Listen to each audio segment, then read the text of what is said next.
Hello guys, welcome back to the channel. This is the story about What If Naruto Was Immortal, Naruto X Bleach Part 7.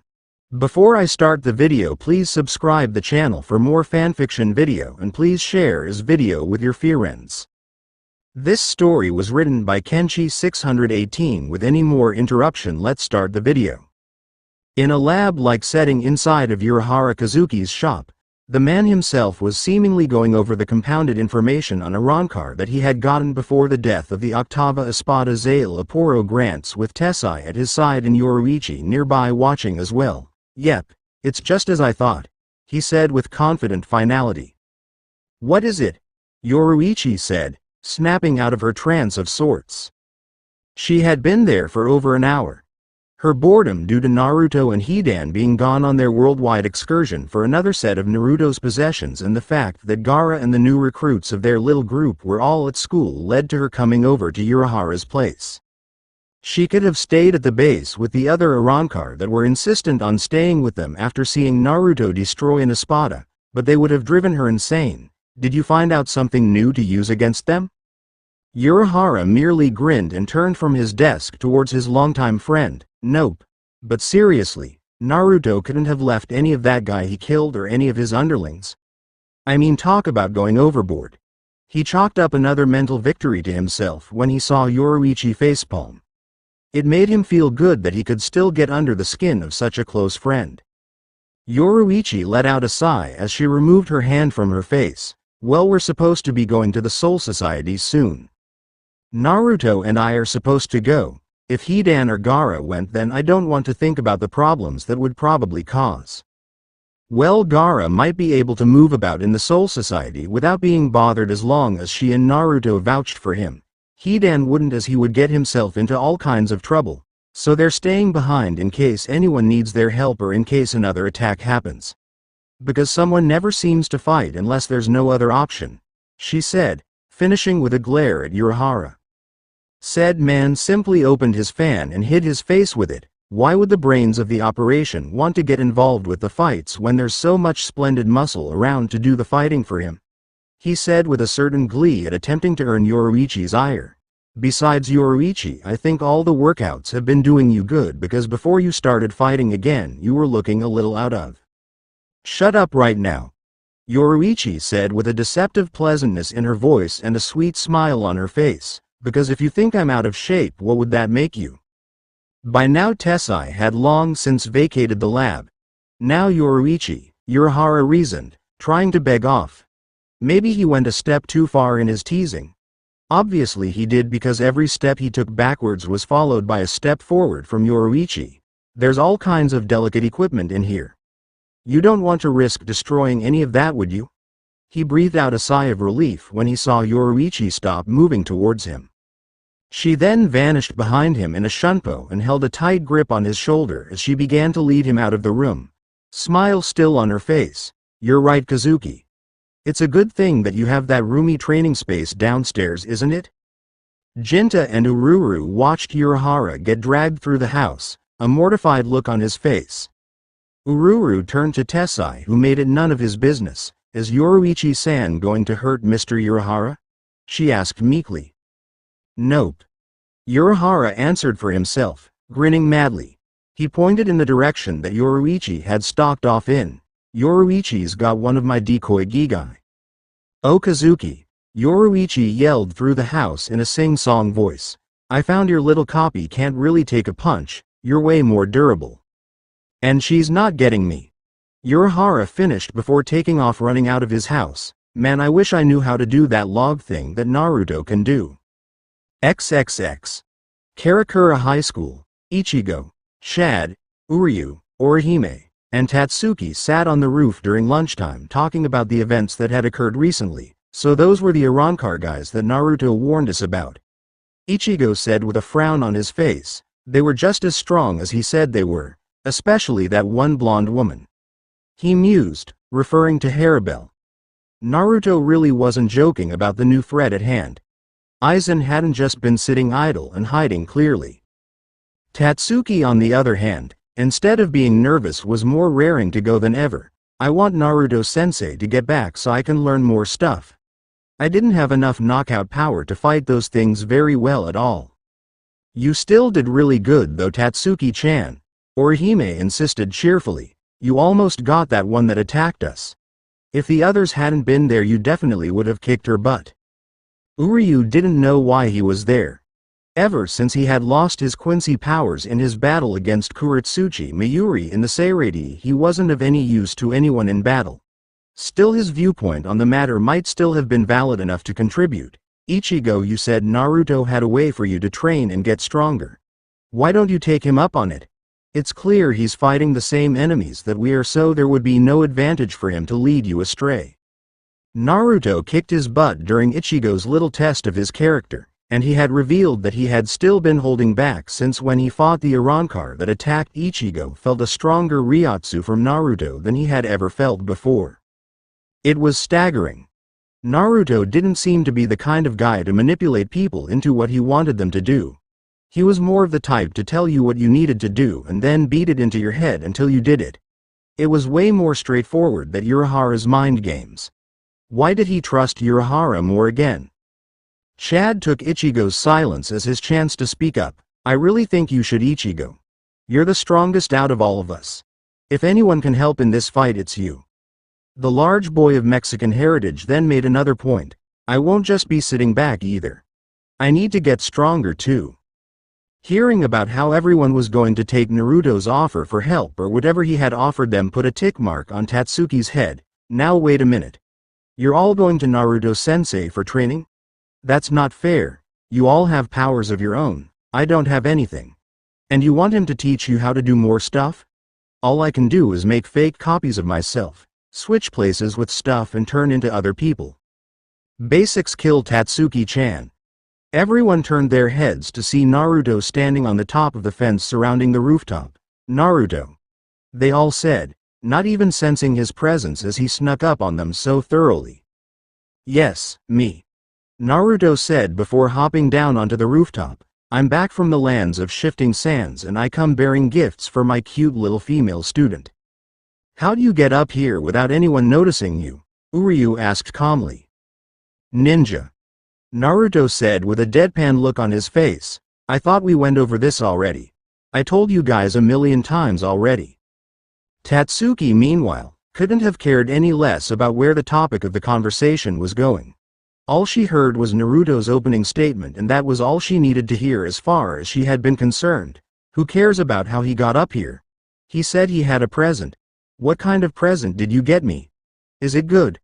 Come on, Naruto-sensei, what did you bring me? She asked, getting up in his face over the matter, excited at the prospect of getting something cool. Naruto held back a chuckle at her exuberance. Calm down, Tatsuki-chan. I got you something good since you don't really like swords or anything, and everyone you fight is probably going to have some kind of weapon. He saw her brown eyes light up simply thinking about it. Check it out, he said, pulling out a scroll and summoning a weapon in a puff of smoke. As the smoke cleared, in Naruto's hands he held a pair of blades that looked like brass knuckles with a sharp tooth-like blade at the ends of them. Say hello to the trench knives. Tatsuki squealed in delight and took them from him, trying them on and giving a few test punches. Ichigo just stared at his childhood friend in shock. Did Tatsuki just squeal? I've never heard her make that sound in 10 years of knowing her, not even once. Ringtone. Naruto said, holding up his cell phone before playing back the recorded sound of Tatsuki squealing happily. Or maybe I should make it my text message noise. Yeah, because when people call to talk to me directly it's usually about something bad. This is a happy noise. Tatsuki stopped in the middle of marveling over her new weapons to turn and glare heatedly at Naruto, catching wind of what he was saying. Delete it, sensei. There was no way she'd let any sign of her making that damn noise leave this rooftop. She had a reputation to keep. Nope. Naruto replied in amusement. Now give me the trench knives back. He raised an eyebrow when she turned around, keeping them away from him while she stuck her tongue out. You can't carry weapons around for the rest of the day, Tatsuki-chan. She scoffed and stuck one of her hands out expectantly. Yes, I can. Give me that scroll you sealed them up in. I know how to use it to get the trench knives out. Naruto tossed her the scroll and she showed that she truly was a quick study when it came to learning what Naruto had to teach her. She was picking up the basics extremely quick, but he assumed that already having a combat base got her used to learning new things like this. There you go. I showed you, didn't I? Tatsuki said, holding up the scroll with her new weapon sealed inside. Naruto rolled his eyes. Whatever. All that shows is that I'm the greatest teacher you've ever had. He turned to the others on the rooftop. So bow down to Uzumaki Naruto's greatness, he said in a grand gesturing pose. I'd rather not, Ichigo said with a dry look on his face. Seriously. This was the guy that beat my berserk inner hollow's ass? I definitely need that training. With that in mind, Ichigo raised his hand lamely. Hey. About that training you said I could have. Naruto cut him off with a wave of his hand. Yeah, I'll take you there right after school's over with. You'd better be ready though. With that, Naruto jumped back onto the fence of the roof. Alright, I'll see you guys later.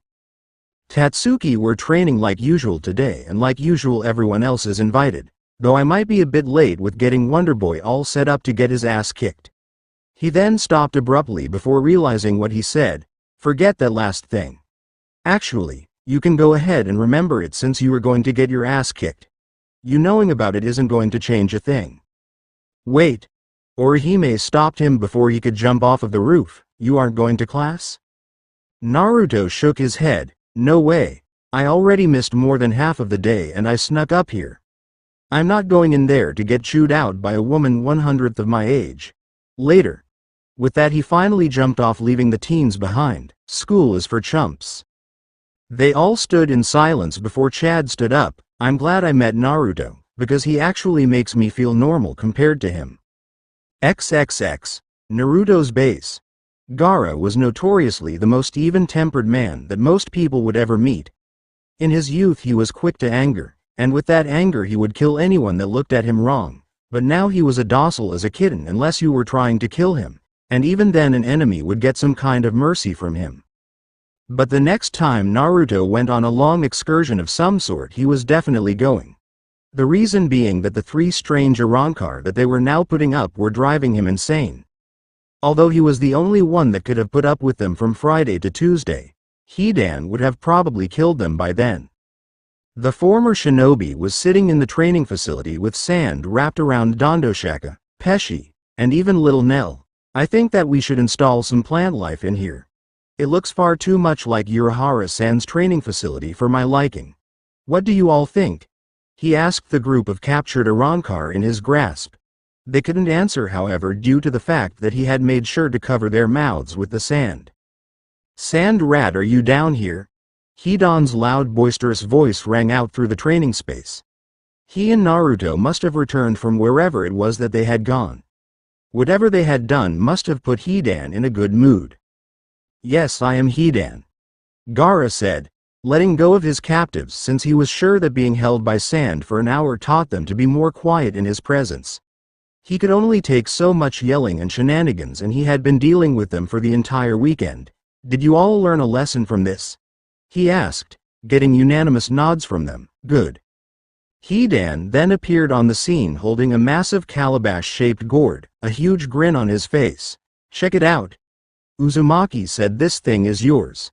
It's fucking huge. For the first time in quite a while, Gaara had an expression of pure surprise on his face. That was his gourd from when he was a ninja. Is this what you and Naruto left to go find? My gourd? Hell yeah. Hidan said, walking over to Gaara and setting the gourd on the ground. He even dropped it over at Urahara's to make it so you could get out of your gigai with it instead of waiting for Uzumaki or someone else to pull you out of it.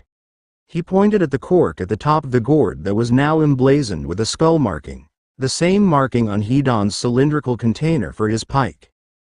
Gaara liked it. He could keep much more sand with him stored inside of his gourd when he needed to use his gigai to keep a cover, and he could take it to school with him, claiming it to be a gift from a relative's trip abroad or something. He could come up with a good cover story of why he would lug it around. Hidan walked around Gaara as he wordlessly marveled over his returned gourd. Oh, that trip was so awesome. It was in the desert and I hate the desert, but when we got to Uzumaki's little hiding place it was fucking incredible. Triple layered booby traps and all of that shit, and when we got to his actual armory the place was so fucking stocked up full of stuff. He then looked over at the 3 other Arrancar in the room. Yeah, what are you guys still doing here? We live here now, Pesci said joyfully before realizing that was the wrong answer once Hidan began radiating killing intent. I mean, we're staying here until things clear up in Hueco Mundo. He finished with a nervous laugh. Hidan nodded tensely. That's what I thought you said. At that time, Naruto wound up walking downstairs eating a sandwich. Hidan, stop bullying people that you know you can kill, Naruto said in a chiding manner as he polished off his snack. You saw those guys we fought the other day. How do you think they'll survive in Hueco Mundo with Aizen turning every Arrancar into his own private army? That guy Zale Aporo almost tried to take them right then. He then felt a tiny weight slam into his legs and disrupt his balance. But you saved us, Naruto Aniki, Nell said, holding on tightly to Naruto's legs in a hug. Naruto Aniki can probably beat anybody if he beat an Espada like that. Naruto rubbed the back of his head sheepishly. Well, I don't know about da. Actually, yeah, there's no need to be modest here. I'm the greatest. He then began to laugh in a manner reminiscent of Jiraiya as he picked up Nell and put her on his shoulders, much to her enjoyment. Hidan stared at Naruto with a twitching eye. Uzumaki, we are not running a halfway house here. You're going to let these guys stay here? Look at them. They stick out like sore thumbs, and what in the hell can they do that's actually useful? So far all they've done is work our nerves and almost get killed. Gaara appeared at Hidan's side and decided to interject. I believe it has been proven that they serve as excellent bait for allowing us to attack our opponents off guard, but that may be a little too cruel of a fate for them. Thank you for returning my gourd, by the way. He finished, in gratitude to Naruto for the painstakingly achieved gift. Hey, Dondoshaka protested vehemently, we're not useless, don't you know? We've got tons of information on stuff in Hueco Mundo that you guys don't have any clue about. That got Naruto, Gaara, and Hidan's full undivided attention. Naruto and Hidan both knew nothing about the place, and any kind of insight Gaara had was way outdated. If Dondoshaka wasn't full of hot air, then something like that had the potential to be incredibly valuable. Next time they went in, they wouldn't just be wandering about blindly. Hell, if they had good enough knowledge on the place, maybe they could make a rudimentary map or something. The possibilities with something like this were huge. Naruto then turned to Hidan with Nell still on his shoulders, and this is why we are good people to everyone we meet, Hidan. Naruto said in a lecturing voice as Nell nodded atop his head, not just because sometimes it's just the right thing to do, but because sometimes the people we help wind up being useful somehow. Check it out, we've got scouts. He then took Nell off his shoulders and held her out, and a cute little mascot. Now that's what I call winning time. Nell laughed from Naruto's outstretched arms and kept repeating, winning time. You're a total bleeding heart, Uzumaki, I swear. Hidan said in defeat. If Naruto wasn't for kicking them out, then the fact of the matter was that they weren't going anywhere. He then found Nell shoved into his arms. What the hell's this? I need to go grab Wonder Boy and drop him off at his babysitter's, Naruto said, referencing Ichigo's intended training with the Vizards. I'll be back a little bit later. Make sure Tatsuki gets warmed up by the time I get back, Gaara. And Hidan, take them to Urahara's place. That lazy bum is going to work as long as he's on this team. He then left the room in a whirlwind of leaves marking where he had been. You want me to go now? Hidan asked incredulously, as he already knew that the answer was yes. Sometimes he wished Naruto had just left him in that cursed forest he plucked him out of because he hated his new boss. He held Nell up to eye level and gave her a dry look. Sup? Nell then proceeded to tear up and start to cry. Jashin-sama, I hate my job so much. He looked over at Gaara with a glare. You're just loving this, aren't you?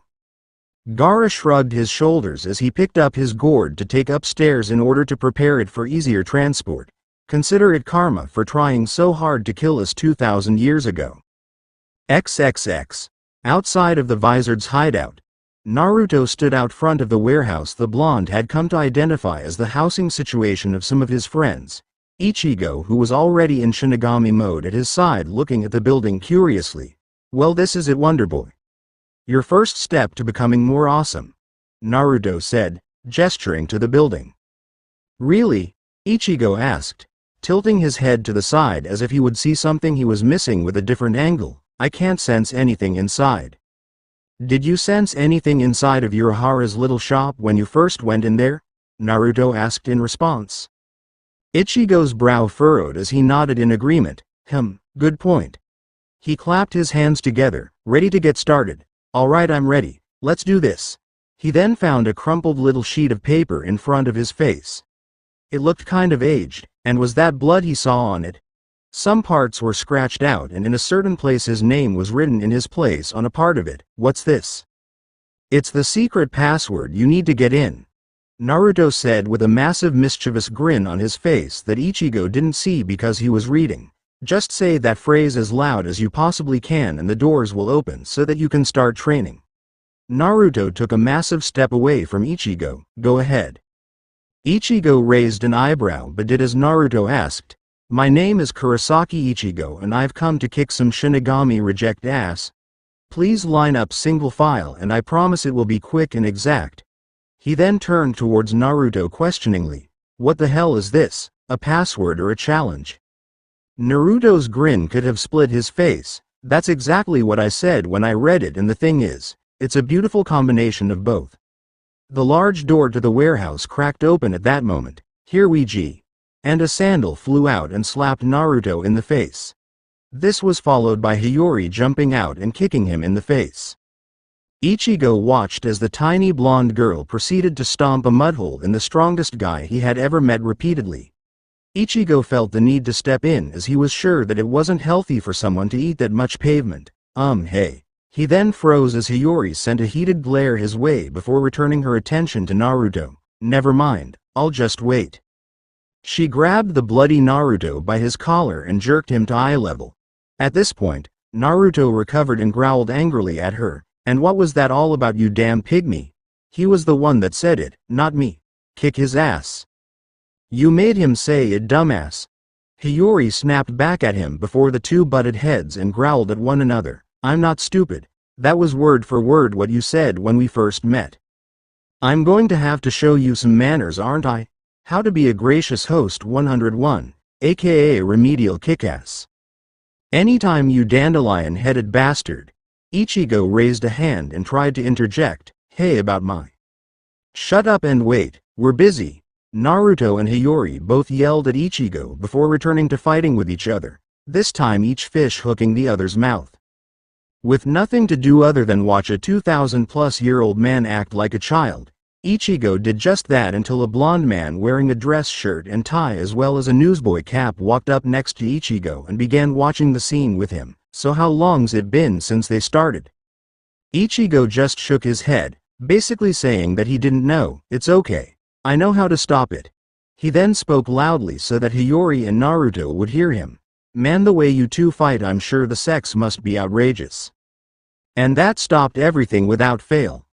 Naruto, currently on his back, was holding Hiyori in the air at arm's length as she scratched away on his face from above. Naruto and Hiyori both looked over at Shinji before looking back at each other. Naruto grinning up at her with scratch marks that were healing steadily on his face and Hiyori fuming at what was just said out loud. Naruto simply tossed her high into the air, ignoring her screaming, and kipped back up to his feet before catching her and tucking her under his shoulder to walk inside the warehouse, Hiyori cursing Naruto the entire way. Well, Wonderboy, are you coming or what? Ichigo just stared owlishly as Shinji put an arm around his shoulder and led him inside the building as well. Come on in, Ichigo. Naruto's told us all about you and we think we can help you with your problem. Ichigo was too stunned to offer a rebuttal of any kind or to even get the arm off of him. Whoever said that he needed to expand his horizon of friends needed to be taken out back and shot for that shoddy advice. XXX 15 minutes later, after introductions were made and it was explained what Ichigo's inner hollow really was, as well as the problems that could and would occur if Ichigo didn't undertake the training, Shinji had to say that Ichigo was taking things far better than he assumed the boy would. though this was mostly because Naruto physically beat it into him beforehand. So let me get this straight, Ichigo said, sitting in a chair in the middle of the warehouse as the rest of the Vizards lounged around doing what they normally did when Naruto wasn't there or they didn't have pressing issues to attend to. You all have hollows like me, except you can use them without worrying about them taking over your body. Love was the first to chime in, looking up from his manga for a moment to give Ichigo the A-OK sign. You got it, man. With that positive affirmation given, Ichigo continued, you're also saying that if I master it I'll get a massive power boost that can go toe-to-toe with even Naruto one-on-one. No, Naruto said with an amused snort before being contradicted by every other Vizard in the room with a resounding yes. Don't give the guy false hope like that. And by the way, I never fight one-on-one. But, Ichigo said, stressing the opposite of his previously stated scenario greatly, if I don't learn how to get my hollow under control then I'll end up killing everyone that I care about when the thing takes over my body the next time I feel stressed out in a fight. Shinji nodded, glad that Ichigo had gotten the breadth of his situation. Yes, that's right. But don't worry, we have an entire training program mapped out just for you so that we know how to help you out. Hiyori, if you would. Hiyori stood in front of something with a tarp over it and opened her mouth to begin talking when Naruto cut her off from his place in the balcony. Oh, for fuck's sake, just forget the stupid exercise bike. If you make him get on that thing we're all going to be here for 3 days. He then had said exercise bike thrown all the way across the room at him, tarp and all crashing into his body. You're just begging me to kick your ass, aren't you? Hiyori threatened up at Naruto before she suddenly found the exercise bike flying back through the air at her. She let out a shriek and quickly moved to the side to dodge before looking back up at the balcony and preparing to taunt Naruto's lousy aim until she saw him flying through the air to deliver a tackle that started their fight all over again. Shinji sighed and went over to the poor exercise bike, flipping it right side up. Well, Ichigo, since Naruto told us and showed us that your inner hollow is just as strong as ours, this is the first thing we're going to do for your training. He then turned to the others. Will someone break them up and kick Naruto out so we can get started? Lisa looked up at the fight and watched as at this point Naruto had the Raijin no Ken out and was trading sword strikes with Hiyori's sealed Zanpakuto. I don't feel like getting in between a Jedi and his fight. XXX. Later that afternoon, Naruto's base. So you want to improve upon the destructive powers that you already possess? A stoic Gaara said, complete with his gourd on his back. As was Gaara's way, the gourd was full of sand, but he could also put his books inside when he went to school. If anyone had a problem with it, well, too bad for them. A stare from Gaara could shut up just about anyone after a few seconds of him looking at them without blinking. Yes. Chad said, his super-powered arm already out and ready for action. I learned in the Soul Society that I'm not strong enough to help Ichigo against stronger enemies. I'd like to get stronger so that I can be helpful to him in the future. Gaara couldn't see past the large teen's brown bangs, but he could feel the hard eyes of Chad from where he was standing. Against the strongest of our new enemies I wouldn't be any help at all right now. I see. Gaara said before walking a distance away from Chad, kneeling down to touch to hard ground before standing back up and facing Chad. The cork of his sand popping off as it started flowing out freely, grinding a hole into the ground. Chad prepared to attack, believing that they were about to spar when Gaara stopped him. We're not going to fight. Instead, I want you to do something else for me. I guarantee that it will help you more than actual battle will at this point. Skeptical at first, Chad decided that he could at least see what Gaara had to offer, since the only idea he had was to fight someone stronger than himself to grow in strength. All right. I'll do what you ask of me. Gaara nodded and made a ram seal to build his chakra. After a moment the ground began to shake, alarming Chad into a ready stance in case of a battle. Instead of an attack to begin a battle, however, from the ground emerged a figure 3 times Gaara's size. Psycho Zatai Bugyo. Shukaku no Tate. Ultimately hard absolute defense. Shield of Shukaku.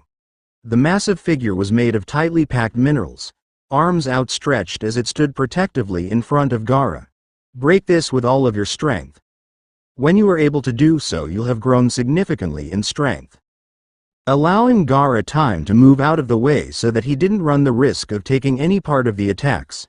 Chad flexed the fingers of his powerful right arm before making a tight fist and unleashing a powerful energy blast directly at Gaara's shield, hitting it directly. As the smoke cleared from the blast, Chad stood with a small sweat going down his face. "Okay, this might be harder than I thought," he said as there was barely a scratch on Gaara's shield. XXX. Upon his return to the base, Naruto found Tatsuki going through her katas with her brand new trench knives to get accustomed to them. Naruto took Tatsuki to the back of the office building while Chad was inside working on his attack power by trying to find some way to break through Gaara's strongest sand shield. She wondered why Naruto insisted on having Orihime there as well. "Naruto-sensei, why are we out here instead of inside? Won't someone see us if we train out here?" Naruto shook his head. "There's no one around for miles and you aren't going to be using so much power that others will be able to sense it for this. This exercise is all about control, Tatsuki-chan. You're going to learn the bane of my youth, the tree walking exercise." Naruto demonstrated by walking directly up the side of the building. Tatsuki's eyes lit up for the second time that day. "How'd I do it?" Putting his hands in the ram seal for a demonstration, Naruto explained. "Build your chakra around your feet. Once you've done that, you're going to run up the wall and go as high as you can. You're going to be running at first so that your momentum can help you get higher." He then dropped from the ground and took her trench knives from her before throwing them up into the wall 5 stories up. Orihime looked with a shocked expression on her face while Tatsuki looked at Naruto as if he had just kicked her puppy. "Naruto, what did you do that for? That was so mean," she said in her best lecturing voice. Naruto couldn't help but chuckle at the cute pout on Orihime's face. "Whoops, my fingers slipped." He then saw Tatsuki turn her head towards him in a robotic manner with murder in her eyes. "It's incentive to get the training faster," Naruto defended, jumping up on the wall in case she tried to attack him. "You can have them back when you can get up there. It's as simple as that. You can't just give someone a gift and then take the gift away. That's not fair." Tatsuki shouted up at him, waving her arms frantically and angrily before settling down and getting into the ram pose to channel her chakra. "Naruto-sensei, you'd better hope I don't get this on the first try because I'm not going for the knives. I'm going to punch you dead in the face." "Yeah, right," Naruto yelled down challengingly. "Do you know that it took me a week to learn how to do this? There's no way in hell you're getting this on the first try. I only know one person that ever did that." And then he froze in fear as he began to add some things up. Sakura wound up making it that high on her first try. Sakura was a girl. Tatsuki was a girl. Sakura had a temper. Tatsuki has a temper and a legitimate standing gripe with him. Tatsuki hit hard just like Sakura used to. Tatsuki had a damn good chance of making it that high on her first try and hitting him absurdly hard just like Sakura used to because she was pissed off. Now Naruto wasn't the type of person to wish complete and utter failure onto others, especially his own student, but just this once he needed Tatsuki's growth rate to slow down for a bit. He didn't feel like getting punched off of a wall sitting 50 feet in the air. Not today after fighting tooth and nail with Hiyori for half an hour. Tatsuki's eyes were firmly focused on him as she stopped gathering chakra and sprinted right at the wall amid Orihime cheering her on while Naruto bit his nails nervously. "Fuck up, fuck up, fuck up, fuck up," Naruto thought frantically. Unfortunately for Tatsuki, she had way more chakra than Sakura had as a genin. She had more chakra than Sakura ever had, which was what had gotten Naruto's attention in the first place. That made her chakra harder to control, akin to Naruto. Thus Naruto was saved by the sheer amount of chakra that Tatsuki had because she made it halfway up before her grip on the wall faded and she fell screaming to the ground, landing flat on her back. "Ow. I hate you so much, sensei." Naruto let out a breath of relief and pointed at Tatsuki. "And that is why you fail? Because you do not respect your sensei." He then looked at Orihime. "That's why I told you to come out here with us. I wish I had someone to heal me when I fell off of the tree I was using to learn how to do this."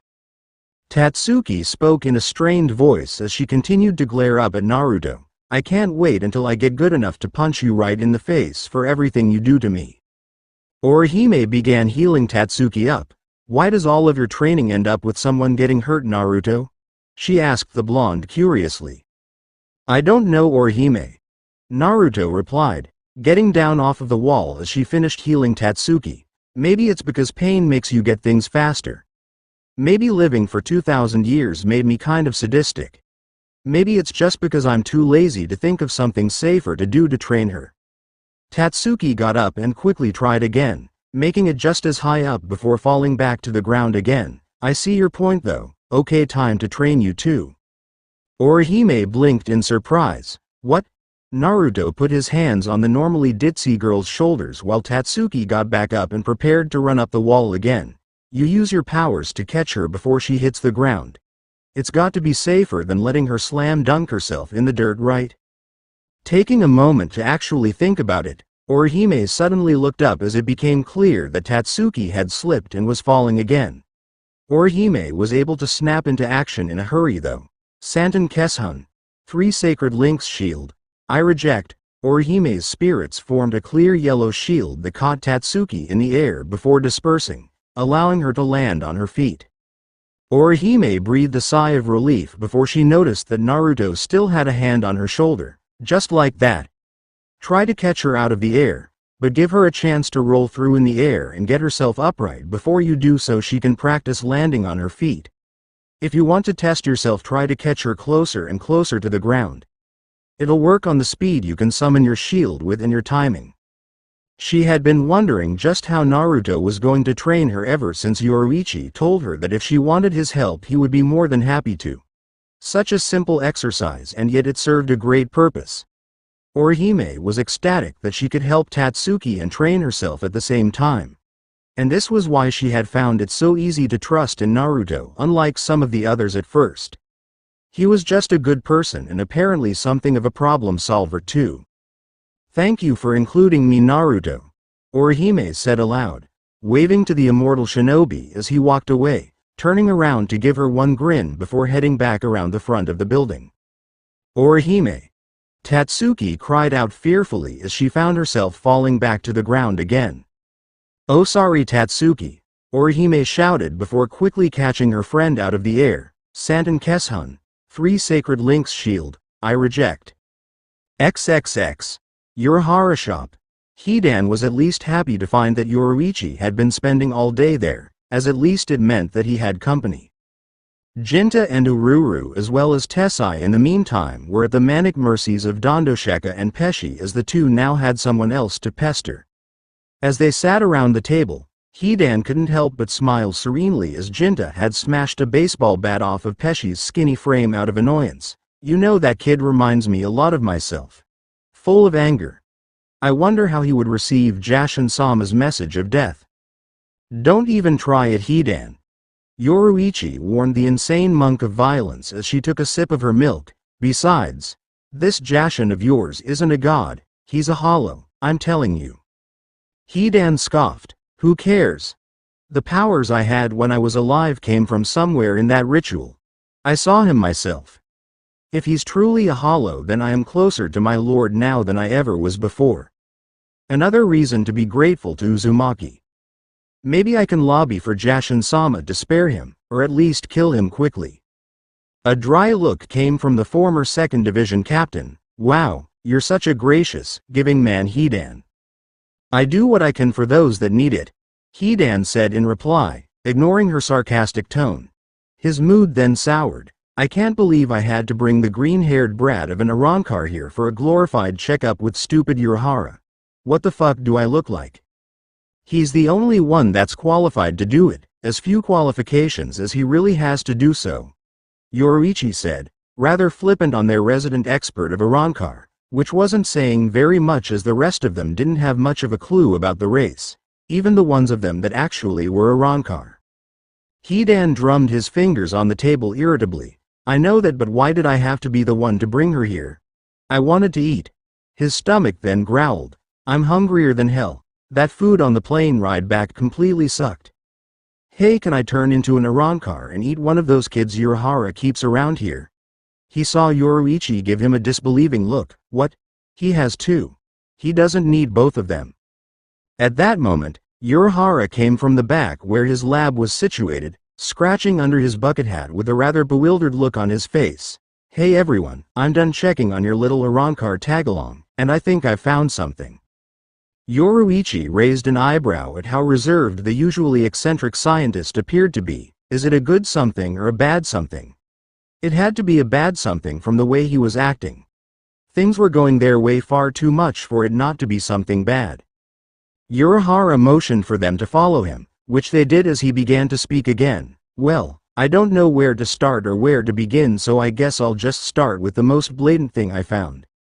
Yeah, I found a giant tattoo of a number 3 on her back. He turned around and saw the wide eyes of Yoruichi and Hidan. Go ahead and ask the question that better be on your minds right now.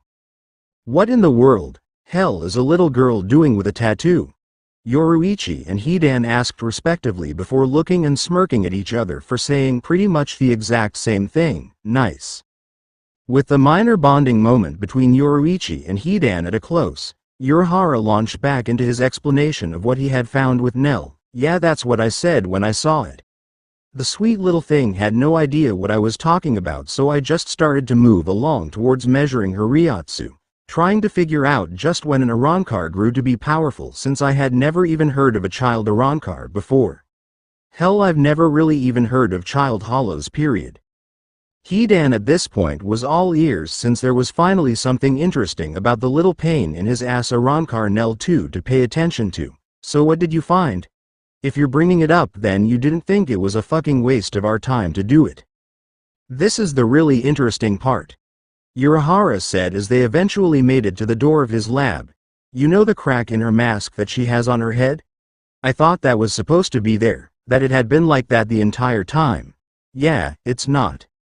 Yoruichi found herself getting angry as the crack corresponded with a scar that was as clear as day on Nell's face. So the crack in the mask and the scar on her face weren't just how she looked. Someone did that to her? The grave nod from Urahara showed her that he felt the exact same way about the idea. Yes, both of those things are long-standing wounds dealt to her at some point years ago, from something that she can't even remember. But that's not all. From the test on her Ryotsu that I did, it looks like there's a leak of spiritual energy originating from the crack in her mask. How much? Hidan asked. Urahara then started laughing nervously. I don't know, to be quite honest with you. He then turned gravely serious again. I don't know, because it was more than my machines could measure. You can't even sense it normally. It's like a silent leak in a canister of odorless gas. She's asleep right now. All of the tests I did were pretty tiring. Yoruichi didn't seem to like the sound of the way things were going as she took on a thinking stance. So what do we do now? Hidan scoffed and turned, walking towards the end of the hall before turning the corner where the sounds of a small scuffle occurred prior to Dondoshaka and Peshi being kicked out into the open by the silver-haired Arrancar. There. Ask them. They should know something, right? I could interrogate them if you want me to. He finished with a dark grin on his face as he extended his pike. Dondoshaka and Peshi jumped up to their feet, taking fighting stances with each other back to back, prepared to take on Urahara, Yoruichi, and Hidan. Peshi spoke with the utmost seriousness in warning. What do you guys plan on doing with Nell? Dondoshaka followed up. All pretenses of them being goofy and useless disappeared right then and there. We aren't just going to let you exterminate Nell because she's an Arrancar that you think is a threat, don't you know? Hidan merely left his pike extended with not a trace of emotion on his face before he stabbed himself in the chest, releasing himself from his Gigai and forcing the two strange-looking Arrancar in between him and his Shinigami allies to begin quivering at his Ryotsu before they steadied themselves, still determined to fight. Do you really think that you can beat all three of us? You can feel the difference in our strength, and I know that you've been listening well enough to know who these two are and how strong they are. Hidan calmed down. Yoruichi said in an effort to defuse the situation between everyone. You guys can calm down. We don't want to hurt Nell, we just want to know why all of these strange things are happening with her. You can't ask us to put you up if you're hiding some dangerous secret, can you? There was a reason that you didn't want Naruto to send you back to Hueco Mundo, and we want to hear it. We need to hear it. Peshi and Dondoshaka looked at Yoruichi and then at Hidan as his Ryotsu dropped. He had gotten back inside of his Gigai as a form of a truce. With the tension dropped considerably, Pesci decided that at the very least they could explain their situation. You must understand that we no longer have any allegiance to Aizen, just to Nelliel-sama. Urahara narrowed his eyes under the shadow of the brim of his hat. So when you say that you no longer have any allegiance to Aizen, that means that you did at one point, correct? Yes. Pesci admitted. There was no need to try and beat around the bush over the matter. Nelliel-sama was a member of Aizen's Espada army until several years ago. She was betrayed and attacked by two that were supposed to be our comrades, one who had been an Espada already and another who later managed to become one, it seems. Neutra Gilga and Zale Aporo Grants. We owe Naruto a debt of gratitude for disposing of Zale if nothing else once he saw Nell and decided to finish what he had started. Dondo Shaka decided to speak next. We decided that if this was the way that things were run in Aizen's army, where others could attack comrades just because and suffer no consequences because of it, well, we didn't want to be a part of something like that. But by then Nell was already hurt, don't you know? She couldn't remember anything, so we just decided to live as Nell's brothers, to keep her happy and to make sure that nothing else ever happened to her like that again. It's our job as her Fracione. Pesci nodded in agreement with his partner's words. We aren't your enemy. We just want to protect Nelliel-sama. They all stood in silence, taking all of this in until Hidan spoke up. So with the three on her back, that means that she was ranked third. Is that third from the top or third from the bottom? I'm just curious. How are we supposed to know this stuff if nobody ever tells us? Pesci found no harm in answering the question presented. Well, she was the original Trace Espada, so that means that she was officially recognized as the third strongest Arrancar in Aizen's army. Zale said that he was the Octava Espada, so he was second from the very bottom. Yoruichi's eyes widened. Third from the top had to be something incredible since there was still that Haribel woman to deal with and they didn't even know which number she was supposed to be. Hidan palmed his face. Great. So the bigwig that Uzumaki knocked off was apparently a total nobody on the real totem pole. Now what the hell do we do? Urahara scratched his chin in thought. Maybe I have some way to help out Nell in there, but I'm not sure. Would she attack me for no good reason if I were to fix her? Pesci and Dondo Shaka just shrugged as they didn't know. Urahara simply grinned good-naturedly. Oh well, I don't really care too much one way or the other. I'm getting paid for it, and what's science without running a few risks? She really shouldn't just attack you. Pesci tried to explain. Even if fixing her damage brings her memory of her time with Aizen back and her station as an Espada, Nelliel-sama was never really one to start a conflict without a good reason. If you don't do anything to her, then she wouldn't try to hurt you. I think she won't. I don't care. Urahara chirped as he opened his door back to his lab, offering the other two the chance to come inside the room. You can come and get her and take her back to Naruto's place. We can continue this on another day. Pesci and Dondo Shaka then went inside to get their chibified former Espada. Yoruichi let out a sigh as she and Hidan were left in the hallway by themselves, with the exception of Ururu and Jinta spying on them at the end of the hallway. Yeah, we really need to set up that trip back to the Seirei soon. Hidan shrugged as he leaned against the wall in the hallway. Well, I don't care one way or the other because I'm not going. You and Uzumaki brat can have fun with talking to the people that would kill me if they all knew that I existed in the world of the living. I'll just stay here and run this place while you're both gone. Yoruichi looked at Hidan with a raised eyebrow on her dark-skinned features. You think you're going to be in charge? No way. Gaara's in charge while we're gone. He's got way more leadership qualities than you. What? Hidan shouted, pushing himself off of the wall to protest. I've got seniority in this bitch. What's the sand rat got that I don't? He didn't wait for an answer and began stomping down the hall, scaring the two kids into running out of his way. I can't believe this crap. I'm literally the first recruit in this ass-backwards setup. I should be getting all the accolades and Sandrat skipped right over me in the pecking order. He said, his voice echoing as he made it to the front of the shop. Give me one good reason that he should run the place. Gaara ran an entire village. Yoruichi said simply, you killed most of yours. Hidan's ranting stopped before the door opened to the entrance of the shop. Yeah? Well, give me another reason. That's right. You can't give me another reason. With that, Hidan slammed the sliding door and left, ranting into the night. Jinta and Ururu walked over to Yoruichi, who had a tick mark on her head at the way Hidan had just belligerently shouted his way out of the house. Miss Yoruichi. Ururu asked meekly, are you upset? Of course she's upset, you idiot. Jinta snapped at Ururu before pointing over at Yoruichi. Didn't you see how crazy Silverbum was acting? I'd be totally pissed if I was her. I'm not mad. Yoruichi said tensely, the tick mark on the side of her head arguing to the contrary. I'm just remembering all of the joys of leadership. And people wonder why I never really missed being a captain.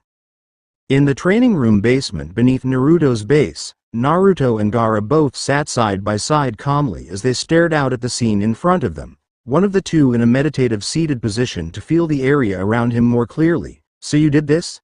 That's really good work, Gaara. Naruto commented in an impressed manner. It looks nice. Maybe we could throw in some grass and trees around here too once I find some. I was tired of the arid appearance of this training ground.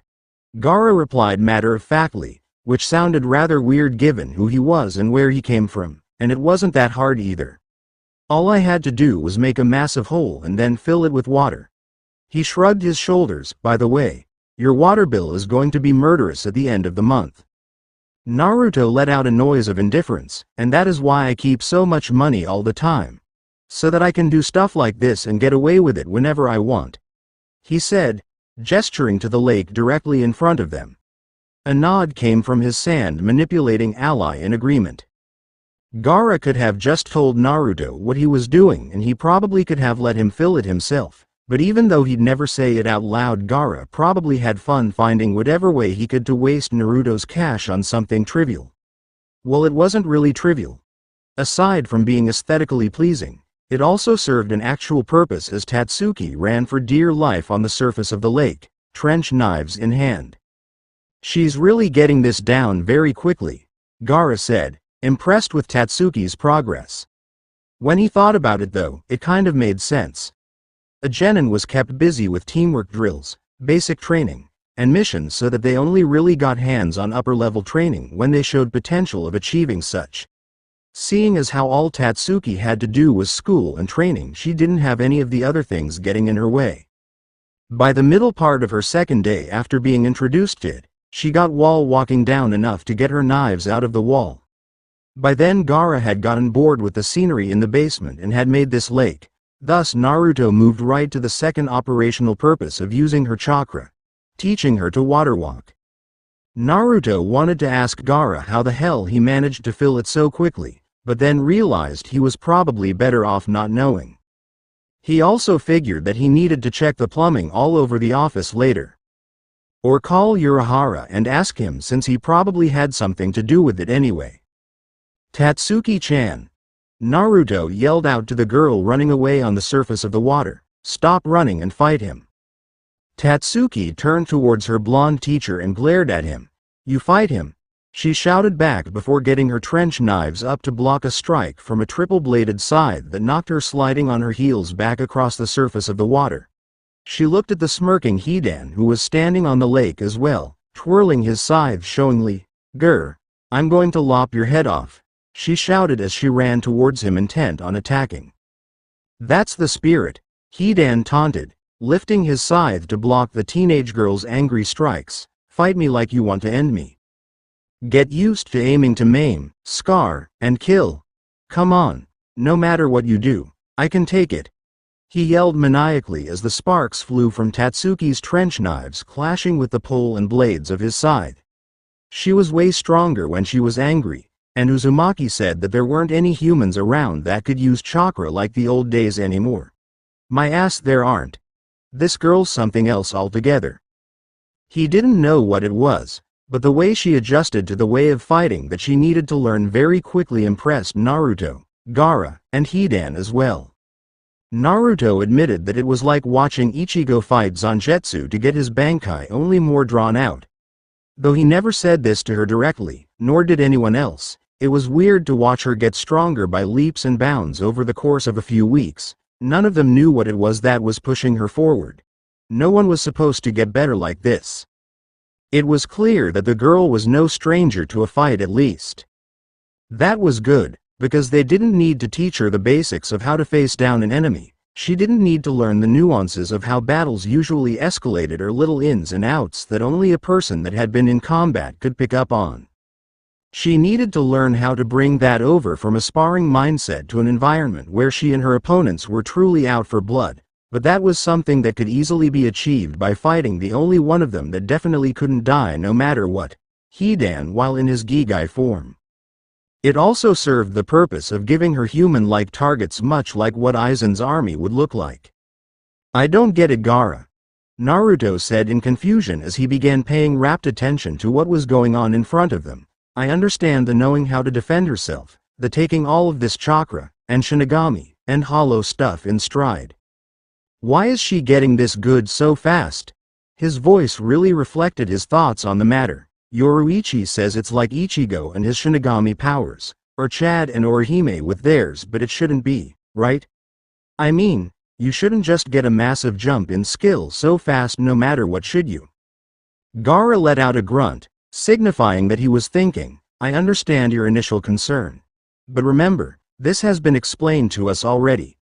Tatsuki's repeated interaction with Kurosaki Ichigo and his massive amount of uncontrollable Riryoku wound up warping the environment around him, and her along with it. Naruto interjected abruptly, cutting off Gaara's more or less textbook explanation for what was happening, getting Gaara to turn his rather emotionless stare on Naruto, who didn't look back over at him lest he find himself unnerved by the former cage. "Yeah, I know that. I sat through the same speech from Urahara you did. But even so, it still shouldn't be this easy." "Well, think of it this way." Gaara tried to reason. "She already knew how to fight, and fight at a high level from what we've heard and seen firsthand. That means that her physical energy was at peak form and she knew what to do with it. All you did once Kurosaki got her spiritual energy to match it was teach her how to access the combination of both, i.e. chakra." Naruto still didn't bother looking at Gaara, still choosing to look out at the lake instead. "Yeah? Well, I'm not even talking about that. I'm talking about that," he said, pointing his finger out at Tatsuki, who dodged a swipe of Hidan's scythe with a nasty little combination of Bunshin and Kawarimi no Jutsu to attack him from behind. She shouldn't be fast enough where a substitution like that was enough to let her get the drop on Hidan. Gaara still didn't see the big deal. As far as he was concerned, it was just a fantastic use of misdirection, the point of the jutsu in the first place. He spoke up as he watched Hidan block and then kick her away stiffly, forcing her to skip across the water like a stone before sinking under. "It doesn't look like she got the drop on anything to me. Do you even know how fast she really was in the first place? And even if she wasn't that fast, remember that you would have been judging that off of your standards." Naruto conceded the point and nodded stiffly. "That was really good though.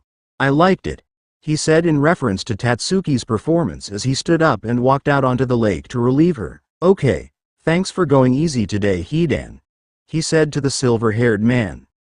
Hidan just looked at him owlishly before grinning sheepishly. "Well, damn Uzumaki. I forgot all about that like 10 minutes into the fight." He then saw Naruto's eyes widen. "Hey, yeah. Some of those times I was really swinging to disembowel. My bad. She was just lucky he stayed in his Gigai if that was the case." Naruto just pointed to the shore where Gaara was, basically telling him to get off of the lake. "You're not fighting Tatsuki anymore. Not for a long time." However, that just made what she had done all the more impressive. That entire sequence of combat had lasted around 45 minutes.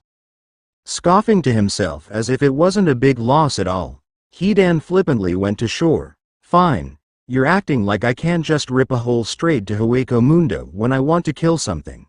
As he reached land and started walking towards the stairs to head upstairs, he chimed in with something else. "By the way, you're a crappy teacher anyway. She only cut me one time." Naruto rolled his eyes and turned his attention to Tatsuki pulling herself out of the water and lying down on her back at the side of the lake. She turned her head towards him and coughed out some water. "Hidan's an asshole." "Yeah, Naruto said in agreement as he took a seat on the ground next to her, but tell me that fighting him isn't helping though. Tatsuki sat up and shook her head, telling him that she could see how it was helping her. You're really getting things down fast. It took me 4 months to get through surface walking and water walking after I became a ninja. He didn't tell her the other extenuating circumstances for that because after being kicked around for most of an hour she didn't need to know that her free time was a big reason that she was moving along so quickly. The focus and dedication was very much appreciated though. She was definitely taking the whole thing seriously, even before he sicked Hidan on her and basically made her survive. I practice at home too, Tatsuki admitted, frowning at the fact that she was utterly drenched from falling into the lake during the fight with Hidan time and time again. It was understandable that she could do that too. All she had learned were the basics, none of which were destructive, loud, attention-attracting, or anything like that. There was no reason at all that she couldn't take her training into her own hands away from the office. Is that bad? She asked after not getting a response from Naruto at first. Without looking at her he shook his head. When I was a kid there wasn't anything wrong with being able to do things like we can do. That was a long time ago though, and now who knows what people would do if they knew. You can practice on your own. I'm happy that you do. Just make sure that nobody knows you can do this stuff, especially when you start learning the more destructive stuff. At the mere mention of destructive stuff, Tatsuki's eyes let off a nearly unnoticeable shine as she looked over into her teacher's face. Now by destructive stuff, you mean some of the things that I've seen you do when you and Gaara fight? Or some of the stuff I see you do when you and Yoruichi fight? Naruto looked at her and raised an eyebrow before turning his head to look back out at the lake. Oh hell no. Most of the stuff I can do takes tons of power that I don't think you have, and I don't really think I've even busted out the big guns in front of you yet. I don't want to destroy parts of Karakura town, or get you killed trying to use any of my moves. He noticed Tatsuki frown and start to grumble and spoke again. I didn't say I wasn't going to teach you anything though. Since I can't teach you my first real ninjutsu without probably killing you out of negligence or the next thing on the list in my repertoire without trusting you more, I'll skip to the next thing. Next thing? Tatsuki said questioningly. What next thing is that? In response, Naruto held up his right hand, forming a spinning blue orb of chakra in it. Tatsuki thought that it was very pretty, but other than being a way of showing off visible chakra, she didn't see what the big deal about it was. Naruto picked up on this. You've never seen me use this, have you? Tatsuki shook her head, saying that she indeed had not. Well, just so you know, we're skipping straight from the D rank techniques to the A rank. Tatsuki still looked at the orb of chakra skeptically. What's so A rank about this? Her answer came when Naruto slammed the orb down on the ground between them, throwing up debris and cratering the ground where it hit. And this made Tatsuki desperately want to learn this ninjutsu. And this is called? She asked, a more enthusiastic tone in her voice. Rasengan, spiraling sphere.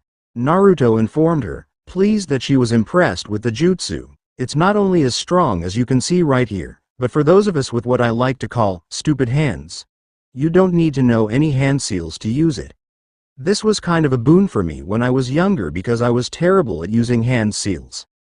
I still kind of suck at it, and most of my jutsu don't really use many of them, if any at all. And Tatsuki honestly hated hand seals. She liked keeping her hands in fists so that she could fight. Letting her guard down to make a bunshin or even to prepare a kawarimi went against everything she knew about keeping up a guard. Having a jutsu ready that she only needed to charge the chakra for was exactly what she wanted, and having one that actually did something offensive was even more appealing. Excitedly jumping to her feet with a grin on her face, Tatsuki looked ready for more work, impressive again due to having had fought Hidan for most of the hour prior. Alright then, sounds good to me, so what's first? First, Naruto commented, still not looking at her, which confused her since he had only looked at her once and had made a concerted effort to keep from doing so again ever since then. You're going to go get dry and change clothes because I can see through them. Tatsuki blushed and looked at herself, noticing this fact. Gaara's been staring at you for the last few minutes. Tatsuki turned to look across the lake after Naruto's accusation of Gaara only to find sand blowing where he had just been sitting. Growling to herself about her drenched state, Tatsuki started walking off, stomping on the surface of the water, cursing out Hidan as she was set on heading upstairs and getting herself together again. That's surprising. Naruto put a smile on his face as he heard Yoruichi's voice from behind him. I fully expected you to be gawking at Tatsuki the entire time. You would have been staring at me like you had X-ray vision if I had been the one all wet. Naruto stood up and turned around to face the former Shinigami captain. She's too young, you know that, he remarked, getting a roll of golden eyes from Yoruichi. Even comparing their ages was like comparing a garden pond to a landmark lake. I feel strange enough with the relationship that you and I have. I can't just go around ogling high school girls. Especially ones that he knew, at least when they knew that he was watching them. I'm a responsible sensei, Yoruichi-chan. Yeah, sure, whatever, Yoruichi said dryly before getting to the heart of the matter she had come to see him for. Kazuki's got the portal set to leave for tomorrow. And as a bonus, they know we're coming this time, so no dealing with a veritable army of Shinigami again. She sounded rather cheerful at that before taking on a pointed look. Who's in charge while we're gone? Gaara for sure, Naruto replied without missing a beat, taking note of the satisfied look on his second-in-command's face. What's with that look? It's Gaara or Hidan, and I don't even trust Hidan not to disembowel Tatsuki during a spar anymore. Let alone keep everyone else alive until we get back. I'm not even taking the whole former cage thing into account yet, but that's another point even if you don't get the reference. Yoruichi got behind Naruto and jumped on his back. So we're good to go, right? She asked as he began walking back towards the stairs to go upstairs. We can just head out first thing tomorrow and that'll be that? Sounds good to me, Naruto said with a grin on his face. He sure as hell didn't want to go to school again either. This was a great excuse to not do so. A business trip sounds great. I need to check on my account in the Soul Society anyway. XXX. The next day, Karakura High School, Kon, in Ichigo's body, eyed the empty seat nearby that had been more or less designated as Uzumaki Naruto's seat. While he didn't know too much about the guy personally, at least not as much as he knew about Ichigo's other friends, he did know that the reason he was currently in Ichigo's body living his life in the original stead was because Naruto had said or done something that had resulted in Ichigo taking on his Shinigami form for an extended period of time. He also didn't really have the time to ask Ichigo's other friends about where he just so happened to be, or why they weren't there with him. Whenever school ended, they would all usually head off almost immediately to do whatever it was that they did. It wasn't anything like going home since he knew where they lived, and the ways that they took certainly weren't to their homes. It was all very suspicious to him. Man, no one tells me anything, Kon thought as he looked over the entire classroom in boredom. Even Ichigo didn't divulge where he was going or what he was doing before he left his body. He'd better at least be doing something productive. XXX. Vizard's hideout. Training ground. 2 barriers around the outside of the warehouse. 1 barrier around the majority of the training ground itself beneath the warehouse. This was all required so that Ichigo's Ryotsu did not leak out and alert absolutely everyone and everything that could sense even the slightest amount of it to his presence or current existence. There was a very good reason to hide the latter at the moment. Staring inside of the barrier set inside of the training ground at all of the dust and debris in the air, Shinji let out a groan of exasperation. He's going to break that Bakudu, isn't he? He asked as if he already knew the answer, looking towards Hachi, who seemed to be struggling to maintain it. Yes, it looks like it, the gigantic man said in a reserved, polite manner. I don't believe it will hold for too much longer. Fantastic, Shinji said sarcastically before turning to the other Vizards in the room. Okay, who's going in first to hold that thing back? All fingers flew towards him, getting his jaw to drop. Hey, just why should I go first? I'm the leader here. Lisa was the first to respond to his question. Well, if you're the leader, then lead by example and show us how to handle things, she said nonchalantly. You've all done this before. You know how to do it, Shinji shouted in reply before calming down and turning towards the barrier. scratching his head. Well, someone needs to get in there, and I mean now. Hiyori stood up and stomped over to the barrier in a huff. Fine, I'll go first. There's no way that dumbass bastard could be that tough. Hachi opened the barrier for me, she snapped, getting a small opening in the barrier made for her to enter, allowing her to feel the Ryotsu leaking out that took her slightly aback before she quickly pulled herself together. So he's got some power, no big deal, she said as she stepped inside and allowed the barrier to reclose. The dust enshrouding the inside of the barrier cleared to reveal a white, muscular, humanoid lizard complete with black markings, a long thick tail, spikes protruding from its shoulders, and 3 toes. It had a skull mask on its face, long orange hair, the tattered remnants of a Shinigami hakama around its waist and legs, and most importantly, Zangetsu in its right hand. Outside of the barrier, Love, not looking at a manga to pass time due to the seriousness of this event, looked at the scene inside of it and remarked, "Do you think we should have made Naruto come down here and do this? It's kind of his fault that we skipped to this part so soon." "I don't think that's appropriate in this case," Rose said, focusing intently on Ichigo in his hollow form. "We told him to bring Ichigo to us but didn't tell him much more about how exactly we were going to help him control his powers. If he sped things along with his words, then that was probably because he didn't know about this part of the training." From inside the barrier, the fight had started between Hiyori and Hollow Ichigo, tearing up a lot of the landscape within right off the bat. Kensai had a frown on his face, but that was usual. "I say, if anyone pays for this crap, it should be Urahara. It's really his fault that this happened in the first place." XXX. Urahara shop. Training ground. Achoo. Urahara wiped his nose following his sudden sneeze. I hope that was some beautiful lady talking about me just now," he said to himself before turning to Naruto and Yoruichi. "So it's just you two going?" he asked. Dressed in his red sage coat and corresponding gear, Naruto nodded before shrugging. "Who else would go? Everyone else that could go is busy. And I can't take Hidan or Gaara because that would start something we probably wouldn't be able to explain or finish. Besides," Yoruichi added on, "this is going to require a diplomatic touch." She jerked her thumb towards Naruto. "I shouldn't even be taking him for this. Gaara's more diplomatic than he is." She ignored the deadpan look coming from her blonde companion. "But he's the one that's supposed to be heading this whole thing up, so if he didn't go, something would seem off." "Do you know how many years I've wanted a position of leadership?" Naruto asked Yoruichi. "I've wanted to do stuff like this since I was a kid. There's no way I'm screwing this up. Everyone will know we're legit after this is over with." Urahara smirked as he walked over to Tessai to begin the opening of the portal. "So what exactly are we called then?" he asked. "I mean, we're not the Gotei 13, so you can't just tack a number onto the end of a squad." As he made his way to the outline of the portal, he noticed that Naruto hadn't answered yet. "You don't know what we're supposed to be called yet, do you?" he asked amusedly as the portal opened.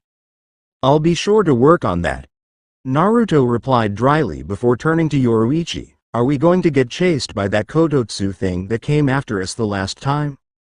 "No, they probably turned it off since they know we're coming," Yoruichi said as she walked towards the open portal. "But even if we did get chased, you can outrun it, right?" She then jumped through and began heading towards the Soul Society. Naruto sighed and shook his head before addressing Urahara and Tessai. "What you told me about Nell, do you know what you're going to do to help her?" "Nope," Urahara said brightly, getting a deep frown out of Naruto. "Don't look so worried about it. She'll be fine staying here with her brothers until I come up with something. It might not be as hard as we think it will be. Maybe." Things had been going way too well for them anyway. That was the best they were going to get for the time being, it appeared, so Naruto accepted that. "All right. I'm counting on you, Urahara. Earn that paycheck," he said as he jumped into the portal and left the world of the living. "You pay everyone in cash, though," Urahara shouted after him before deactivating the portal. Once the Senkaimon faded, he looked at Tessai. "Well, let's get back to work, shall we? Figuring out how to stop that leak of spiritual energy from Lil Nell's mask." "I have an idea if I could suggest it," Tessai stated as they started to leave the room. though I am not sure of just what extent such a course of action would manage to fix or if the person we need for my idea is skilled enough for it. The look on Urahara's face under his bucket hat showed that he was paying attention. XXX. Soul Society, West Rukongai 1st District. Took you long enough. Yoruichi chimed from her seat on a rooftop as Naruto walked down through the streets, probably searching for her. Did you get tripped up in the tunnel, sweetie? She asked in a teasing manner. Naruto gave a sarcastic laugh up at the dark-skinned female Shinigami. I didn't know we were running. And I thought that we were supposed to be diplomatic about this whole thing. Doesn't that mean we're supposed to be serious? Yoruichi nodded and pointed off in the direction of the Seirei. Yeah, but we're not there yet. I don't have to act all uptight until I walk through those gates. Then I can let out the Shihuan Yoruichi that was the 22nd head of my clan, captain of the 2nd division, and the leader of the Onmitsukido, and you can let out whatever serious part of Uzumaki Naruto exists. She jumped down from where she had been sitting on the roof and landed in front of Naruto. So what's the plan, boss man? How are you going to get us sanctioned by the Gotei 13? I couldn't give a fuck less if we were sanctioned by the Gotei 13, Yoruichi-chan, and to hell with that 10-year trial period the old man was talking about back when the idea was first planted in my head. Naruto said, getting a confused look out of Yoruichi. We're not meant to be an actual working part of the Seirei.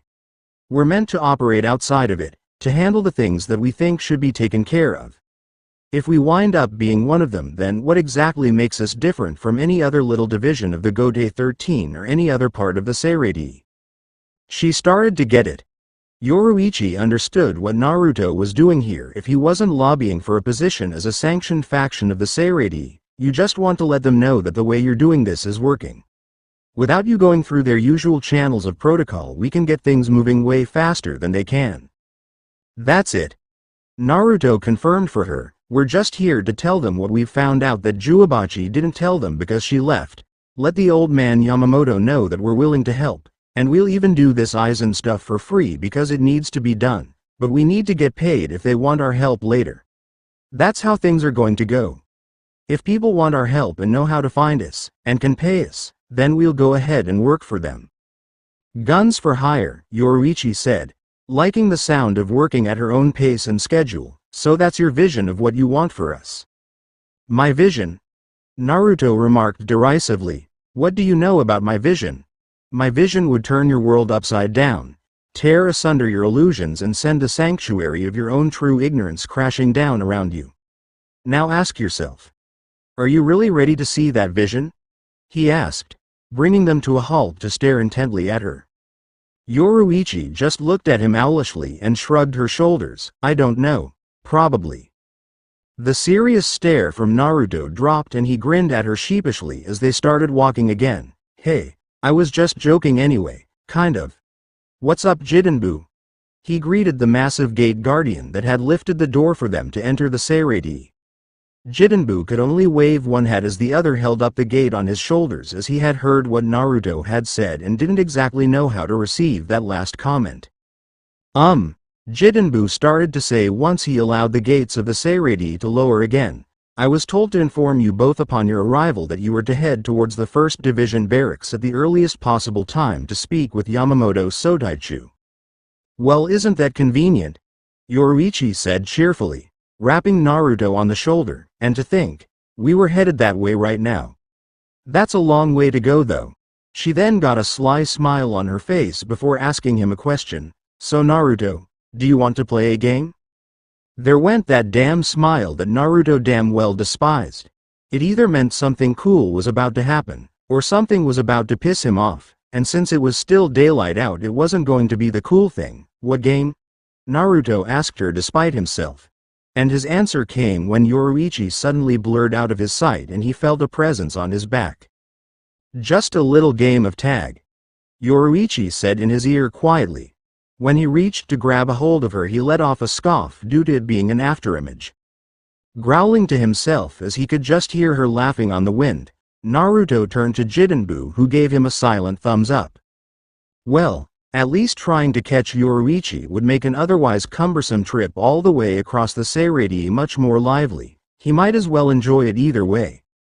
Naruto jumped up on one of the high walls lining the streets of the Seirei and cupped his hands around his mouth. You'd better be headed straight to the 1st Division Yoruichi-chan because your ass is mine. Datbeo, he shouted. Ha! Datbeo. I still love that. He heard Yoruichi shout with some humor in her voice, getting Naruto's eye to twitch before he took off in a blur in search of her. XXX. Karakura Town. So, Tatsuki said, trench knives in hand as she stood in her fighting stance in a park. You guys are sure I have to do this? She asked rather tentatively as she gripped her weapons tightly. Standing a distance away from her was a gray scorpion-like hollow with a saber-tooth mask skittering around an empty playground. Her last run-in with a hollow wasn't exactly pleasant. One didn't necessarily enjoy getting their body taken over by a giant octopus monster. Nearby, Chad nodded to her question. You have to know that you're able to fight a hollow and win, Tatsuki. At least fight well enough to defend yourself. Nothing bad will happen as long as we're here. We were asked to come with you for that reason. If things got bad, they were more than capable of stepping in to ensure Tatsuki's safety. Orihime was much more enthusiastic with her reinforcement. You can do it, Tatsuki-chan. Show that hollow what you've got. Give it that new move that you said Naruto taught you. I didn't even learn it yet. Tatsuki snapped before turning her attention to the hollow that had stopped puttering about and had now locked eyes with her, freezing both of them in place. Any advice, anyone? Tatsuki asked quietly, waiting out the hollow's first move. Uryu was the only one to chime in with anything on that front. Aim for the mask if you want to get rid of it quickly. It'll regenerate attacks that aren't particularly fatal. He wished he could do something to fight if push came to shove, but he still didn't have his powers back, hence he was only an informed spectator in this instance, and don't wait for it to attack first. Why? Tatsuki asked, turning to look at Uryu and wonder why he was giving her that kind of advice. Wasn't it better to react to an enemy than to rush in blindly with no information on how your adversary worked? Uryu just pointed at the scorpion-looking hollow as he replied, that's why. Tatsuki turned her attention back to the hollow and found that it had spat a rather lengthy spine at Tatsuki, forcing her to jump out of the way as it impaled a tree. She then watched the tree wither and die within seconds of being stabbed through by the hollow's attack. What the hell? Tatsuki shouted loudly, scorpions don't do that. It's a scorpion hollow. Uryu supplied helpfully, tilting his glasses up onto his face and getting nods of agreement from Chad and Orihime. You're not helping, jerk, Tatsuki shouted before turning her attention back to the hollow as it roared loudly. Okay. Just pretend that this is dodging practice all over again, only if I screw up I die. It sounded simple, except for the dying part. That part sounded painful. The hollow let out another roar as it basically charged Tatsuki, snapping its front claws as it advanced. As it got close, Tatsuki dodged a snap of each claw before dodging its back stinger as it missed her and stabbed into the ground, killing the grass within a 5-foot radius with the poison it had injected it with. Tatsuki backed off and made 3 hand seals before a quartet of Tatsukis appeared around the hollow and began circling it rapidly in an attempt to disorient it. As it spun around trying to guess which Tatsuki was real, it started taking slashes and punchmark puncture wounds in its blind spots. Eventually it got sick of getting hit and regenerating its wounds and used its tail to bat all of Tatsuki's clones out of existence. After getting rid of the clones, the hollow looked around for the now absent Tatsuki as it hadn't hit anything solid when it rid itself of the multitude of Bunshin. Ha! Tatsuki then dropped a crushing falling heel kick across the back of the hollow, getting a hiss of pain from the massive monster as its legs nearly crumbled from the pressure of the attack. Almost, because it was still tough enough to stay upright. Oh come on. That should have broken you in half, she mumbled to herself before she saw the tail swing about overhead. Crap. The tail stabbed downward while Tatsuki was still in the middle of kneeling from her heel drop. Tatsuki lifted and crossed her trench knives in an effort to block, keeping the tail from stabbing into her. However, the force behind the stab knocked her off of the hollow's back to the ground. Tatsuki groaned at being knocked down and disoriented before getting her bearings back in time to roll out of the way of another stab from the hollow. After dodging a series of rapid-fire stabs, Tatsuki got back to her feet and directly punched at the tail when it came her way again, knocking it back with surprising strength. She hit the tail so hard that the hollow wasn't prepared for it and wound up being knocked back on its back legs, leaving its underbelly exposed. Tatsuki smirked at the opening left for her and rushed towards the hollow before giving off a loud yell of exertion and delivering a hard flying kick right to the underbelly of the scorpion hollow, knocking it onto its back. "Finish it off already," Uryu said in a bored voice. "I'm getting to it." Tatsuki snapped back as she ran at the hollow that had managed to get itself upright, just in time for her to punch it directly in the mask, where she began unleashing a combination of punches with her trench knives that made the hollow backpedal due to the impact, but did nothing otherwise. "I can't break the mask with just my punches." Orihime saw the hollow stumble and scuttle back to get some distance before opening its mouth once more. "Tatsuki-chan, look out!"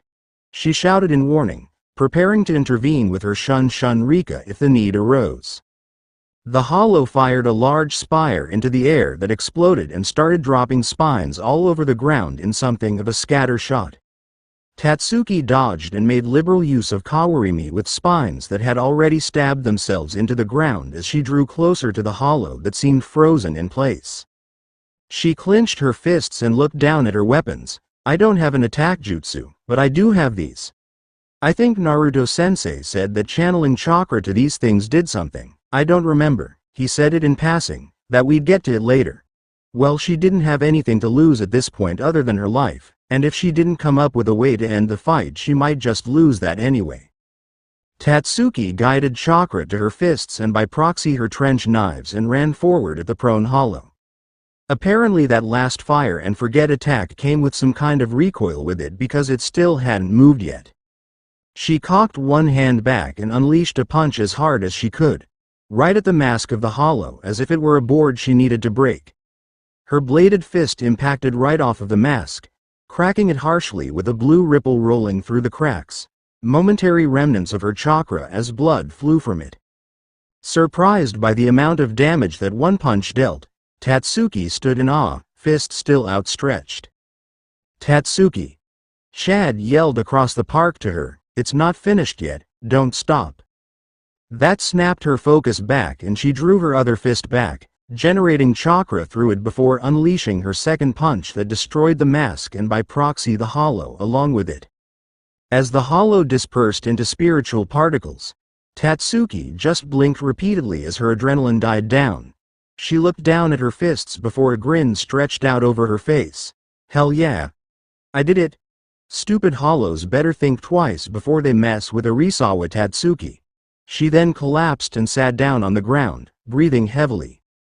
Orihime ran over and gave her best friend a huge hug. "That was so great, Tatsuki. Your first fight with a hollow and you didn't even get hurt."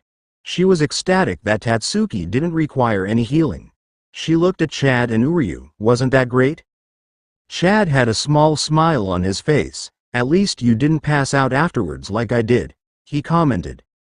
"You could have finished a bit faster. You looked lost for a lot of that fight," Uryu critiqued, getting the middle finger from Tatsuki in return. "It's just an opinion," he grumbled under his breath quietly. "When you were hitting the hollow solidly in the mask the first time, why didn't that finish it? The second time you attacked like that it did." Taking a moment from her little victory lap, Tatsuki looked at her trench knives to explain. "Well, the first time I didn't generate any chakra through the knives. Without chakra I couldn't punch through the mask, but I thought Naruto-sensei said that using chakra would make me cut through anything I hit, like that other guy he talked about that had these before me. All I did was just hit harder," she said as if she were actually disappointed that her punches were now stronger. Oh well, it was another question to ask once he came back from wherever he was. Maybe she was just doing it wrong? It didn't feel like it though. Orihime helped Tatsuki back to her feet. "So are you ready for another one?" she asked, in high spirits now that she knew Tatsuki could beat a hollow. Tatsuki's face froze in a smile that actually belied her trepidation. "Another one?" she said in a rather tentative manner. "You mean there are more?" Uryu nodded slowly. "There are usually always more somewhere, and since Ichigo is off doing whatever it is he's doing, Someone has to deal with them. He left out the fact that he really couldn't do much without his powers. Man, it kept coming back to that. He needed something to fix that little issue and in a hurry. Having his Riryoku sealed off after his fights in the Soul Society was really a pain. He was all but useless the way he was. And that someone is us? Tatsuki asked, pointing between the three of them. Wait, doesn't that Seirei place send Shinigami to do this crap for us? Chad nodded. Well yeah, but they usually leave the world of the living alone for the most part. Since we get a lot of trouble they send one guy with an afro, but he kind of sucks. Uryu finished for Chad, who was too nice to just flat out shoot the guy down. He isn't going to be able to get them all if a massive outbreak occurs, not even close. And that's where we come in. Not to mention the fact that there was a standing bounty for hollows defeated in Karakura Town for anyone in the little group of the spiritually aware. Apparently Naruto did have rather deep pockets since he was footing the bill. Tatsuki raised her hand. I kind of suck, so wouldn't I be better served to go back to the base, or better yet, home? She could keep fighting these hollows, but these hollows weren't as strong as those Arrancar girls she got into a tiff with previously. She hadn't even cracked Naruto's directions for the Rasengan yet, so there was no telling how long it would take her to learn that, and she didn't think fighting hollows would help her get it down anyway. Her answer came when Orihime grabbed a hold of her hand and started running off, probably towards the location of the next hollow to face. Come on Tatsuki-chan. Kurosaki-kun is busy, so it's up to us. What the hell could Ichigo be doing that's so important? Tatsuki asked belligerently as everyone started heading off to hunt for hollows. XXX. Vizard's hideout. Training ground. I'm tagging out. A rather disheveled-looking Rose said, his long blonde hair all out of sorts as he stepped out of the barrier enclosing Hollow Ichigo to take a seat next to the other amassed Vizards that had also been taking turns fighting with Ichigo. As no one immediately jumped up to take his place, he spoke up again. Hey, I was just in there for the last 2 hours, someone else go in there. Kensai stood up with a sigh and punched his right fist into his palm. Fine, I'll smack the kid around for a bit longer. The silver-haired man said as the barrier opened for him to enter from. How long are you going to take to beat your inner hollow's ass? You're taking longer than Hiyori did, he taunted. Hiyori took offense to being used in an insult. Hey, less talking about me. More beating the crap out of dumbass over there. Ichigo let out a roar of a monstrous voice with tinges of his own original voice in it. Kensai drew his Zanpakuto and rolled his eyes. Yeah, whatever. I've got something for you ugly. Futobase. Tachikaze. Blow it away, earth-severing wind. Currents of air whirled around Kensai before it dissipated and revealed that his Zanpakuto had transformed into a combat knife with a ring on the gray hilt. He flipped the weapon in his hand and held it in a backwards grip. Seeing his Shikai, Mashiro yelled out to him. Hey Kensai. Are you going to use your Kamehameha wave? She asked rather innocently. Kensai turned towards her with a twitching eye as he gnashed his teeth. For the last fucking time Mashiro, that is not what it's called. It doesn't even have a name. You know it doesn't have a name. It's just an attack. Right. Mashiro replied cheerfully, so I'm naming it for you, and I'm just telling you what it looks like. It's not my fault you ripped it off from Dragon Ball. I've been using that attack for more than 100 goddamn years. You were my lieutenant, you should know that. How can you say I ripped it off from anything, especially some dumb manga? Kensai snapped at her irritably. Hey, love, Lisa, and Rose all said simultaneously in insulted tones of voice. Love pointed directly at Kensai in a dramatic manner. The life lessons taught in that manga were passed down to an entire generation of young boys that grew up to run the world of the living today. Kensai let out an indignant snort. Yeah, that's why the world of the living today absolutely sucks. Lisa crossed her arms over her chest and glared. Thou shalt not belittle or slight the adventures of Son Goku or his band of Dragon Ball hunting warriors. That's why I hope Ichigo blows you away like he looks like he's going to, she said, informing Kensai of his impending doom. Huh? Kensai turned around to find Ichigo charging a Sero at the tip of his claws on one hand. Oh crap. Kensai said with trepidation as he hurriedly drew his hands together over his Zanpakuto grip and generated a ball of energy in hands, pumping it backwards to centralize the power before thrusting his hands forward and firing off a white energy blast that matched Ichigo's Sero. The red Sero and the white blast of Kensai's energy beam clashed together in a stalemate, pushing against one another until Kensai's mask appeared on his face in the appearance of a flat hockey face guard with 3 bands that went around the back of his head. Kensai shouted in a distorted voice as his attack began to overpower Ichigo's and send the possessed substitute Shinigami back with the blast that pulverized rock and everything else that got in its way. Kensai let his mask fade from view and smirked to himself in a satisfied manner. "Don't try to sneak up on me, kid. You're a few years too early to try something like that." "Yeah." Kensai with the Kamehameha for the win. "God damn it, that's not what it's called." Kensai snapped at Mashiro again, only to get her pointing behind him in response. "Really? He's back up already?" He turned his head to talk some more smack to hollow Ichigo. "You'd think you'd." That was as far as he got before Ichigo's tail forcefully smashed him through a nearby rock. "Ooh." All of the Vizards said from their position as spectators as they cringed along with the hit. Mashiro then shook her head pitifully. Poor Kensai. He should have used instant transmission. "Shut up!" Kensai yelled as he started freeing himself from the rubble. Once he got back to his feet and wiped the blood from his face, Ichigo roared at him and Kensai angrily yelled back at him before the two charged each other to continue fighting. XXX. Seirei 1st Division Barracks. Yamamoto looked out at Naruto and Yoruichi, standing out in front of him in the assembly room. At the moment, all of the other captains of the Gotei 13 were in attendance as well for the meeting. The captain of the 2nd Division, Soifan, has given me the briefing of your actions in exploring Hueco Mundo. The old captain commander had his eyes closed as he spoke. The most important thing I've taken from what I've been told is that you can form a stable connection to Hueco Mundo anytime you wish to do so and then make it so that you can return. That's right. Naruto said, confirming Soifan's earlier debriefing to Yamamoto after her return from her mission to the world of the living, but I would rather not use my powers like that for no good reason. This was him being completely honest. Some things that I'm capable of just aren't meant to be done on demand. Seeing himself as a true sage, Naruto took his role as the bridge between the physical and spiritual world rather seriously. He had ever since he had found that he was able to see roaming spirits. He wasn't about to use the Gadu to jettison entire groups of Shinigami into Hueco Mundo to launch guerrilla attacks. They wouldn't stop at just fighting Aizen's army, they would exterminate every hollow or Arrancar they saw. And from Naruto's experience with Nel, Pesci, Dondoshaka, and Gaara, he knew that there were those that roamed Hueco Mundo that weren't inherently evil. He left Hidan out of this group for obvious reasons.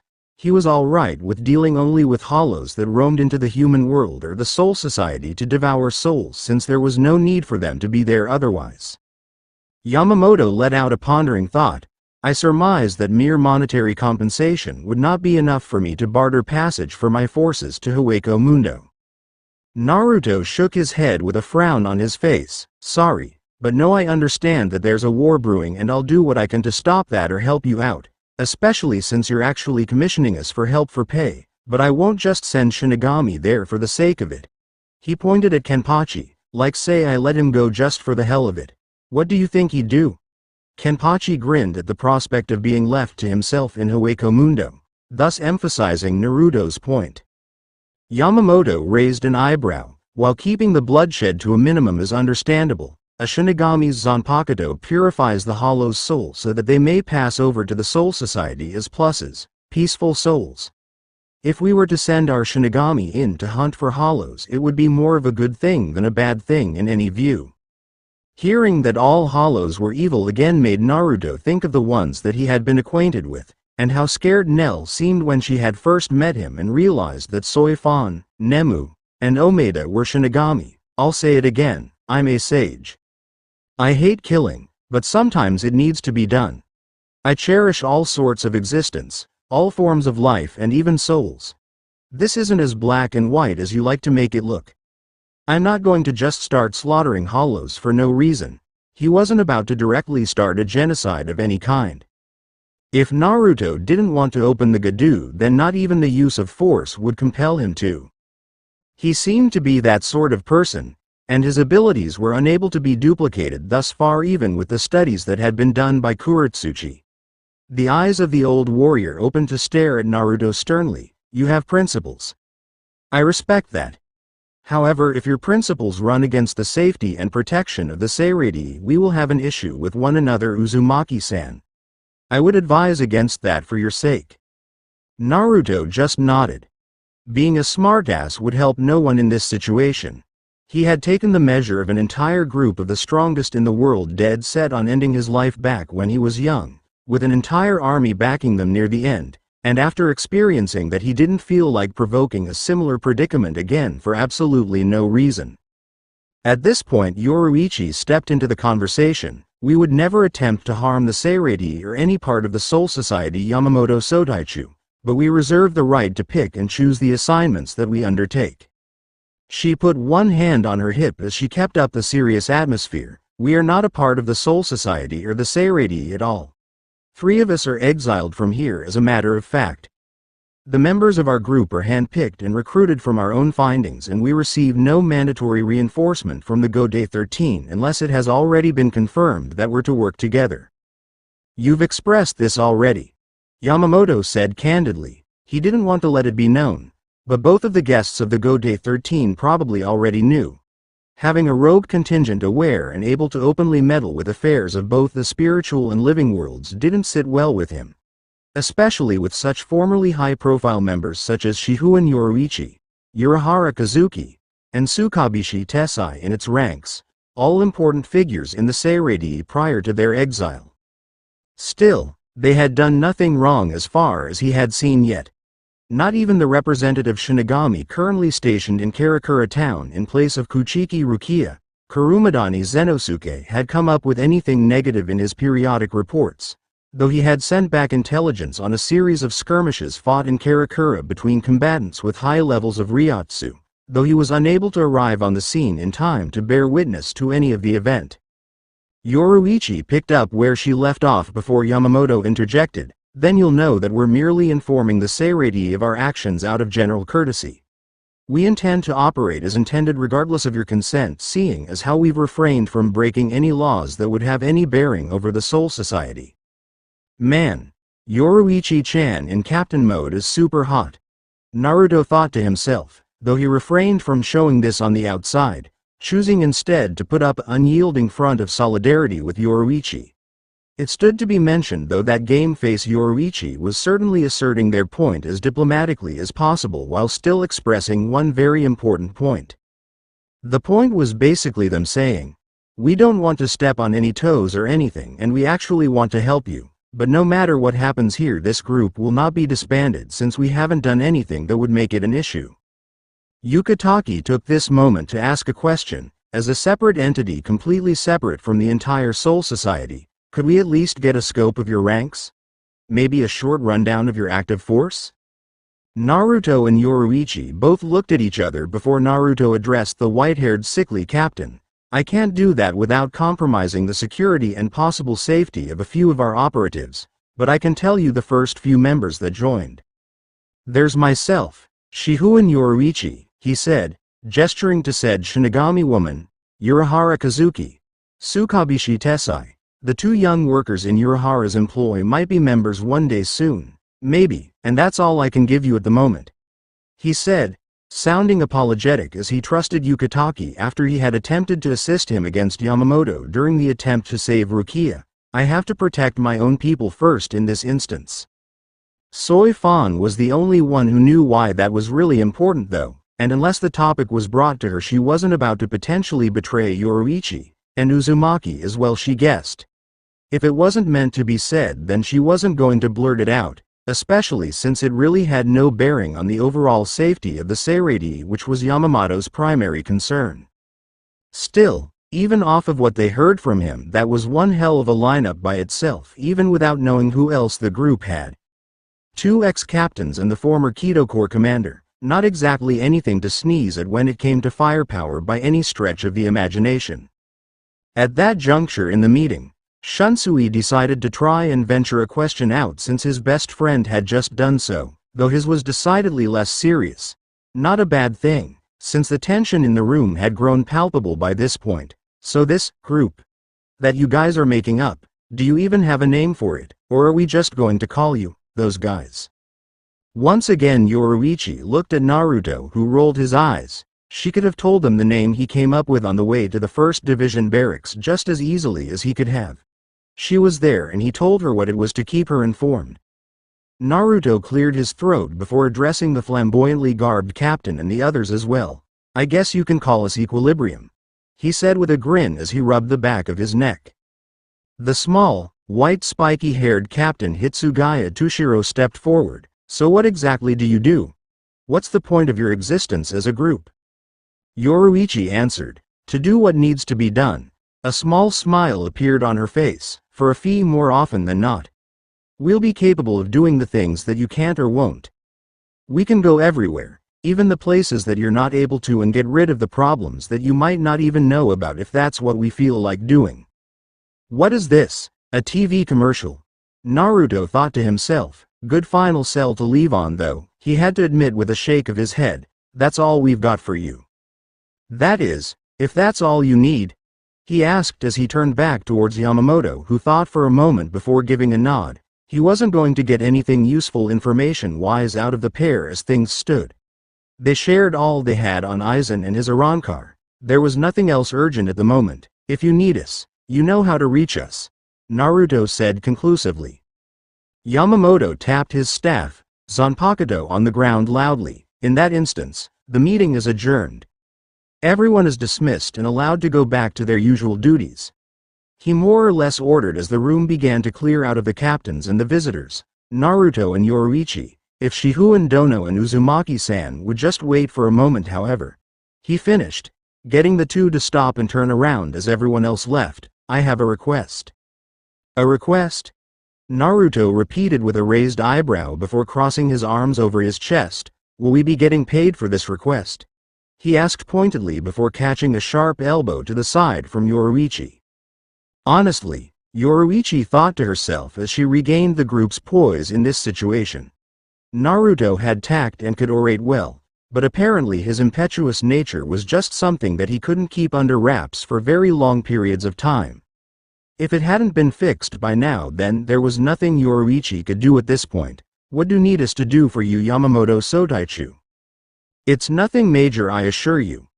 Yamamoto stated in an exact manner, and yes, you will be compensated for this request if that really matters to you. We're listening, Naruto said, turning his eyes towards Yoruichi, who happened to be giving him a light glare. What? I'm not working my first actual assignment from the Seirei for free. I haven't had an actual paying job in forever, he told her, emphasizing the paying part of his statement since she technically never paid him for all of his trouble from assisting in the rescue of Rukia. It's a very simple job, not complicated at all, Yamamoto claimed. You won't have to do any actual work at all, come to think of it. Even if there was no work for this job, neither of them liked the way that sounded. Naruto was reminded once again from the serene look on Yamamoto's face that he really didn't like old men that were still older than him. Because that meant that life experience still gave them at least one extra trick up their sleeve more than him. XXX. Nightfall. Karakura Town. Uryu was looking down in the back of an alleyway with his cell phone out and by his ear. The patrol around town for any possible hollows on the prowl led to a strange discovery as darkness began to settle. Ah, well, hello there to you, Urahara's enthusiastic voice came over the other line. Hearing the man's voice, Uryu immediately launched into conversation. Urahara-san, I think I found something extremely. Urahara's voice then picked up once more, cutting Uryu off. Thank you for contacting Urahara Shop. Your call is very important to us. Unfortunately, no one is able to reach the phone to help you at this time, so please leave a message and I promise we'll get back to you at the soonest possible convenience. God damn it, Uryu muttered as he hung his phone up and pocketed it. He then kneeled down and reached a hand out to touch two lifeless bodies on the ground.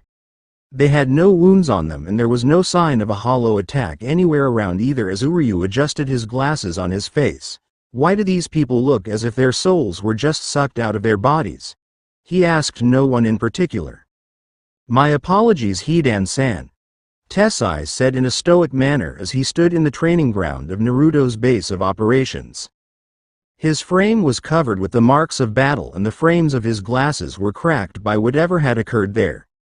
Even his mustache needed a touch-up after what had just occurred. It has been quite a while since I've been in an intense battle. I forgot sparring etiquette and used my higher-level Kido against you. In his defense, Hidan had monstrous Ryotsu and fought like a savage. Nah, Hidan said in a strained voice in his Gigai as he lay on the ground, it was all good. I needed to fight someone tough as an Arrancar and if you'd pulled punches I might have cut you in half. It's not your fault my Gigai got in the way. He looked down at his severed left arm, and chunk of his entire left side missing. You can't kill my human body. This hurts like a motherfucker though. A rather brutal spar between Hidan and Tessai ended with only one overwhelming casualty. Hidan's Gigai. He seriously needed to watch where he left that thing around it when he was using his Arrancar form, even if it couldn't technically die. Soden Kishun, Twin Sacred Return Shield, I reject. Hidan then found himself surrounded in the glowing barrier, courtesy of Orihime, and sighed in relief as his injuries began to quickly heal. I know I hate all you pacifist types and everything, but you're alright. When Jashin-sama rises up and takes this world I'll see what I can do to keep you alive, girl. Thank you, Hidan. Apparently Orihime saw that as a perfectly feasible way of someone saying thank you to her. If anything, hanging around while Hidan picked fights with others got her tons of practice at healing, because he would leave his Gigai around haphazardly and it would get annihilated, thus requiring someone to fix it so that he could use it and move around after he was done fighting.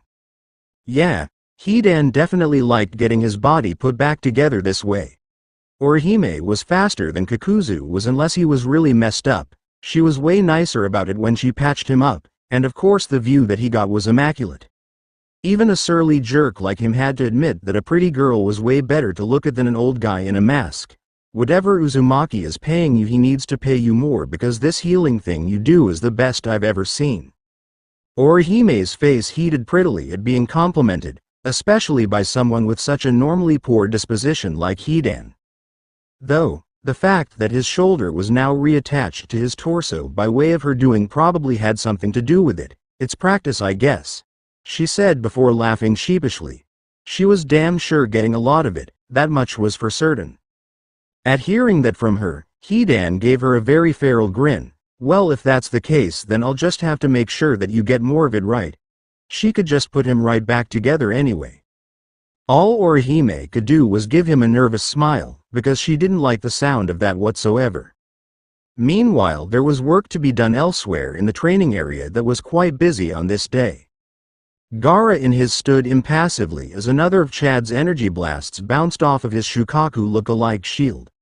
Once again barely anything chipped off of the tightly compacted material but did nothing to the overall structural integrity of it. You have to do better than that, Sato-san, Gaara said calmly. Chad stood panting as he stared down the tanuki-looking shield directly in his path. He knew he had put absolutely everything he had into that last blast, so why was it still looking pristine? He saw pieces of it fly away. Little did he know, Gaara was repeatedly reinforcing the shield after every attack Chad gave it. The smoke and dust kicked up from every blast obscured Chad's vision and allowed Gaara to pull up more minerals from the ground to use to reform parts of the shield. Gaara wanted Chad to smash it in one hit blast though, instead of picking away at it, since if he could do that, there probably wasn't anything he couldn't destroy. It's impossible, Chad thought to himself as he let the armor around his right arm fade, his exhaustion evident by this point.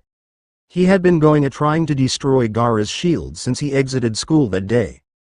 It had been like that every day since they had begun to train together. What on earth is that thing made of? Steel. Gaara could see the exhaustion in Chad, having fired nothing but full-powered blasts from his arm ever since the training session had begun, now being well after 9 p.m.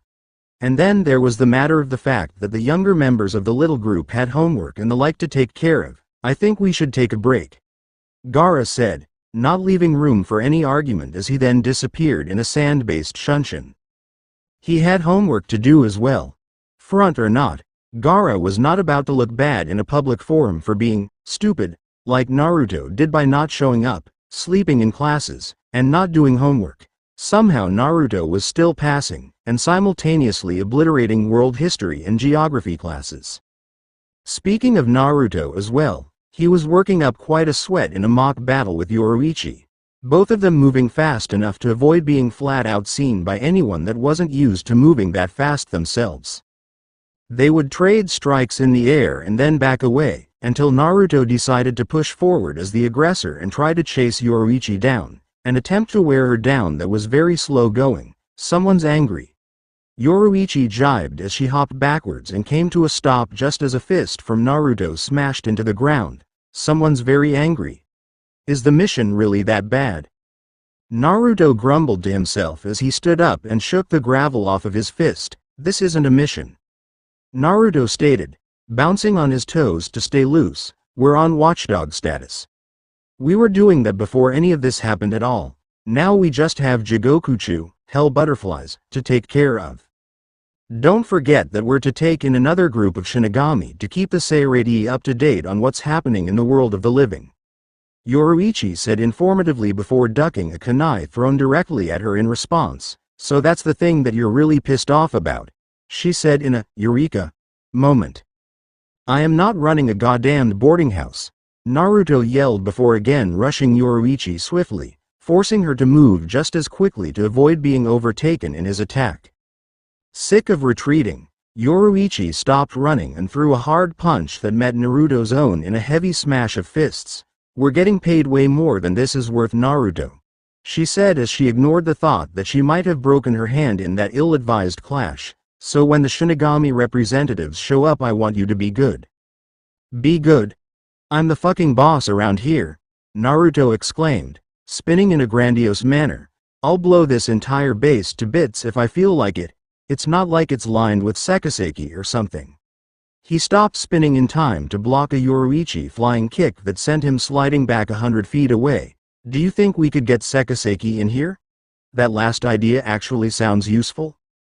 Yoruichi sprang back off of Naruto's block and smirked at watching him shake his arms out. She might have cracked the bones in them as hard as she kicked him. Nope, can't bring it through any portal.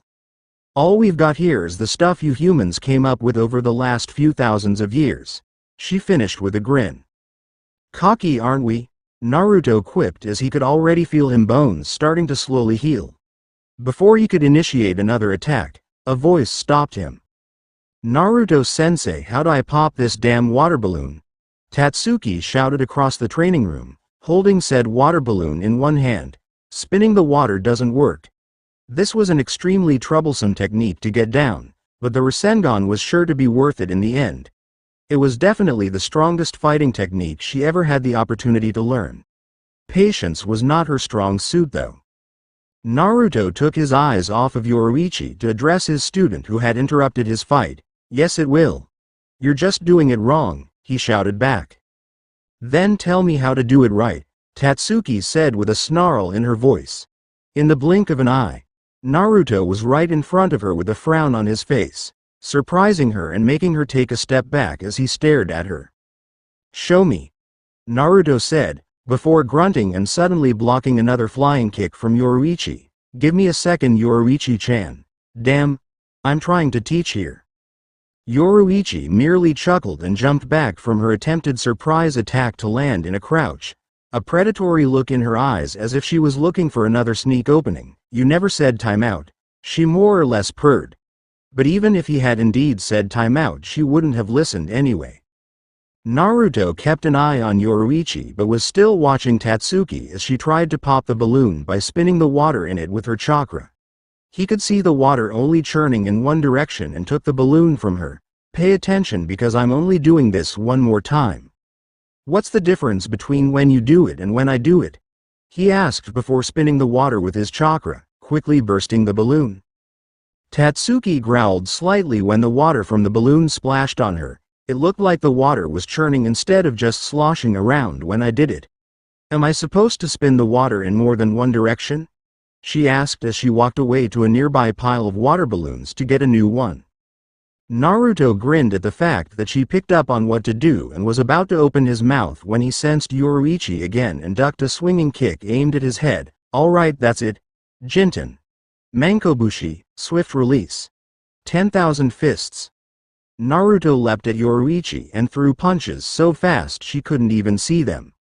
Wow. She thought as Naruto's punches actually sent her in a full retreat.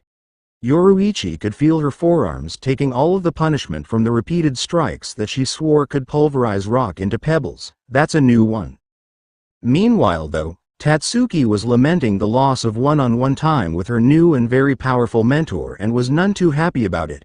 Can you two stop playing around for 5 minutes so I can get some help here? She wished she was fast enough to chase them down, but Naruto didn't teach her how to do that yet. She couldn't even see Naruto or Yoruichi most of the time and she didn't ever think she'd be that fast. Pop the goddamn balloon. Naruto yelled, splitting his attention between his student and his opponent. What else do you want me to say or do? I'm in a fight here, damn it. Naruto turned back to Yoruichi fully to find her kneeling down with both hands on the ground. A grin firmly on her face. And what do you think you're? Bakudu number 21. Seikenten. Way of binding number 21. Red smoke escape. From Yoruichi's hands on the ground, a massive plume of red smoke burst up, engulfing herself and Naruto. After a moment the smoke cleared and revealed Naruto in a ready stance all by himself without Yoruichi anywhere in sight. Damn it, Naruto muttered to himself, scratching his whisker marks. Sensing Yoruichi's Ryotsu was always a pain and he didn't want to get caught off guard in another sneak attack, if she was even still there at all. There was always a chance that she had just gotten bored and left altogether. Still, free time was free time, and with that he turned towards Tatsuki. Now pop the balloon and I'm not answering another question until you do. I'm not here to spoon feed you the way to do things. Tatsuki stared at him and then at the balloon in her hand before glaring at it in focus as the water started to churn. Once again, Naruto had to say that her control was way better than his when he took to learning the Rasengan because she only needed one hand to begin the process of moving the water in multiple directions. After a few seconds the balloon popped, putting a look of elation on Tatsuki's face as she had finally gotten the step down. I did it, it only took a few days. She was about to break into a full-on celebration when she caught a rubber ball that was thrown right at her. What the hell is this now? Pop that. Naruto said, amused at how he had cut off her little celebration. He could see why Jiraiya used to do it to him all the time when he thought he had accomplished something. It was actually kind of hilarious to see her expression change. It's not a water balloon this time, it's a rubber ball. They make the rubber out of lower quality stuff than when I had to do this step, so it should actually be easier for you to pop it. He stifled a laugh when the look of concentration on her face bore no fruit by way of the ball popping. Tatsuki tried spinning the chakra in the ball in a similar way, getting no positive reaction from the orb. How am I supposed to pop this thing? Do I spin my chakra the other way? What's the trick this time? Power. Naruto answered her question in a straightforward manner. Your chakra needs to be as intense as you can make it to pop the ball.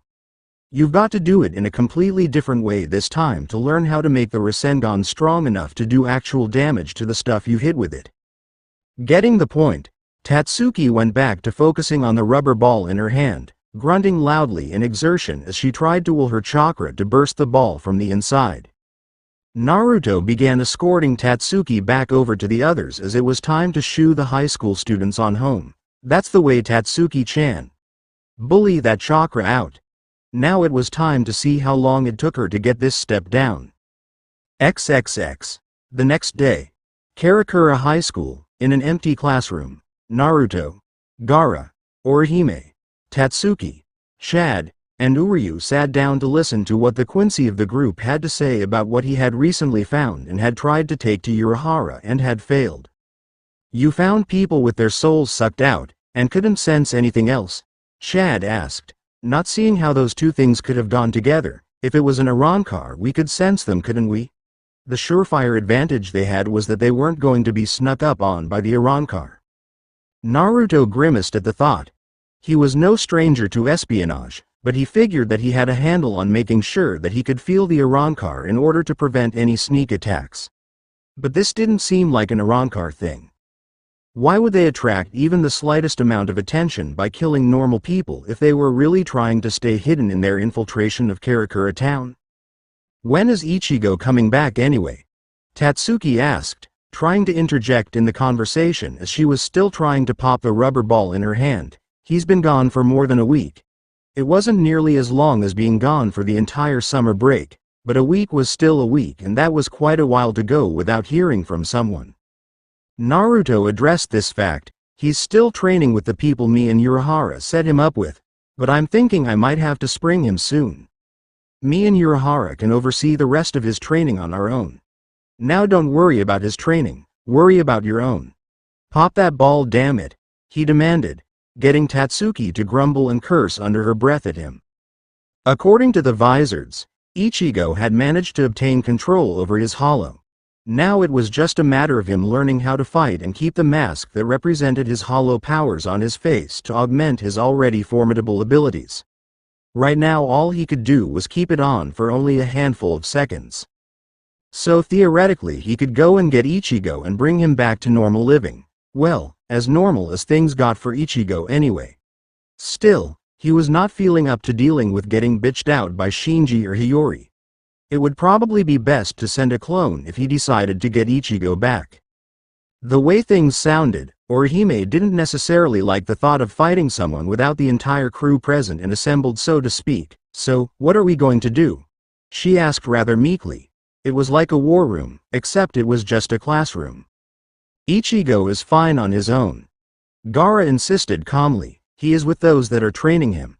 They are most certainly not weak, thus this incident won't touch them. Naruto stroked his chin in thought. Yeah, I hear what you're saying, but Wonder Boy needs more seasoning. Besides, we need to see what he's gotten out of all of his training anyway. Once we know what we're dealing with, I'm calling him back. There was no need to yank him out of his current training regimen prematurely before they even knew what they were facing. Gaara then rocketed out another immediate question. You going to call the Seirei?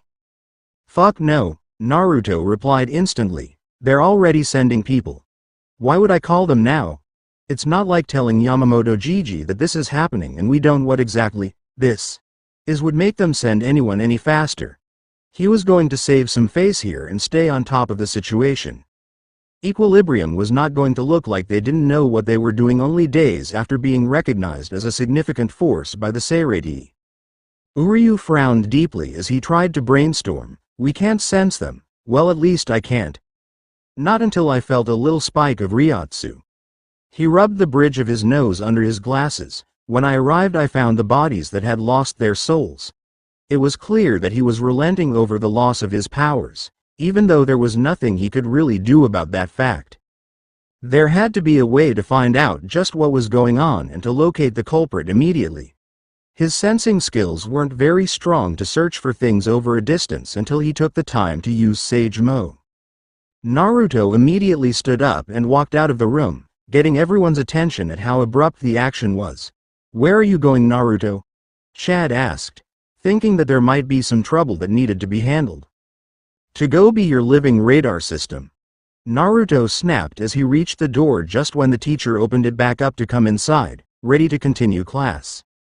Uzumaki-san, the lunch period is almost over, she said with her hands on her hips. Where do you think you're going?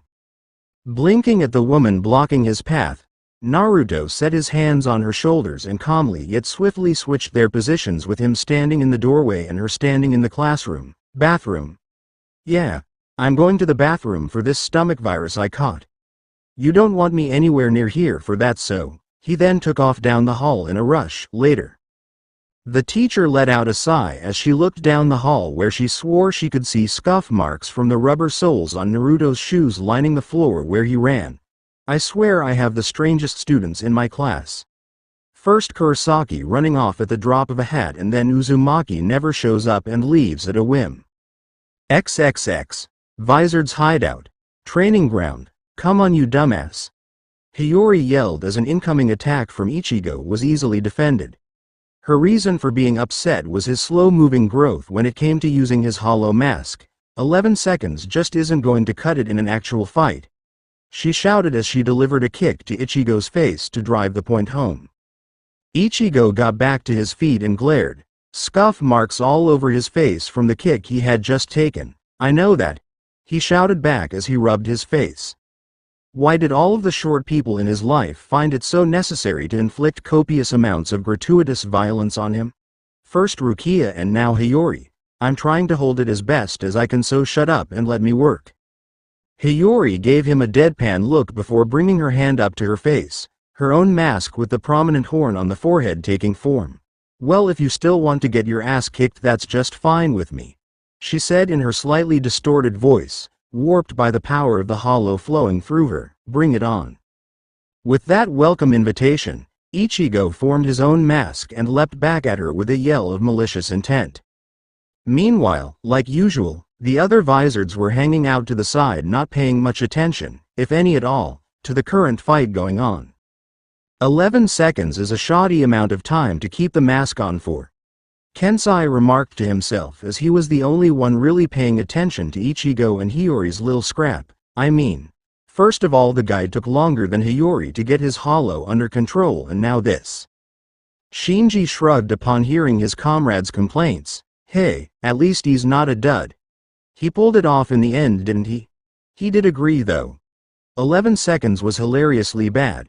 That didn't mean that there wasn't room for improvement though, and Ichigo certainly was impressive. "Wait, do we have to pay Naruto?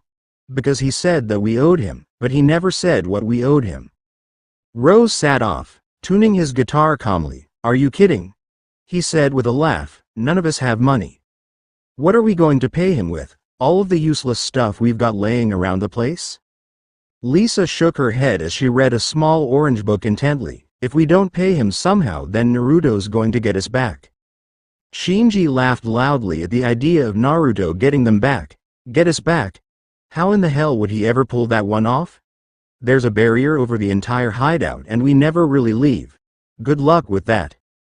Love rubbed his stubbly chin as he thought about what was being said. Well, Naruto is thousands of years old and he's strong. Really strong. We actually don't even know how strong he is, but that's not even really important. He's like an old man, and old men are wily and conniving. Even if he doesn't try to beat us up, which would be stupid trying to do that to all of us at once, everyone in earshot nodded in agreement. That indeed would have been very stupid, but even if he doesn't try that, I still think he could do something to get us back because he keeps saying that he doesn't work for free.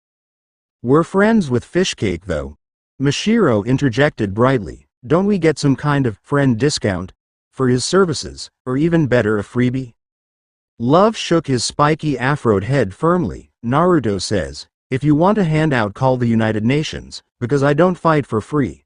So no, he doesn't do freebies, unless we really need it. And they certainly didn't need his help to get Ichigo. It was just more convenient that way. Maybe we can pay him in installments? XXX. Late evening. With Naruto. Karakura town needs skyscrapers, Naruto remarked to himself offhandedly. He was seated in a meditative position atop the highest building in town that he could find, which coincidentally wasn't that high at all. Several stories wasn't nearly high enough for him to get a good vantage position from. If he had been higher, he could have easily sensed the slightest disturbance of energy amongst all of the people in town. Now he had to focus intensely to distinguish between the unfamiliar and minute signatures of all of the townspeople assaulting his senses. He could clearly feel two particular signatures that were moving towards him rapidly. Still, he didn't stand up and prepare to defend himself because both signatures had a hint of familiarity. Both of them, though he didn't know who they were, felt similar to two other people that he did in fact know quite well. So you're the one producing that strange Ryotsu that I've been feeling around Karakura town for months. A man wearing a plain gray suit with a light blue undershirt and tie adorned with blue crosses on it said in a cool manner from behind Naruto. He had silver hair and brown eyes along with a pair of glasses on his face. You're not a Shinigami, but I don't particularly know what you are. The way he spoke was in a manner that Naruto found similar to Uryu, and his energy felt like a Quincy. also like Uryu's since he was the only Quincy Naruto knew anyway. "That's me, Uzumaki Naruto, at your service," Naruto said, still sitting in meditative position, eyes shut to help him feel the energy around Karakura town. "Are you Uryu's dad? It's nice to meet you," he said in an honestly pleasant manner. "I get up to shake your hand and introduce myself the right way, but I'm kind of on the lookout for something right now." Uryu's father simply stared at Naruto's back with his arms crossed. "You're radiating energy like a living beacon. The same energy I've felt around Uryu repeatedly." "You're correct. I am Uryu's father. I am Ishida Ryukin." He looked over to the side and paused for the moment. "And I'm apparently not the only person that wishes to have words with you." He seemed to be waiting for something, and that something appeared moments later in a blur right next to Ryukin on the rooftop. It was a man wearing a Shinigami uniform, but he had a captain's haori attached to the back of a small piece of armor on his left shoulder. He was a tall man with spiky black hair and brown eyes. He had a stubble beard and was looking between Naruto and Ryukin. "You're late, Isshin," Ryukin said matter-of-factly. "If he had wanted to leave and if I weren't here he could have disappeared before you managed to make it from your clinic." Isshin let out a slight growl. "Well, excuse me. Some of us have kids that we don't need knowing that we do this, so I had to make my own opening." He then turned his attention to Naruto. "I felt your signature around Ichigo quite a bit since right before the summer began. It's not really my style to pry into my son's life and all of that, but I don't really know a thing about you. And you're very strong, so forgive me if I don't feel safe leaving Ichigo in your hands." Naruto grinned without moving otherwise, not that they could even see it. "I'd like to say that I'm Ichigo's boss, but since he hasn't really done anything for me yet I can't. Same for Uryu, but he actually has done some work for me. Even without his powers the guy keeps his ear to the ground just in case." "Boss?" Isshin said questioningly. "Boss for what? Ichigo isn't with the Seirei unless you count the substitute Shinigami thing, which I don't." Ryukin's eyes hardened almost unnoticeably at hearing the words Seirei, used in conjuncture of anything to do with his son. Uryu knows not to show his back to anyone having anything to do with Shinigami. His own mistake in going there this summer and losing his powers was his choice, however. Letting out a sigh, Naruto decided that it was time to explain to the parents what was going on. "What a bother, I am a part of a group that is tasked with watching over this neck of the world of the living. I'm just a normal human being. That's not really normal at all. Just like Ichigo and Uryu's friends, only not anything like any of them at all." He then realized how contradictory that sounded. "Does any of that make sense?" Isshin nodded stiffly. "You're not a soul. You're a living being. And you're like those other children that are touched with powers, only you're not touched. Everything you're capable of is all yours." "Close enough," Naruto replied earnestly, "but I pay Uryu for him working with me, and I'll pay Ichigo too if he ever starts. We're a really small group. You must be hurting for help if you believe my son is a useful commodity to your efforts," Ryukin said succinctly. "Without his powers he's just a sitting duck waiting to be taken down. He shouldn't be meddling in the affairs of the dead. Nothing good comes of it. He should focus on protecting the living if he feels he should protect anything." "Nothing's going to happen to Uryu," Naruto said determinedly. "Powers or not." He then switched gears. "And who's to say he can't do both? I've been doing one for years. As far as I'm concerned, protecting the other isn't that different from one, it's just weirder." And that wasn't even by very much in Naruto's opinion. Nothing he had seen since he had begun to deal with the dead had been that far out of his realm of normalcy thus far. Isshin stepped forward. "So does that mean you know where Ichigo happens to be right now?" "Ichigo's training with some friends of mine, but I'm about to get him and bring him back any day now." Naruto felt alright with telling Isshin this because he didn't exactly seem to be a Seirei-sanctioned Shinigami either. Besides, he was the kid's dad. There wasn't an issue of telling him that much since he couldn't find the visors without already knowing where to look. "He'll be back, sulking all over your house in no time," Naruto assured Isshin. "Until then Khan's filling in for him." A nod that Naruto couldn't see came from Isshin, the mod soul inside of his body. "I know." At that moment, Naruto's eyes snapped open. revealing the telltale eyes of Sage Mode to finally take in the low light of the nearly set sun, and he jumped to his feet, nearly alarming Ishin, who had been closest to him. "I'd love to talk to you guys some more, but I have to go. I've got a hunt to get to." "Sorry," he said before running towards the edge of the building and jumping off without fanfare. This left the two older men standing atop the building alone. Ryukin was the first to comment, "That's one strange young man."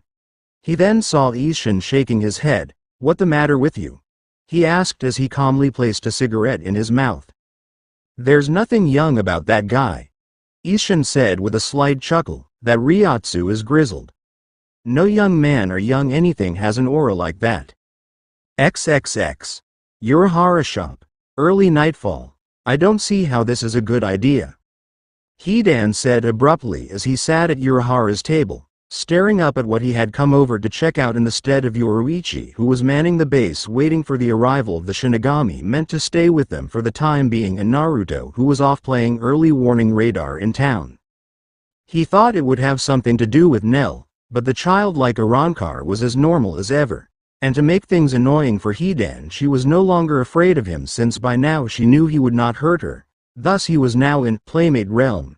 As far as she was concerned, aren't those things illegal? He asked, trying to ignore Nell climbing up his back as he pointed at the three figures standing behind Urahara. Opening his fan in amusement to Hidan's reaction, Urahara let out a chuckle. "Well, check out the big brain on Hidan. I guess Naruto or Yoruichi drilled into your head what was legal and illegal in this world to make sure you didn't do something you shouldn't." Hidan grumbled in response, but Urahara simply went ahead with why he called someone from Naruto's base to come over, say hello to Noba, Karudo, and Ririn. Mod souls that I've created. He also did not acknowledge that yes, they were illegal by the standards of the Soul Society. Noba seemed to be a young man wearing a fur coat and a blue undersuit that went up into a zippered mask that was open to reveal red bangs of his hair and blue eyes. On his back he had a blue shield. Karudo was a man that had glasses, a small mustache, and long hair that was half blonde and half black. He wore a gray tie and top hat and had on a multicolored suit that was gray, black, and red in places. Ririn was a small young woman with short blonde hair and bright blue eyes. She wore a long pink coat with fur trimming the edges and over that a black cloak of some sort along with high red boots. Hidan just stared at them dryly, still ignoring Nell, who was marveling at his slick-backed hair at the moment. "Yeah, I don't say hello unless I'm saying hello. I'm about to kill you, so I'm not going to be doing that shit. Why am I here, damn it?" They weren't even feeding him, so he wasn't getting anything out of this trip. He really was Naruto's gopher, wasn't he? He thought he should have been more upset over that fact than he actually was. "What a brute," Karudo said before paling slightly when Hidan turned his head towards him to give him the collected killer blank stare. "We were meant to help you," he managed to stammer out through Hidan's unintentional killing intent. Hidan cocked an eyebrow. "Help us what?" he asked, finally prying Nell off of his head and holding her in front of his face. "Stop," he said sternly, only getting an amused laugh from the small girl. He rolled his eyes and put Nell down before turning his attention back to the new people he hadn't met yet. "But yeah, what do we need help with?" Urahara pointed right at Hidan. "You completely suck at sensing anything less than the most blunt outpouring of energy." He could sense Hidan's Ryatsu spike angrily at the blunt declaration. "You know it's true. That's not going to work because of the very special reishi that constitutes your new enemy's energy. It's almost like they're not using any at all. You could never find it." "Fuck you," Hidan said dully, but he knew that was true. "We have new enemies. What happened to the Arrancar of that Aizen jerk that we fought not too long ago?" His tone switched to one of excitement. New enemies meant he would probably get to fight. Fighting meant he might get to kill someone other than the drone-like hollows that he usually tore apart whenever he decided to go to Hueco Mundo. Urahara shrugged and scratched his head underneath his hat. "They haven't tried anything since the last attack. We can feel when a Garganta is torn into the world of the living. Well, nothing like that has happened this time. This is a completely new enemy," Ririn said before pointing to herself. a confident smile on her face. Luckily we can locate the ones that you're supposed to be looking for now easily. So suffice it to say, you'd be lost without us. Hidan just stared them all down blankly before grabbing Nell and putting her on his shoulder. Downstairs now. Let's see how lost I'd be without once I see what use you three are. And with that, Hidan marched downstairs taking Nell along for the ride. Why he did so he had no idea, but it seemed like a good idea. Pay close attention, kid. He said to Nell, you're about to see Hidan Ojasan kick some upstart ass. Once he arrived downstairs however he paused mid-step, seeing that Ririn, Noba, and Urahara were all down there, seemingly waiting on them. Hidan looked back at the ladder he had just climbed down and over at the mod souls, fighting the urge to ask them how the hell they got down there so fast. He opened his mouth to speak when he heard a familiar voice speak behind him that froze him cold. Hidan, I give you a job to do and then I find you picking a fight when I come to check up on you. Hidan turned around to see the form of Yoruichi giving him a stern look. What do you have to say for yourself? Hidan was prepared to defend himself verbally but stopped and simply stared at Yoruichi before placing Nell on the ground. I say that you're not Yoruichi. He yelled as he pulled his cylinder from around his neck and extended it to its full pike form to launch himself at Yoruichi. Just as his feet left the ground from his direct attack, a red field appeared behind Yoruichi, with Noba inside of it. The Yoruichi copycat jumped inside, forcing Hidan's brazen attack to miss. Noba and the copy of Yoruichi wound up standing back with Ririn and Urahara, the red field from before having dissipated from their previous use. Hidan scoffed at his miss without turning back around to face them. I'm slower in my Gigai. Let's see you try that again, he said as he stabbed himself with his pike and ejected his soul from the body, leaving him in his Arankar form. As he turned around to face off with the three mod souls he was slightly taken aback as the normal barren, mountainous training ground was no longer in view. Instead he found himself standing inside of what looked to be the inner workings of a large clock. He quickly drew his scythe and held it at the ready, licking his lips in anticipation. In a speedy motion, the body of the Yoruichi copy appeared behind Hidan, but Hidan merely turned and blocked with his scythe, grinning madly as he did so. Yeah, you're not Yoruichi. You're fast, but not Yoruichi fast. And that kick would have at least made me move if it had actually been her. Nice try though, he said, shoving the fake Yoruichi off. You don't fight like her either. The Yoruichi copy smirked deviously. How do you know I wasn't Yoruichi-san before we even really fought? Yoruichi wouldn't have said anything to me first if she was really upset with what I did. Hidan said with a deadpan expression. She would have kicked the shit out of me first, then she would have said something. Now please let me bifurcate you in peace. Hidan said before vanishing with a low boom, a sign of his use of Sonido. Yoruichi seemed to sweat slightly when Hidan began to move, and the follow-up attempt to keep up with him nearly failed because, as Hidan said, this person wasn't as fast as the real Yoruichi. It wasn't even close, and Hidan's scythe came close to cutting the enemy in two. Noba. The fake Yoruichi called out as Hidan cocked his fist back, allowing red energy to form around it. Bala. Hollow bullet. Hidan launched the projectile energy attack just as Noba landed in front of the false Yoruichi and created another red field to block the attack from hitting both of them. Hidan's Bala flew into the field and disappeared right before he felt something strike him in his back and explode, knocking him to the ground on his face. He pulled himself up to see Noba standing in front of what used to be a copy of Yoruichi, now Karudo. What the hell? This guy is way too strong for us. Karudo said, looking at Hidan warily. I can't copy enough of what Yoruichi-san can do to be a threat to him in an actual fight.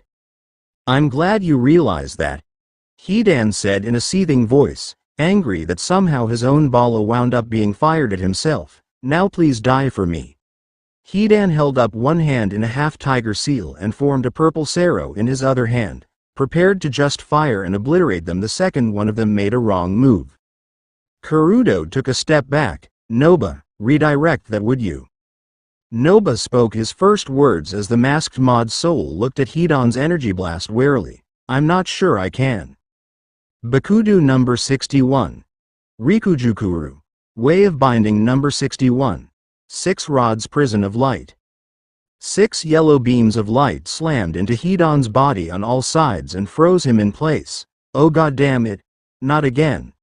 Let me out, Urahara, or you're next. I can't let you blow the mod souls to hell, Hidan. Urahara said, walking into sight from seemingly nowhere. You can let the illusion fall now, Ririn.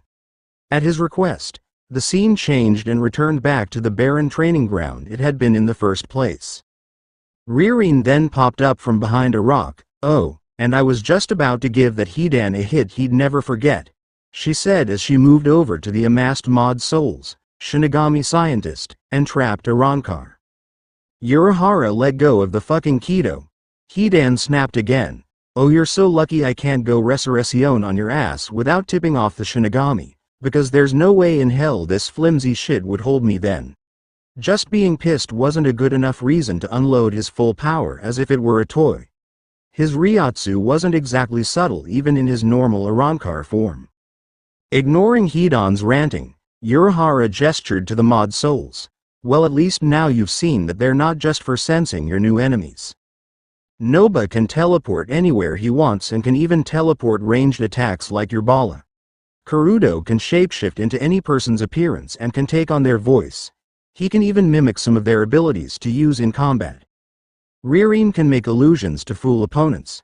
She was just a little nervous to do anything more than change the battlefield appearance after you let your Ryotsu loose. I wasn't scared or anything, Ririn said in a manner of flimsy defense. I just thought that Noba and Karudo were better suited to handle you, that's all. Just as she said that, Urahara dropped his Kido's hold over Hidan and the Arrancar appeared in front of Ririn, leaning down to get in her face, stopping her statement in her tracks. Boo! Hidan said plainly, getting a satisfied look on his face when Ririn shrieked and jumped back behind Urahara. He let out a cruel chuckle and looked at Urahara. How do you keep making stuff like this? He asked. You must be burning through your pay to afford what you need. Not as much as you'd think, Urahara said with a laugh before getting somewhat serious, especially since I actually know what we're up against with this new threat Uryu found. I want you to bring these guys to Yoruichi at your base and tell her that we've got bounce to deal with. XXX. With Naruto. Underneath a darkened bridge, Naruto stared down at the body of a person with their soul drained, just like Uryu said, if he hadn't been in sage mode, thus making him extra sensitive towards the energy of all living creatures that he could sense, he would never had felt the tiny amount of a normal person's spirit begin to vanish. He was too late to save the person though, as he hadn't been anywhere near the signature when it began to drop off. Backing away from the deceased civilian, Naruto ran a hand through his hair and let out a sigh that turned into a growl before he began to walk back onto the streets from under the bridge. He was still dressed in his school garb since he hadn't gone back to base before taking up his position sitting and waiting on some suspicious activity to take place. I've got to get a handle on this quick. There's no way I can let this kind of thing keep happening as long as I'm here to do something about it. Taking care of things like this were the entire reason he was able to accept his own existence. Thus it irked him intensely that people were still dying around him. As he continued to walk onwards aimlessly, wondering if he should try again to locate an attack with Sage Mode, a soft song began to fill his mind. It was a rather calming one that he hadn't heard for hundreds of years, one that he remembered particularly liking, thus he allowed himself to let his mind drift if only for a moment. A moment turned out to be far longer than he thought, as when he regained his bearings Naruto found himself standing out in front of an abandoned hospital, only one single person in the vicinity standing in front of him. Gah, damn genjutsu. I fucking hate being hypnotized, he thought to himself, his muscles tensing in response to the sight of the shadowy figure standing in front of him. Even though whatever had happened to him wasn't genjutsu, it didn't change the fact that whatever had happened had been akin to it, and he despised the indirect arts of combat. Needless to say, after being suckered along for what he had presumed to be miles, Naruto was ready for a fight. The shadowy figure slowly walked forward into the moonlight in Naruto's sight. It was a woman with brown hair, brown eyes, and red lipstick. She was very attractive, But Naruto didn't care much about looks when someone was about to attack him. She wore an olive-colored collared shirt and a red tie with a brown vest over it, as well as black pants and shoes. On her right hand was silver bracelet, and on her left hand was a silver claw on her middle finger. The thing was, though, that she was looking at Naruto as if she had seen a ghost. Her face was almost pale at the sight of him, and her mouth was slightly agape in shock. She then schooled her features when she realized that Naruto was still set for battle. "You don't remember me, do you?" she said with a slight laugh, though her face was far from amused. "Maybe I do, maybe I don't," Naruto said, ready for action and debating the merits of rushing in or getting his distance depending on how this person fought. "I've been around for a while, so refresh my memory." "Yes, quite a while," the woman said quietly before narrowing her eyes in a glare on him. "Try around 250 years. Namikaze Naruto," she spat spitefully. Naruto's eyes snapped wide open at hearing that name used. He had repeatedly changed his name throughout his life, and that had been the one he had kept for the longest time. He hadn't gone by that name since it became a habit for international records to be kept, thus he began switching between more diverse names than his mother and father's surnames. But 250 years? Who the hell did he know 250 years ago that would actually be alive and remember who he was? No, forgetting that. If this woman knew him 250 years ago, then how on earth was she even alive in the first place? He wasn't even able to legitimately see complete souls until around 50 or 60 years ago, so it wasn't that, and this was a living, breathing woman, which meant that she was just that back then. How the hell does anyone that knows who I am exist for that long? Naruto thought to himself before speaking. How do you know that name, and who are you? Why are you attacking people? I thought you were dead. At first I thought there was no way it was really you, the woman said lowly, blatantly ignoring his questions, and then I thought that I was currently standing in front of a strong descendant, but no, I don't know how, but you're actually him.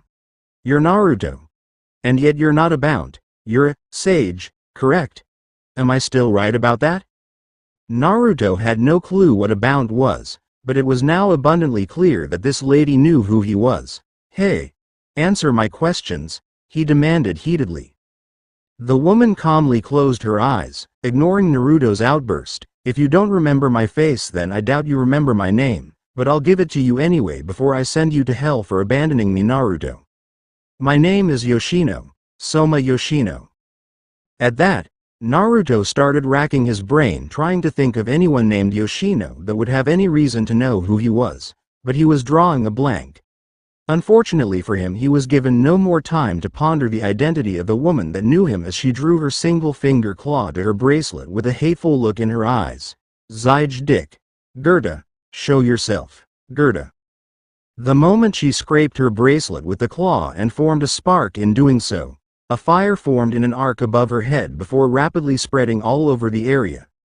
A humanoid figure of fire and magma appeared in front of Yoshino with fire for hands below its forearms and fire for legs beneath the knee area.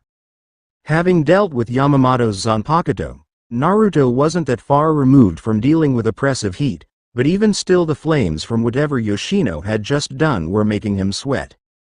Who the hell are you, Yoshino? Naruto thought to himself right before the fire construct rushed at him to attack. Something was starting to nag at him about the face of the woman that was opposing him though, and what are you not telling me that I should know? The attack of Yoshino's fire creature Gerda came quickly at Naruto as the blonde shinobi was ready to react in a hurry. It was a good thing that he did, because on Yoshino's direction, Gerda's first move was to fire a jet of flames at Naruto, who quickly dodged and formed 5-cage Bunshin to test the waters. Upon getting close enough to Gerda to strike, only one clone was able to lay a hand on Gerda as it landed a punch. However, this only wound up with the clone burning itself and dispelling. The other attacking clones were then destroyed by a torrent of flame that came from the fiery figure. It stands to reason that you have powers of your own, especially if you've lived this long, Yoshino commented after seeing Naruto's cage Bunshin technique. Too bad it won't be enough. Gerda once again attacked headlong in an attempt to burn Naruto alive with a jet of flame directed right at him. Come on, Who did I know or meet in the last 200 years that actually had powers and could do anything like this? Naruto thought to himself as he jumped into the air and dodged the fire by sticking to the side of the outside wall of the abandoned hospital. The anger she had in her eyes directed at him made him desperately want to know who this woman was supposed to be to him, but for now he was in a fight. If I can take out her fiery little friend, then I can think about who she is for as long as I want to. With that in mind, Naruto pulled out the hilt of the Raijin no Ken, sword of the Thunder God, and extended the glowing yellow blade with his chakra, prepared to cut through whatever he had to. Gotei rushed at Naruto and attempted a flaming punch that missed and wound up smashing a hole through the wall Naruto had just been standing on. This was a mistake that was not allowed to be rectified as Naruto cleaved straight through Gotei, bifurcating the fiery humanoid creature and letting it drop to the ground in a heap.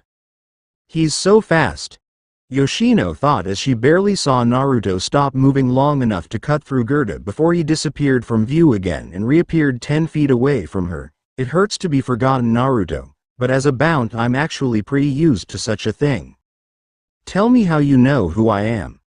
Naruto demanded with hard eyes. Your little fire thing isn't getting back up, so I want some answers here. What exactly did I do to you? Yoshino merely let out a bitter laugh in response. My dear doll, Gotei isn't that easy to defeat. You can't destroy him like that, he'll just regenerate. Almost as if it was in response to her very words, a large blast of fire erupted from behind Naruto and engulfed his entire body. The shocked look on his face was the last thing Yoshino managed to see from him before her doll covered him in flames. I really don't think you can do the same thing even if you have lived this long. Shinra Tensei, subjugation of the omnipresent god. With that call of the specialized ninjutsu, the flames were forced away with a massive burst of gravity that seemed to shove it aside, leaving Naruto standing there with his school clothes singed and partially burnt and light burn marks on his person.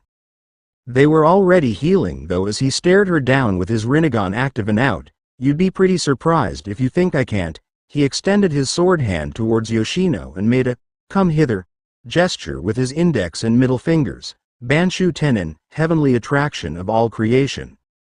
Yoshino found her body suddenly pulled towards Naruto as the man cocked his free hand back to deliver a punch. But before she was pulled in far enough to take the hit, Gotei grabbed her and snatched her up out of Naruto's gravitational pull. Not willing to let them get off scot-free, Naruto jumped after them and wound up getting above them before delivering a hard kick to the back of Gotei, sending both the doll and the Bount crashing to the ground. Gotei turned so that he was able to cradle and protect Yoshino during the crash as his fire and magma body dragged a hot trench through the ground. Yoshino got herself up from Gotei's protection and glared at Naruto before he vanished from sight again. Gotei jumped back up and unleashed a rush of flames that went up in a ball that surrounded himself and Yoshino. Naruto stopped himself from trying to force his way through the ball lest he get himself burned again and slip into a trap. A grumble escaped Naruto's lips, and there's no water around here for me to use to put this bastard's flames out. He'd never pull enough immediate moisture from the atmosphere to create any jutsu strong enough to extinguish Gotei, and ripping up the ground to find a water pipe was out of the question even if he had the time to search for one. From the large defensive ball of fire, smaller, yet still very large, fireballs flew Naruto's way, forcing him to spring back out of the way of danger. A fireball that got too close to Naruto was kept away when Naruto took the Raijin no Ken and batted it away like a softball, sending it exploding into the side of the nearby abandoned hospital. The area of the battlefield was turning into something of a fire pit. It's time to show you how a master uses this thing, Naruto said, holding the Raijin no Ken out and moving his free hand underneath the bottom of the hilt, forcing another glowing yellow blade to extend, now giving twin blades on both ends of the hilt. Naruto began rotating the sword rapidly as lightning began to crackle off of the weapon and it became a spinning yellow blur. He held the spinning weapon above his head and thunder began to sound in the sky. Raiju, lightning beast. A bolt of lightning struck the weapon from the sky and reflected back up in a multiple branching pattern. From the sky, larger bolts of lightning started spontaneously hitting the ground along the battlefield, This forced Gotei to release his defensive fireball before it wound up being struck by lightning and assisted Yoshino in dodging the attacks while Naruto just held still and seemed to be directing the mostly wild lightning by spinning his sword above his head and keeping his powerful eyes locked onto Yoshino and Gotei. Yoshino separated from Gotei as Naruto's lightning eventually struck the doll of fire and began battering it mercilessly with electricity in an attempt to utterly destroy it. The force of the lightning jutsu eventually turned Gotei into rubble, at which point Naruto finally stopped spinning the Raijin no Ken and let his jutsu drop. There, regenerate that. Well, since you asked so nicely, Yoshino said as Gotei did just that right before Naruto's eyes, reforming as if Naruto had never pulverized the doll with repeated strokes of lightning from the sky. You walked away and you never even said goodbye. I thought you were better than that, she said bitterly. I thought you understood what it meant to not belong, and now that I know that you survived this long without aging a day, it makes me hate you even more. Hearing that from Yoshino got Naruto to grit his teeth angrily as he had been racking his brain trying to figure out how she knew him. I never even hung around anyone long enough for them to remember anything about me. The last time I ever even stopped anywhere long enough for any person to be friends with me was in Germany. His eyes then widened at the spark of memory that ripped through his head. No, I do know you. He didn't know what else to say other than that. When he knew Yoshino, she definitely didn't have powers, at least none that he could sense. She was just a lonely woman that he met in a Prussian village that somehow got attached to him during the repeated wars around the German area in the mid-1700s. He wound up leaving in a failed attempt to try and prevent the 7 Years' War from beginning and stayed busy in subsequent attempts to end it, which had also failed. Ensuing attempts to do so wound up blacklisting him from basically all of Europe as an urban legend and criminal, forcing him to leave for Far East Asia, Japan in particular, until the 1850s. It took you long enough, didn't it? Yoshino said tauntingly with her hands on her hips. I waited for you to come back, but you never did. I waited so long that the people around me clearly aged while I stayed the same, and they chased me away as if I were a monster. I wanted to die myself as much as they wanted me dead. You were the only person I felt comfortable with, that I felt truly understood me, until him. She finished hatefully, with more spite than she had already been speaking to Naruto with. How was I supposed to know you had powers and you were immortal? Naruto defended verbally, his desire to fight having faded away once he realized that she had been a friend. You never said anything. You never talked about yourself when you were anywhere near me, ever. And I couldn't just stay either. Not only were there too many things happening all over Europe and the entire world at the time, if he had stayed for any reason as long as Yoshino apparently had, then the same suspicions that had been thrust onto her would have been cast upon him as well. He had been alive for more than long enough by that point to know that normal people didn't take decades of youthful appearance passively, so even if he wanted to stay in one place he wouldn't be able to. Besides, he hated overusing henge for that reason. He liked the way he looked. I didn't know that you had powers and that you were immortal. I just thought you were a traveling mercenary. Yoshino fired back. If I had known that, and even if I had shown you, you probably would have just tried to kill me like the others, thinking I was a monster just like them. She abruptly shut up, however, when she felt a rise of rather angry power from Naruto as he started radiating black chakra off of his person. You're going to stand there and compare me to some idiots that would just attack a person because they found out they were different? Naruto asked, biting back his voice from raising any higher, though it was quite clear that he was angry. In his anger, Naruto punched the ground with a massive yell, forcing the ground to rock harshly from the magnitude. Following the punch, cracks from the ground branched off from his point of impact and shook into the decrepit old hospital nearby, bringing the entire front wall of the abandoned facility shaking and crumbling down. If we were really close, then you would have known that I would never attack first and ask questions later, especially a friend. Just the idea of anyone comparing Naruto to any sort of witch-burning bigots that he had seen countless numbers of in his time in existence made him greatly upset. He had become desensitized to most of the violence that seemed to surround his endeavors, but that always seemed to be his pet peeve, going right up there with people questioning his personality and taking his normally bright persona as a sign of ignorance towards the way the world was. It was even worse coming from someone that knew him. The chakra radiating off of Naruto was intense and full of malintent, so much so that Yoshino began backing away from him. This is Naruto's power? Where was this back when I knew him? I could never sense anything from him at all back then.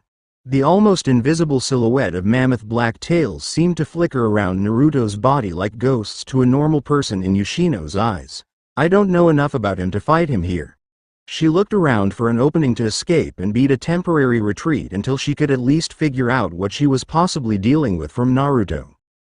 Meanwhile, with Naruto himself, he knew that there was something wrong. Not only did he seem to get far angrier than he otherwise would have in response to what Yoshino said about him, he most certainly did not consciously trigger pulling up any special chakra from the creature sitting deep within him. He had to take time to collect himself and calm down with deep breaths in order to rein himself in.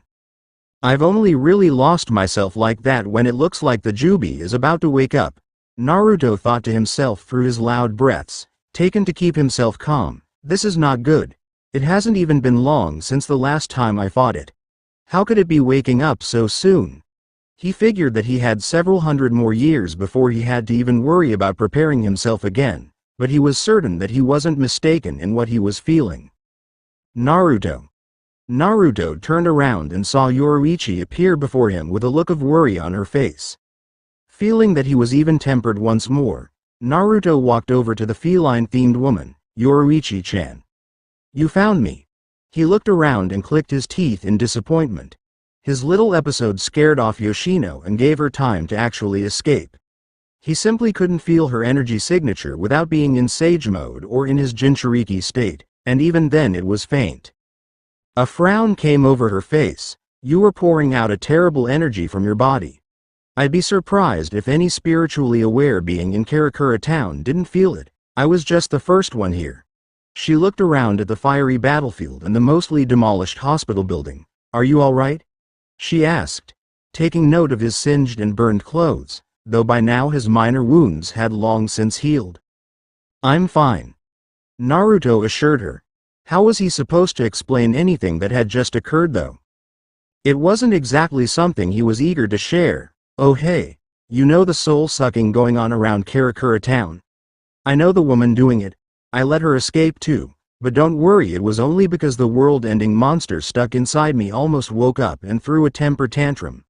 When it rains it pours, he guessed. I got into a fight with a Bount, at least that's what she said they were called. Yoruichi let out a short grunt and crossed her arms over her chest. Kazuki was right then. Damn it. She shook her head and looked towards the damaged area that was still burning. We should go. With that, both Naruto and Yoruichi disappeared swiftly to return to the base.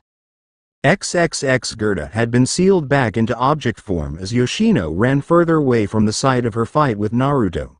I barely even marked him and he didn't even seem to be trying until the end. All of that power was just, I would have had to fuse to even hope to have a chance against it, she thought as she jumped over a fence and kept running away.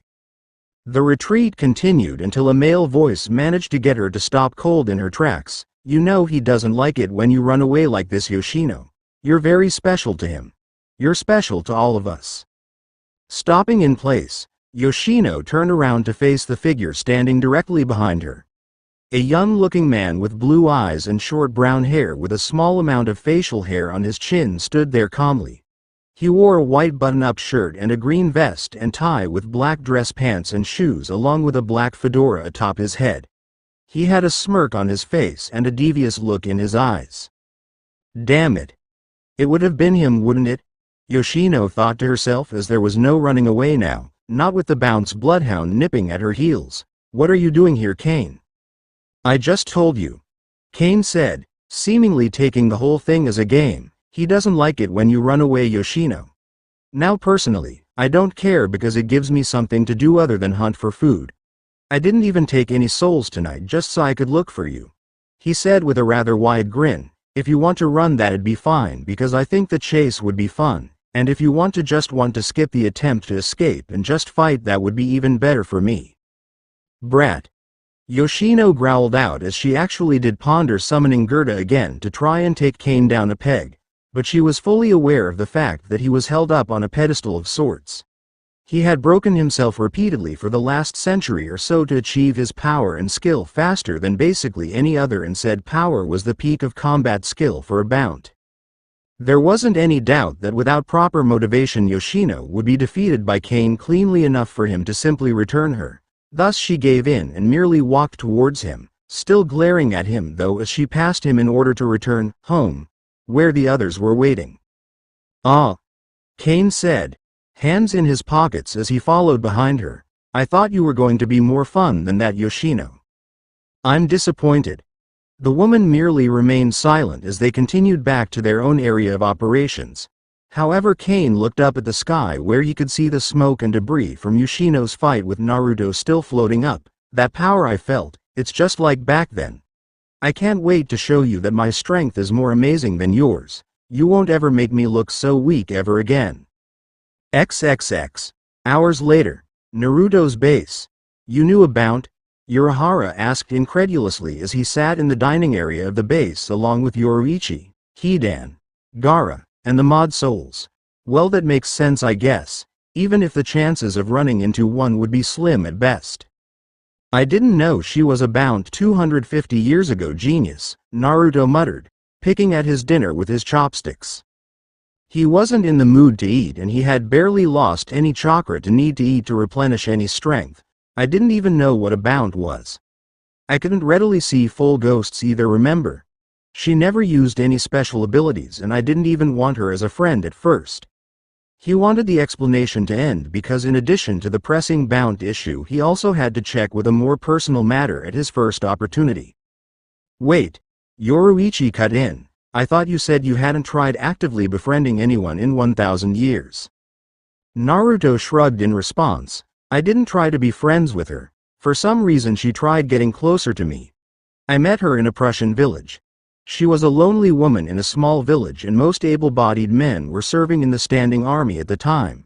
And I guess I was the only person that was really around her age that was there. Apparently she was more right than she knew." Flashback. Prussia 1755.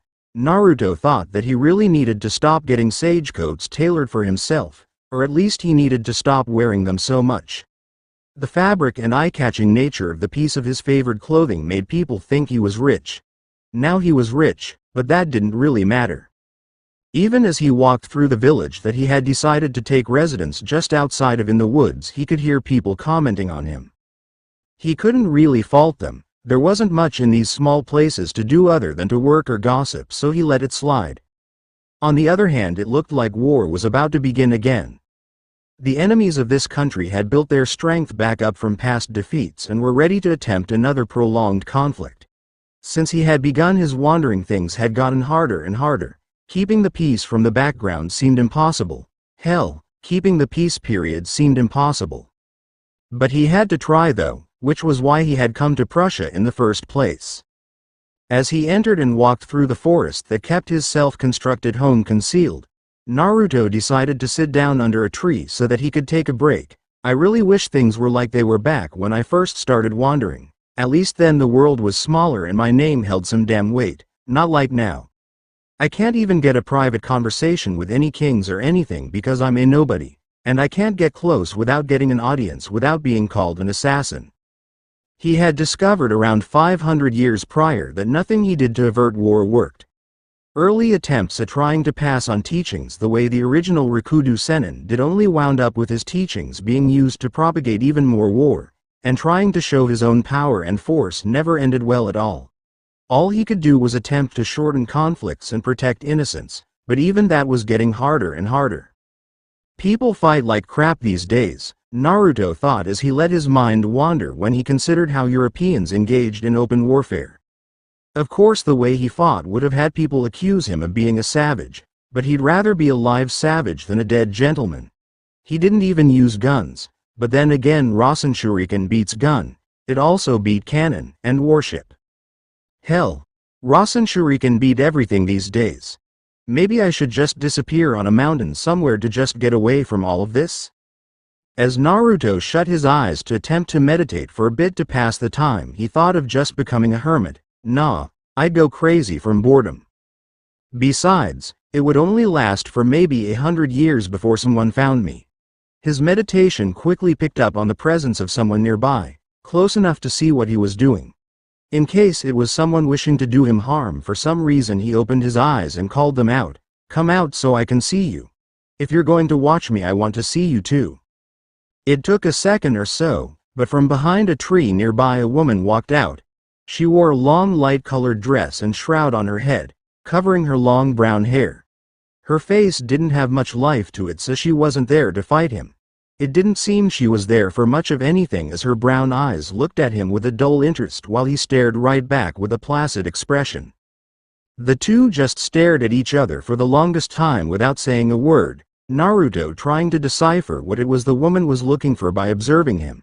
He had seen her around the town whenever he came around because he could remember never seeing her around anyone else. Didn't she have any family or friends? You're like me. Naruto blinked in confusion as he heard the woman finally speak up. Apparently she realized what she had done and blushed, not meaning to say that out loud as she averted her eyes away from his. What do you mean I'm like you? Naruto asked. I really doubt that you're anything like me. Getting her nerve back quickly in the face of the strange blonde man whom no one knew his name, the woman voiced her reasoning. Well, whenever you come into town you never speak to anyone. You've been here for over a year and it's rather strange. So now I'm strange? Naruto said with a smirk. Maybe if he could get this woman to think she had offended him, she would leave him alone. What exactly would occur if he became friends with her? Nothing positive in the long run that was for certain proven in the past. Yes. Well, that plan certainly backfired most spectacularly. Offending him apparently wasn't a big concern to her, something else that was different about this woman, but I think in a good way. You're not like anyone else, but you don't seem dangerous. You honestly seem kind of lonely. Naruto raised an eyebrow, getting her to explain further. That's what I meant by saying that you're like me. But you're beautiful. Naruto blurted out before thinking things through. Seeing the surprise on the woman's face, he backtracked a bit with a sheepish grin. I mean, why would anyone like you be lonely? You seem more than nice enough. A grateful smile came onto the woman's face. I'm kind of different from other people. Please don't make me tell you why. I don't think you would even believe me if I told you. Chuckling at someone thinking they could show him something that he had never seen before, Naruto decided to respond. Don't be so sure. I've seen pretty much everything you could see in my lifetime. I don't think you could surprise me with much.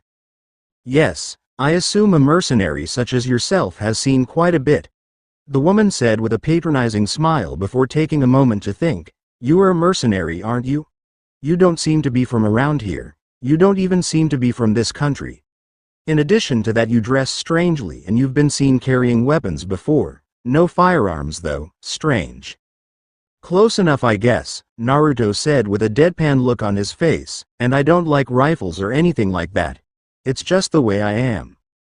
A nervous look overcame the face of Naruto's new female acquaintance as she made to ask another question. I rather enjoy walking through the forest in my spare time, but it's clear that you live here. I would hate to trouble you in case my presence here ever caused me to stumble upon your home. You seem to like your privacy, mister. You can call me Naruto. He didn't know why she was nervous, whether she was afraid of him or otherwise, but he wasn't a jerk enough to tell her that she couldn't walk around on land that he didn't even own. Especially since his house was more or less a hut with barely enough room for him to eat and sleep in, and sure thing. You can come here whenever you want to. Just be careful wandering around. There are some pretty scary things someone could run into out here. That didn't sound creepy or suspicious at all, did it? From her reaction, she didn't seem to care too much. I'm sure. The woman said, letting out a slight laugh. By the way, my name is... End flashback. Yoshino, Naruto said as he brought his thought process to an end. Her name is Yoshino. He said in a reserved manner as he thought more along the time span where he actually knew the woman. I was only there for 3 years though. I guess I left an impression. Naruto said the last thing dryly, but there wasn't really anything humorous about the current situation. Maybe she liked me too much to try and suck out my soul. Urahara chimed in again. Bounce don't really go for taking souls from living humans, at least not until now. I haven't heard of so many cases happening at once before. They usually take the souls of dead humans that are trying to pass on, but this gives the bounce immortality. Hidan had enough of the loose descriptions since he had been hearing them all night thus far. Okay. Enough of all of this mystery attacker shit. What the fuck is a bound? Why the fuck do I care? And how the fuck do you kill it? Please let it be with sharp objects and lots of physical violence and blood. The mod souls in attendance all let out a shiver as Hidan grinned following his last statement. However, everyone else had more than adjusted for Hidan's own personal brand of lunacy and thus resulted in being unfazed by his words as Urahara carried on. Bounce are living beings much like Quincy's, or only they were artificially created centuries ago in an explosion by a Shinigami scientist. Well out of embarrassment for what happened in creating them by mistake, the fact that they posed a threat to the balance of the worlds because of their consumption of souls, and because the explosion took out a tenth of the Seirei, the Bounce were meant to be destroyed by order of the Central 46. A few must have survived then. Gaara's stoic face was clearly not pleased by what he was hearing. I heard that the Shinigami did the same thing to the Quincy race as well. The more I hear, the less I like about this Central 46. These were more or less genocides, simply because it wasn't convenient to allow the races to keep existing. There is always a way to resolve such issues without exterminating one side or the other, a non-violent method. I agree. Hidan said with a sage-like nod, surprising everyone in the room, except replace the word non with extremely, and after the word violent, you should include the word blood explosion extraordinaire, he said before cackling loudly in his normal maniacal manner. Yeah, that was more like it. And we're back, Yoruichi said in a deadpan voice, getting things on track once more. But yes, a lot of us aren't blind to the tons of imperfections that exist in the Seirei. Still, it's the Spirit King who is in the real control, the only person that the Central 46 answers to, and no one has ever gone to see him and come back. Only members of Squad Zero, and they stay there in the realm of the Spirit King for the rest of their existence. Hearing about Soul Society politics, especially ones of this nature, was beginning to grate on Naruto's nerves, and made him glad that he was something of an anarchist at this point in time. Yoshino had this weird fire thing fighting for her that seemed sentient. She called it a doll, and it seemed to be the thing that embodied most of her combat powers, so I guess all Bounce have something like that too. Urahara nodded in reply. And these mod soul guys are going to help us find them? That's right. Urahara said brightly, feel free to throw in a bonus for my services once this is all said and done.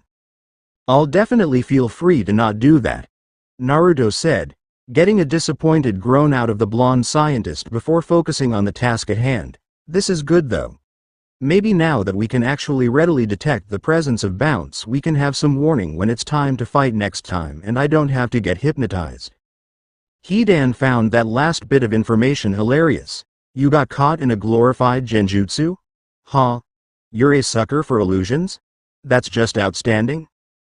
The jab from Hidan, who wasn't much better with illusions and mostly survived them during his ninja career due to the fact that nothing could kill him in battle and he could just injure himself heavily enough to break any genjutsu, didn't get Naruto to rise and engage in a battle of words, much to everyone's surprise. It couldn't have just been the Bounce thing working his nerves, Yoruichi figured. Fighting an army of Shinigami in the middle of their stronghold didn't give him much pause, nor did heading feet first into the realm full of hollows on a whim. And the key to reading Naruto's mindset was through his eyes when it wasn't evident by his words.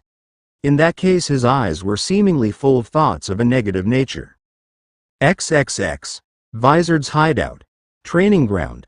I am so sick of fighting you, Ichigo yelled at Hiyori with his hollow mask on his face as they clashed blades. Back off, you pygmy. Or at least let somebody else fight me for once, I'm getting bored here. The small pig-tailed warrior took offense to the fact that she was apparently boring Ichigo, even if he had a point since he had acclimated very well to taking the full measure of her attack, as much as she was allowed to utilize anyway against an ally, which was still quite a massive amount of power. Well, I'm the only one that feels like fighting your lame ass to get you to manifest your mask better, so shut up or get cut. As they continued to fight and the others remained as they were, just hanging out around the training area doing next to nothing. Naruto literally dropped in through the entrance at the top without a sound as his feet hit the ground. He walked forward until he ran into the barrier with his face and pressed it against it. Yo, someone drop this thing so I can get in. Fishcake. Mashiro said happily as she walked over to him from the inside of the barrier. You got in. But how did you get through the barrier outside? Hachi put up 1 out there and 3 down here. Well, I broke the 1 outside for kicks, and because I thought it might piss a few of you off, and I'm guessing that I just walked into the 3 others since I can't go forward anymore, he said, getting a nod from the green-haired ditzy woman in return. Cool. Now could Hachi drop these 3? I've got some business. A nod came from the rather large man as he did what was requested of him. The appearance of Naruto and the lowering of the barriers gained the attention of the rest of the Vizards and the combating Ichigo and Hiyori, the latter of whom was rather perturbed at the interruption. Huh? What do you want here, dumbass? Do you want a beatdown too? You haven't given me a beatdown in days. Ichigo yelled heatedly, throwing his mask to the ground, getting upset at her belittling of his strides with his abilities. Ignoring both of them, Naruto marched right up to Ichigo and stared him down closely enough to unnerve Ichigo at the proximity. Can I help you? Naruto continued to appraise Ichigo without saying a word before putting a glowing black hand on Ichigo's forehead.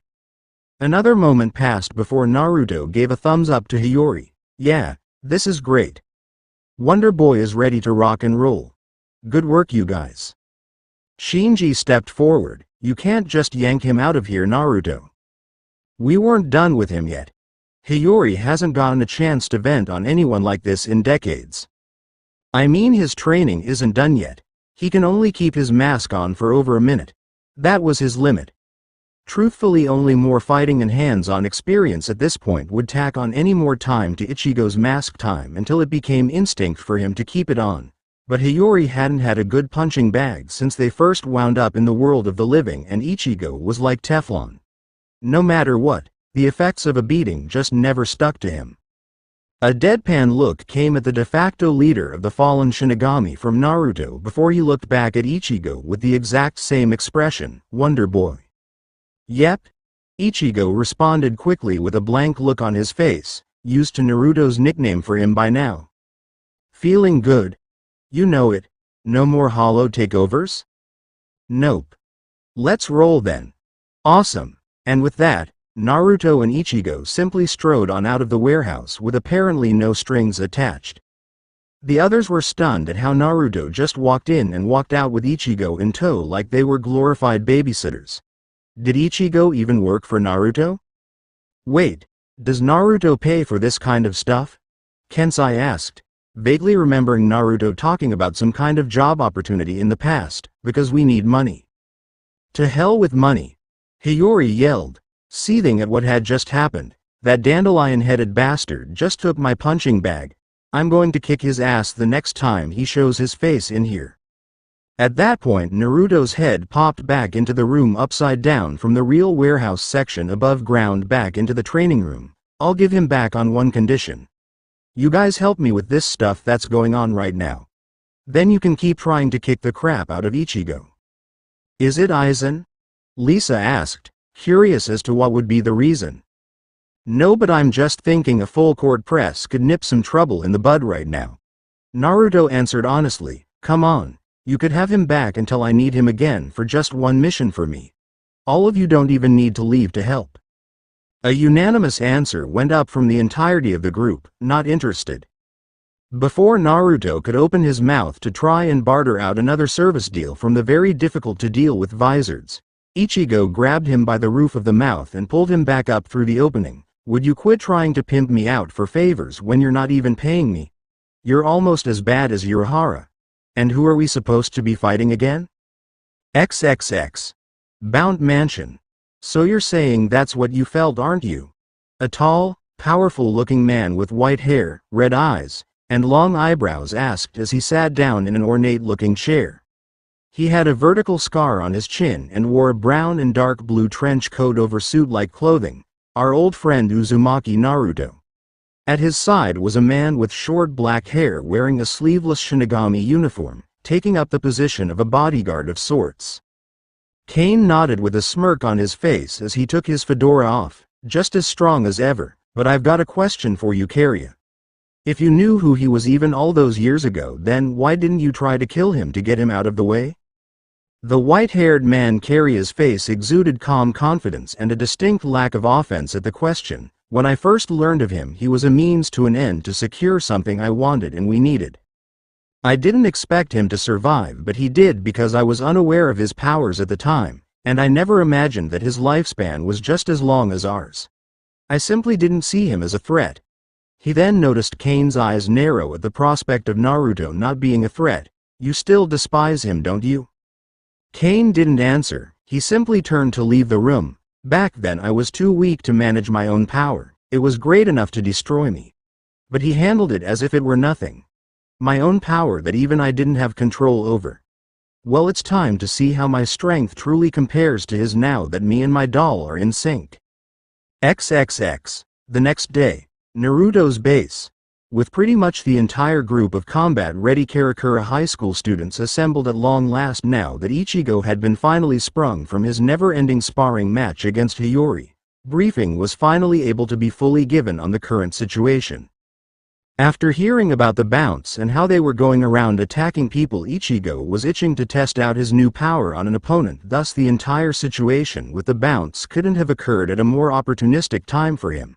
The only ones actually feeling left out were Uryu due to his lack of powers and Tatsuki, because Naruto still had her training. How much power does it take to pop this damn rubber ball? I'm pumping out all of the chakra I can, Tatsuki growled as she was visibly straining her chakra into the small rubber ball in her right hand. Naruto had better be glad he was on the roof, not to be disturbed without a reason, or else he would have been getting an earful from his hot-headed student. As she did this and decided to keep an ear in on the meeting, Urahara held up 3 pieces of round candy. These are the mod souls that are able to detect bounce. You should put them in something a little less conspicuous so that you can keep them close at all times, even at school, just in case. He handed one to Ichigo, seeing as he believed out of the lot of the younger ones he would be the quickest one to find a fight if it was to occur. Here you go. This one is Ririn. Another one was handed to Chad. You get Noba. And the last one was given to Orihime. You've got Karuto. Ichigo was quick to realize that it was just like the candy that housed Kan's soul, so that was easy enough to find a body for. All he needed was another doll or a stuffed animal or something. What about everyone else? Why don't they get one? Urahara grinned before answering Ichigo's question. Because Naruto can actually sense them like the mod souls and find their location if he's in his sage mode, so he's basically his own bounce detector. Yoruichi is meant to sit here on the base to wait for something.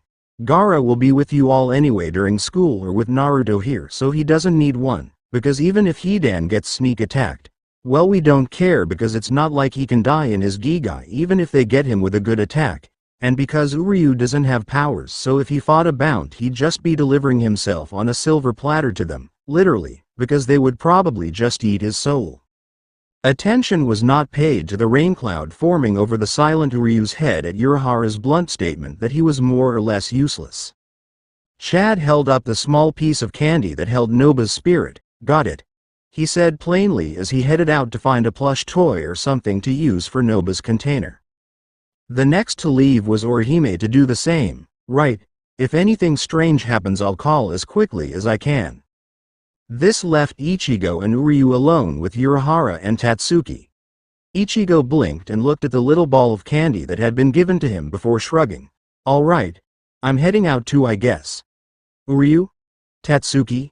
Either of you guys want to come with me? Honestly, Ichigo was just glad to be out of that damned warehouse after so long being stuck in there. He was absolutely loving life at the moment, and the offer to go do anything at all with Uryu was evidence enough of that.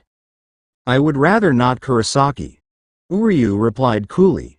It wasn't that he didn't want to go searching for bounce, it was just that Urahara was right.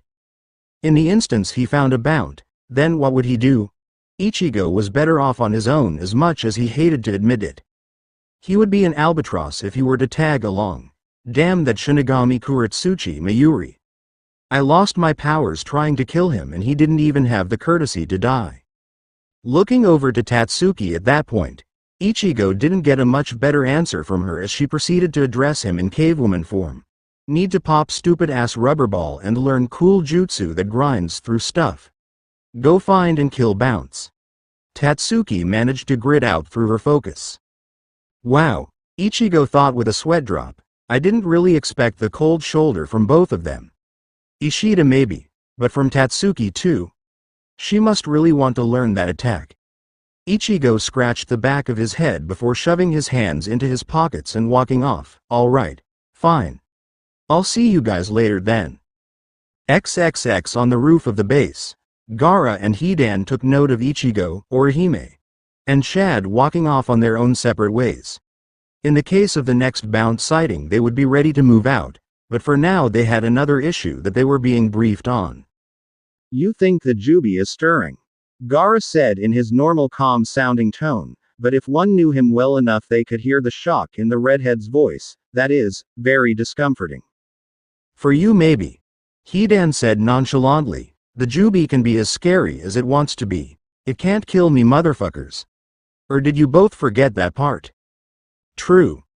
Gaara admitted freely, but it could devour you and you could suffer for an eternity in its bowels, being digested until the end of time or until your Gigai actually does die from a lack of nourishment. That would also drain all of your Ryotsu, which means that your soul would die as well and your soul would be recycled.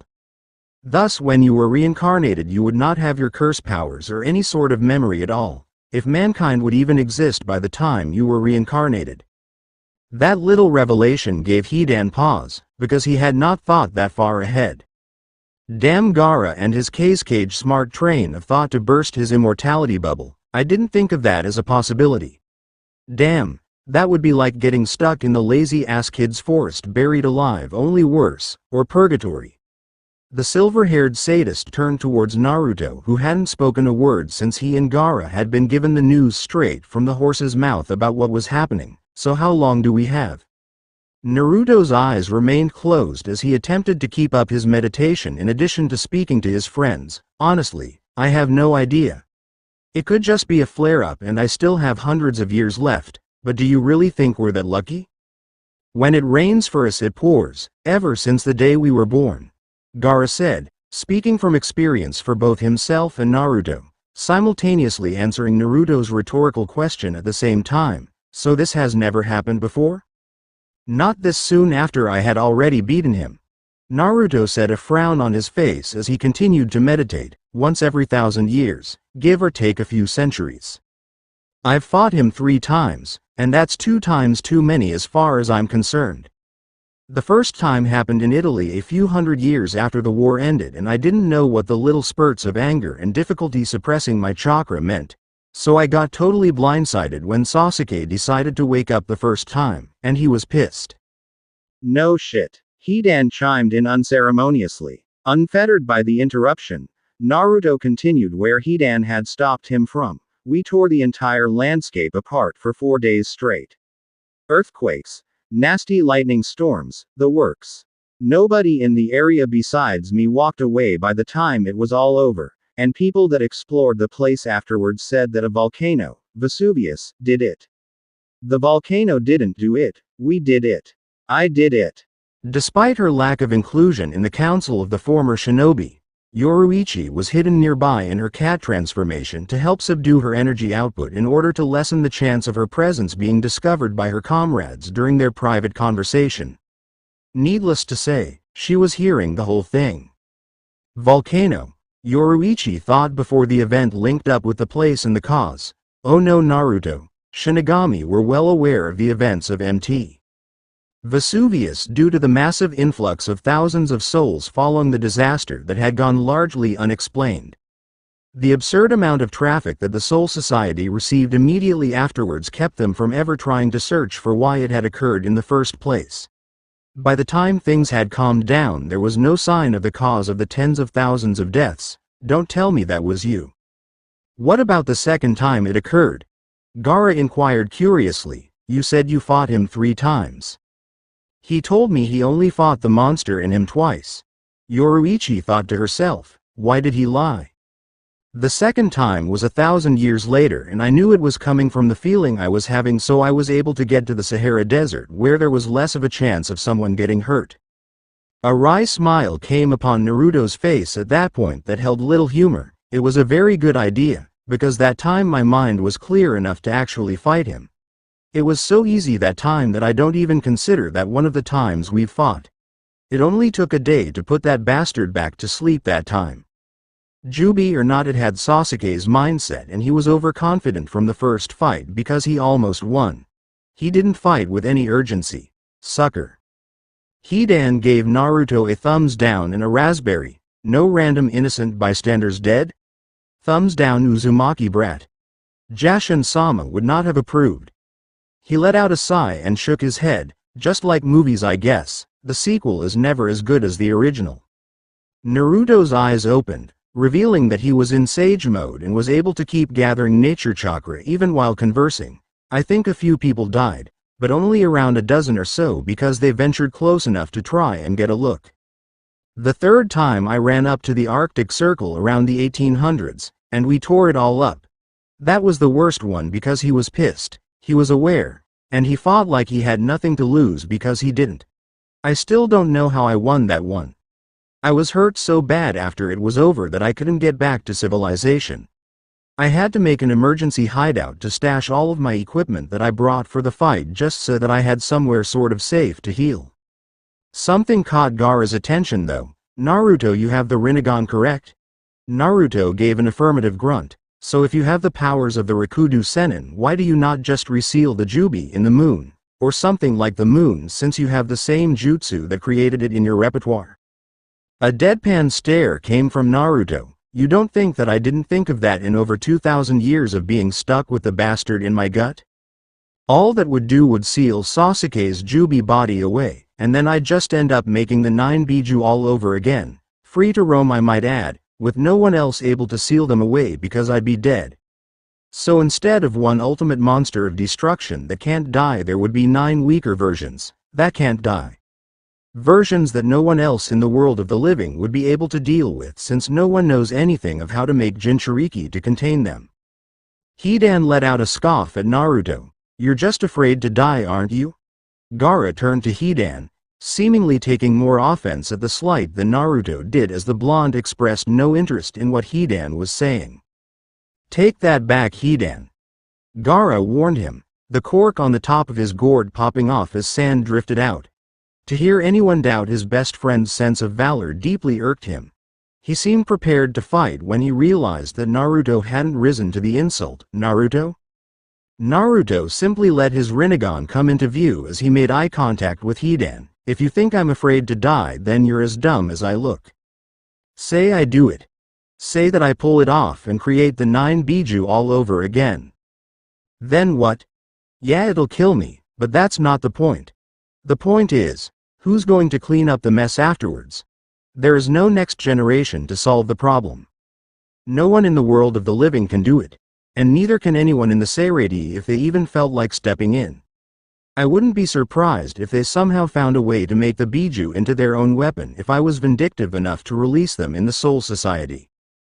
Hidan realized that he had subtly struck a nerve, and didn't feel like getting sealed away again. Naruto would be meaner about it and more thorough than Shikamaru was because he wasn't as lazy. He would make a moon and chuck him away into space, never to be seen again if he were really upset. Okay. Well, what about Hueco Mundo? We can do it right now. Let's roll. A large hand of sand then slapped Hidan across the back of the head. Oi. Not an option either. Gaara said, calling his sand back and crossing his arms over his chest. It was said that when a Jinchuriki died and the seal holding the demon back was strong enough to ensure such, the demon would die as well, only they would reform after a period of time and rampage on Earth again. So where did they reform? That means that the Biju can hop planes of existence to and from Hueco Mundo. What about the Soul Society? Hidan queried. Hey, he was technically a hollow and he was technically evil, so what did he care if the Biju were all unleashed in the Soul Society? Dump that crap in the hands of the Shinigami for all he cared. Apparently he had also forgotten Naruto's earlier point about the Biju being made into weapons by the Seirei if they could keep the demons from outright destroying the entire population of normal souls wherever they roamed. Gaara was quick with a theory. Since the Soul Society apparently never had any reports of Biju activity among them, I would assume that there are safeguards in place to prevent simple plane hopping to the Soul Society, and they never manifested there either. Either that or the Biju are intelligent enough to stay away from there. Needless to say, if he released them in Hueco Mundo, then they could hop to the world of the living anyway. Maybe the original Rikudo Sennin was aware of the other realms and attempted to do the same thing. Only he died after doing so the way Naruto would if he tried it. He probably died thinking that he had solved the Jubi problem, not knowing that he had only complicated the matter. Remember, despite what was said about him, he was just a man, not a god. Hidan stroked his chin in thought. What about hell? Nothing can get out of hell from what Yoruichi says. I don't know how to get to hell without dying first and being unrepentantly evil in the process. Naruto said with a grunt. Now I don't think I'd have much of a problem with that, being stuck there myself for all eternity if I could keep Jubi Sasuke there. But here's the thing. If I die, then guess what? Sasuke immediately comes out in full-on Jubi mode, free to roam the planet, more pissed than ever, and ready to rampage with nobody to stop him. Well, you could. Hidan started, prepared to say something else before he stopped and stroked his chin in a pondering manner. After a minute or two of failed thinking, he finally growled and shouted, "Damn it. That's a fucking whammy." "That's quite a whammy," Gaara said in agreement. "I've got nothing," Hidan said, wiping his hands of the whole situation. "I quit. Good luck with holding back the end of all existence with your spongy little flesh body Uzumaki." Naruto held up a single hand that tilted back and forth as he gave a deadpan expression. "That's why I'm the keeper of the balance. Did you think I just thought that title up to be cute?" Silence reigned over the rooftop. "Okay, I did. But there was a reason for it. It wasn't just me being bored and coming up with 6 million nicknames for myself. So if you ever flat out die in battle, or if during one of your little challenges you lose to the Jubi, Air Sasuke, or whatever the Uchiha runt's name was, then we're all screwed?" Hidan asked with a raised eyebrow. "If he's that strong, then how can you keep beating him?" "Because he lives in my gut and I'm used to his chakra and can use massive amounts of it while we fight to drain him. Because he's Sasuke, so I know his nature. Because the strength of my will keeps him from releasing all of his power from the get-go. Because he's sluggish and sleepy as hell every time he wakes up. I mean, for Kami's sake, he sleeps for most of the millennium before he decides to wake up each time," Naruto stated, listing each reason why on his fingers. "Oh, and because I'm the baddest man that has ever lived. That's the most important part, Dadbao." Yoruichi had to mentally laugh at such a self-inflated sense of opinion. But considering everything that had preceded it to this point, she couldn't say that it was entirely unfounded in its reasoning. She wanted to confront him and talk to him about his situation. There had to be a reason he didn't want to tell her or Urahara or anyone else about it, and she wanted to trust him, but she just wanted to know. Still, it might have been because there were more pressing issues at hand. Anyway, she figured that she would trust in him. She had not been given a reason to mistrust him, but between the bound woman Yoshino, the eternal life destined to be spent in perpetual combat with the creature of his culture's apocalypse, and the catastrophic battles for the sake of the mortal plane waged over the timeline with said creature, who knew what else there was to this man. "You are without a doubt the most interesting human that I have ever met, Naruto," Yoruichi thought as she walked back down the stairs to the inside of the building in her cat transformation form. "I don't even think you could be called a human at this point." XXX. With Uryu. Sundown was the time of day in Karakura town as Uryu strode through town on his way home. It was killing him inside that he couldn't assist the others. Having spiritual awareness without the ability to actually do anything with what he could perceive around him was a hindrance. He could really understand how Tatsuki felt prior to her current training.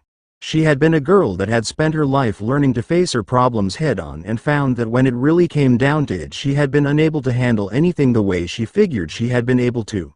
She was for all intents and purposes powerless, no matter how much she attempted to remedy this. Until a loophole was created and she discovered a way to actually learn to deal with hollows. Unfortunately, that was not an option for Uryu. He had locked away his ability to deal with hollows and these bounts that were apparently running amok. He felt around in his pocket for his phone, ready to try and make a call. He needed to find a way to solve this problem, and at the moment there were only two people he would possibly bring something like this to, one of whom was out of the question due to them technically being a Shinigami. And by now it was abundantly clear that unlike Urahara, Naruto wasn't a Shinigami and had unorthodox ways to solve problems and tackle situations. Some of them were stupid approaches, but they worked, and if something was stupid but it worked, then it wasn't stupid. At this point, Uryu would do nearly any stupid act necessary to regain his Quincy powers. Plus he had nothing to lose by calling and asking. This was his state of mind as he hit the speed dial number and placed the phone to his ear, waiting on someone to pick up. Thinking so hard about his own lack of powers, Uryu failed to notice that behind him the cracks in the sidewalk he had been walking on began to form strange-looking snakes that slithered along the ground behind him. Naruto, Gaara, and Hidan sat in a circle inside of the cafeteria of the recently dubbed Mother Base. Each had a look of intense thought on their faces, except for Gaara, because Gaara's face never really changed without good reasoning for it. This was the scene Yoruichi, back in her human form and fully clothed to boot, walked in on when she went to inform Naruto of something. "Hey Naruto." She stopped when she saw the three of them as still as statues and just as silent. It was rare enough seeing Naruto sit still when he wasn't meditating, but to hear not a word coming from Hidan's mouth. "Outrageous. What are you guys doing?" "Brainstorming." Hidan said gruffly. "I don't see why you need me here for this. It isn't really my thing." "You're right," Gaara said admittedly in his dull voice, "but Tatsuki doesn't know enough about the situation to add anything, and Yoruichi-san was not here. She is now, so that means you can go away." At being so readily dismissed as if he were useless, Hidan gave Gaara a deadpan look before taking the pike from around his neck and extending it to attack Gaara. Gaara's sand readily sprang to his defense and stopped said pike from even getting within a foot of him.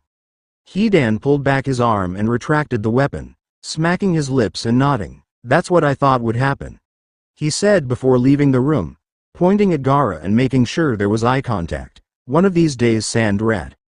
I'll get past that stupid sand on the first try and then you'll be sorry for talking all that shit." "I'm so scared," Gaara said sarcastically, though no one would be able to tell one way or the other, looking back at Hidan impassively without blinking. "Can't you see how scared I am?" He pointed at his never-changing expression. "See? I look absolutely terrified right now." Yoruichi grinned as she took the seat that had been left by Hidan. "We can all see that, Gaara. Now what are you all thinking so hard about?" She hoped that they were referring to Naruto's little situation that they had been talking about on the roof amongst themselves. It was a pretty big secret and there were reasons that he didn't tell her or anyone else other than those from his past, but still she hoped she would be trusted with it. "Uryu's powers, or lack of powers," Naruto said with a shrug. Yoruichi blinked, slightly disappointed but otherwise all right with the conversation. "So what about them?" He, for lack of better term, blew his wad against Kuretsuchi Mayuri when we were invading the Suratii. Therefore his body sealed off his access to his spiritual energy. Simple as that. "But he still has it though?" Gaara asked, raising a non-existent eyebrow curiously. "Yes," Yoruichi said, "everything alive has and needs Riryoku. His body is still stuck with the full reserves that he had before activating his Quincy technique, he just can't use it. It's like the parts of his makeup that would release the energy are overworked due to whatever technique he used to win and they closed up to stop his body from destroying itself. So, it's like an injury." Naruto ventured as a guess, like his points for releasing energy scabbed over so he'd stop bleeding out so much power. A dry look came onto Yoruichi's face. "You could have said it in a less disgusting manner that I can actually see in my head right now, but overall yes. It was done to stop the bleeding, as you so said. Quincy powers are very unique. Silence then reigned over the room to such an extent that Yoruichi almost got fed up with the two, thinking like their brains were encased in cement. She almost got up to leave and get back to the reason she had come looking for Naruto in the first place when Naruto spoke up again. So if it's like an injury, then why can't we just heal it? With what? Yoruichi asked in an exasperated manner, sprawling herself out in her chair for added effect. With Orihime. Naruto said plainly, she can heal everything else up to and including the time last week when Tatsuki bifurcated Hidan and we couldn't find his lower half. It just showed right back up, like he never got cut clean in half. He wished medical ninjutsu was that good when he was a ninja. He would have been way more reckless if it had been, even more reckless than he already had been anyway. She can't do that. Yoruichi said, unsure of exactly what limitations Orihime's powers had. Can she? Gaara spoke up at this point. You weren't here for that, were you, Yoruichi-san? She did indeed heal Hidan without even the bottom half of his body at the ready. He jumped right back up and proceeded to do the same to Tatsuki. We were able to keep him from killing her though, and Inoue-san proceeded to heal her as well. Hidan was in rare vengeful form on that day. It actually would have been impressive if it hadn't been so overtly violent. We found the bottom half of Hidan later. Naruto informed her with a shrug. Me and Gaara were sparring while he wasn't in his Gigai, and I found it when Gaara chucked me into the lake. So I threw it at Gaara when I got out. A grin came over his face. It surprised him enough that I hit a pretty nasty combo on him too. You cheated, Gaara said, seemingly stewing at the memory. No such thing. Both Naruto and Yoruichi chimed simultaneously before Yoruichi chose to get back on topic. But you think Orihime can heal Uryu's powers? I find it hard to believe. It's not based on anything. Gaara crossed his arms over his chest. Inoue-san's healing technique doesn't knit muscle or fuse bone back together. It doesn't use her Riryoku as a medium to speed up natural healing. Nor does it make a substitute for what is lost or injured. It simply, he found himself at a loss for words and merely shrugged his shoulders. It simply restores a subject to its former state. As if, negating the damage. Yoruichi had a huge grin on her face as she leaned back in her chair. You wanted to give up and just say, reject, to describe her powers so bad, didn't you? She reached for Gaara and gave him a few hearty pats on the shoulder. No need to try and be so articulate, Gaara. You've got nothing to prove to us. Nevertheless, Gaara said, trying to keep his aloof individuality, I believe that it would be worth a try to see if Inoue-san's powers can heal Ishida-san. What is there to lose? And how did neither of you come to this conclusion prior to now? Naruto sighed and ran a hand through his hair. Give me a break, Gaara. I don't look at her powers because she never used them on me. The only 2 times I got my ass kicked bad enough to need someone to heal me, Orihime wasn't around. Maybe if I had the Rinnegan on I would have seen something easier when she worked with others, but I'm not much for the healing if you haven't noticed by now. Yoruichi folded her hands neatly underneath her chin. So are you going to call Orihime and Uryu and tell them what the plan of action is?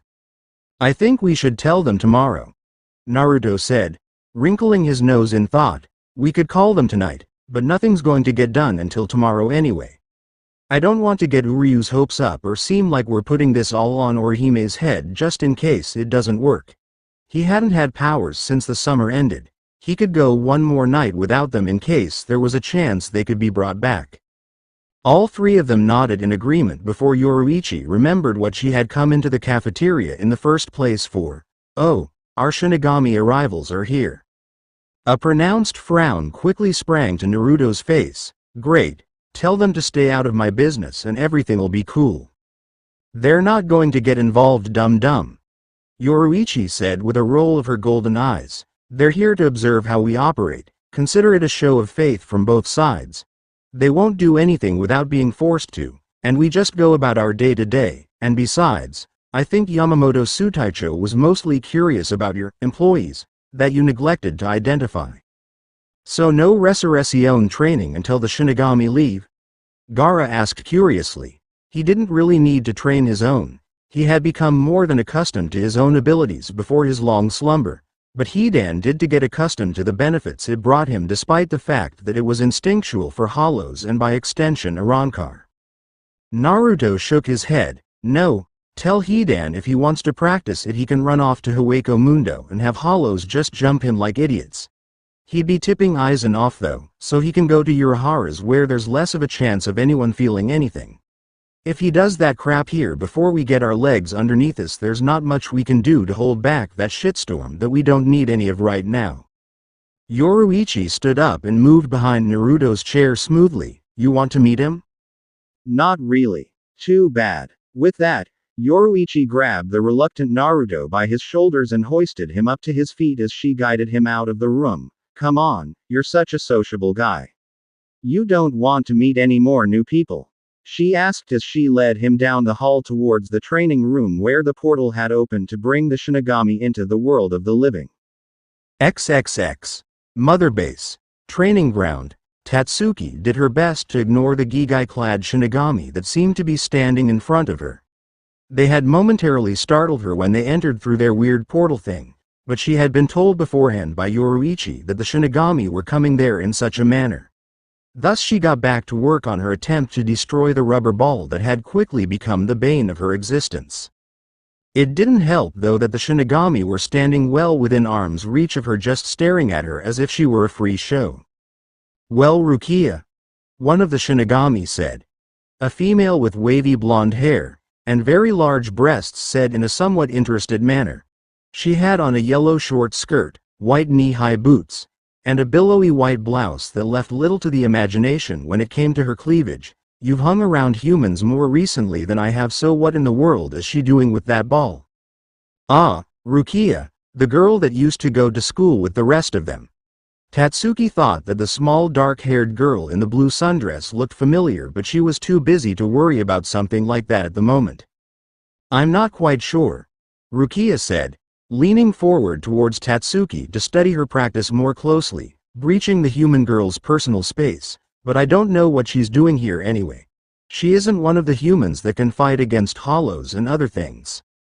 So she's not with the Ryoka or this equilibrium group? No, I don't think so. She can't even see us right now. A tick mark appeared on Tatsuki's head and she couldn't tune it out any longer. I can see you.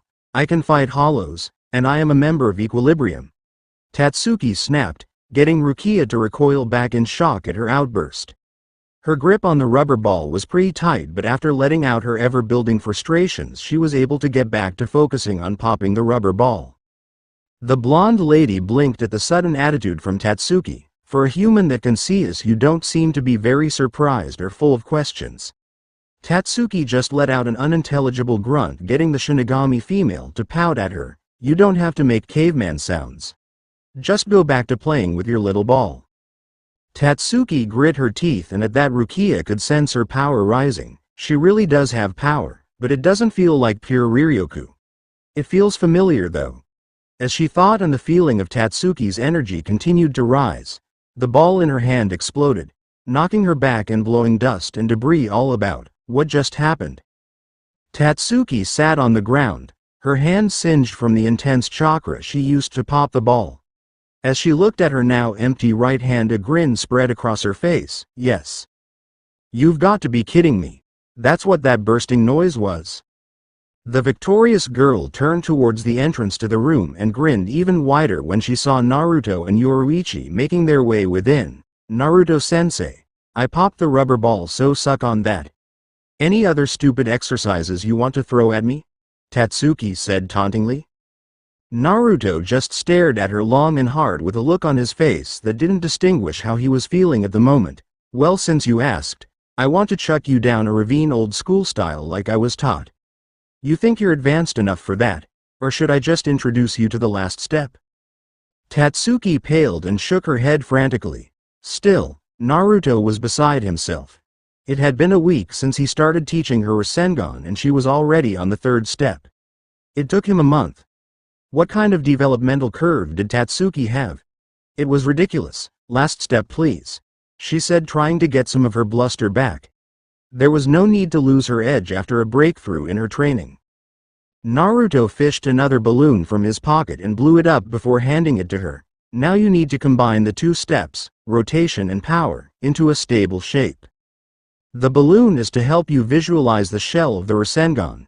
He blew up another balloon and held it up before holding up a Rasengan in his other hand. It should look like this and it'll be able to fit in the balloon, so no popping it. You need the balloon intact. One day you might get good enough to hold two at one time as well, but for now you'll only be able to make one. Getting to the last step of her first major jutsu put a predatory look in Tatsuki's eyes as she immediately went to work on her new balloon, popping it rather quickly due to the volatility of her chakra. Damn it, can you show me the finished Rasengan one more time? She asked, trying to make one herself to see what it looked like. In a bit, Tatsuki, Yoruichi said as she proceeded to drag Naruto by his wrist over to Rukia and the other Shinigami. You didn't really get to meet her even though I asked you to help us save her, did you? She said to Naruto as she and he stopped in front of the visitors. Rukia, this is Uzumaki Naruto. Naruto, this is Kuchiki Rukia. Naruto stood in front of the petite Shinigami girl and blinked before grinning at the introduction and waving. Hey. You don't know me since you didn't get to meet me with all of the stuff that happened back in the Seirei, but like Yoruichi-chan said, my name's Naruto and I run this place. He said smugly before getting his cheek pulled on by Yoruichi for his lack of humility. Rukia, upon hearing that Naruto helped Ichigo break her out of her imprisonment and intended execution, gave a quick bow to him. It's nice to meet you, Uzumaki-san. The person I have with me is the 10th Division Lieutenant Matsumoto Rangaku. She looked around the training room curiously after that though. We have the 9th Division Lieutenant Hisagi Shuhei with us as well. He should be somewhere around here too. She was rather embarrassed that they were sidetracked by watching Tatsuki train and managed to lose track of their third member. Hello. The recently identified Rangaku said, waving happily at Naruto. It's a nice place you've got here. Kind of dry though, isn't it? Naruto looked at Rangaku with a smile, trying very hard to keep his eyes from straying below her neckline to get a view of her prominent bust. It wouldn't do to make a bad first impression. We've got a lake, and we're trying to get grass and trees and stuff put in. It'll take a bit for that though. He then noticed Rangaku giving him a pouty look. What's the matter? You're either a prude, or you have the self-control of a saint. Rangaku said, placing her hands on her hips. I didn't even see your eyes dart down an inch. She then gasped and pounded her hand with a fist as if she had thought of something. Oh wait, you might be gay, that's a possibility. Naruto just gave her a dry stare as his eyebrow twitched. So you're saying that because I'm not looking at your boobs? A nod from the buxom woman was the answer. He most certainly was not gay. And what was Yoruichi trying so hard to keep from laughing at out loud? She should have known that better than anyone. Fine. We can solve that problem right now. He said with a shrug as his eyes dropped to Rangaku's chest as if he had been holding up weights while trying to keep them on her face and nothing else. For some reason that seemed to satiate Rangaku, who smiled and nodded as if all were right with the world. There, that's better, isn't that nice? Rukia palmed her face at Rangaku's behavior and Naruto's willingness to play into it. And this woman was supposed to be her superior. At least there was another lieutenant there that was more reliable. Well, if they could find him. He wasn't exactly making his presence known. Standing up close, Naruto's presence was very cumbersome. It was hard for her to search around for anyone else by sensing due to his Ryotsu. So this guy is the boss, huh? Hard to believe that Shihu and Yoruichi or Urahara Kazuki wouldn't be the ones in charge. They all turned their heads to see a tall man with spiky black hair, 3 vertical scars on his right eye, a gray horizontal stripe tattoo under his left eye, and underneath that a tattoo of the number 69. He had a choker around his neck and armbands around his biceps and a sleeveless black shirt and jeans. Rukia took it upon herself once again to introduce the man. And this is the 9th Division Lieutenant I was talking about before, Hisagi Shuhei. Shuhei raised a hand in an easygoing wave. Yo. I never thought I'd meet a legend like Shihu and Yoruichi in person, and someone strong enough to fight Yamamoto Sotaichu's Shikai and get away unscathed, let alone at the same time. As Shuhei got closer, Naruto extended his hand for the Shinigami to shake, which he did without hesitation. Well, I guess now I'll show you where you'll be staying. He looked over at Tatsuki, who had been blowing up a new balloon to continue working, and stopped as the teacher and student stopped and made eye contact. Tatsuki-chan, go home. Tatsuki's lips slipped from the balloon, sending it flying through the air. What? Tatsuki replied in disbelief. Why? I just got to the last step of the jutsu and you want me to leave? Give me one good reason. She was on a roll. Sure, she was a little tired, but that was the price one paid for good training. It's after 10 at night and it's a weekday. You barely go to school yourself. Why should I? B, because I'm your sensei, that's why. Doesn't that mean you're supposed to listen to me? If nothing else had been drilled into Tatsuki's head from her years and years of martial arts instruction, it was to respect her master, even if she didn't really respect him. And Naruto was definitely her master, as he had definitely taught her skills. It wasn't like he was asking her to do something unreasonable, he was just telling her to go home and rest, even if she felt full enough of energy to burst at the moment. Fine. Damn you, Naruto-sensei, Tatsuki said, grumbling to herself as she started walking towards the exit, but I'm practicing this when I get home. I'm going to get this down by the end of the week. Do your homework. Kiss my ass. Fair enough. Naruto finally conceded as Tatsuki stomped upstairs to leave the building and head home. He turned back towards Yoruichi and the Shinigami observers, who were probably going to report that little episode just for shits and giggles. So that was my student Tatsuki-chan. Isn't she sweet? Yoruichi couldn't help grinning at his expense, about as cuddly as a pit viper she is.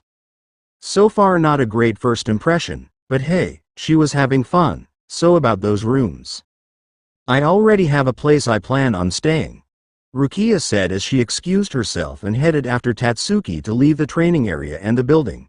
Thank you for extending the offer, but I feel more comfortable there than anywhere else. Well, it wasn't really any skin off of Naruto, Yoruichi, or anyone else's nose if she already had a place to room. Wherever that wasn't really their business, but it was still a curious topic. I wonder where she's going. Rangaku wondered aloud, crossing her arms over her ample chest. XXX. Sometime later. With Uryu had the strangest feeling that he just couldn't shake off no matter what he did.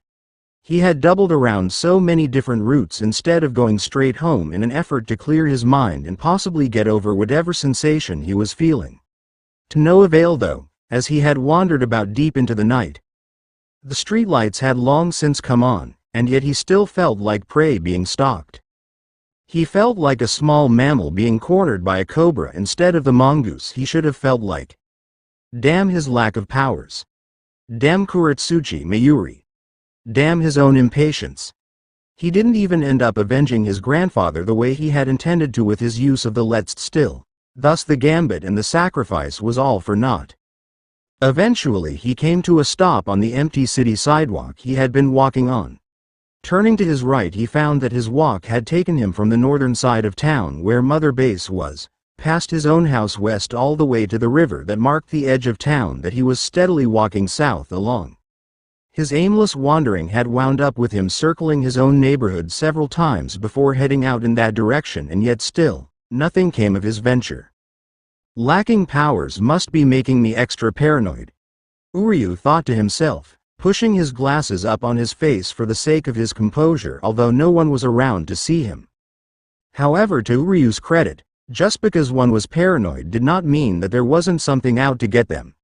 Without any warning, Uryu made to jump to the side and slid down the grassy hill to his right in order to avoid the bites of multiple snakes that had seemingly appeared from nowhere. Maybe it's helping heighten my own natural instincts though? Landing on the flat and grassy field below that reached from the hill to the riverside, Uryu looked up at the snakes that were slithering their way down towards him. He wasn't much for serpents, but no kind of luck would have several of them all gunning at him for once. For a powerless burden, you sure are attentive, or is that more akin to being jumpy? A man asked with feathery-looking brown hair and sporting a goatee. He wore a white button-up shirt, a tie, and a light vest with brown slacks with his hands carelessly sunk into his pockets. Around his neck was wrapped a gold and black snake with green eyes. If I were as weak as you were, I'd be jumpy too, admittedly. It's so hard being a normal human after being several notches above that for so long, isn't it, little Quincy? From the way that most of Uryu's clothes prominently displayed the Quincy cross, even if one didn't know that he had once had powers, one could accurately surmise that he had a connection with the tribe. Uryu kept down the alarm in his person at being confronted. He never even sensed the approach, and this person knew of those with abilities, to say the least.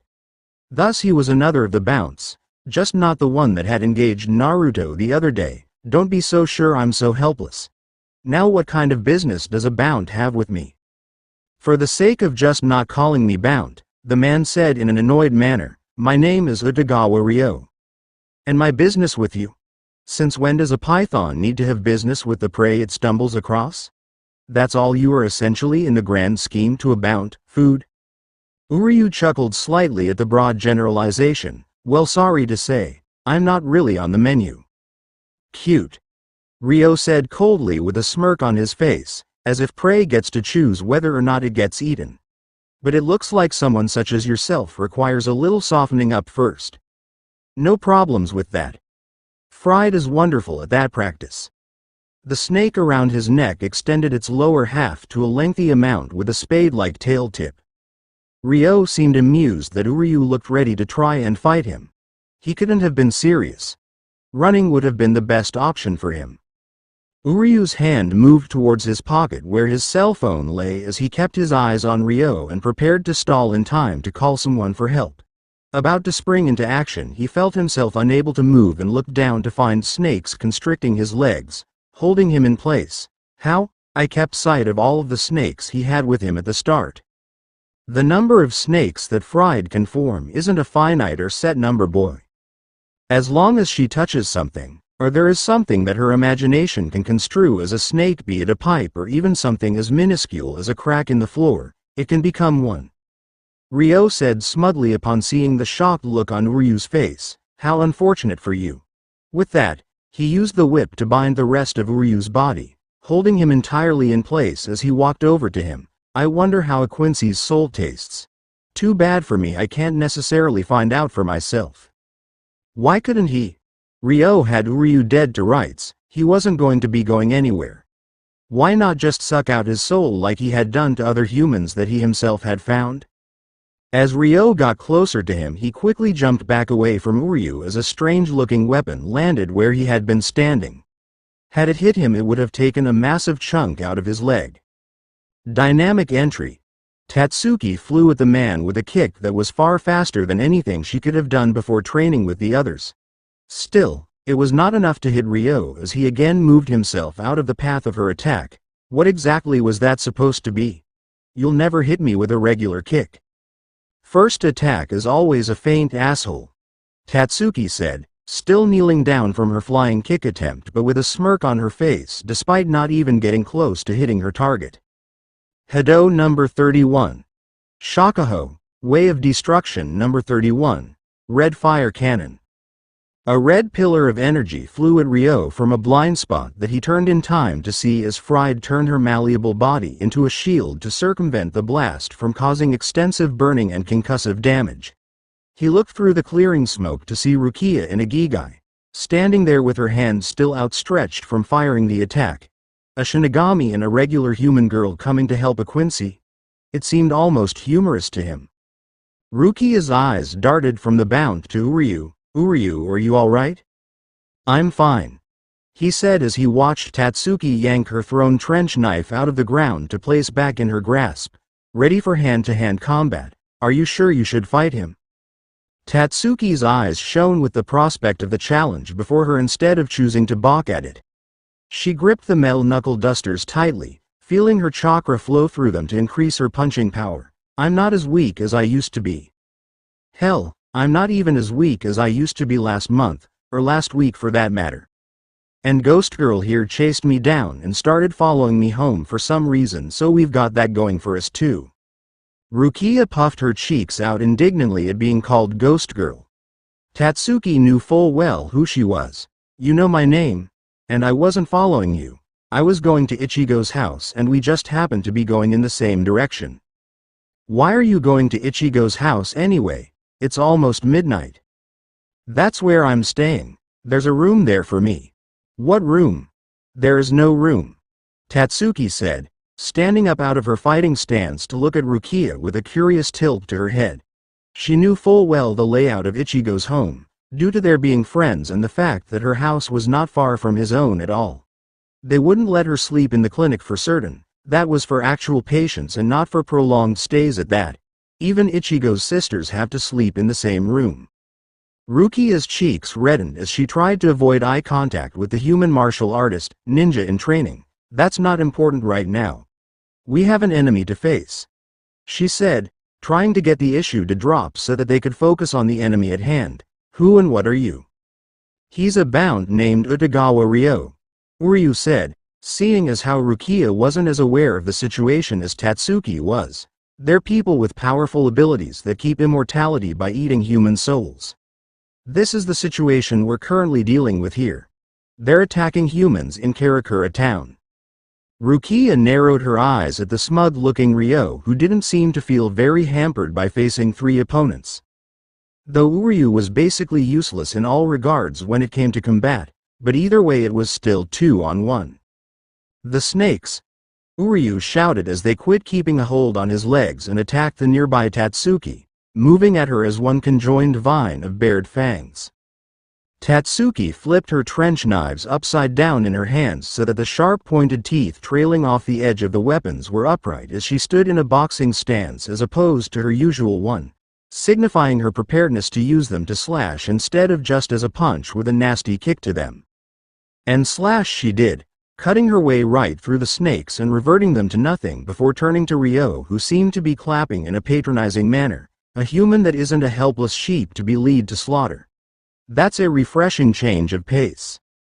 You won't be thinking that after I kick your ass, Tatsuki said before swiftly moving in an attempt at disguising her intended movements, but she was not fast enough to do so and found the tail of Fried coming right her way.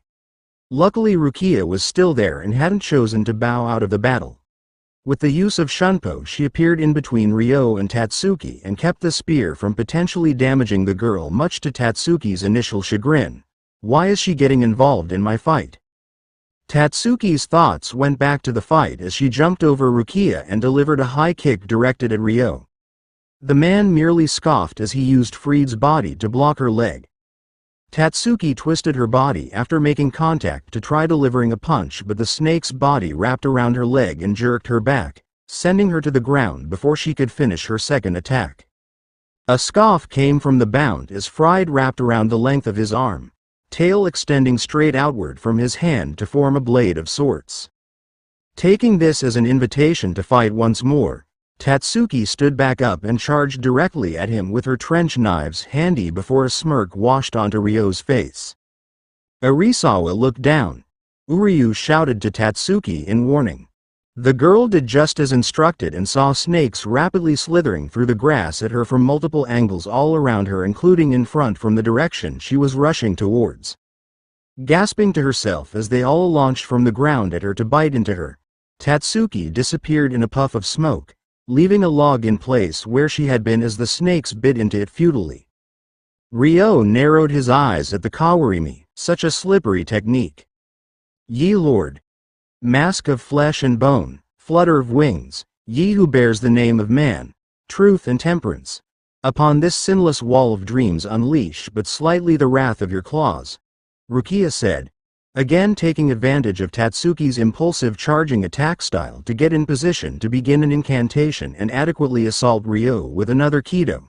Hado number 33. Sukatsui. Way of Destruction number 33. Blue Fire, Crash Down. From Rukia's hand a surge of blue energy formed before she fired it in a rather large wave at Ryo, getting his eyes to widen at the attack. Fried was barely able to shift into a shield for him to use, but he still took a fairly significant brunt of the blast, as did the landscape as a trench had been carved out of the ground where the Sukatsui had traveled, and even grass that hadn't been within the field of the Kido found itself burning. The dust cleared from Rukia's blast and Ryo himself found the sleeves of his white button-up shirt burned off up to his shoulders. His vest was worse for wear and might as well have been, and the skin on his arms had varying degrees of burn damage done to them. Fighting as a team? I guess you're all so weak that you need to cover each other in battle. His voice was very angry, and it was clear that he was in a substantial amount of pain from the way it was wavering and the way that his arms were quivering. It's stupid to think we're weak just because we're fighting together, Rukia said, standing and waiting in a basic combat stance. Even if you were a superior opponent, wouldn't that just be more justification to fight together? Shinigami don't operate in squads just for the hell of it. Well, most of the time anyway, at least as far as the unseeded squad members went, and with the exception of the 11th Division. So this was what fighting actual Shinigami would be like? The human girl was a pest, the Quincy was powerless, but the Shinigami was extremely skilled at ranged spells even without leaving her foe body. It didn't matter in the end. It wasn't like it was something he couldn't handle. The battle was far from over, and he always had one obvious method to regain the clear-cut advantage. Strength in numbers, I see, Ryo said in a derogatory manner. Well, no matter what, you all still have one very specific weakness that you weren't covering. With that, he sent Fried along the ground rapidly towards Uryu, who hadn't moved from his original place since the battle had begun, creating dozens and dozens of snakes as the bounce doll moved in one straight-ahead rush of fangs. Numbers don't mean a thing when one of you happens to be absurdly weak. Rukia's eyes widened at the sight. There was no way Uryu could move out of the way of such an attack without access to his powers. Uryu smirked before a puff of smoke covered his body. The smoke was sent swirling around rapidly as a feminine voice emerged from the area he had seemingly been in. I can do this, combine power and rotation, in my own way. The smoke was blown away and cleared to reveal it had been Tatsuki in Henge, and she was currently holding a blue orb between both of her hands, seemingly in awe of it before focusing on the thread before her and charging forward. Rukia raised an eyebrow as Tatsuki charged the snakes down with the spinning blue ball of energy in hand. It's a visible mass of Ryoku, or is it? It doesn't feel quite like pure spiritual energy, but it's pure energy in general. The power she could feel flowing off of it was more than obvious, though. Rasengan, spiraling sphere. Tatsuki met the wash of snakes head-on and plowed right through them, throwing them all about and reverting them back to nothing as she drove Fried back. The doll retracted back to Ryo to protect him once it was clear that the Rasengan would blow through the snakes in front of it. What a strange human girl you are, Ryo said excitedly upon seeing the Rasengan and wondering just how much power it must have taken to form an attack with visible energy and retain its form. Your soul is probably the most powerful I'll have eaten in quite some time. I was getting sick of the small fries. Bakudu number 4. Heinawa, way of binding number 4, crawling rope. A yellow crackling rope of energy wrapped around Ryo's body, pulling his arms to his sides. He turned his head to see that once again it was Rukia using Aikido to attack him, in this case binding his movements the way that he had tried to bind theirs for the majority of the fight. Like I said, Rukia commented with a smirk, what's the use in fighting alone when you don't have to? Tatsuki grinned to herself at having her target immobilized and boosted a jump over Fried. Ryo's inability to control his arms kept Fried from being able to adequately try intercepting her. Thus Tatsuki was able to slam the completed Rasengan into him from above, smashing a crater into the ground beneath them. Ryo's eyes had rolled back into his head from the attack as he lay lifeless on the ground. A satisfied look washed over Tatsuki's face despite the fact that she was panting heavily. Naruto was probably going to kick her ass if he found out that she had chakra exhaustion, but in her opinion it was well worth it as Fried's body began to turn to dust at her feet. The Rasengan, is it really that strong? She asked herself. Once it made contact with him, Ryo's body seemed to have no resistance to it whatsoever. She knew she had pretty much broken every bone in his torso when she ground the jutsu into him from above. A regular punch from her probably would have made him double over at best if it even did that, but the Rasengan pulverized the ground that it didn't even touch. She fell onto her backside, no longer able to really stand due to her tired state as Rukia walked over and looked at the deceased remains of the Bound. You're skilled enough of a fighter to kill an opponent like that? She had ample help, but that wasn't really the point either. I was the second strongest girl in Japan before I ever even learned anything about fighting from Naruto-sensei. It's not like anyone had to teach me what to do to win a battle. Tatsuki tried to brag but found her arms too heavy to lift for no good reason at the moment. Oh man, how can he make holding the Rasengan look so easy? It's a total drain. Where's Uryu? Rukia asked, remembering Tatsuki being in his place. Tatsuki pointed towards the river. When you did your blue blast thing, I shoved him in the water and transformed into him so that I could get a decent chance at getting Snake Guy's guard down. She then crawled out of her crater and looked towards the river. Oi, Uryu, are you alright? Wet, squishy footsteps attracted their attention to another direction where Uryu walked up to them thoroughly soaked. I'm fine, but you could have at least warned me before randomly shoving me into the cold Lake Arisawa. He looked down into the crater where the dust that used to be Utagawa Ryo sat. You defeated him. He was arrogant. Rukia commented. He only saw Tatsuki as food, and you as powerless. I was the only potential threat to him as far as he was concerned. And she hadn't even been fully healed. If she had been, then Sukatsui would have torn his arms off instead of just giving him third-degree burns all over. He wasn't very durable. Uryu started wringing out his shirt to get the water out. I don't think that the bounce are as durable as a Shinigami. At least this one wasn't. More so than regular people, significantly so, but in comparison to stronger Shinigami I don't think so.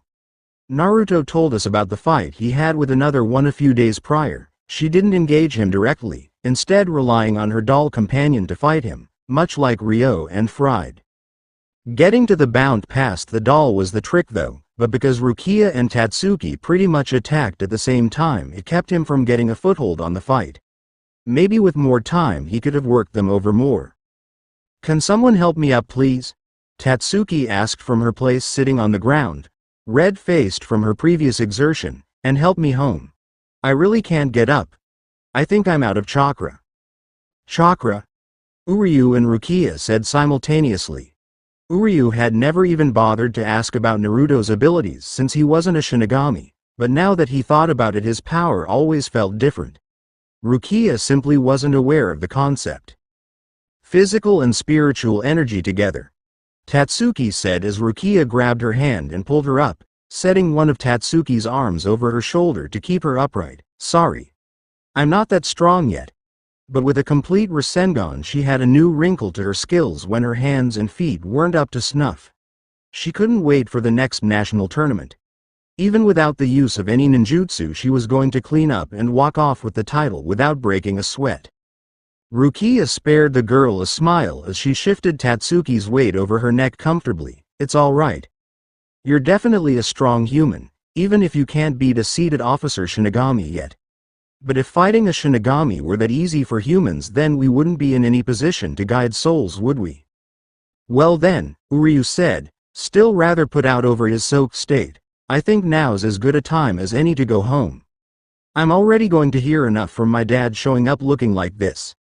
With that he went off his own way to his house for the night while Rukia helped Tatsuki walk in their own direction. After going their way for a short while, Tatsuki turned her head towards Rukia, a question on her mind. So are you a seated officer?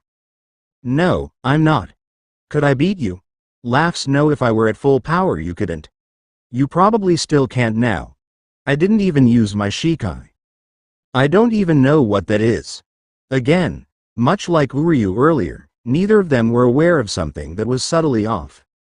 The slight bubbling coming from the river near the site of their battle went unnoticed by the two girls vacating the area, as two stalk-like bulges of water with bottle caps at their centers rose up slightly before merging back with the river.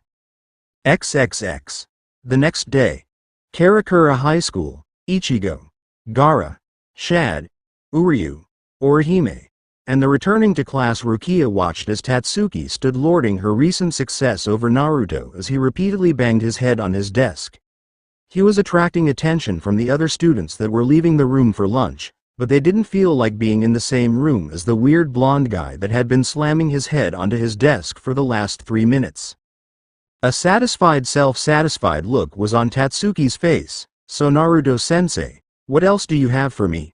2 months and she was way faster than he was as a genin and had the Rasengan down. Yeah, he'd have to give her a bit of a reality check in a spar later to keep her from getting the big head. Speaking of heads, with one final slam on the desk, Naruto picked his head up, revealing the angry red bruise forming on his forehead. "You got the Rasengan," he said, shaking his head in disbelief. "I know the next generation is supposed to be stronger than those that came before them and that you're like at least 200 generations after mine, but seriously, that wasn't even a month." At least he could take solace in the fact that she couldn't do it with one hand yet, but then again he himself took years to be able to perform the Rasengan with one hand. At least she didn't need a clone to keep the shape stable like he did. Well, still, keep practicing to do it with one hand, it's more useful that way. Ichigo had been rather surprised around midnight of the previous night. After dropping Ririn's Gikongan into a little bird plushie, he had watched her beat up Khan in his lion plushie body for about 45 minutes for kicks until she said she sensed a bounce. Said bounce sensing then faded from her, and a short while later Rukia appeared knocking on his window, on the second floor. Why she had come to his house once again just to stay in his closet he was remiss to ask, mostly due to his happiness in seeing her again after leaving her in the Soul Society. Thus she quickly put her old spot right back together and had promptly shut the door and gone off to sleep. The next morning he tried telling her what he knew of the whole bounce situation and was regaled with a tale of her fighting one moments before reaching Ichigo's house. Hearing that Tatsuki was also involved in the fight was surprising, even though he had seen her training and had been told by his old friend that she was not going to let herself be left behind. "So what now?" Ichigo asked the lot of them. Ririn rested on Rukia's shoulder in plushie form, as she had more or less fallen in love with Rukia upon seeing her and speaking to her the previous night. Noba was in an anthropomorphic turtle plushie with dress clothes that was attached to Chad's bag, and Karuto was currently in the form of a pink rabbit-looking purse that seemed to be way too happy to be with Orihime. "I'm not really here to help," Rukia admitted begrudgingly. "I'm here with two other Shinigami to observe how Equilibrium handles issues that they come across." She shouldn't really have even gotten involved the previous night, but not trying to help Uryu after he had lost his powers helping her would have been deplorable. "I'm not to step in unless it's truly required or I am attacked. Ask your leader." Upon hearing said suggestion, Ichigo turned an eye towards Naruto, who still had a red mark on his forehead from slamming it into his desk moments earlier. "Yeah. That's not really the most inspiring thing I've heard today." "Oh, shut up, Wonder Boy," Naruto said, rubbing his bruise mark with a frown on his face. "All we can really do is patrol and try to narrow down a hideout in the meantime. I mean, even with Ririn, Noba, and Karuto, it's not a perfect system to find them. They have to be doing something first." If they were going to be on the lookout for something, Naruto hoped that he would be the one to find Yoshino again. "So you plucked me up out of the warehouse for nothing?" Ichigo asked incredulously. Now he wasn't going to go back anytime soon, but as a teenager he reserved the right to complain to his heart's content. Naruto narrowed his blue eyes at Ichigo's brown ones and let out a snort. It was to be said that he was not a battlefield strategist by any stretch of the imagination. He had stuck with what had worked for him since he was a child and hadn't changed his style much at all. Still, he hadn't just done nothing for the millennia. He had picked up basic common sense when it came to the art of combat, and he had forgotten more about battle and conflict in general than Ichigo would ever know, at least in the time span of his human life anyway. "No, I plucked you out of the warehouse so that you could actually do your own job, Mr. Substitute Shinigami," Naruto said, pointing at Ichigo's badge that was hanging from the belt area of his uniform pants. "I've got you, Gaara, Hidan, Orihime, Chad, Tatsuki-chan, and Uryu, and to a lesser extent Urahara because he doesn't really listen to me unless I pay him, and Yoruichi-chan because she doesn't really listen to me unless she wants to." Uryu frowned at being listed among the active Equilibrium roster. "Why did you say that I work for you? I don't serve any purpose as I am now." "You must really have a lot of employee loyalty," the Quincy quipped dryly. That got Naruto to perk up significantly. "We might be able to fix that little problem you have." Uryu's eyes widened, shoving a grin on Naruto's face at his reaction. "It might work, it might not. But it's better than nothing, right? We thought about it last night." "Why didn't you call me?" Uryu snapped. The shock of being told he might be able to get his powers back, along with the rising anger inside of him around the fact that it was kept from him even for the matter of a few hours, forced him to act out. Tatsuki decided to use that moment to point out something from the previous evening. I shoved you into the river, remember? Your phone seriously can't work after that. If it did, then she wanted whatever model Uryu happened to be sporting at the moment. Blushing at the thought, especially since he was still mindlessly carrying the useless phone around in his pocket even then, Uryu sat down at a nearby desk and regained his usual composure. So, how would you go about restoring my abilities? He asked, and the others not in the know listened attentively. Gaara spoke up from his place standing by Naruto's desk. We will use the healing ability of Inoue-san to heal the damage you did to yourself from your own technique. Without even being seen, Naruto appeared suddenly behind Orihime, noting her nervous outlook at the whole situation. The girl was normally so bright and cheery, he liked that, but when pressed with something that required others to rely on her extensively, she had something of a low self-esteem. Yes, Orihime here is the cure for what ails you, Uryu. She can definitely do it. What? Orihime said, stammering as she dug her heels into the ground to try and stop Naruto from pushing her forward. I can't do something like that. I'm not that good at healing. Gaara's seafoam green eyes blinked at the girl. He had heard of her powers, had seen her powers firsthand with his own eyes. They were utterly amazing. She returned the lower half of Hidan's body.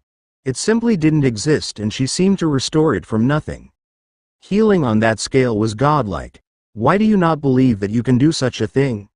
Gaara asked her, honestly wanting to hear her answer. You have performed feats far more extraordinary on Hidan as practice. All you have to do is negate Uryu's body's own rejection of his Riryoku.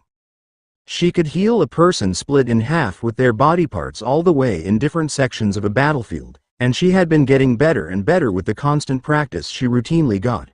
She could definitely handle something like this. It wasn't like she was restoring his power, she was just unblocking what was keeping it constricted. Yeah. Naruto said, patting her on the shoulders to try and convince her it was entirely possible. It's like you can think about what you want to fix and you just do it. So think about the way Uryu used to be before he lost his powers when you do your healing thing. Yoruichi-chan said that's how it should work for you.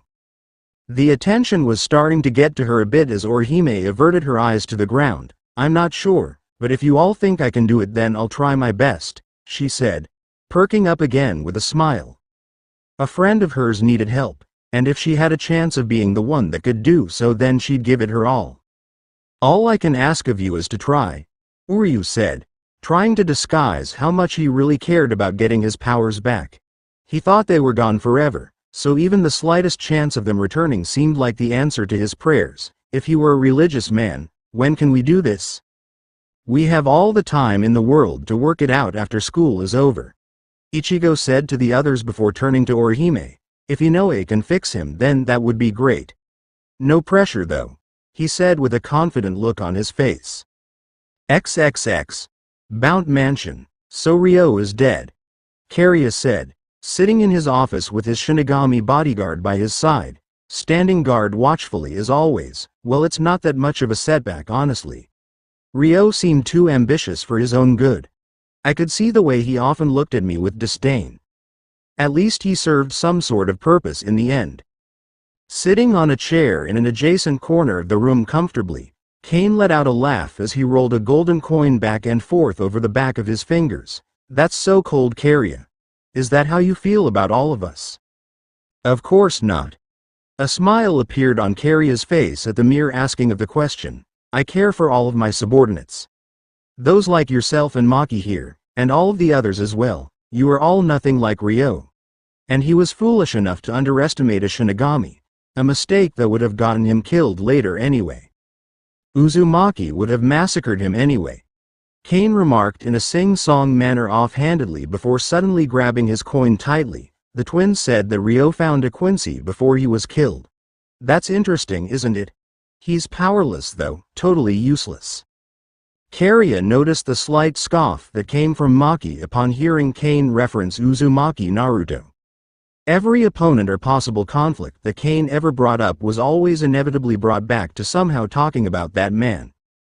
After being around them for quite some time and getting used to them, Kariya figured that Maki would have gotten used to him and his quirks. "I'd like an eye kept on this Quincy anyway," Kariya said evenly before looking to Maki, "and could you ask the twins to prepare for a little pest control as well? We're at the point where we're attracting a lot of attention." Maki nodded and strode his way from the room, shutting the door to the office behind him and leaving Kariya and Kane alone within. Kane looked at the shut door and raised his middle finger at it before turning back towards Kariya. "I hate that guy. If he didn't follow you at your heels like a puppy, I'd have taken him out a long time ago." Hearing Kane gripe about Maki got a few chuckles out of Kariya. "And you believe with all your heart that you could defeat Maki? He was a seated officer when he was a part of the Seirei, and it isn't like he's been growing weaker since then. I wouldn't have kept him around if he had been." "Of course I can beat him," Kane said, offended at the thought of losing a battle, especially to a Shinigami. "I can beat anyone. I can beat any of the bounce you managed to round up. I can beat Master Koga, maybe even you too," he said with a treacherous tone and a gleam in his eye that put a hard look on the face of Kariya. Kane then grinned maniacally and laughed a bit. "But I don't really care. I'm just killing time, you know that. I don't want to lead anything, I just want to find one person and fight him. And we already know he's in Karakura town, don't we? You've certainly been working towards that ever since he humiliated you all those years ago, haven't you?" Kariya asked Kane, the air between them having cleared. Ambitious Kane was, but his ambition didn't have anything to do with going against Kariya or his goals. "You'd better hope Yoshino doesn't get to him first. She wants a piece of him as well." Kane laughed loudly at the thought of Yoshino being able to kill his target. If she can take him out, then I guess he really wasn't worth obsessing over for all of those years, for her or me. But you really ought to keep that woman locked up or something. You and the others think I'm a maverick, but at least I hang around here when I'm told to. Yes, she is something of a problem, with her constantly going against me just out of spite," Kariya remarked before smirking, "but she's been docile since Uzumaki appeared. She hasn't even tried to leave since you returned her the last time. I think once again there's a way for me to use our dear friend Uzumaki Naruto to get what we want. Omake. An easy detail. This is the best mission ever," Rangaku said to herself happily with a cup of sake in her hand as she sat comfortably around a table. "No fighting. No real need to do anything but observe. And it helps that the people I'm observing are so fun." "Yes," Urahara said, sitting across from her with the brim of his hat shading his eyes, though they were firmly on her chest. "I could certainly think of worse ways to spend my time." He certainly had to thank Yamamoto for allowing such a fine specimen of a Shinigami female to come to his neck of the world of the living. Rangaku looked around with a drunken blush on her face. "Hey, where is Shuhei, and where is Yoruichi-san? I haven't seen either one of them in a while. I don't really like drinking alone, you know." Yoruichi had definitely done him a solid by vacating the area to the basement training ground in order to spar for a bit with Shuhei, wanting to see what the lad was capable of. At least that was what she said. Now he definitely had a chance to attempt to woo the rather luscious Matsumoto Rangaku, in his own mind at least.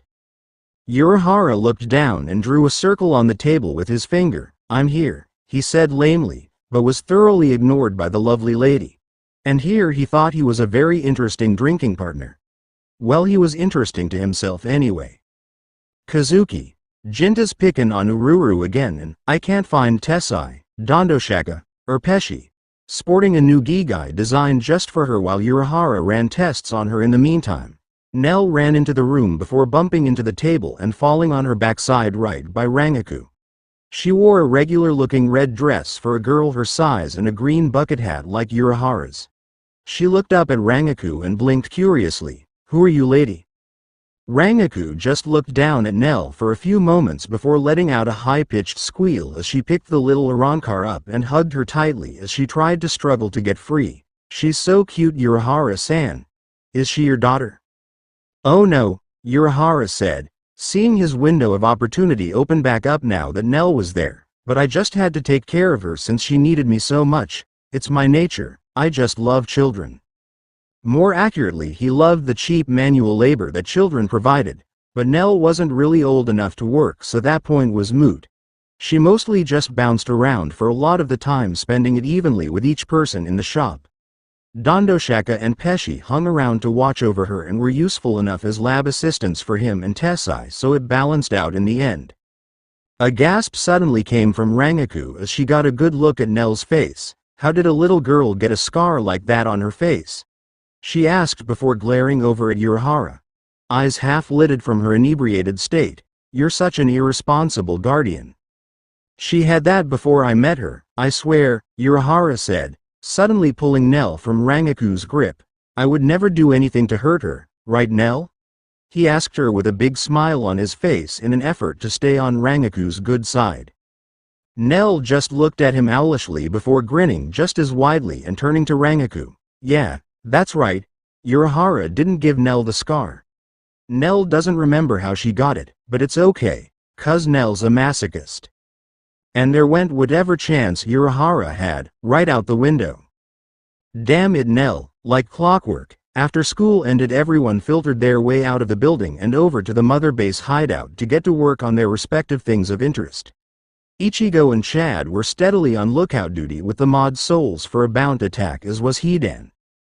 Gaara went over to Urahara's shop to go grab Yoruichi and see what she had done with the Shinigami, watching their progress during the day. Meanwhile, Tatsuki stood in front of Naruto in the training ground of Mother Base with an uneasy look on her face. The reasoning being that upstairs Orihime was busy trying to figure her powers to fix Uryu.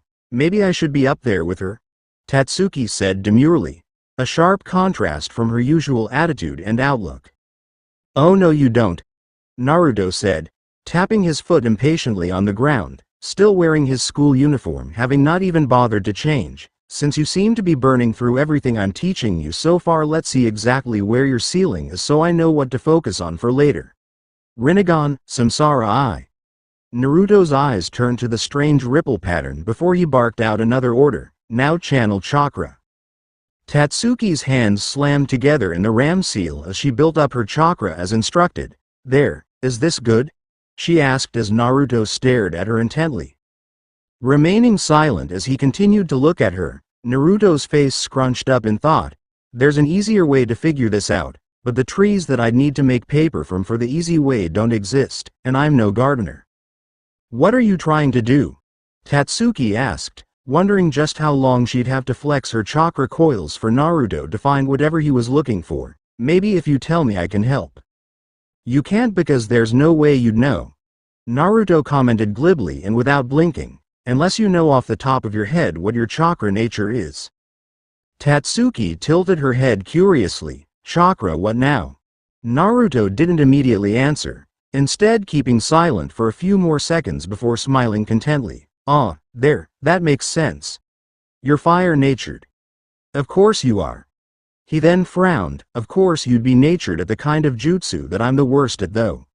He seemed to be dealing with fire a lot lately. All of this rapid-fire information was beginning to make Tatsuki's head hurt. I'm confused. What's going on? Gesturing for her to sit down with him by the lake in the grass, Naruto began to explain as best he could.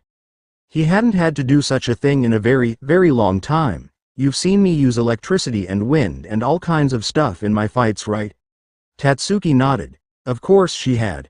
Well, it's an advanced form of manipulating your chakra.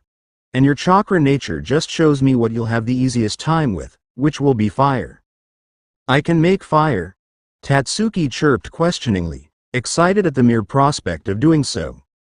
Being a ninja in Naruto's time had to have been the coolest job that ever existed. You will be, but you can't do it automatically now. You need your hand seals and you need to get used to the feeling of the fire ninjutsu before I can show you other things you can do with it. Naruto explained, drawing the kanji for each basic chakra element in the soil. Kaden. Fire release. Fuden. Wind release. Raiden. Lightning release. Doden. Earth release. And Suiden. Water release are the 5 basics. In theory you can learn a ninjutsu for all of them, but you'll only have an affinity for 1 or 2 by the time you're 30. He wasn't sure about that. She might get them sooner. She was currently blowing all of his previous expectations about her development right out of the water with gusto. Tatsuki raised her hand like she was in school, but what about when you push and pull stuff around without even touching anything? What element is that? It's not one, it's something that comes with having the Rinnegan. Naruto explained with a shrug. Swift release isn't a real element either.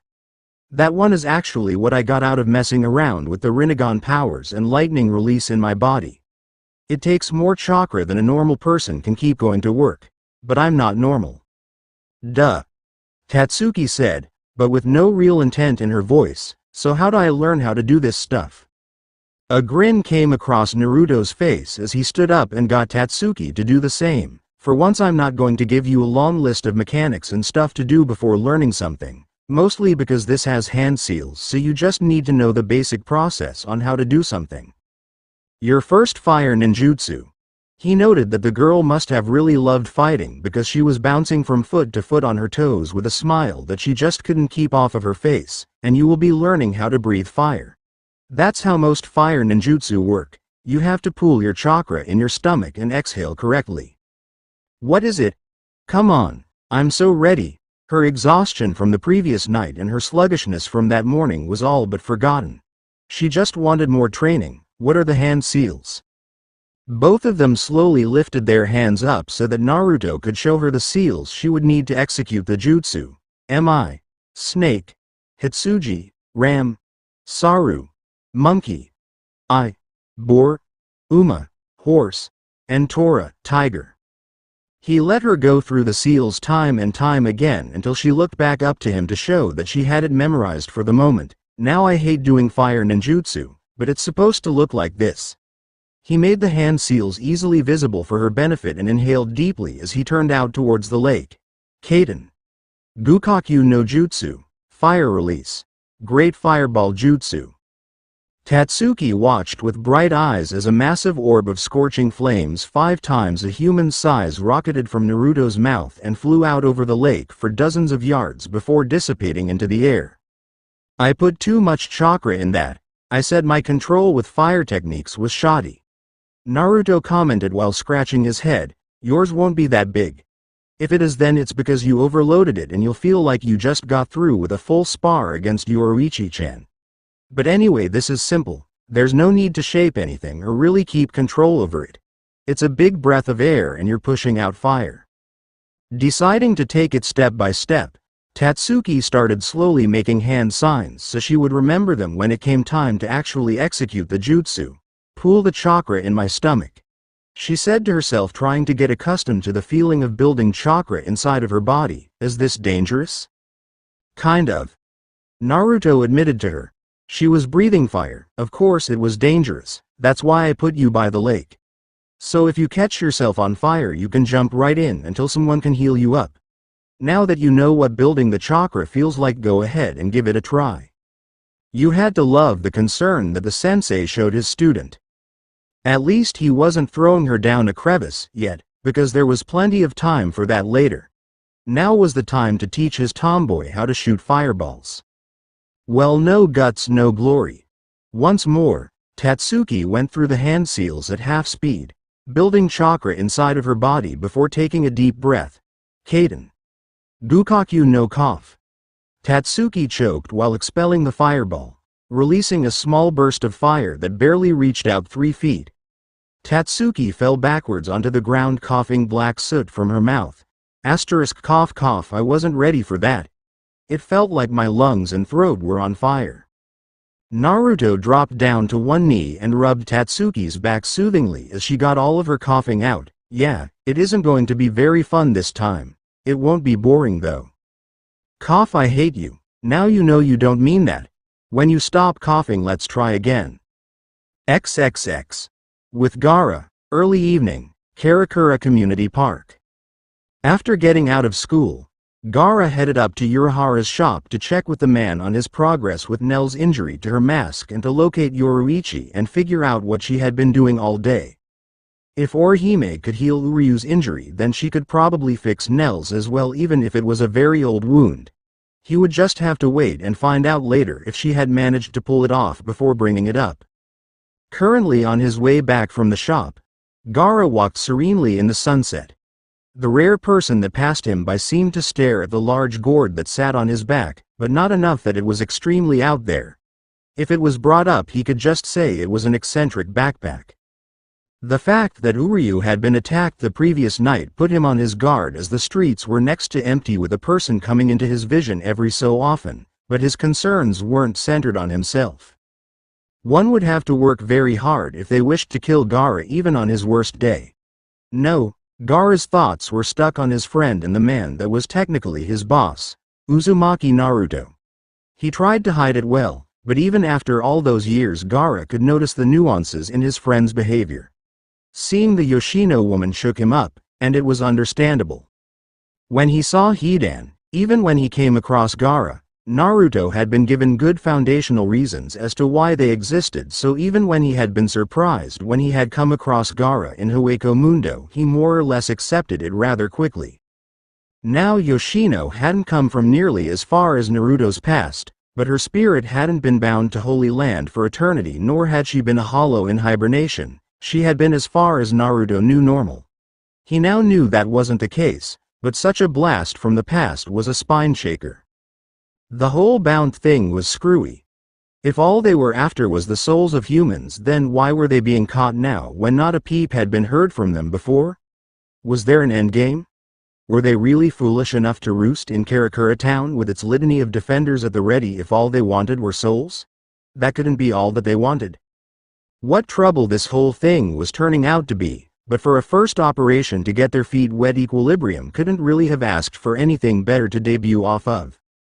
Gaara's cell phone began to go off as he enjoyed his time taking a side trip through the park on his way back to Mother Base. Finding a good place to take a break and sit down, Gaara fished the phone out of his pocket and set his gourd down next to him on the ground. Hello? Hey Gaara. What's up? Did you get lost or something?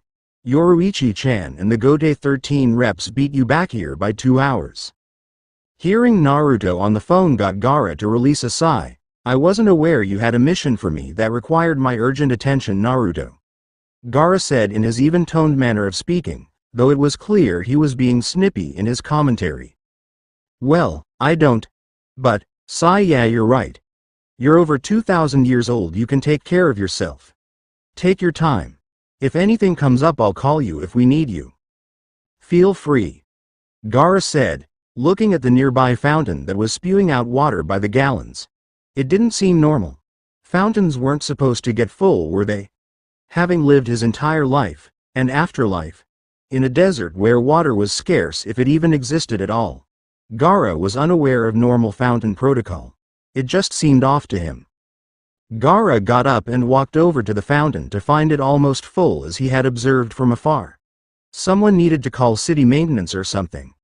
Shut off the water, take some kind of precaution. What a waste otherwise. Didn't people know such a resource was precious? As he neared the fountain, Gaara saw 2 bottle caps floating within, neither sitting at the top of the water or sitting at the bottom, something he narrowed his eyes at before the entire fountain of water burst up and tried to ensnare him or whatever it was trying to do. Luckily Gaara was aware enough of something being funny with the situation that he was able to evade the sneak attack. The former Sanagakure Shinobi let out a grunt as he quickly made it back to his gourd and placed it on his back, prepared for confronting his attacker. You think you can simply attack me and win just like that? Gaara said out loud for the benefit of whoever was attacking him. I may not be as strong inside of my body as I was when I was alive, but I won't even have to leave my Gigai for this. If he even had to leave his Gigai to fight whomever was facing him, he would have been cautious in doing so. With the Shinigami watching over the activities of Equilibrium for the time being, they wouldn't be able to ignore the absurd amount of Ryotsu that would immediately spring from Gaara's Arankar form. The cork of his gourd popped off and sand began to billow out in preparation for battle as he kept his eyes peeled. The water had seemingly taken the form of 2 large bulbous stalk-like globs that seemed alive, wiggling around as if they were about to attack Gaara again. It had to be water, didn't it? Gaara thought to himself with a frown evident on his otherwise non-expressive features. You had better hope I don't find you, Gaara said before the water crashed directly at him, moving swiftly and cutting off any escape for him. After smashing into Gaara, his body turned into grains of sand that fell to the ground, soaked and battered. The actual Gaara was nowhere in sight, but in the air, a large eye scanned the area around the park looking for the ones controlling the water creature that happened to be storming about on the ground. After getting sight of exactly what it was looking for, the eye dispersed into grains of sand. XXX. He seems to have run away, brother. Indeed. Perhaps he is going to inform the Uzumaki person we've been hearing about of our location, but we'll be long gone before then. Let's go, Ban. Right behind you. Who? As the two bounce were about to leave their hiding place, another voice stopped them from doing so. You thought I would run away from you? That's a very big insult to me, just so you know. Gaara descended while standing on a platform of sand with his arms crossed over his chest. The two bounce were actually young children. Two boys wearing dark gray shorts, brown sweatshirts, and hats. One had short hair and a red cap, Who? And the other had a white skull cap and longer hair, Ban. So you found us? Ban said, turning around with his twin brother to face Gaara. But what are you going to do now? Gaara didn't even blink as his sand platform drifted to the ground and collapsed, allowing his sand to go back to its normal wispy, easily malleable form. Capture you and interrogate you at Mother Base. He informed them, sounding casual over the whole matter. Or you can just tell me what I want to know now and promise not to attack any more living humans. We see, Who said, moving to a potentially defensive position as he saw Gaara's sand move around slowly. But you have to understand, with a choice like that, there really isn't much of a choice at all, Ban said, finishing his twin's sentence for him. Gaara's sand moved to capture the pair and restrain them to be taken back to base, but as he did so their water doll came to their defense, stopping in front of them and forcing Gaara to avert his sand lest he find his signature shinobi weapon drenched and harder to use. Our dolls Gull and Gunther are connected to us mentally, as am I with my own brother. We're the most powerful team due to the fact that we don't need to speak to communicate. Gaara uncrossed his arms and began using his hands to guide his sand more precisely if this was what he would have to contend with. He hated water users, at least he hated fighting them. Mostly because water could affect his control over sand to the best of his ability and because he lived in a desert where water was scarce in the first place. Using water for ninjutsu always seemed like a waste to him. Apparently they could control their water like his sand without any hand seals at all. Kami, he hated not living in ninja times again when a person's technique could be broken down by the kind of hand seals they used. Oh well, much like Naruto he worked better with a handicap and this was one hell of a handicap if he had ever faced one. A weaker body, a disadvantage against water, a 2-on-1 fight. Yes, it was quite the disadvantage. Still, he had not gotten a decent battle in his Gigai outside of the spars he had with others like Chad, Tatsuki, and Naruto. He was overdue for a fight that would give him some work either way and this was as good a time as any for one. Well then, since you won't simply surrender to me, Gaara said, not reacting to the threat the two posed him in any way, shall we begin? The answer of both Hu and Ban was to use their dolls that embodied water itself to blast at Gaara to assume their attack once more.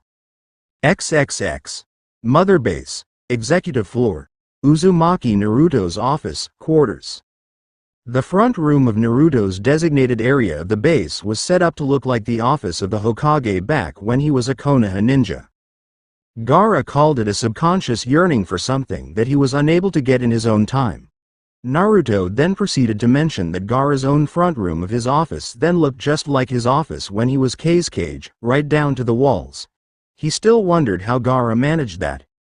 And Gaara proceeded to shut up for the rest of the furnishing period of the base. No one wanted to go into Hidan's room though, even to just see what it looked like.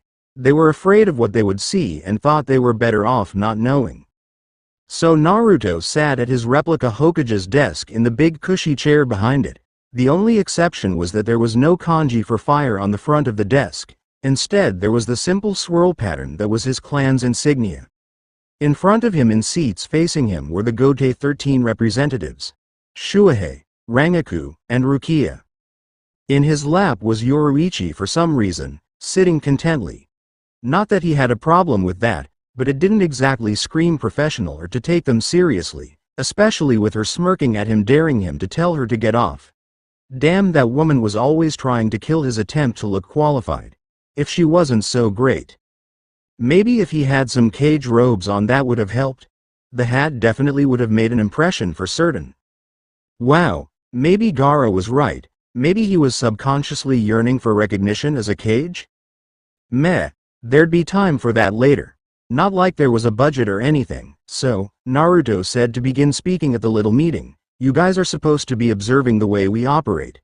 What exactly is that going to involve, just so I know? Shuhei slouched comfortably in his chair, finding the environment a very calming place. Well, we're supposed to note as much of your personnel as we can, which we already did after seeing everyone, including the Ryoka from the Seirei infiltration. Knew it. Yoruichi said quietly into Naruto's ear, chiming in between the 9th Division lieutenant's words. Way to try and be all cloak and dagger back at the meeting in the Seirei. At least his bluff in front of Yamamoto served the purpose of him not running the risk of figuring out that Naruto would have lied to him about Hidan and Gaara's abilities. Whatever the Shinigami here would manage to collect on the pair would only be in their Gigai if they were smart enough to stay in them. Shush you. Naruto said, slapping her high up on the thigh behind the desk and out of sight. Yoruichi rolled her eyes as Naruto turned his attention back to Shuhei. So yeah, since you've seen everyone that works here, what's next? Rangaku clapped her hands together once in a happy-looking manner. Well, next it's the actual observation part. One of us will observe the administration aspect of your group. Shuhei lifted his hand in acknowledgement of his role. Another will observe the day-to-day operatives that you have and see how they work. Rukia nodded with a small smile on her face, indicating that it would be her doing that, and the last one of us will be directly observing Karakura Town and seeing how your presence affects it overall. That one will be done by me. Shuhei fought the urge to palm his face. Rangaku's observation of Karakura Town would be carried out, for around 2 hours. The rest of it would be done by way of her shopping and goofing around. He was well aware of how his longtime drinking partner would operate on such a mission. On the other hand, Naruto and Yoruichi weren't aware, and this sounded like a completely plausible plan of action for the 3 Shinigami observers. So we're just to act normally, as if nothing out of the ordinary is going on, right? Shuhei nodded and Yoruichi grinned almost unseen. Well, I think we have that well under control, don't we, Naruto? Yes. Naruto said with a deadpan look on his face as Yoruichi pulled on his whisker-marked cheek. Yoruichi-chan is always messing with me like this. It's totally normal. Rukia's eyebrow raised up at hearing that bit of information while Yoruichi kept manipulating Naruto's face with her hands once she realized that he was not going to try and stop her from doing so. I thought you were the one in charge. I am. So why don't you just tell her to stop or something? Naruto turned his head towards the happily smiling Yoruichi, as if she knew what he was going to say and seemed okay with his coming answer. I could tell her to stop if it really bothered me, but if it's not important she won't listen to me anyway. How important? People dying, important, and you're okay with that? Why wouldn't I be? Naruto asked with a curious expression on his face, one that was shared by Yoruichi as she had his cheek stretched out. She does great work. She listens to me when I actually order her to do stuff, and most of the things I know about the afterlife I know from her. If it wasn't for her I wouldn't even know anything about the Seirei and probably would have done something involving hollows or plus souls in general to get your attention by now, and not in the good way. He could only imagine. He thought the Gadu was a separate plane to store things like items or people he wanted to protect, and it was. It just wasn't that simple. If he had taken it upon himself to try and navigate or protect souls the way he found out that Shinigami did, he might have ended up throwing hundreds or maybe thousands of them right into Hueco Mundo. That would have been awkward to explain when the Shinigami eventually confronted him on it. Once again, thank goodness Yoruichi found him that day that Hollows attacked Karakura Town by the droves, or his little series of experiments with the Rinnegan abilities could have taken a sour turn after that encounter. Well, there's nothing wrong with that, Rukia said earnestly. not very surprised since quite a few Gotei 13 captains and seated officers had a similar laissez-faire way of handling things amongst their ranks, her squad included. As long as things got done, it didn't matter how they went about doing it. At that moment, Yoruichi's eyes seemed to harden slightly at the feeling of a familiar power in the distance. Naruto, I think Gaara is fighting. His energy spiked the way it does whenever he fights in the training room. I just called him and he said he'd tell me if something was going on. Naruto said, palming his forehead hard. Fine, I guess we'll have to talk to these guys later. Hopefully the mod souls felt the bound that he should be fighting, but either way, could you go ahead and call? Before he could finish his statement, a familiar ryotsu that hadn't been felt in quite some time by those that were aware of the source fell over the entire building and stopped Naruto, Yoruichi, and Rukia cold, with the petite Shinigami speaking up first on the subject. Was that just? I think it was. Naruto had a massive grin on his face because an assumption that had been made by the hastily conceived brain trust had actually been correct. Forget calling Chad or Ichigo, I'd rather. I'll go get him and tell him to leave right now. He's probably eager to jump right back into the mix of things anyway. Yoruichi said, hopping up out of Naruto's lap and walking to the door to go fetch the person she already knew he was alluding to. As the door to the office shut behind her, Naruto looked back at the group of Shinigami in his office with a victorious face as he leaned back in his chair. See? Yoruichi-chan does things for me, and I usually don't even have to say anything to get her to do it. It's like she's in my head sometimes. XXX. Gaara vs. Hu and Ban. Another rush of water sent at the stationary Gaara did nothing against the bulky wall of sand Gaara formed between himself and the liquid, and apparently they couldn't generate enough force with their water to bust through the wall.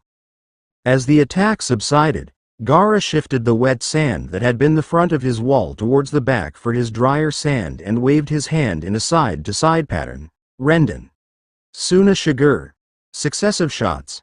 Sand drizzle.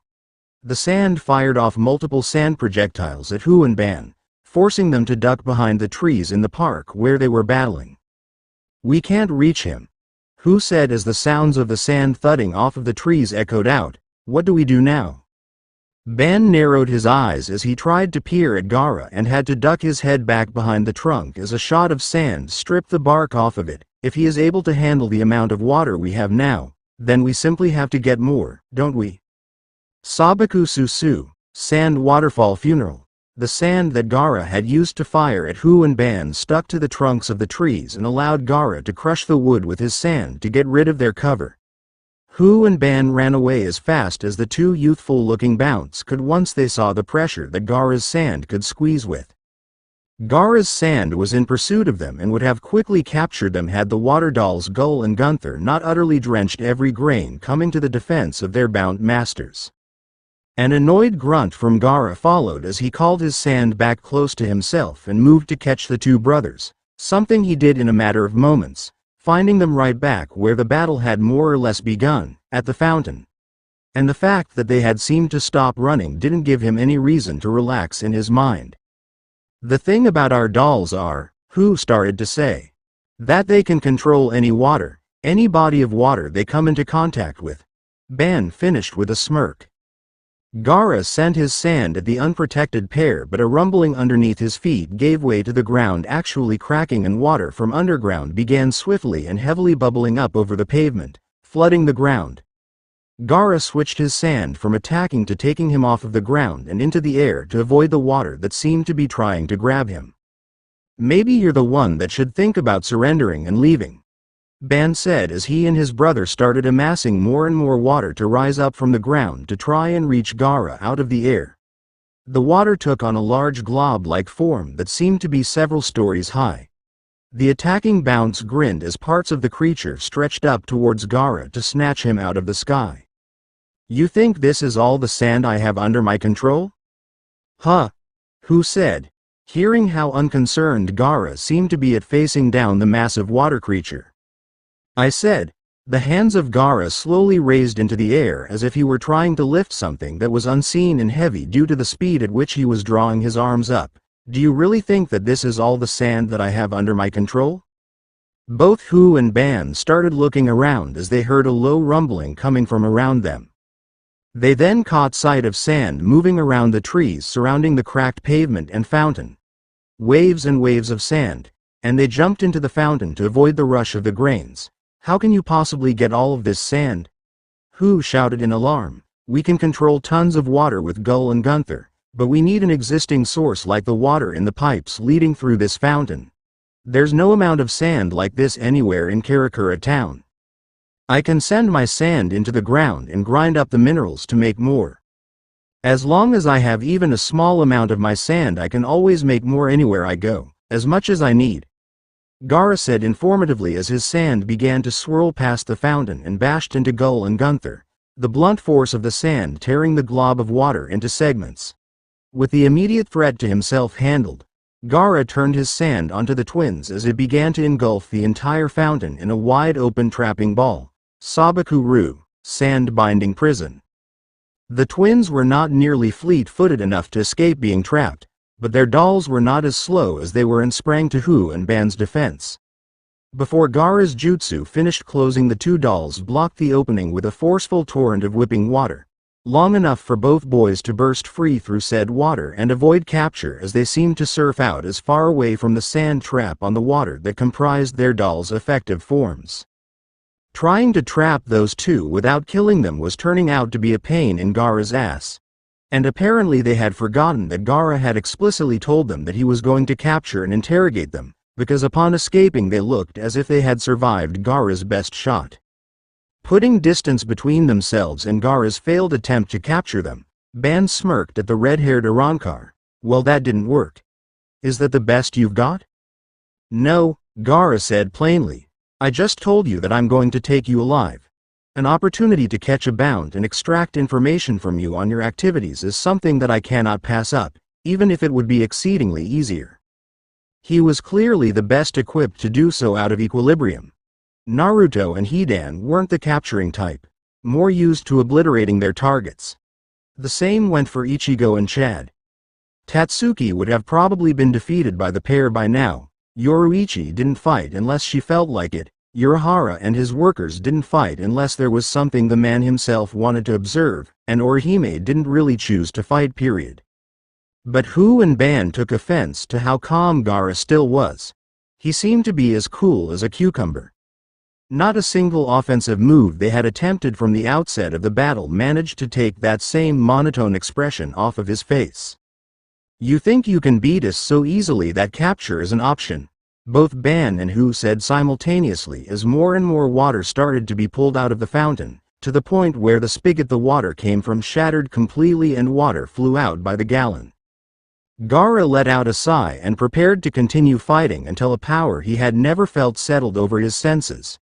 It had a familiar signature to it, but it was magnified by thousands of times when compared to what he was used to. "Is that?" he asked himself before a small smile placed itself on his face. "So she was able to fix him after all. You're quite impatient, aren't you, Ishida-san?"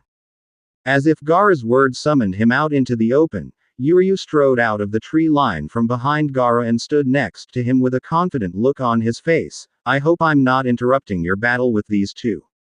He held out his left arm, letting his Quincy cross dangle from the chain he had around his wrist. "Do you mind if I step in and fight instead?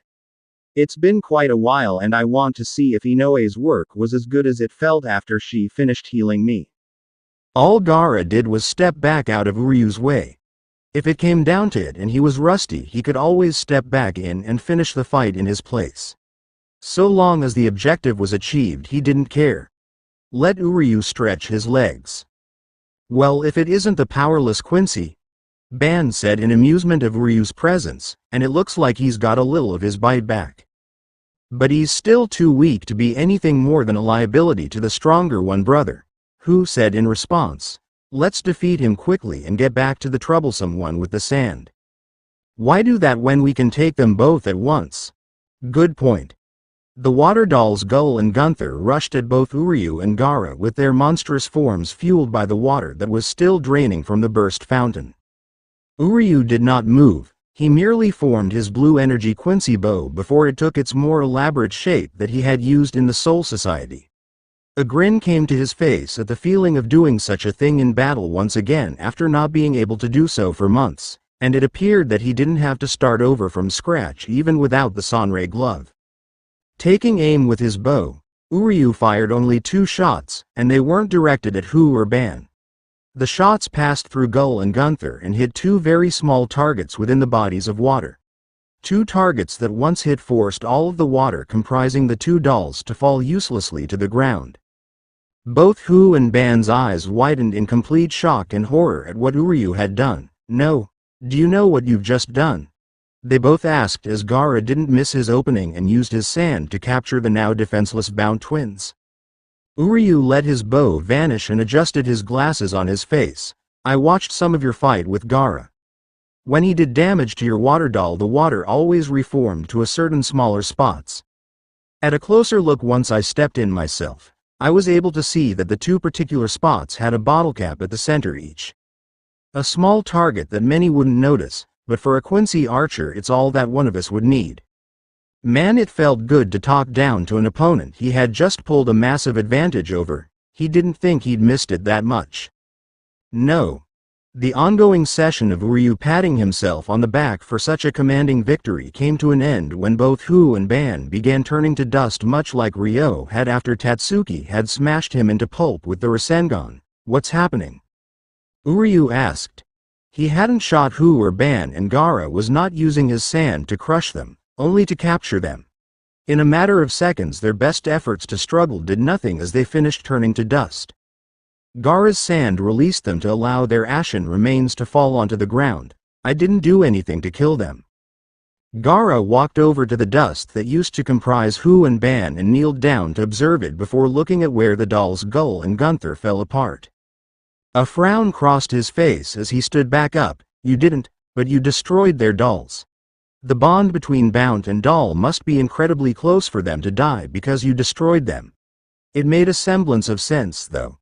All of the Bount's combat-oriented abilities lay with their dolls, so destroying them had to do something catastrophic.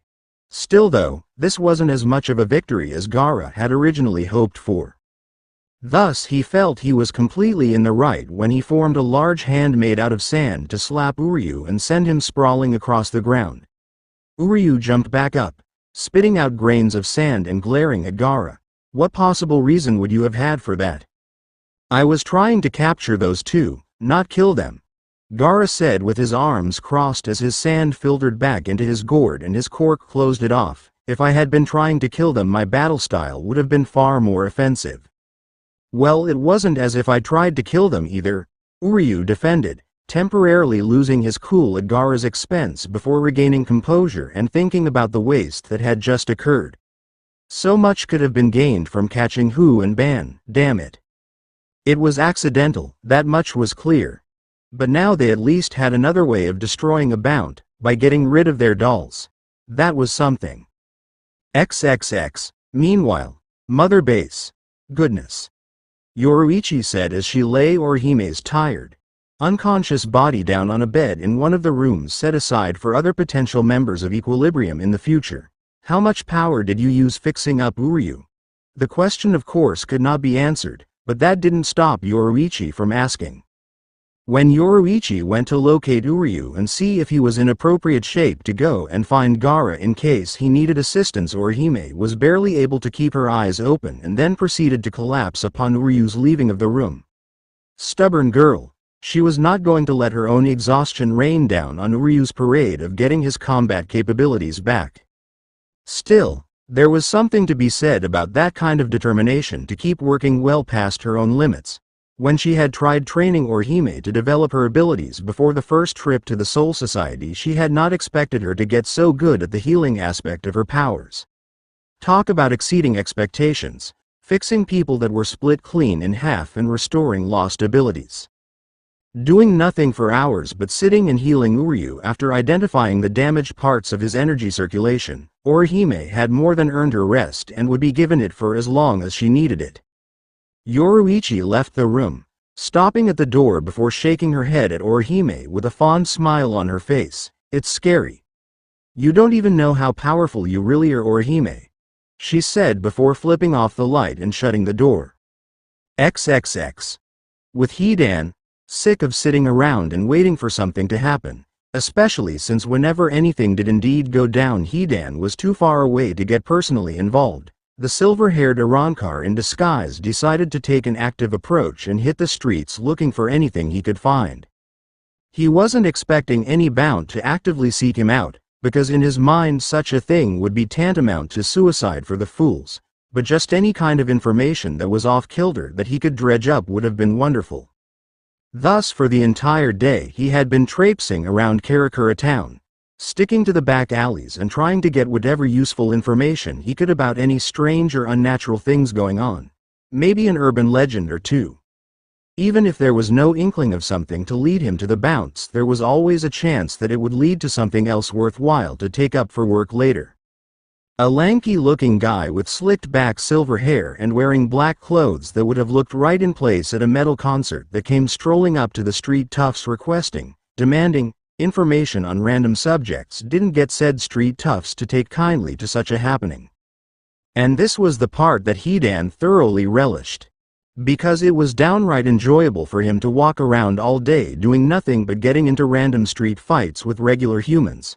Especially when one of them would do something like pull a knife on him.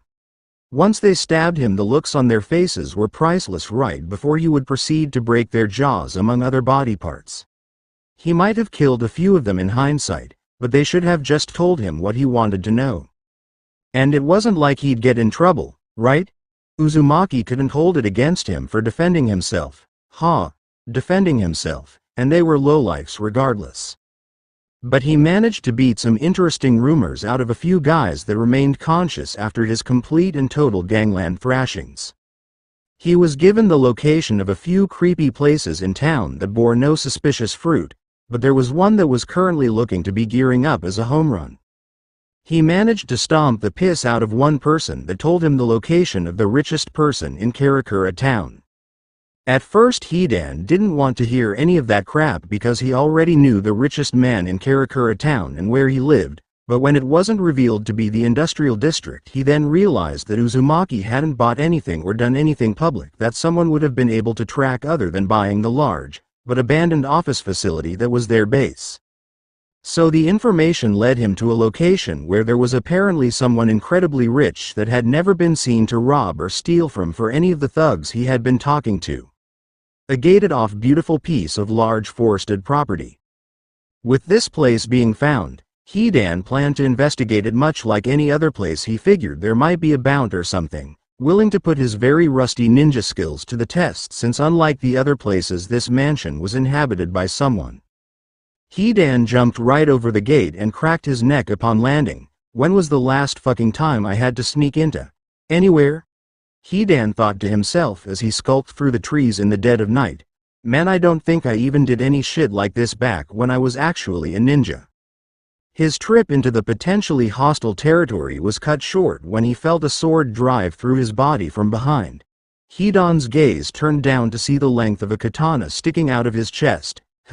I wonder how this got here, he said calmly, touching the tip of the blade that was coated in his own blood before craning his neck behind him to see nothing there. I always did suck at sensing an enemy's presence, but this is ridiculous. With the sword still buried through his chest, Hidan pulled out a sealing scroll and scraped some of the blood from his stab wound across it to unseal what used to be his old triple-bladed scythe in life, only now had the blades on it replaced and it was no longer attached to his body by the cable that it used to have at the end of it. Hidan spun the scythe in his hand before making a move to turn and swing at whoever had stabbed him from behind. However, with a wet, squelch noise the sword was pulled out and Hidan's attack missed. Ignoring the bleeding hole in his chest, Hidan's eyes scanned about for any sign of his attacker, but slashes started appearing all over his body. Each and every strike elicited a grunt from Hidan, but a grin started slowly creeping upon his features as blood began to pour from him. You obviously have no idea who you're dealing with if you think I'm that easy to kill. He lashed out in a seemingly random direction only for a clang to sound out as his enemy came into sight and blocked with his sword. I didn't even get to pray before our little battle. That really pisses me off. A follow-up swing from Hidan missed as his opponent used Shunpo to evade the attack. The attacker was a dark-haired Shinigami wearing a sleeveless uniform that seemed further modified from what Hidan had been conditioned to expect. A Shinigami, Hidan said, expressing interest in the fight. I haven't tangled with one of them for real before. A shame I made a promise to stay in my Gigai or we could have some serious fun with this battle. The Shinigami in combat with Hidan held his sword up, prepared for Hidan to attack him. So your group discovered this place. I don't know how you did, but you're going to die here. A series of barking laughs ripped from Hidan's throat at the man's declaration. Well, the thing is, when you stay out of sight you'd better make sure there's nothing extraordinary about you, like the extraordinary amounts of cash you have to be keeping to afford a place like this. I mean, Uzumaki is rich, but you'd never know it because he doesn't waste money on mansions. And you think you can kill me? Go ahead and try. With that, Hidan rushed forward at the Shinigami, wildly swinging his scythe without any kind of rhyme or reason. To the credit of the enemy, he stayed queued up with Hidan all the way, trading strikes with their respective weapons and ignoring Hidan's raving grunts and unnerving shrieks as the melee continued. The two clashed weapons and pushed off, giving some distance once again as the Shinigami addressed Hidan. Where are your partners? Elsewhere on the grounds. Wouldn't you love to know? Hidan taunted before attacking again, dragging the blades of the scythe through the ground before trying an upward swipe that the Shinigami had to lean back out of the way to dodge. He returned fire by delivering a kick to Hidan's exposed side, but Hidan lowered his arm, blocking with his forearm and elbow. A Shinigami being a bitch to the bounce. I'm sure there's something funny about that somewhere. Don't speak about concerns you know nothing about. The outburst quickly settled back down to a seething loathing of the silver-haired berserker as he scrutinized Hidan's bloody appearance. You remind me of that person. And you remind me of something. Hidan retorted lamely. What's your name, bound bitch? Uzumaki. He didn't feel anything other than an intense dislike for a bloodthirsty butcher like Hidan, but it didn't matter at that time. He wasn't the actual person that he wished he could defeat and destroy. Hidan was just cut from a similar mold. You're a very durable foe, but you're not very polished with your blade work. Blah, blah, blah, let's just fight already, Hidan shouted again as he rushed at Maki. Instead of preparing for another exchange of sword strikes, Maki held out his sword and spoke again.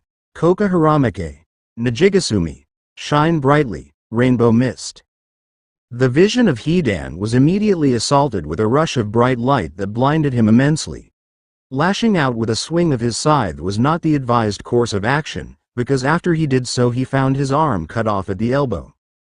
Blood squirted from Hidan's stump of an arm as he growled and cursed in pain. You son of a bitch. As his vision returned, he was unable to even see Maki any longer, something that set him off even more. God damn it. You're dead, do you hear me? No, you're dead. There's no more reason to fight you. With a wound like that you'll bleed out in a matter of moments and that will be that. You should never have come here. After speaking his piece, Maki's presence disappeared from Hidan's limited senses again. Hidan grit his teeth angrily and picked his severed arm up off of the ground. Did he really think that he would just bleed out and die that easily? What kind of bullshit was that? It was insulting, and it was an insult that Hidan was not going to take lying down. Plucking the severed arm, still gripping the scythe off of the scythe so that he could carry it in his hand that was still intact, Hidan spared one more look around the forest before heading back to the gate the way he had come in. I'll be back, bound bitch, and I'll guarantee you that by the end of all of this I'll be eating my cereal out of the back of your skull, and I hope you heard that. He'd be definitely petitioning Uzumaki to leave his Gigai the next time. His Gigai was too spongy, fragile, and susceptible to fight-ending damage even if he couldn't die, and Kakuzu wasn't around to stitch him back together if he lost a limb. If he could come at that weak bastard as an Arrancar, the fight wouldn't last 5 minutes though, and he knew it. XXX. Bound Mansion. Common Room. TCH. Kane said as he felt Maki's presence re-entering the mansion again. Send the loyal guard dog out to patrol the premises, Karya? He uttered as he pulled his fedora down to shade his eyes. Karya didn't respond to Kane's crack at Maki as there was no reason to do so. It was the way Kane was these days, a mouthy and brash man that was strong enough to deal with the consequences for his attitude, consequences that he hadn't had to face for over a century. On the other hand, there were others in the room aside from Kariya and Kane. A professional-looking man with combed black hair, large glasses, a white button-up shirt with a red tie, and black slacks sat in a wooden chair on a far wall at a desk. A young-looking man wearing white shorts with black trim, and a sleeveless white shirt with a high collar and black trim, with light orange short hair that had one spiky bang hanging over his right eye, leaned against the wall by the door.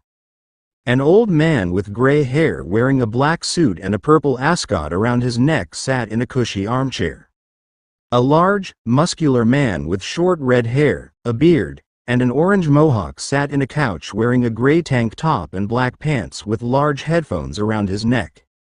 On the arm of the same couch there was a woman with long dark green hair wearing a purple Chinese-style kipao and beige pants. Out of the lot of them, only the man leaning against the wall by the door and the woman sitting on the arm of the couch spared a glance to glare momentarily at Kane. He was such a pain to have around, and no one could check that attitude of his because of how powerful he was. "I really wish sometimes you'd know when no one wants to hear your shit, Kane," the green-haired woman said, getting a smirk out of Kane that got a scoff out of her. "Oh come on, Yoshi." Kane started up once again, just because at Mabashi's throat right now. He gestured over to the young-looking man leaning against the wall. "That doesn't mean that I'm the next best thing to pick a fight with." The muscular man in the couch kept Yoshi from trying to stand up and go into further detail on the matter before addressing Kane. "You should know by now not to intentionally try to come to blows with your bound brethren. Both of you," he said, making sure Yoshi got the picture as well before she ripped her arm out of his grasp. Kane was able to feign an apologetic look at the man. "Sorry, Master Koga, I'm just a little stir-crazy being cooped up in this mansion so much. I mean, we can't all just run off as we please the way Yoshino does." "The twins are dead," the young man against the wall, Mabashi said before flipping his bang back, uselessly because it merely descended back over his eye. Stupid brats should have done more legwork before picking a fight with the first straggler they came across. Yoshi turned towards Mabashi and spoke up, "And you think you can do better than them? You'll probably drop dead the second you fight a single Shinigami." "Oh shut up, you old hag," Mabashi responded in order to get under Yoshi's skin. "What would you know about anything to do with fighting? You might as well be like Ugaki for as much as you suck with your powers," he said, gesturing his head towards the bespectacled man sitting at the desk. Taking offense to being slighted at her abilities, this time Koga didn't even try to stop Yoshi as she jumped up looking ready to fight. "I'll cut you down in a heartbeat and show you just why you're the weakest link in the room, you piece of. I'm tired of hearing you bicker." The old man in the armchair said cantankerously, "Are we here for a reason or is it just to listen to these idiots all take jabs at each other?" he asked Kariya. There was no sign of Kariya having taken any offense to his subordinates and their actions. "I wish you were all more patient like Koga," he said with a chuckle, "but we've finally identified our Quincy. Now all we need to do is merely take him for ourselves. His powers have conveniently been restored for our benefit. And this is where you will all come in, even Yoshino."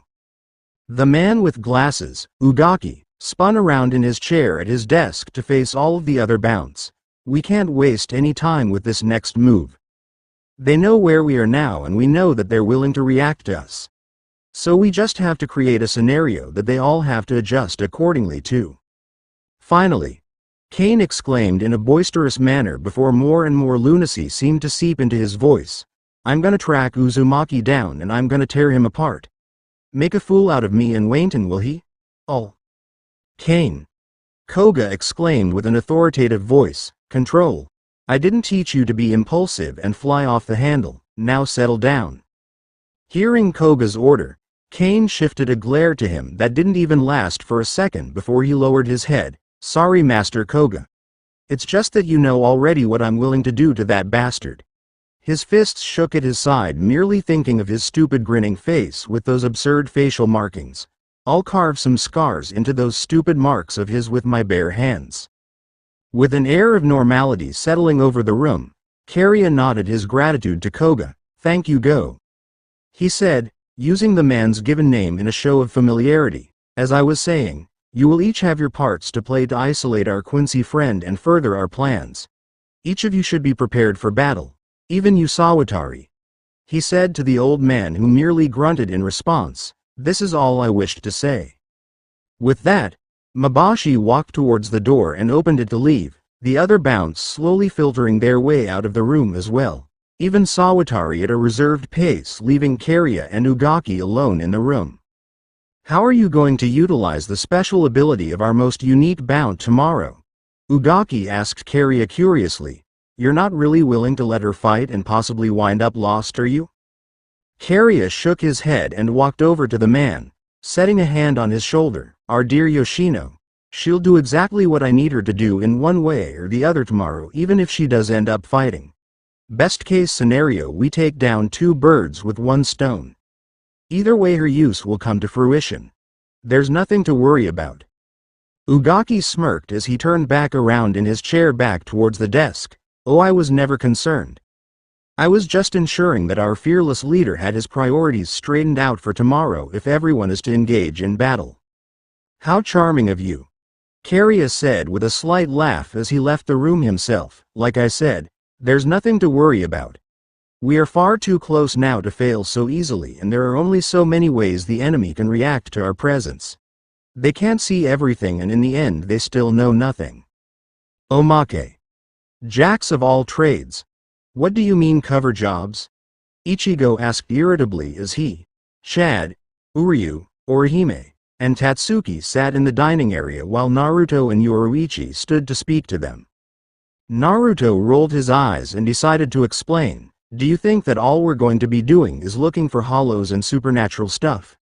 No, there's no real-world income for that, and I'm not paying you straight out of my own pocket with my own hard-earned book sales and personal merc work forever without getting some kind of return. At some point, once we finish working out how we're going to handle all of this, you're going to be doing odd jobs and mercenary work." Chad didn't know exactly what mercenary work entailed. This he felt the need to ask, like what exactly? Lifting her hand to begin counting things off on her fingers, Yoruichi proceeded to state what could be considered possible jobs. "Let's see, distance transportation of sundry goods and items, bounty hunting, bodyguards, black ops, military crap for both potentially the Seireti and the living world's governments, physical manual labor, stand-in work for certain groups that need a substitute of some sort, all kinds of things really. We could wind up doing next to anything. I'm not killing anyone for money," Chad said resolutely with absolutely no room for argument.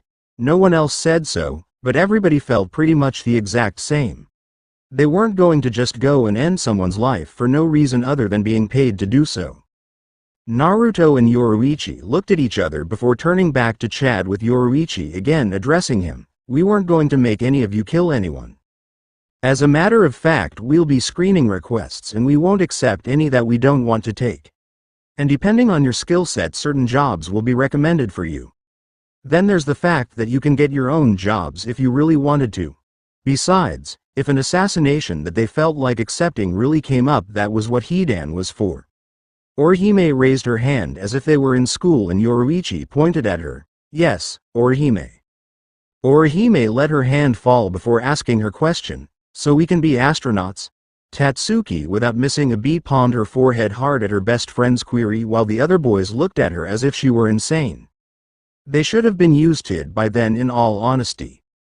In return, Yoruichi gave her a dry look while Naruto had one of complete amusement on his face, watching Yoruichi try to make a case. Well, in theory I guess you could be an astronaut for one of your possible jobs." "That's right, Orihime-chan, reach for the stars." Ignoring her sensei Naruto's outburst of encouragement as Orihime's eyes seemed to shine over with the possible career opportunities running through her head, Tatsuki decided to be the more proactive of the youngsters in the room. "So, if I became a professional fighter or something along those lines?" "Now that's a great side job," Yoruichi explained with a smile, seeing that someone was getting the point. "And with a job like that we would be your managers, and you would give us 25% of what you made." 25%, Tatsuki bristled at hearing how much of her future potential fight purses she would have to part with if she were to take such a career path. What the hell kind of managers would you be? The managers that trained you, provided you with a facility, gave you sparring partners, transportation of any kind, a free place to stay if any of you wanted to live here, Naruto said, listing reasons with a completely straight face. Managers like that. Point taken. Tatsuki's face fell and her fire to dispute such a loss of money faded out. Okay. Well, when you put it that way, never mind, she said sheepishly. Uryu was the next to ask a question. What about if we want to go to college? Ichigo stuck his tongue out at the thought. He wasn't particularly the type to want to shoot for more education even though his grades were pretty good. Go to college if you want to, Naruto said, picking his ear absently. We're still going to bug you with work. A chuckle came from Yoruichi as she crossed her arms over her chest. Definitely, because we're probably going to be the ones putting you through college anyway. That sounded good enough to Uryu. He'd probably get bored in college if he didn't get to do some ridiculous, crazy supernatural job or mission now that he had been doing so for as long as he had been. Still, he had one more concern. Do we get health insurance or dental? He asked, adjusting his glasses on his face as if he had asked an important, make-or-break question. Everyone in the room, Orihime included, just gave him a deadpan stare that eventually made Uryu feel self-conscious about asking in the first place. As time dragged on, Naruto eventually came up with an appropriate sarcastic response to such a question. Yes, you get health insurance and dental for working here. Our health plan goes by the name of Shun Shun Rika and our physician of choice is Inoue Orihime-chan. He said, pointing to the resident healer, trying to be a smartass and everything. Yeah, Ishida, way to ruin the assembly. Ichigo followed up grumpily, putting the storm cloud over Uryu's head further. As the sun rose and many Karakura town were still asleep, at least one man was not, as Hidan irritably sat on a bench in Urahara's lab within his shop, eye twitching as little Nell looked up at him and the stump that used to be his arm. Eventually he had enough of being gawked at by the little girl. What is it? He grit out between gnashing his teeth. What happened to her arm? Wolves. Hidan replied glibly, that's what I get for sleeping outside. He said, blatantly lying without remorse to the young Arrancar. There was no way he was going to say he got his arm cut off out loud if he didn't have to. Wolves. Nell repeated questioningly in her own way, tilting her head to the side to fit her tone. She had taken a shine to wearing Urahara's bucket hat on top of her head, and said hat was tilting dangerously to the point of sinking over her eyes until she grabbed it and readjusted it. Why are you playing with wolfies, Hidan? Nell. Both Dondoshaka and Pesci ran into the room and scooped up the little Arrancar before she wound up bothering Hidan into reacting in some kind of violent fashion given his nature. Sorry about that, Hidan. We'll get her out of your way for you, Pesci said, cowing to the scary scowl on the silver-haired man's face. Yeah, Urahara-san will be just a minute, don't you know? Dondoshaka followed up before both of them sped out of the room with Nell. Hey, wait you guys. Nell wants to talk to Hidan some more. As the rapid sounds of fleeing footsteps vanished, Urahara-san's hat popped his head into the lab. Hello. Hello. Hidan merely growled at the jovial Shinigami scientist as he ambled in with Tessai in tow. Wow. I don't think I've seen anyone or anything mess up a Gigai like this and remain alive. That's pretty interesting. What was done to my soul by the great Jashin-sama causes flesh and blood bodies that I inhabit to be immortal. Hidan said as if he were repeating himself for the 1000th time. What part of this do you people not understand? Fucking Uzumaki brat understood the first time I explained. What's your problem? I like hearing you get mad when you explain it. Urahara replied with a huge grin, delighting in the killing intent pouring off of Hidan. Now let's see if we can't fix you up, Tessai. At that moment Tessai grabbed Hidan and held him down, much to his chagrin and surprise, especially since the large braided man's face was uncomfortably close to his own. What are you guys doing, and why should I not be killing you right now? We need to fix your Gigai, Tessai said casually, though still not moving from pinning Hidan to the ground. It's simply standard procedure, Hidan-san. I don't like standard procedure, Hidan said, a little fearful at his complete inability to move with a 300-pound man on top of him. I think I'll just wait for the Orihime girl to get to Mother Base after school and let her fix it. It could get infected, Hidan-san, Tessai said with a gleam coming off of his glasses. I can't die in this body. I'll deal with it, now Hidan. Urahara said as he looked over his myriad of equipment that varied in its uses. There's no need for any of that. As long as we hold you down we can fix your Gigai up, good as new. Then let me out of the Gigai, problem solved right there. Your Ryotsu would gain the attention of the Shinigami stationed here, and as far as we know you don't have permission to leave your body, do you? Despite asking, Urahara already knew, or else Hidan wouldn't have gotten his arm cut off in the first place, and even if it would have wound up happening anyway he would have had a grin on his face because arm or not he would have killed someone, and you don't have the money to afford a new Gigai of that quality. It's a masterpiece. So please bear with us. You like pain anyway, right? When I'm inflicting it on others, damn you, XXX. Mother Base. Naruto was rather torn. On one hand, Yoruichi wasn't pestering him to go to school the way she had been recently, probably because of the Shinigami observation team being there, although on the other hand, the Shinigami observation team was there. And they were observing him. More specifically, one person was observing him. Are you sure you wouldn't rather follow someone, fun? Like Urahara? I'm sure he'd have you pulling your hair out if you went to see him, Naruto said, walking through the halls with a mug of coffee and testing a new product he was going to try putting out in the market soon. An orange t-shirt with the words, ramen fueled, on the front in English and a line-drawn steaming bowl on the back, all in black. Hey, he'd buy it. And there were stupider shirts in the world that sold well. He'd seen them. Sometimes the stupider the better. Shuhei shook his head. I'm supposed to be checking out the administration part of your group. Well, you're the only boss-level person aside from Shihu and Yoruichi, and I spent all of yesterday observing her. You're next today. Naruto let out a grunt to let him know he was willing to deal with the situation and would accept him merely doing his job. Okay, but it's going to be boring today. All I'm going to do is sit on the roof and wait for a sign of something while my clones do legal paperwork and other crap. He then felt a slight chill go down his spine.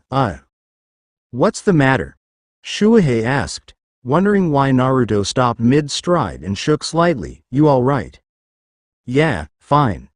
Naruto took a sip of his coffee and cracked his neck to the side audibly. I just felt something off, and not about, I think. XXX. Karakura High School. Later that morning. Tatsuki, why are your lips all singed? Could she go an hour without someone asking her that damn question? And now it was the teacher doing it. Tatsuki scowled deeply and wished that she hadn't been trying to shoot fireballs all night during training. At least training the Rasengan didn't hurt. I burned myself with some coffee this morning, Ochi-sensei. I'm fine. Ichigo shook his head at Tatsuki as she tried to ignore the pain in her lips and continued taking notes. The orange-haired Shinigami turned in his seat towards Gaara, who was sitting stoically and writing notes as well. For some reason, unlike Naruto, he took school seriously enough to show up even though both of them were in the same boat for the most part. And he and Ishida fought a bout last night as well. He couldn't help but slip a grin onto his face as he looked over at Uryu, who seemed to have much more energy that morning, as if he were inspired just to be awake that day. Orihime may have been too tired to come to school after all the effort she put into restoring Uryu's powers, but as far as Ichigo and more than likely Uryu went, she had more than earned the rest she was getting at Mother Base. Uryu felt his stare and looked over at Ichigo momentarily, seeing his grin and managing a small smile of his own before pretending to ignore Ichigo and getting back to his taking notes. It was weird though for Rukia to be back, even if it was for this mission. Mostly because she had inserted herself back into the class with the use of her little memory device. Those notes that Rukia were taking were not for the class, they were on him. And he could only imagine how boring of a read that would be. Ichigo. Upon hearing a low, quiet whispered shout of his name, Ichigo looked around and saw none of his friends trying to get his attention. He then felt a tug on his pant leg and looked down to see Ririn in the little bird plushie yanking on his leg. "Hey, what's the matter?" he whispered back, trying not to get into any trouble. "A bound," Ririn whispered heatedly, really close. Hearing that, Ichigo jumped to his feet all rigid and stiff. "Ochi-sensei, I need to go to the bathroom," he said with a little more urgency than necessary as all eyes in the room were locked on him due to the awkward outburst. The teacher put her hands on her hips with a frown on her face as she stared down the substitute Shinigami. "Ichigo, you just got back from lunch barely 10 minutes ago. You could have used the bathroom back then before class started back up. Just wait until this period is over, could you?"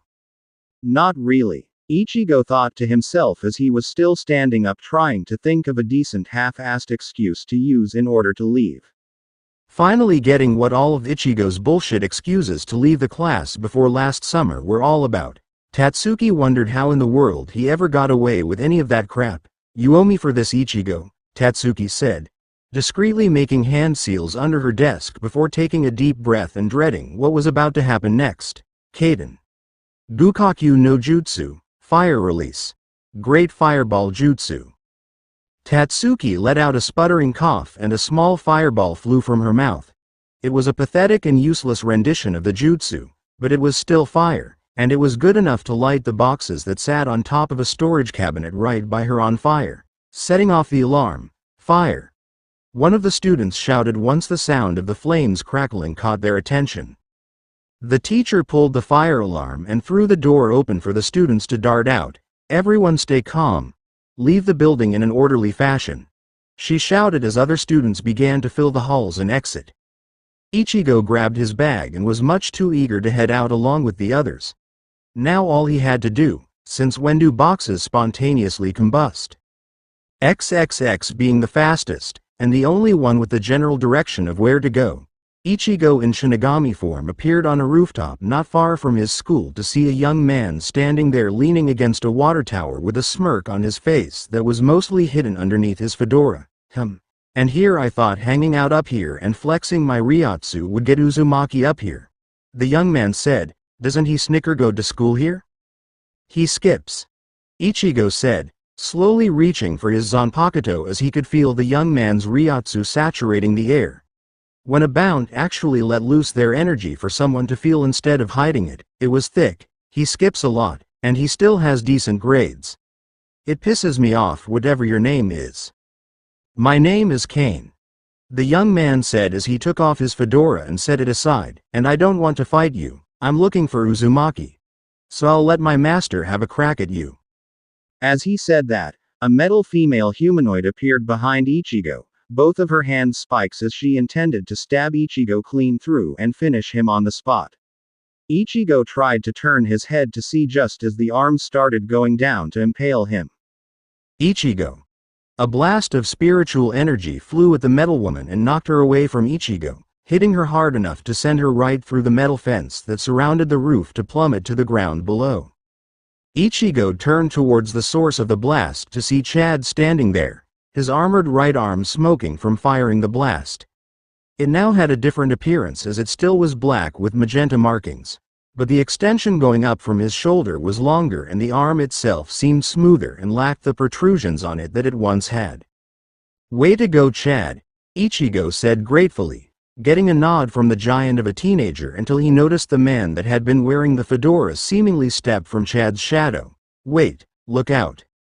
Out of my way, useless," Kane shouted before delivering a kick to Chad's back that sent him through the same hole he had just punched in the fence with his powers to fall to the ground below. "Hope you enjoy the trip," he shouted at the Mexican young man before noticing Ichigo rush him out of anger with his Zanpakuto. "I told you I don't want to fight you already." "I don't care what you want," Ichigo yelled as he slashed at Kane repeatedly, watching as he stepped out of the way of his attacks. That was a complete cheap shot. "For someone that doesn't want to fight, you sure don't act like it." Kane chuckled as he continued to dodge Ichigo's sword strikes with barely a step. "A cheap shot. I'm not fighting you to the death honorably. I'll do whatever I have to if it's a matter of me living and my enemy dying, Shinigami boy." Kane then stepped forward one hard time and shot a punch forward at Ichigo's face before hitting nothing but air. Fast. Ichigo reappeared a few steps back, having used Shunpo to avoid the punch. After all that training, he wasn't going to let himself get hit that easily. I'm not that easy. Sorry. With that being said, he settled Zangetsu in front of himself and prepared to engage again. You might want a piece of my boss right now, but you'll have to get through me first. He then blinked and palmed his face with one of his hands. Did I just call that idiot my boss out loud? Boss, huh? Maybe if I tear you apart that'll flush Uzumaki out. Kane tried to reason with himself over the pros of fighting Ichigo, and it's been a long time since I've had a battle with anyone worth the time. Eventually he shrugged and a feral grin appeared on his face. Fine. Let's make this quick. I need a warm-up. He walked over to where he had left his hat, keeping an eye on Ichigo in case he tried a reckless attack. Having been prepared to fight, Ichigo was taken aback when he saw Kane pick his hat up and fish something small out of its lining, holding it in a seemingly loving manner in the palm of his hand. What the hell are you doing? He asked. It merely resulted in Kane ignoring him as he used his other hand to gently stroke the small object in his palm. Hey, it's time to wake up. Kane said soothingly, there's someone here that wants to see how amazing you are. Come on, let's show him our power. A rather high-pitched sounding voice yawned and then spoke to Kane in response. Someone wants to see my power? The voice asked curiously before it seemed to wake up and the tone seemed to turn darker and more ominous. Is it him? Ichigo could feel the ryotsu of the environment darkly shift at that moment, but only for a moment until Kane spoke again. No, Kane said with a slight chuckle since the little speaker couldn't see who their potential opponent was. It's not Uzumaki. We'll get to him soon enough. Let's warm up on this Shinigami first. You want to show the Shinigami just how great you are, don't you? Well, okay Kane. Just so long as we get to kill him and Uzumaki soon. We will. I promise. Kane said before smirking and looking over at Ichigo. Sorry about that. It's just that she's so lazy most of the time. I have to either convince her to fight or just flat out force her. She's stronger when I can convince her. Ichigo said, again holding Zangetsu in a basic stance with both hands. My doll. Kane explained, holding up a bean-looking creature that had a pair of clearly visible closed eyes on it. He then tossed it high into the air. Zeige Dick. Wainton. Show yourself, Wainton. Ichigo watched the bean that had been tossed in the air open its eyes to reveal them as red and brightly glowing. The body of it then began to grow larger and larger, to 3 times his own size as its body took the form of a praying mantis with 3 long claws at the end of its arms. Wainton landed on the roof with a heavy crash and looked at Ichigo with full intent to maim and kill. And now that Wainton had been awakened, he seriously took a moment to consider Kane's chances of actually defeating Naruto if they were to fight. And he had to admit that they were better than he first figured from his first few moments encountering Kane. But he had to get past Ichigo first. Ichigo saw no way in hell of that actually happening. Not in a million years. Not after all of the training he'd been doing. So with a smirk growing on his own face, Ichigo ground his feet into the roof of the building they were fighting on and rushed forward at Wainton and Kane. He didn't care which one of them wound up getting in the way of his blade, they were going to be cut down as long as they stood in front of him. XXX. With Chad. Chad stood up off of the ground after his fall from the building due to Kane's kick.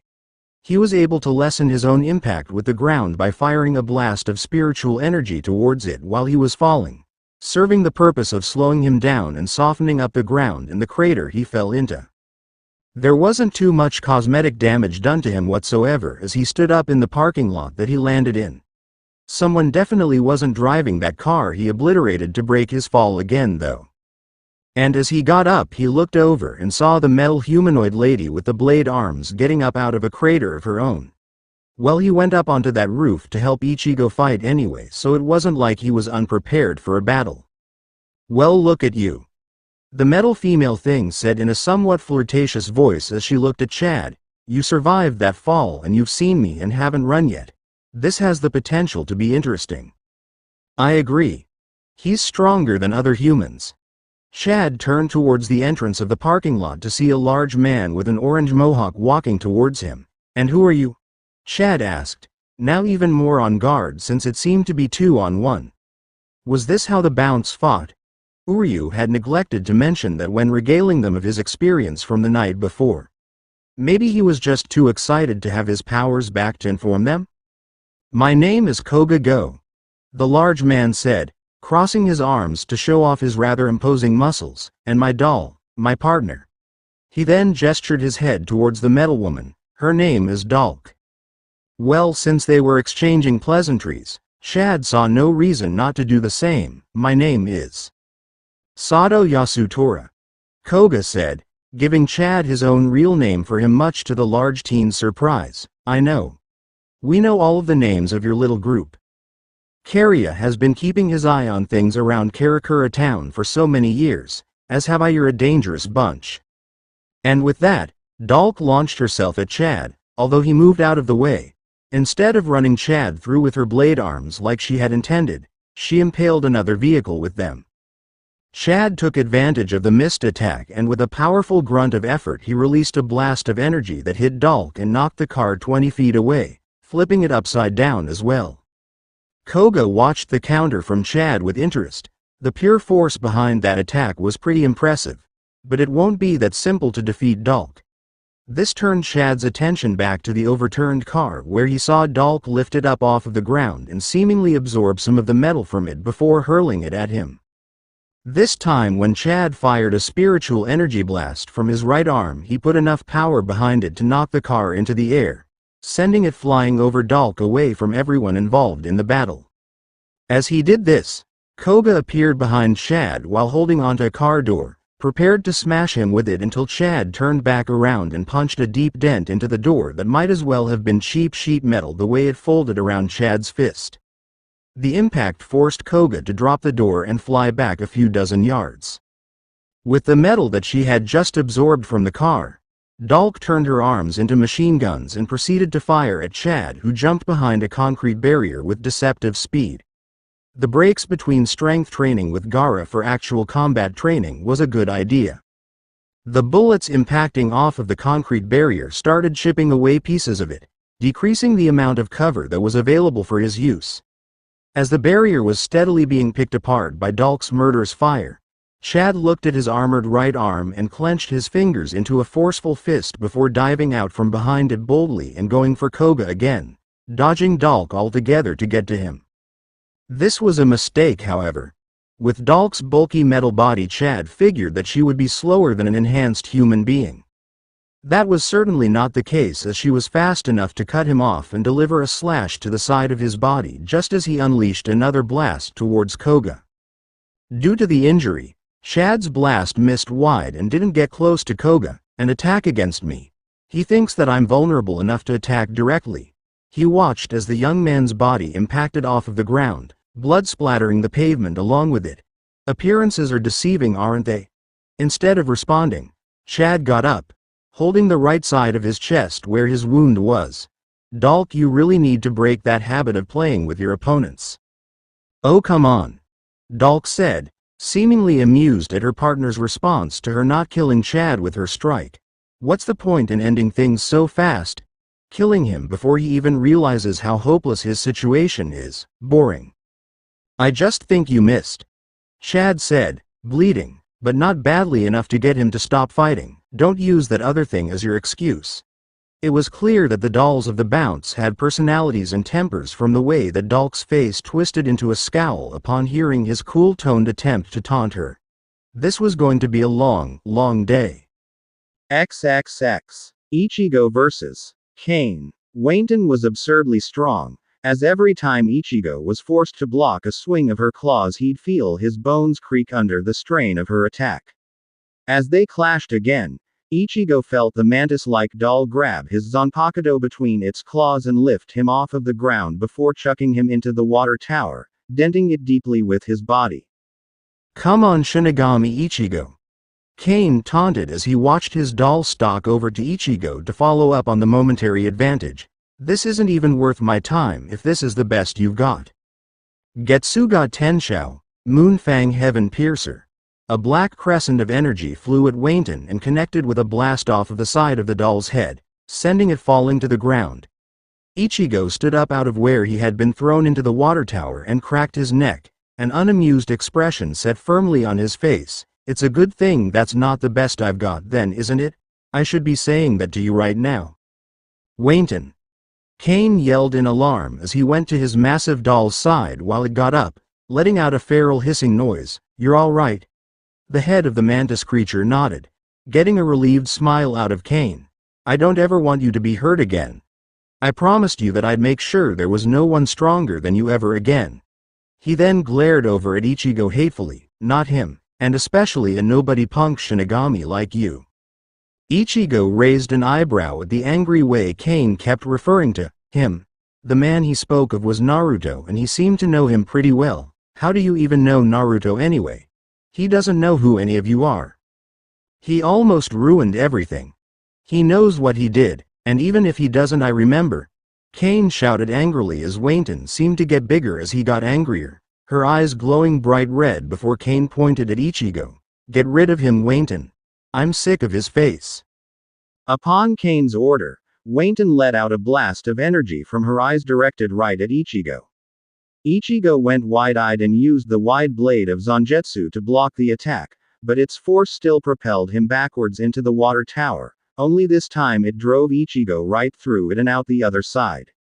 The humiliation, Kane muttered to himself, glaring at the smoking hole in the water tower he had just blown Ichigo through with Wayton's eye blast. He made me look absolutely pathetic. Flashback, European countryside 1891. Kane didn't know what he had done wrong. He had followed the instructions for the doll summoning ritual in his master Koga's book step by step and had been given the diminutive Wayton that refused to show him something amazing like Koga's doll Dalk.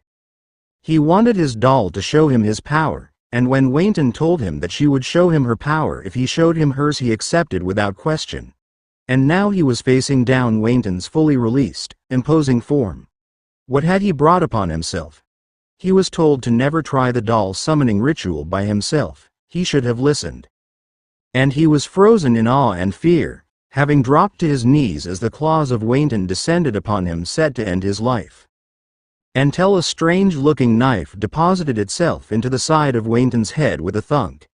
A sizzling sound could be heard until the tag attached to the ring of the odd weapon exploded and knocked Wayton to the ground. I didn't think it'd be that easy to find the monster those villagers hired me to take down. Upon hearing a new voice, Kane turned his head to find a blond spiky-haired man standing on a tree branch. He wore a white button-up shirt, brown slacks with black suspenders, a black fedora on his head barely taming his hair down, vibrant blue eyes, and 3 whisker marks on each cheek. Who are you? He asked, completely overwhelmed at having his life saved from his own out-of-control doll by this odd man in the tree.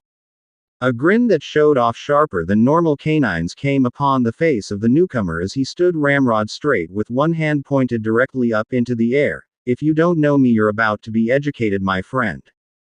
From the sands of Spain to the steppes of Russia, from the wilds of American Oregon to the arid lands of Mexico, the men love to hate him and the ladies simply love to love him. The greatest man alive and your best friend in the world right now. The raging sage of 6 paths. My name is. A claw slashing at his tree and felling it cut off the man's introduction until he jumped from the branch of the tree and nailed Wayton hard in the head with a kick that again knocked the doll to the ground. Kane's eyes went wide at how this was going. It wasn't possible for any human to possess strength like that. It's just impossible. How is he able to do, when even I wasn't able to? Giving the skittering Wayton the stink eye as she tried to get back up, Naruto turned his head and spit on the ground sardonically before finishing his introduction. Just call me Uzumaki Naruto. I mean Naruto Uzumaki. I forgot how you Europeans put your surname last. Now what is this thing and how should I kill it? The question of how to kill Wayton struck fear in Kane's heart for more than one reason.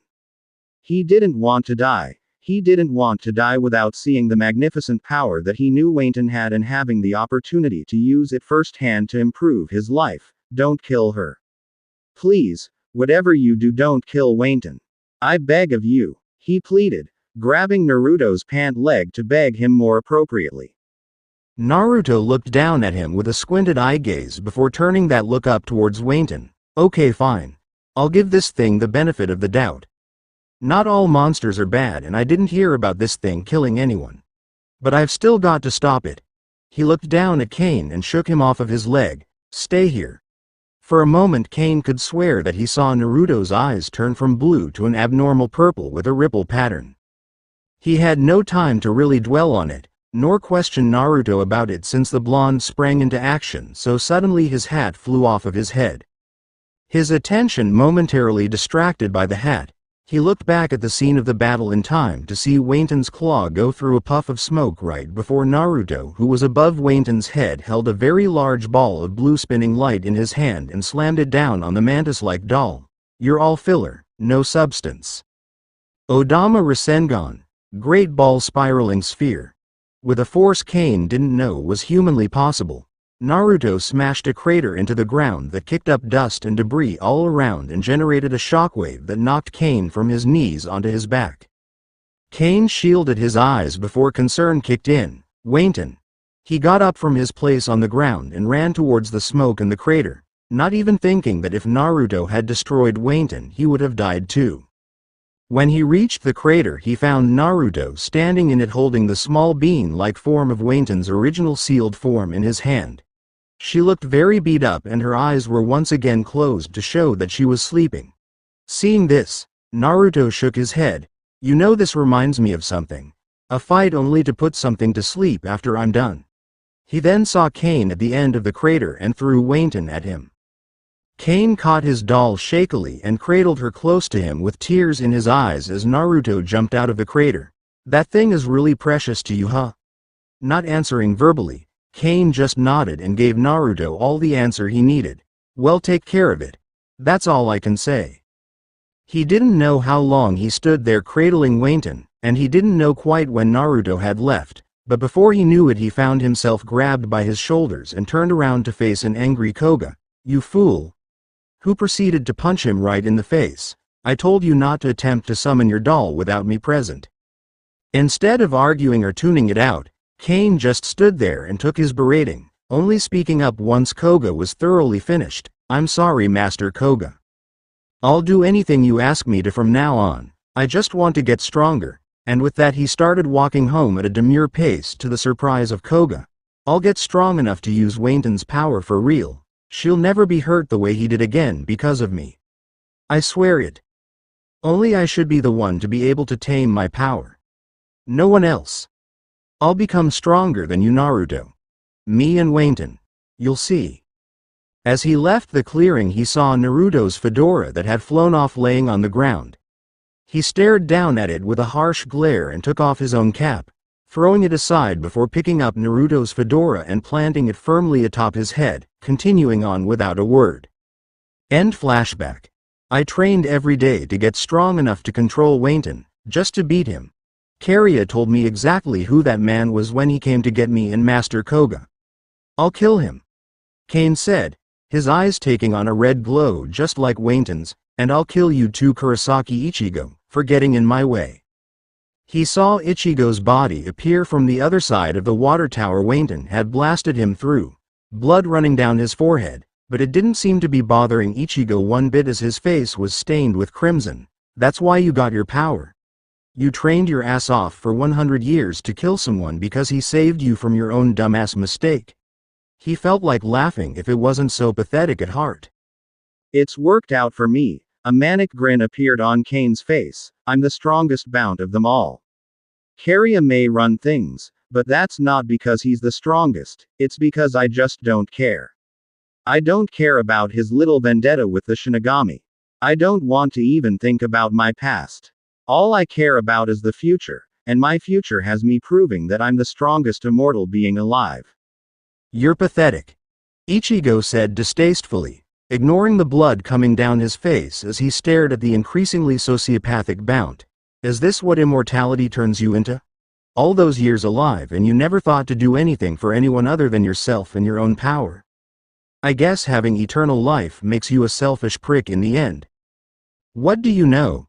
Laughed Kane at the thought of Ichigo trying to lecture him. You're barely old enough to wipe your own ass and take the Velcro off of your shoes and you're trying to tell me about my life? When you live as long as me, as long as this, you learn that you can do anything you want. And you have to realize that you can't do just anything to make the time pass, to make the years go by. It doesn't work like that. You need a focus just to keep from being driven mad. Something to dedicate yourself to. Master Koga. I don't know what his focus used to be, but it became trying to mold me into the pride of the bounce. It kept him sane, just like my goal did for me. That sounded terrible. And there went the last dregs of Ichigo's childish past thoughts of how cool it would be to have eternal life. It had been slipping away ever since he could begin to see ghosts as a kid, and that was the last of it right there. It sounds like a curse. Call it what you want, Kane said, shaking his head. You could call it a curse or a burden. I like to call it an opportunity, because I had all the time in the world to match the man I want to kill, and a baby Shinigami like you can't stand up to me. Wayton, let's ice this pretender, he ordered, frothing slightly at the mouth as he did so. With pleasure. Wayton again seemed to grow in size and attacked Ichigo with all claws in a reaper-like sweeping motion that Ichigo wasn't going to avoid, not with the angle that both of the claws were coming at him with. Ichigo jumped over one claw and stabbed Zangetsu into it, pinning the appendage to the roof while he took refuge on one side of the blade to block the second sweeping attack. But Wayton's strength had grown again along with her size. The crazier he gets, the stronger this doll gets. It's like he's losing himself to his own power.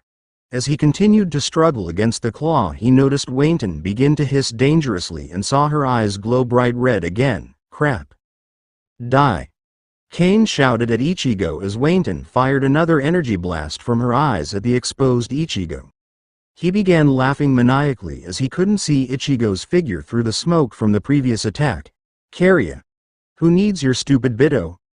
I'm the strongest even without it, nobody can beat me.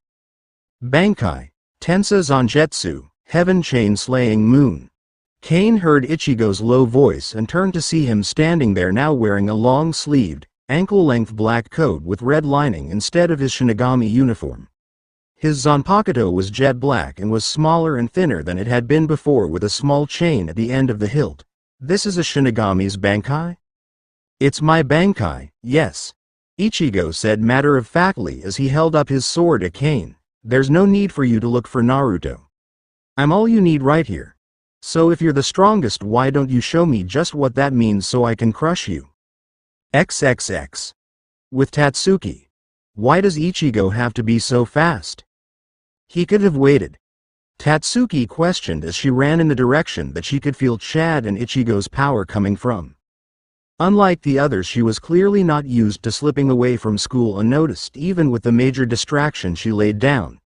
Naruto had better not ever find out how much trouble she had getting away or else he'd drill her into the ground on something other than direct fighting. The only thing she was really interested in. But with Chad and Ichigo, whatever they were fighting, it was definitely making them exert some effort with the output they were generating. She could feel their Ryotsu from school. Fearing for her friends and their safety, she took to cutting through a nearby children's park that was deserted at that time of day to reach them faster. She was exceedingly quicker after training so long with Naruto, faster than any normal human by 10 times at least. But when compared to Ichigo, it was still pretty messed up. Tatsuki absently wondered if there was a way that Naruto could teach her how to fly later. As she ran, Tatsuki heard the familiar noise she had grown accustomed to during her training of the faint sound of metal whistling through the air.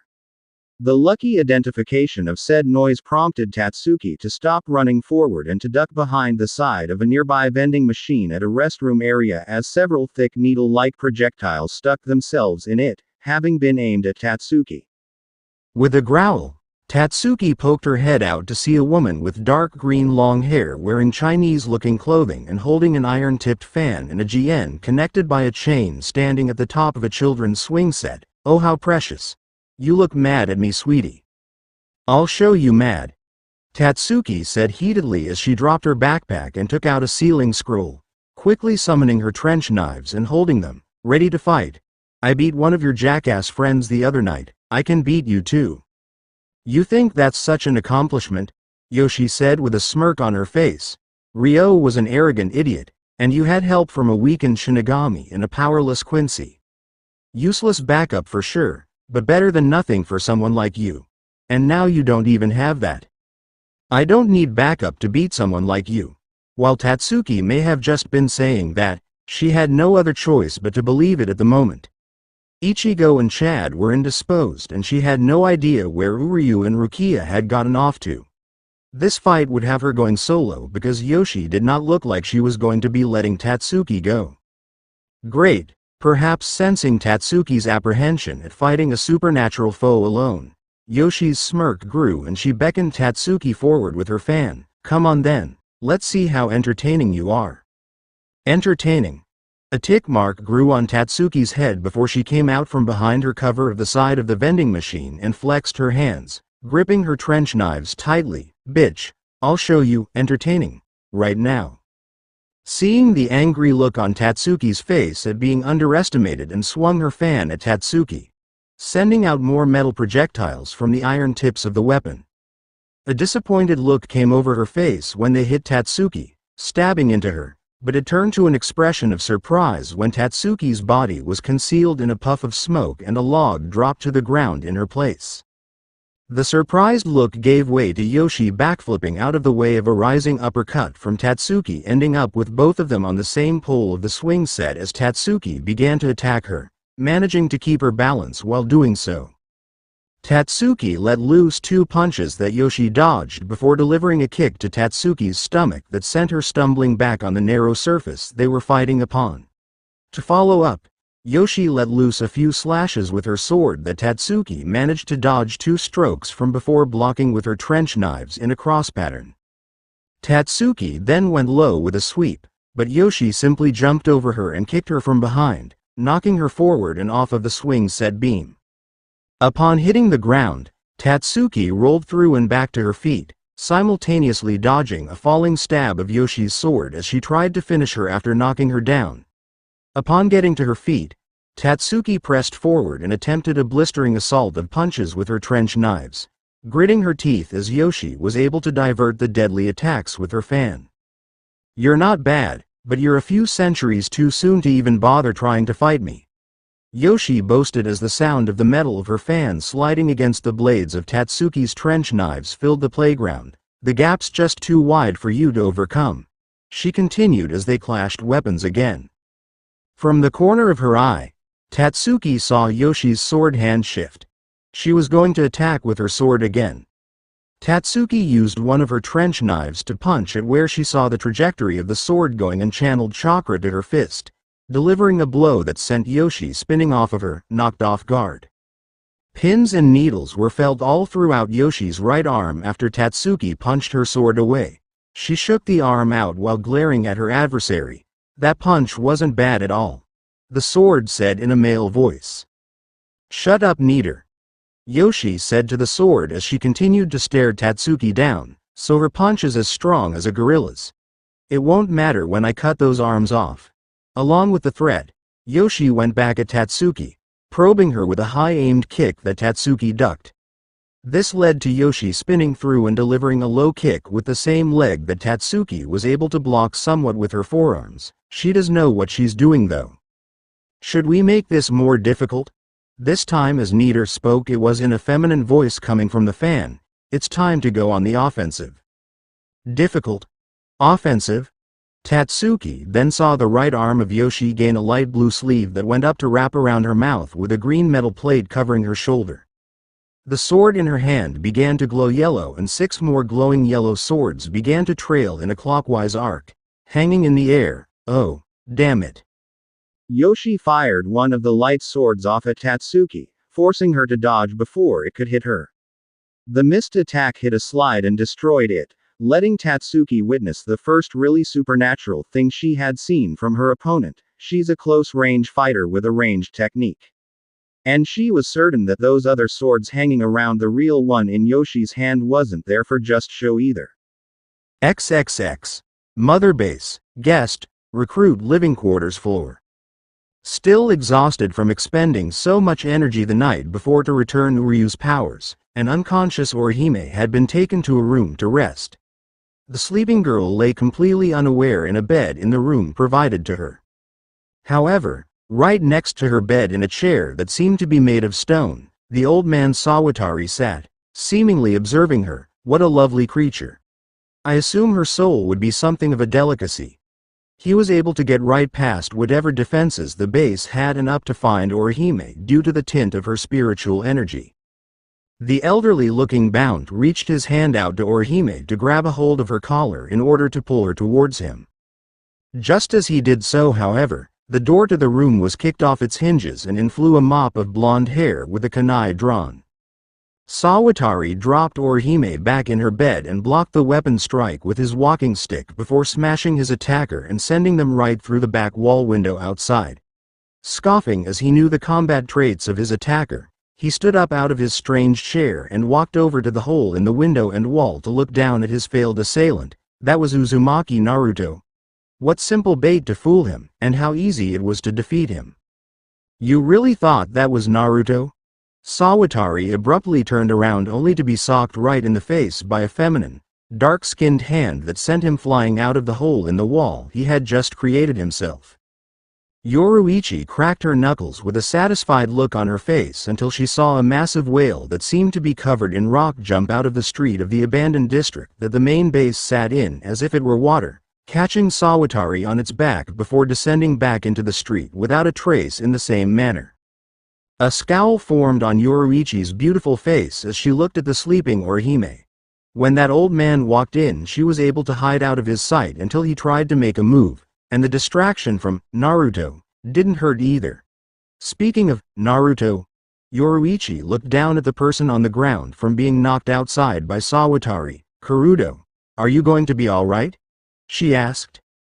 Naruto transformed back into the top hat wearing Mod Soul's given Gigai as he stared up at Yoruichi from where he was laying flat on his back on the grass 5 stories below. I'm fine. He sensed the man inside of the building and rushed to find him, taking Naruto's guise to attack him since it was one of the most instantly battle-ready guises he could don with his shape-shifting powers. Too bad his abilities weren't close to the real ones in comparison. I could use a kiss to help me heal though. He ventured with a painful yet lecherous grin. He was fine if he was able to joke. Yoruichi shook her head and jumped down to where Kurudo was with Anil, getting close and making him believe she was actually going to acquiesce to his request, though she just retrieved his Gikongan from the Gigai and placed it in the rabbit-like purse for mobility purposes. Maybe later you can ask Orihime for one when you tell her you saved her, but for now you're coming with me to tail that Bount. Mama's got to go fight. Kurudo in rabbit purse form pointed an ear strap in the direction where he could feel Sawatari's energy, and Yoruichi scooped him up before giving chase with Shunpo. XXX. Meanwhile, the roof of Mother Base. When Sawatari was punched out of the hole in the wall, Naruto saw it and witnessed the whale-like creature catch him out of the air before vanishing into the ground. Naruto stood up with his eyes showing that he had been in sage mode, and he could sense the multiple conflicts going on around Karakura town. He would have left, but he still had Shuhei watching his moves. Naruto's cell phone went off and he picked it up with a serious look on his face. Yeah? He listened to the person on the other line for a moment before letting out a sigh. You're killing me here, Hidan. More silence as he listened again. Fine, do it. He hung up and turned to Hisagi, who was also aware of the fights going on. Are you going to help me out here? Shuhei frowned and reluctantly shook his head. I would. But I have strict orders not to fight unless I'm attacked first. How strict? Strict enough for a double limiter placed on our persons before we all left the Seirei. I'd have to call it in and convince them it was an emergency. Naruto nodded. Then could you go inside and make sure Orihime stays safe for me? And don't come outside. As a matter of fact, take her to the training room in the basement. He didn't want to be that guy that tried to command someone that wasn't even on his team in the first place, but his tone let it be known that if he wasn't going to fight it was in his best interest to do so. Shuhei didn't know why he was asking him to do so since the fights were nowhere near them, but when Naruto put a hand on his shoulder and momentarily transferred his ability to sense negative emotion, he immediately understood why. This seriously doesn't sit well with me, letting you do this by yourself. It's not your fault. Naruto assured him with a weak grin. You've got to do what you've got to do. With that, Shuhei hustled his way downstairs and left Naruto alone on the roof, or so it seemed. The moment it was clear that no one else would be coming for help or arriving to interfere, a powerful blast of fire went right at Naruto and engulfed him and the entire roof of the base only to be absorbed into a scroll that Naruto had prepared with a sealing array on it. Fukahuan. Fire sealing method. As the fire vanished from sight into the scroll, it revealed that Gotei was right behind Naruto on the roof. A fiery punch from the flame-based doll went right through Naruto and revealed him to be a cage bunshin when it dispelled into a puff of smoke. On the ground in an alley near Mother Base, Yoshino glared up at the roof of said building just waiting for the next move to be made until she could sense the shift of Naruto's palpable energy signature while in Sage mode move right behind her in the hiding place. She turned to face him with an angry glare as he stood still and simply stared her down with his odd eyes. "Why did you come here?" he asked uncharacteristically stoically. "Is this all a part of the Bounce plan to take us all out?" "I don't care about the other Bounce or their plans. I just care about making you pay," Yoshino said before beginning to attack Naruto with her bare hands. Showing underplayed skills in hand-to-hand combat, she went right at Naruto, forcing him on the defensive as he slapped away her every punch and kick directed at him before letting one land on his cheek, turning his head to the side and leaving a scuff mark on his cheek, but other than that not hurting him much to her surprise and chagrin. It was a strong punch. Definitely the strongest punch he had been hit with by a living person in centuries. But in Sage mode she needed more power if she was going to try and hurt him with a physical attack, or a Ryotsu that could match the energy flowing through him at the moment. However, it was just a side to give Gotei time to blaze his way over from the base and drop down with an attack all for Naruto as he gathered fire beneath himself and pressed the ground with a stomp, looking to crush and incinerate Naruto as Yoshino jumped away. Yoshino watched Naruto jump from wall to wall in order to scale to the roof and grit her teeth, doing the same in a way as she jumped off of a wall before easily scaling a fire escape. "Gotei, stop him." Gotei turned his feet into afterburners and lifted off of the ground to quickly go after Naruto. Only when he made it up over the room he was blasted with a forceful wave of chakra. When Yoshino peeked her head above the corner of the roof she went wide-eyed when she saw Naruto's right arm as a laser cannon like something out of a sci-fi movie until the skin went back around it, making him seem like some kind of cyborg. Naruto's eyes turned from where he had shot Gotei into 3 large pieces on another rooftop and towards Yoshino, showing his Rinnegan eyes in what she perceived as a cold stare until his gaze seemed to soften. "Yoshino, I don't want to fight you, please just stop." Did he really believe it would just be that simple? That he could say that he didn't want to fight and that would be that? This was her desire. She wanted him to hurt as much as he had hurt her by just leaving her behind. The only person she ever thought knew what it was like to be somewhat like her, and now that she knew they had even more in common than she thought, with the immortality and the abilities, it just made her all the more angrier. "You can't just have my forgiveness that easily," Yoshino said as she pulled herself up onto the roof, not choosing to back down from him the way he had requested. "I've lived for so long, for so many years before I ever even met you. The loneliness was crushing and there are so many things that I can't even remember anymore, but I remember you. The kind reclusive mercenary outside of my old village. But I was just a burden you couldn't wait to get rid of, right?" "That's not true," Naruto said, narrowing his eyes at her. "I thought you were mortal. I've seen so many people I've tried to befriend over the years die while I just stayed the same. I'm sick of seeing that happen. I couldn't do it again, and you just spent so much time with me I figured it would happen again." He then shook his head and held its sides. "But it wasn't my fault, Yoshino. I had to leave. You could have taken me with you. I thought you were a regular human, and if I took you with me a normal human would have been killed." Naruto snapped in return.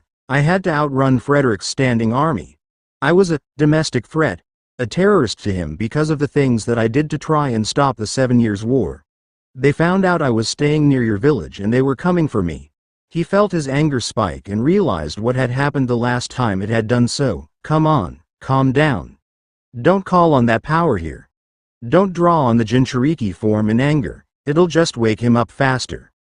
Yoshino just shook her head as if she didn't want to hear it, and Gerda reformed and landed in front of her in a blast of fire. It doesn't matter. If you had taken me with you, you would have seen my powers and learned what I was. If you had taken me with you, my heart wouldn't have been broken. Her heart? Naruto thought in alarm as she continued to speak. And if you had taken me with you, I wouldn't have been so pathetic enough for that man to take advantage and make me believe in what he was saying. Then, as if she had really come to terms with what she was about to do, Yoshino's eyes hardened on Naruto's form with a new sort of resolve. But even now, if it will make you realize just what you really did to me by running away without even saying goodbye, I'll fight with him, because I can't beat you by myself. So there would be another one to try and take him on as well. That certainly didn't reassure Naruto very well.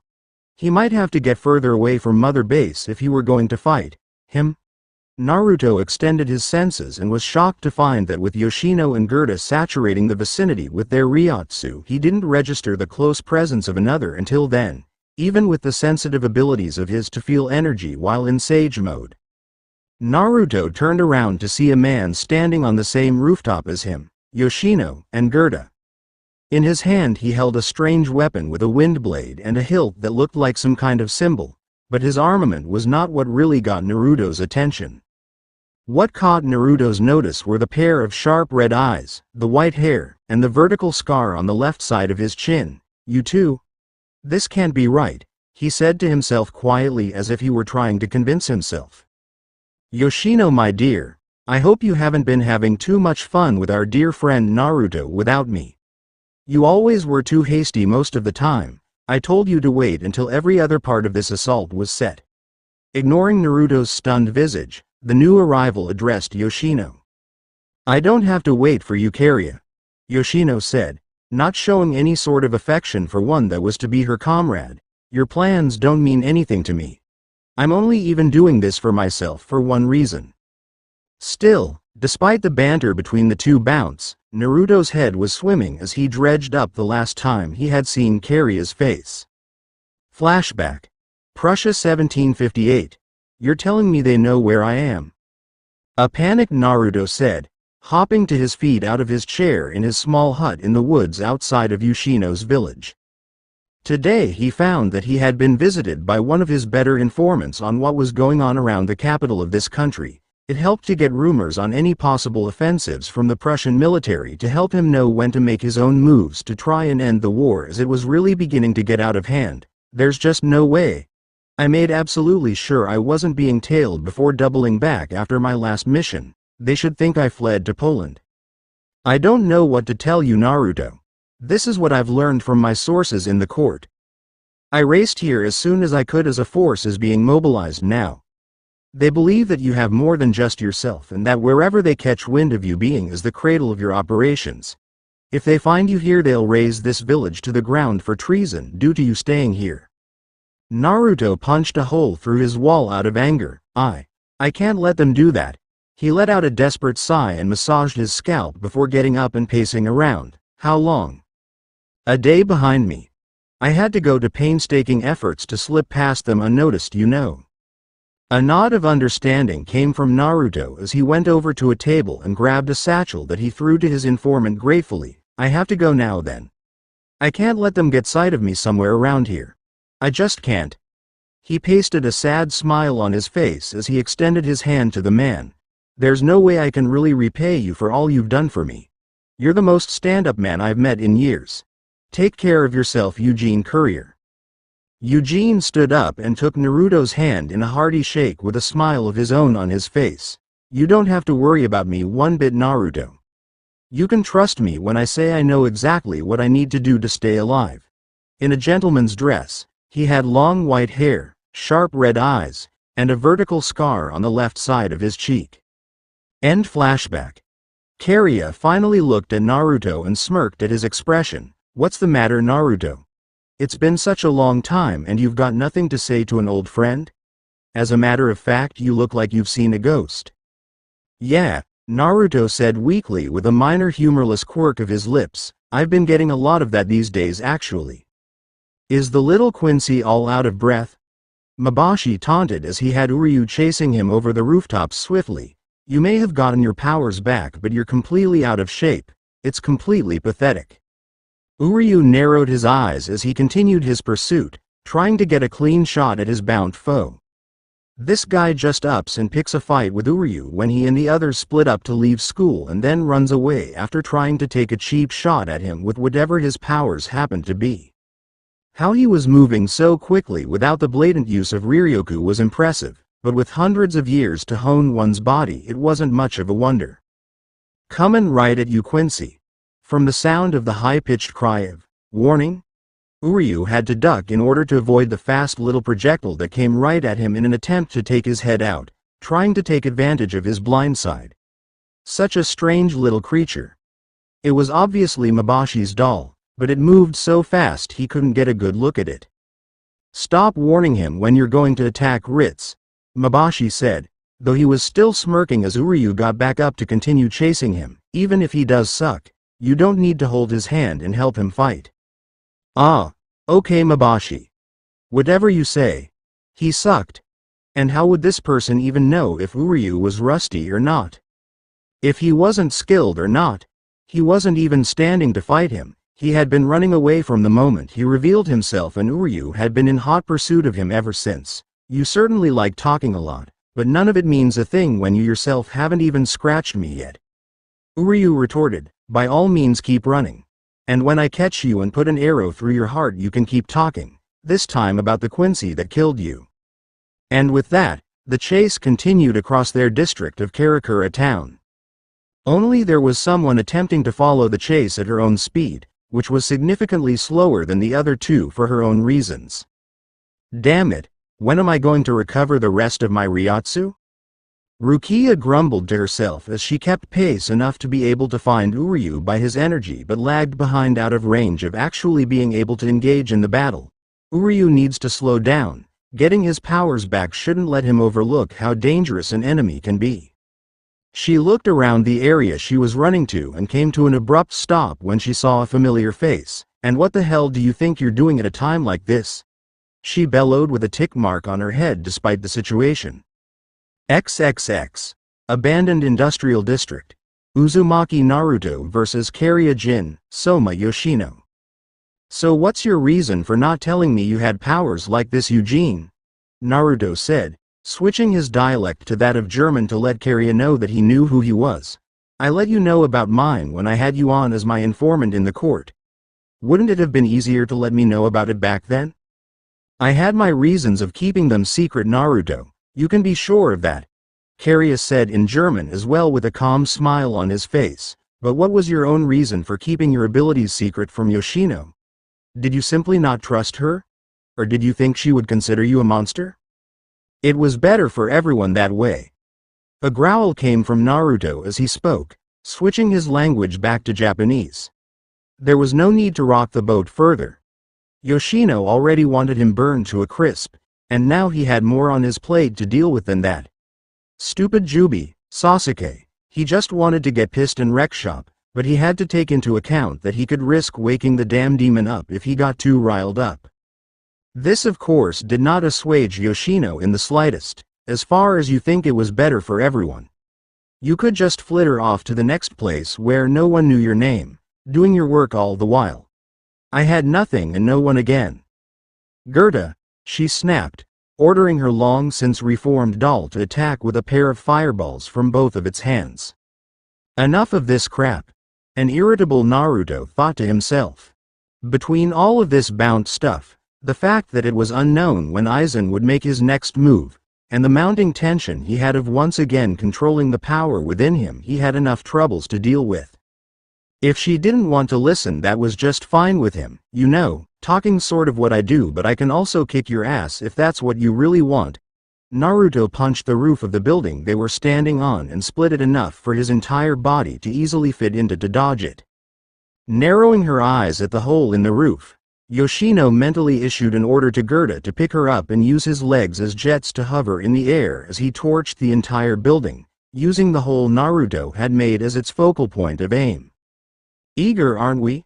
You didn't even wait for me to clear the area first." Yoshino barely registered Kariya hovering near her and Gerda with wind keeping him from falling to the ground. Her attention more kept on the building that was caught in a blaze from her last attempt to burn and defeat Naruto. She didn't care if she got Kariya with one of her attacks. She didn't hold any more love for him after what he had become.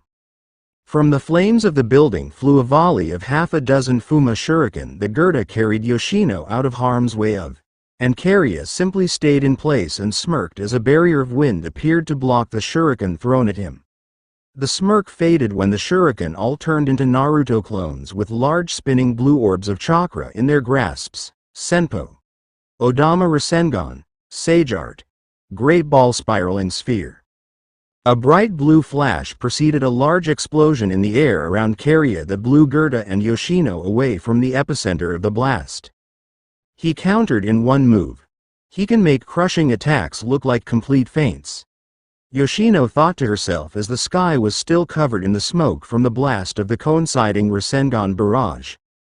A wave of those dangerous-looking, but easy-to-spot giant shuriken, and Naruto only used them as a base to transform his clones into. Just what exactly is his power in the first place? Nothing he's capable of makes sense.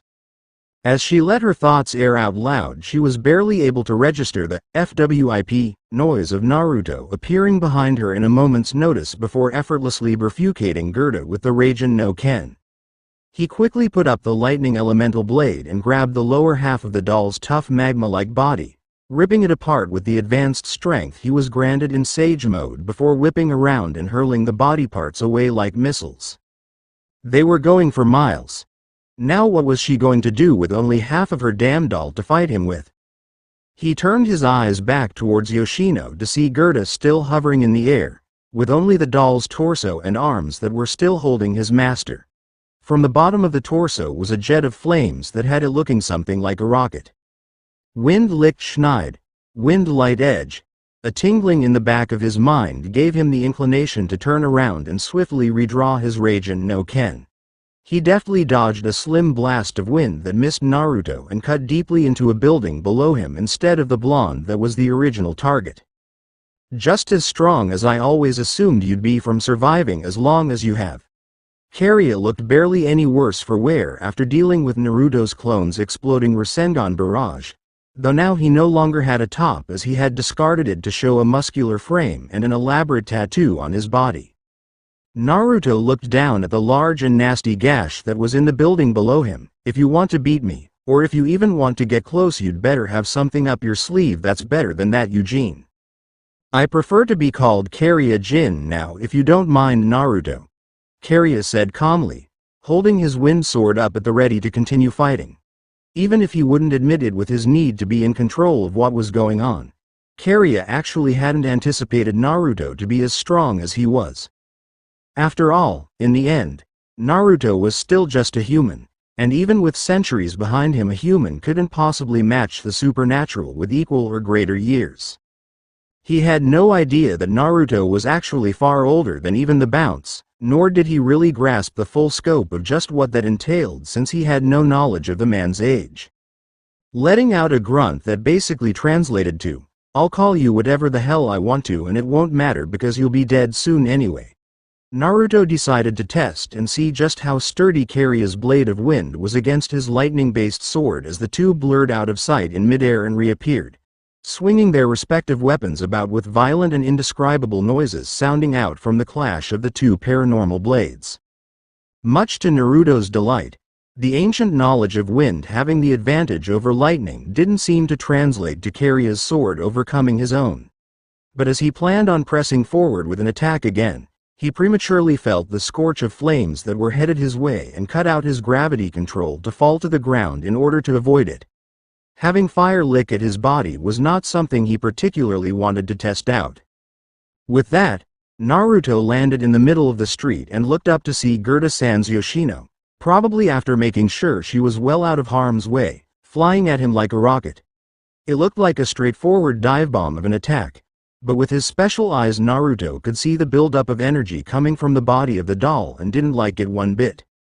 It was too much of a build for it to be nothing more than a regular attack or even just a common jet of flames, and this was why Naruto dove hard away from Gerda's point of impact. The fire construct's body became the epicenter of a mammoth plume of flames spilling from it. Windistan's wind dance.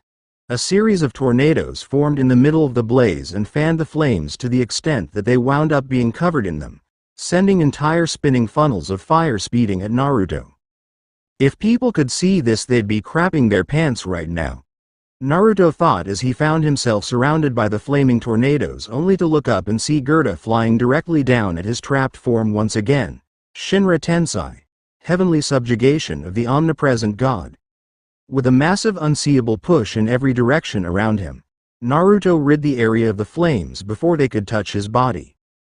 A bad time to be standing still, old friend. Naruto's eyes turned towards Kariya, getting inside of his personal space.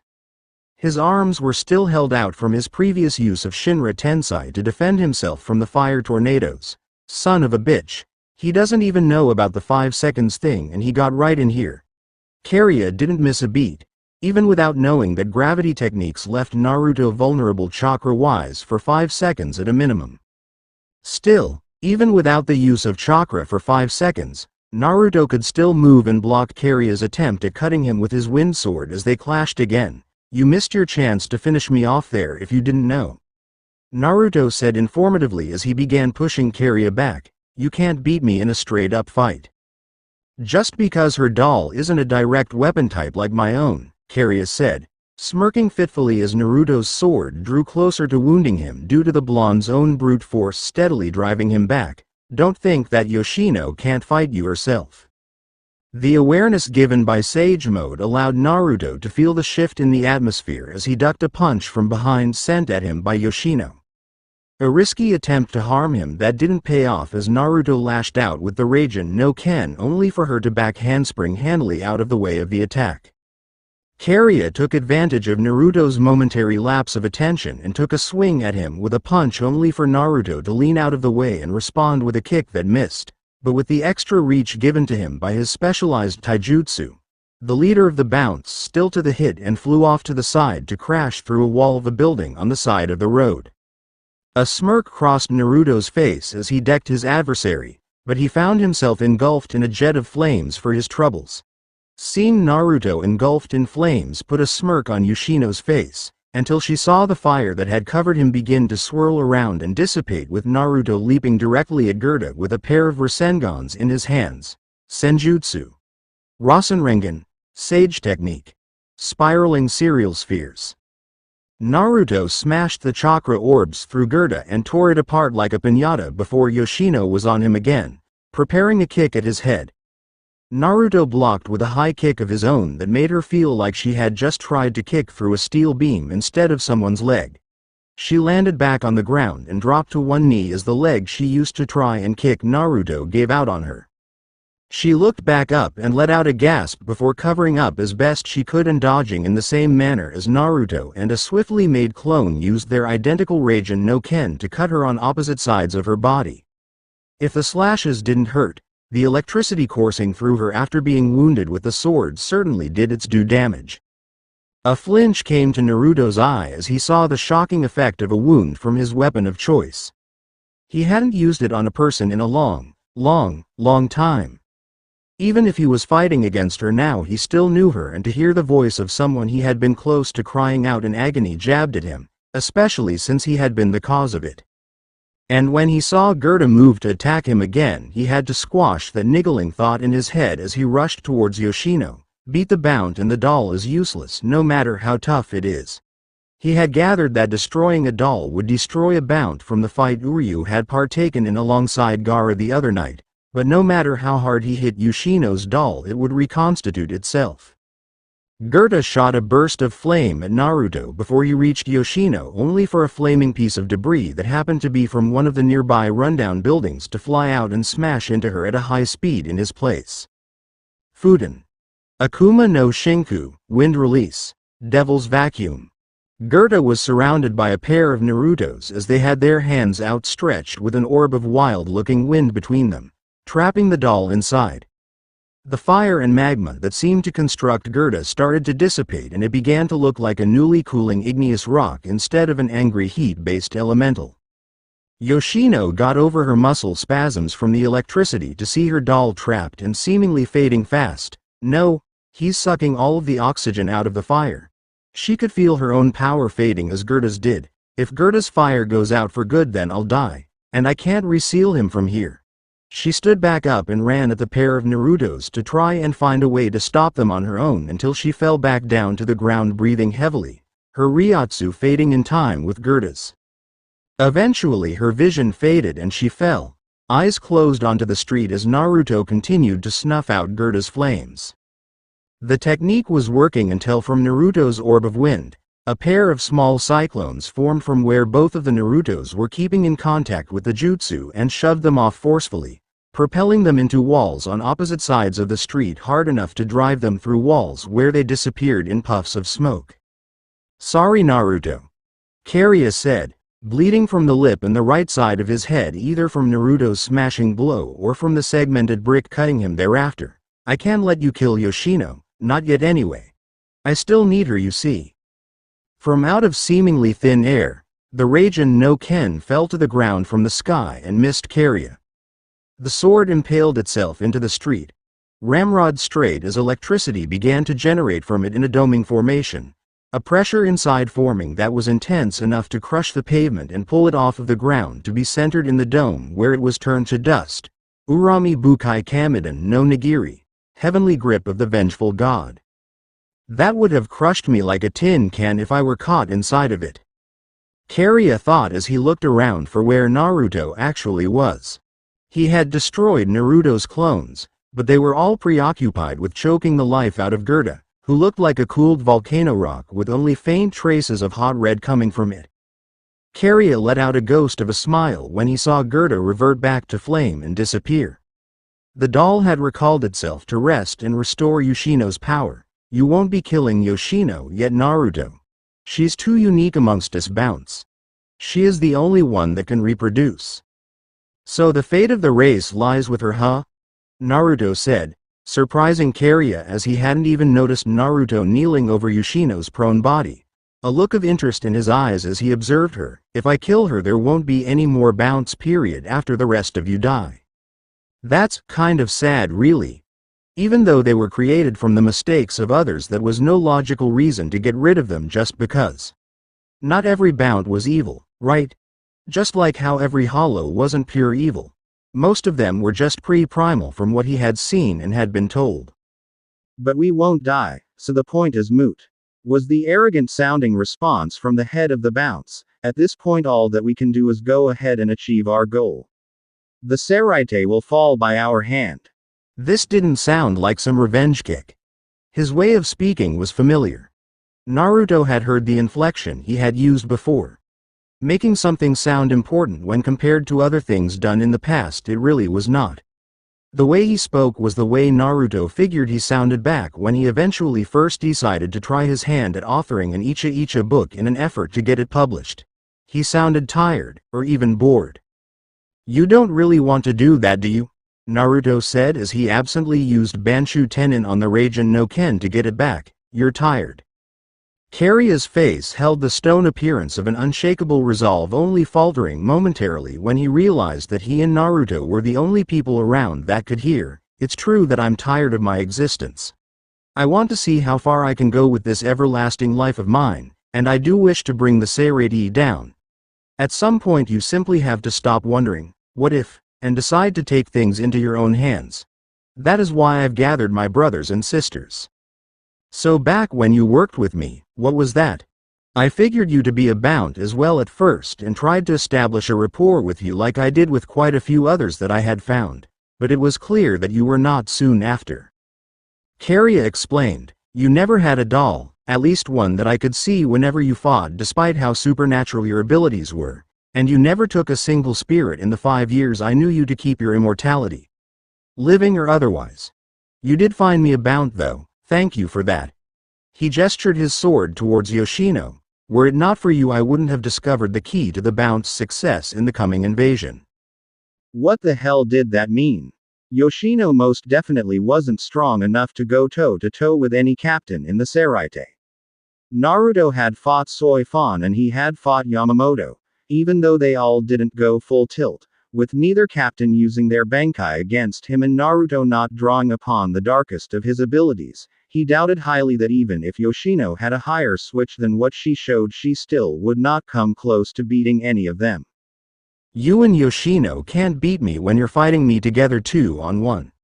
Naruto commented with a skeptical expression on his face. You and your bounce are going to try and sack the Seraite? How the hell are you going to do that? Pointing at the downed bound woman at Naruto's mercy, Karia's smirk came back. I've learned that absorbing the souls of living humans won't give us the boost we need to stand against the Gotei 13. It gives us more strength but it won't maximize our potential. Yoshino holds within her a rare power. She can do things that no other bound can. When she is at the peak of her spiritual power, I will take her soul and all of the power that comes with it to form a special doll that will help us harvest the purest essence of human souls. He was going to take the soul of his comrade to make himself strong enough to fight on par with the lieutenants and captains of the Gotei 13. That was something that struck a chord with Naruto and something that he took personally. Someone taking the life of another simply to gain strength in a hurry. Karia held his arms out to the side nonchalantly. Now if you were really willing to do what you could to stop my plan, there is always the avenue of killing Yoshino. I mean, she's right there in your arms, but people don't change that drastically even over the course of 250 years. There is another way to stop your plan though, Naruto said in a deceptively calm voice as he stood up from where he was kneeling by Yoshino, making sure to take her finger claw and bracelet away from her as he did. I can kill you instead. How does that suit you? XXX. Tatsuki vs. Yoshi. Dodge, duck, dip, dive, and dodge. Yes, it might have been stolen directly from an American movie that Naruto began to mercilessly draw from again by chucking kunai at Tatsuki instead of wrenches, which Tatsuki actually would have preferred in comparison, but it held weight, and it was saving her ass as she found it exceedingly difficult to get herself close to Yoshi to register any kind of relevant offense against her.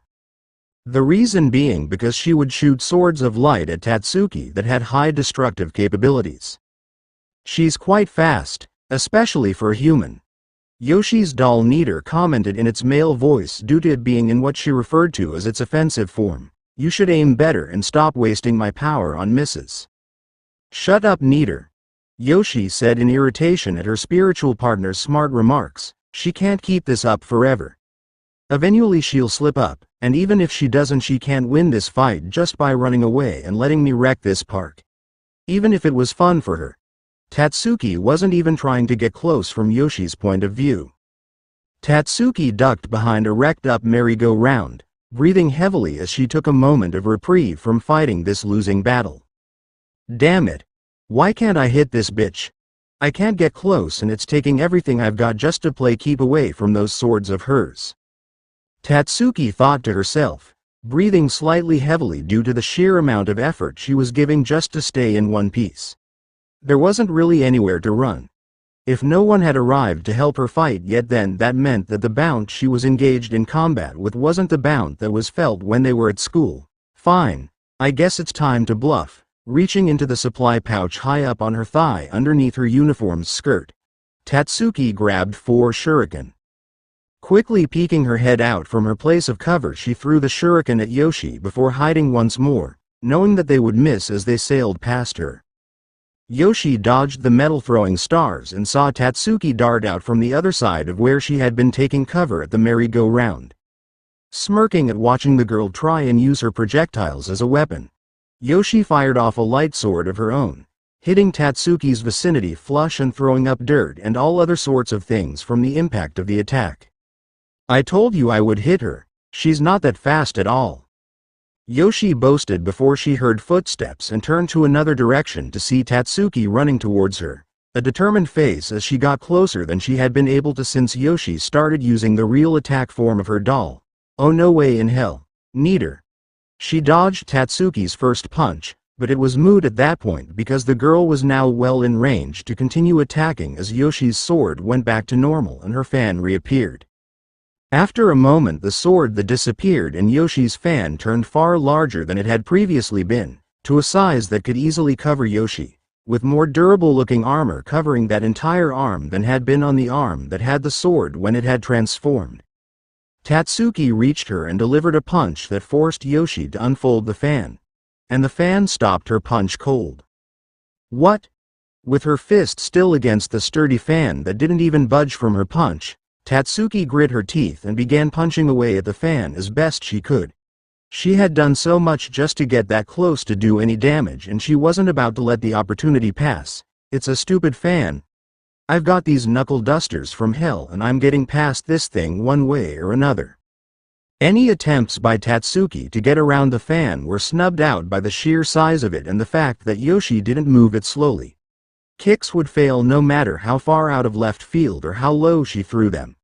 Growling to herself as her best haymaker of a punch barely shoved Yoshi back, Tatsuki started generating chakra in her right hand, getting it to spin with the maximum amount of power she could before slamming it forward. Rasengan. Spiraling sphere. The orb of a jutsu collided with the fan and with a blast sent both Yoshi and Tatsuki back as the powerful striking force hit something it couldn't plow through. Yoshi went sliding across the ground on her heels while Tatsuki was propelled back into the air, flipping and landing on her feet in a crouch, narrowing her eyes at Yoshi and her fan. That was a good move, admitted Yoshi in a patronizing fashion despite the fact that she had not taken any damage from the attempted attack for a human. But it's still too weak for you to get anywhere near close to busting through Nido's defense. You've got a lot of fight in you though, she said as she shifted her weapon back to the normal fan and sword joined by a chain. I like that. She sent out a spray of needles from the fan's tips that Tatsuki dodged and then transformed her weapon back into its offensive form with the trailing light swords.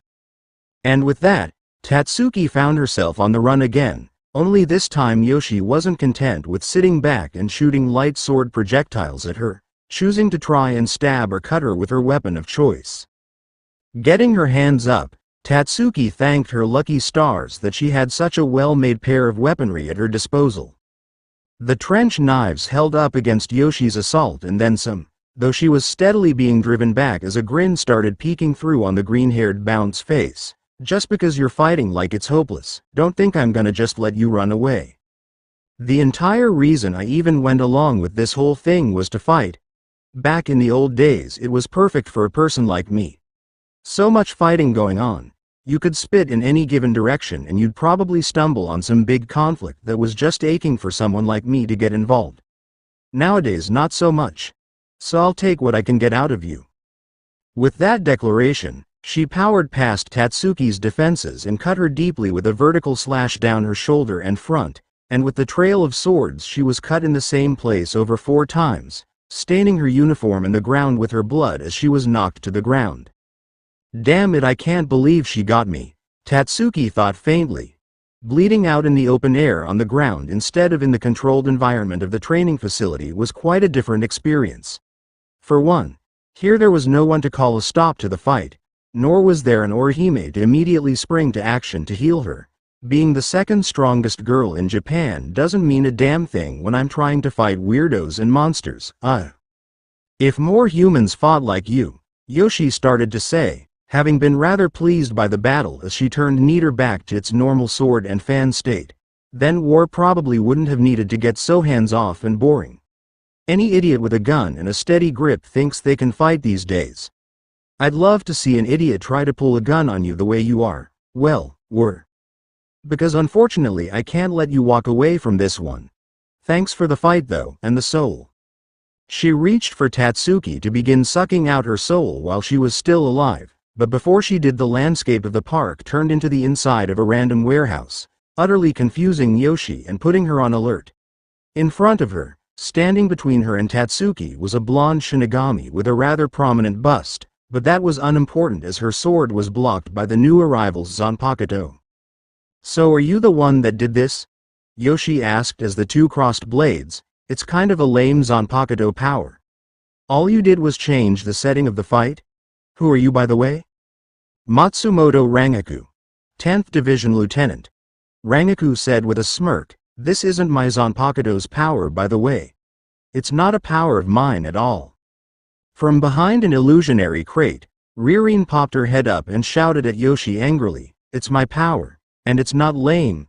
With her bid being said, she ducked back down to check over the wounded Tatsuki. "Aren't you glad to see me?"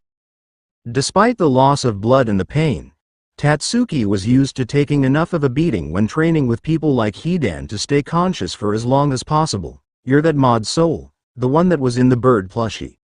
How'd you get in an actual body?" "I fell out of Ichigo's bag when he was running off to find a place to leave his human body. So I ran back to Mother Base as fast as I could in that stupid bird doll and switched into my Gigai," Ririn said with a smile. "I ran into the Shinigami on the way to the closest bound. I could sense that wasn't already being handled by someone that didn't need the help. Lucky you." She frowned when she looked at Tatsuki's wound. "I'm not any kind of healer though. Come on. Let's get you out of here." Tatsuki shook her head. No. She tried to use Ririn to help her stand up but sank to her knees holding her bleeding shoulder. "I want to stay to the end. If I'm running away even when there's help around, then what am I good for? I'm still leagues behind everybody. We can still fight." Instead of outright agreeing, Ririn waved her hands in front of herself and took a few steps back. "I'm not much for direct fighting. I'm kind of a support kind of role player. I have the illusions and I'm kind of fast and that's about it." Tatsuki palmed her face with her bloody hand before blinking with a red-stained face and realizing what she did. Meanwhile, Rangaku and Yoshi had pushed each other away, holding their weapons at the ready to keep fighting. "I can't believe Rukia found me, and I thought no one would ever find me while I was shopping. Shuhei didn't even try looking for me." She let out a sigh at having to fight. "I guess it's necessary though. Order or not, it's not really the right thing to do to let you just kill someone like that." "Well, let's see just what you can do." A swing of Yoshi's fan sent bladed projectiles from the tip of her fan at Rangaku, missing her as she used Shunpo to dodge. Unfettered by the miss, Yoshi whirled around and lashed out with a slash of her sword only to meet Rangaku's again. Both women knocking each other back once more, getting a scoff out of Yoshi. "To hell with this," she said before reverting neater into its offensive form. "It's time to see what you Shinigami really have to offer." Rangaku shrugged and grabbed the wrist of her sword arm with her other hand before drawing it down the length of her Zanpakuto's katana blade. "Unair. Hineka. Growl. Ashcat." The blade of Rangaku's weapon turned into ash. If she wanted to fight a released Zanpakuto, there was no skin off of Rangaku's nose. The eyes of Yoshi widened upon seeing the ashen form of her Shinigami opponent's Shikai. With the gesture of her hand, it rushed towards her and Yoshi went into her defensive form, opening the large fan to block the oncoming waves of ash. "That wasn't a good idea," Rangaku said in a chiding tone of voice, confusing Yoshi until from the sides of the fan, ash came crashing past. "You really don't want any of Hineka to get around or behind you. It just doesn't end well." True to Rangaku's words, a few clumps of Hineka's ash managed to reach around Yoshi's defenses and cut into her side, sending blood flying. "What is this? Ash doesn't cut anything." "It's not normal ash if you were paying attention," Rangaku said, moving her hand to manipulate the dangerous ash. "Each particle is like a tiny blade, so a whole bunch of them, enough to make a force, it'll definitely cut you. Your defense is tough, but it's too straightforward to deal with a tricky Zanpakuto ability." "You've got to be kidding me." The fan wasn't an all-encompassing defense. It really only stopped all attacks from one direction. Tatsuki couldn't work her way around it because she was as fast as Yoshi and her quickest attack would only be as fast as she was. That was a speed that Yoshi could adjust to and overcome with the large fan. Rangaku's Shikai was easily able to outmaneuver her though, as it could just push around the fan. Damn. The deadly ash spilled past the fan and violently tore Yoshi up as it ran over and past her body. The armor on her left arm and around her neck due to that form she was in did little to protect the rest of her body, and she took the brunt of Rangaku's measure. It was something strange for Tatsuki to see when she saw the easygoing, way too bubbly for her own good Shinigami Rangaku defeat an enemy that she literally couldn't even touch moments ago. So this really is a Shinigami, a god of death. Wow. Yoshi's legs shook as blood spilled freely from the copious amount of wounds all over her body, finally giving out as she sprayed blood from her mouth and fell to her knees, dropping her large fan. So that's a Shinigami lieutenant? Good to know. Walking over to Yoshi, Rangaku's Zanpakuto reverted back to its normal katana form as she let out a sigh. I really didn't want to have to do that. Talk about a way to ruin what was shaping up to be a good day. Karya is so stupid, Yoshi said, coughing up more blood as her body began to turn to dust. Picked a fight with the wrong people at the wrong time, it seems. And with that she was no more. Tatsuki limped over as the illusionary scene faded back to the park that it had been before and stood beside Rangaku as she resheathed her weapon. Thanks, she said begrudgingly as she shifted her wounded shoulder in place and grimaced at the injury. As remiss as she was to admit it, it was quite clear to her that she wouldn't have survived that fight without timely intervention. It was just beyond her at that point. I still didn't stand a chance even with the training. Rangaku smiled cheerfully and waved off the thanks. It's not a problem, it wasn't really that hard. You just had the wrong enemy, that's all. I've seen you train, and fighting someone with a defense that you can't punch through isn't exactly your specialty. Hineka made this fight way too easy for me though. She certainly isn't complaining about it though, lazy sword.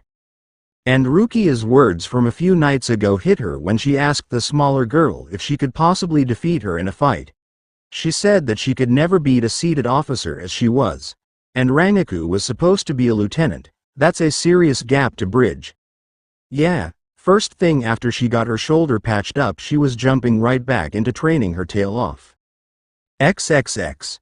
Yoruichi vs. Sawatari. In a blur, Yoruichi appeared, holding Kurudo over her shoulder as he was in his rabbit purse form.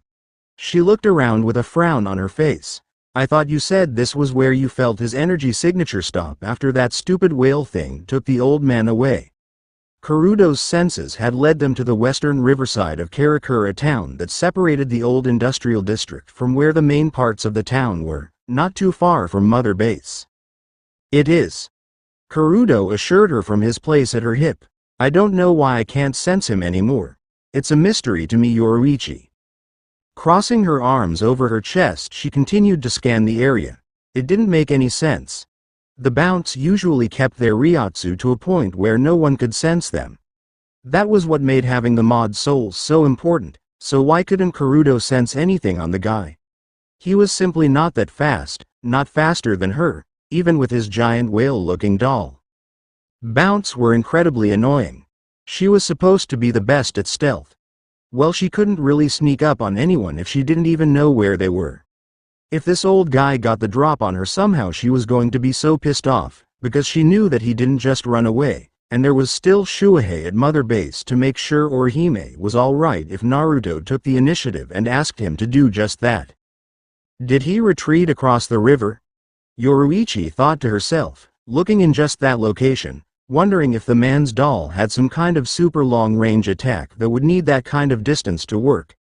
This was not the case, because from the water, seemingly emerging from another dimension, Sawatari's rock-covered whale launched from the water with its mouth open directly towards her. A surprised look was on Yoruichi's face before in the blink of an eye she got her wits about her and dodged with her extreme speed, allowing the whale to miss her and land on the ground, or else it would have had it not seemingly disappeared into the ground without disturbing a thing. Yoruichi reappeared on the top of the slope overlooking the riverside, having seen what had just occurred. Why didn't you let me know he was attacking? She asked Kurudo. I can't have you losing your focus at a time like this just because you're riding shotgun. I didn't sense him at all until he appeared and attacked, the mod soul said, defending itself. It was like he didn't even exist until right then. That was just no good. So she'd just be dodging attacks all afternoon without knowing where they were coming from at all. What a test for reaction time, so whenever you feel his presence just tell me anyway, and the direction too if you know where. Yoruichi requested, opting to work with what she had at the moment instead of complaining about it. The order being given from the former 2nd Division leader, Kurudo focused on finding Sawatari, but he was unable to find even the slightest dregs of his energy. It was like he had just vanished altogether. It was maddening. Behind you. Kurudo finally yelled as the massive whale suddenly appeared with its mouth open to try and devour Yoruichi whole. Yoruichi ducked underneath and avoided the creature narrowly before delivering a nasty uppercut to its sizable body, sending it flying into the air from the raw strength that she possessed. Upon feeling her fist sink somewhat into Sawatari's doll's stomach easily than she expected, Yoruichi grinned. This thing's underside isn't that well protected. It looks like I won't have to go that far with my powers to win. Kurudo brought forward another point as the doll stayed in the air. Look, it isn't just jumping into its other dimension like it has been. It needs a surface to do it. Cracking her knuckles at that bit of information, Yoruichi crouched down and prepared to jump up into the air. Well, I don't think there's anyone that can beat the stuffing out of something in midair better than me. So let's see just how much of an ass-kicking this thing can take. Eager to finish the fight, Yoruichi vanished with Shunpo and reappeared to deliver a hard kick to the doll. Boss, the large doll said as Yoruichi's kick blasted it in the belly, I can't. Yoruichi started blasting the whale creature back and forth with punches and kicks. If one were to watch the scene from the ground, it would look like the largest pinball bouncing between bumpers ever created. From his safe place concealed by his doll's rock scales on its back, Sawatari could feel his control over the doll slipping with each shot it took. Damn you, Shinigami. If we had the Bitto, if we had the Soul Society's Reishi to draw upon, you would never have gotten to use this weakness against Baura. But Yoruichi couldn't hear his thoughts, nor would she have cared if she was able to.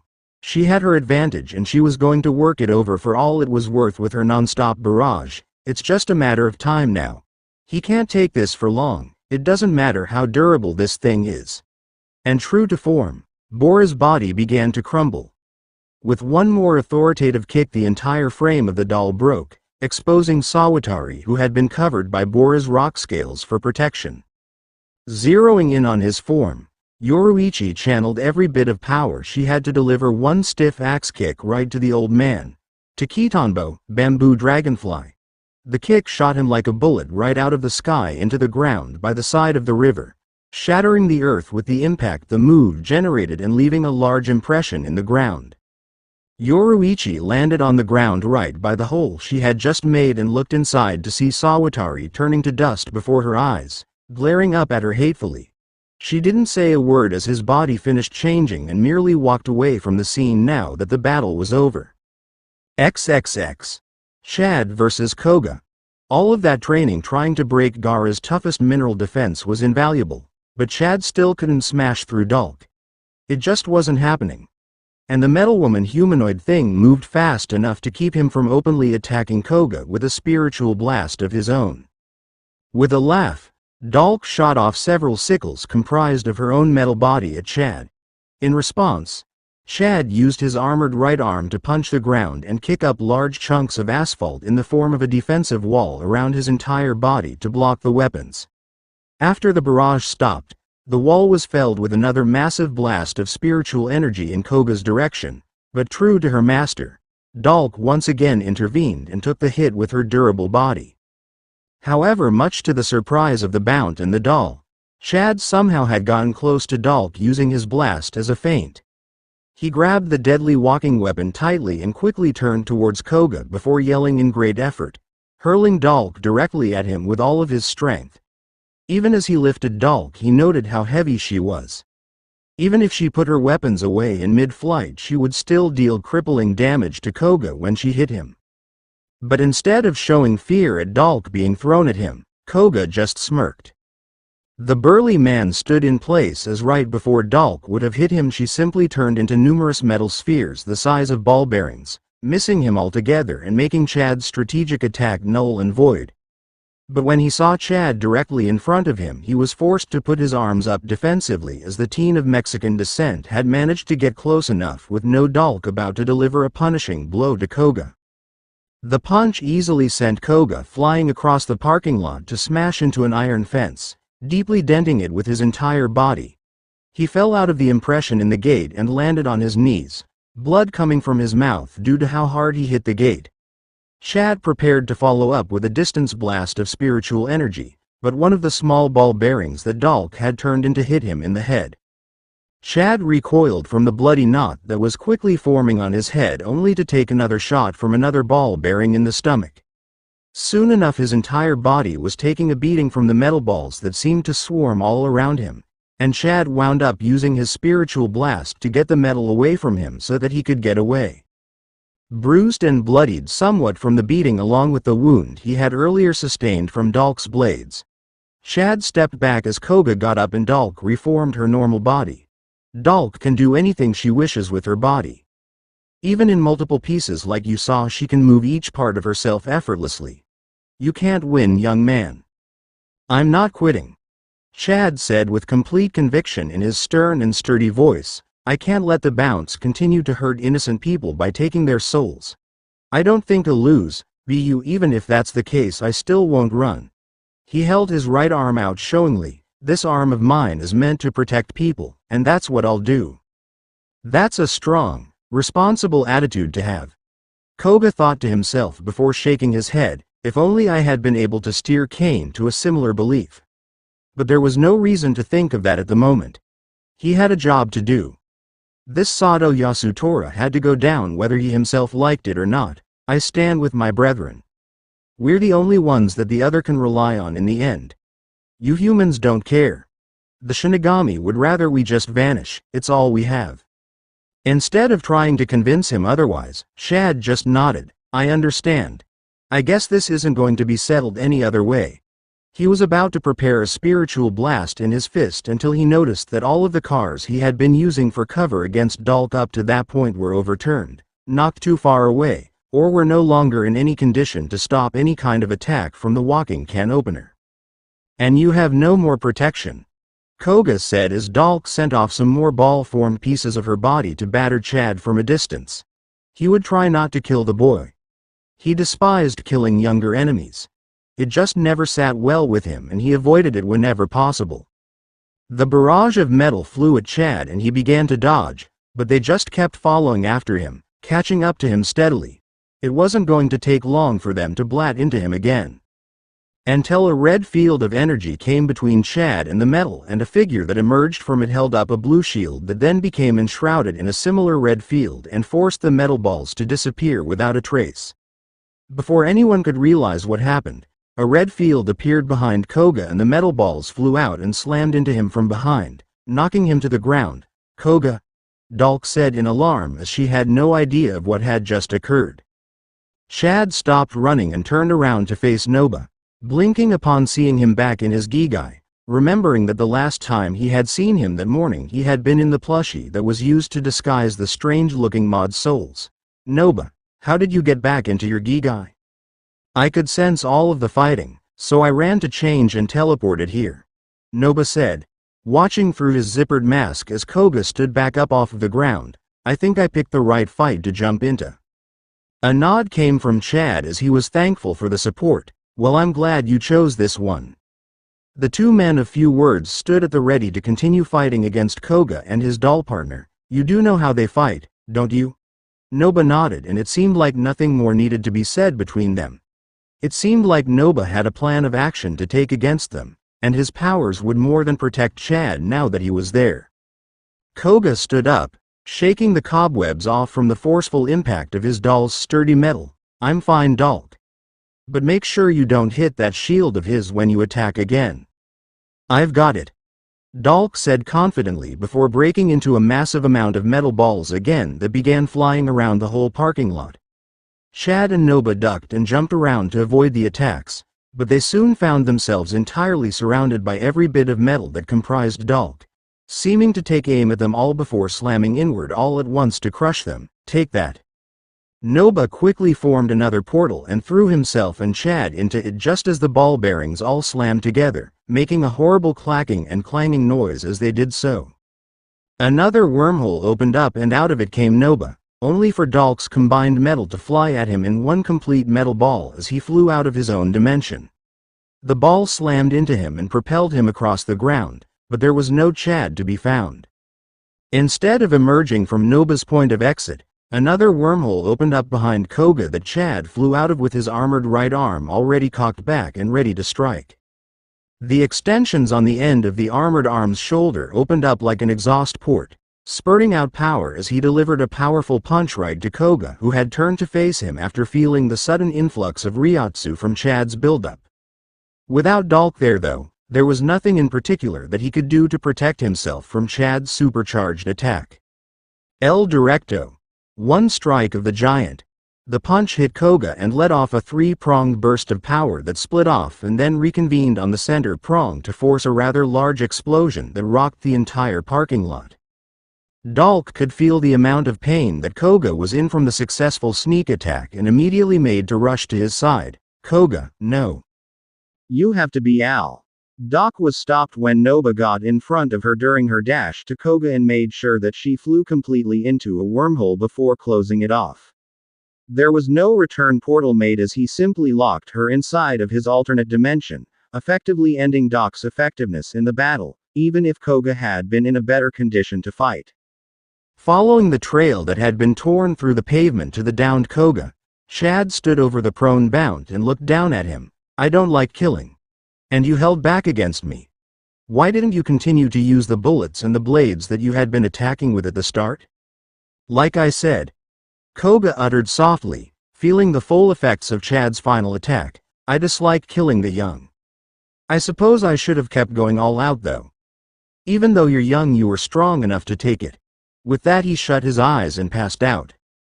Noba, holding his torso from the injury he suffered when he had diverted Dalk's attention, walked over next to Chad and looked down at their defeated enemies.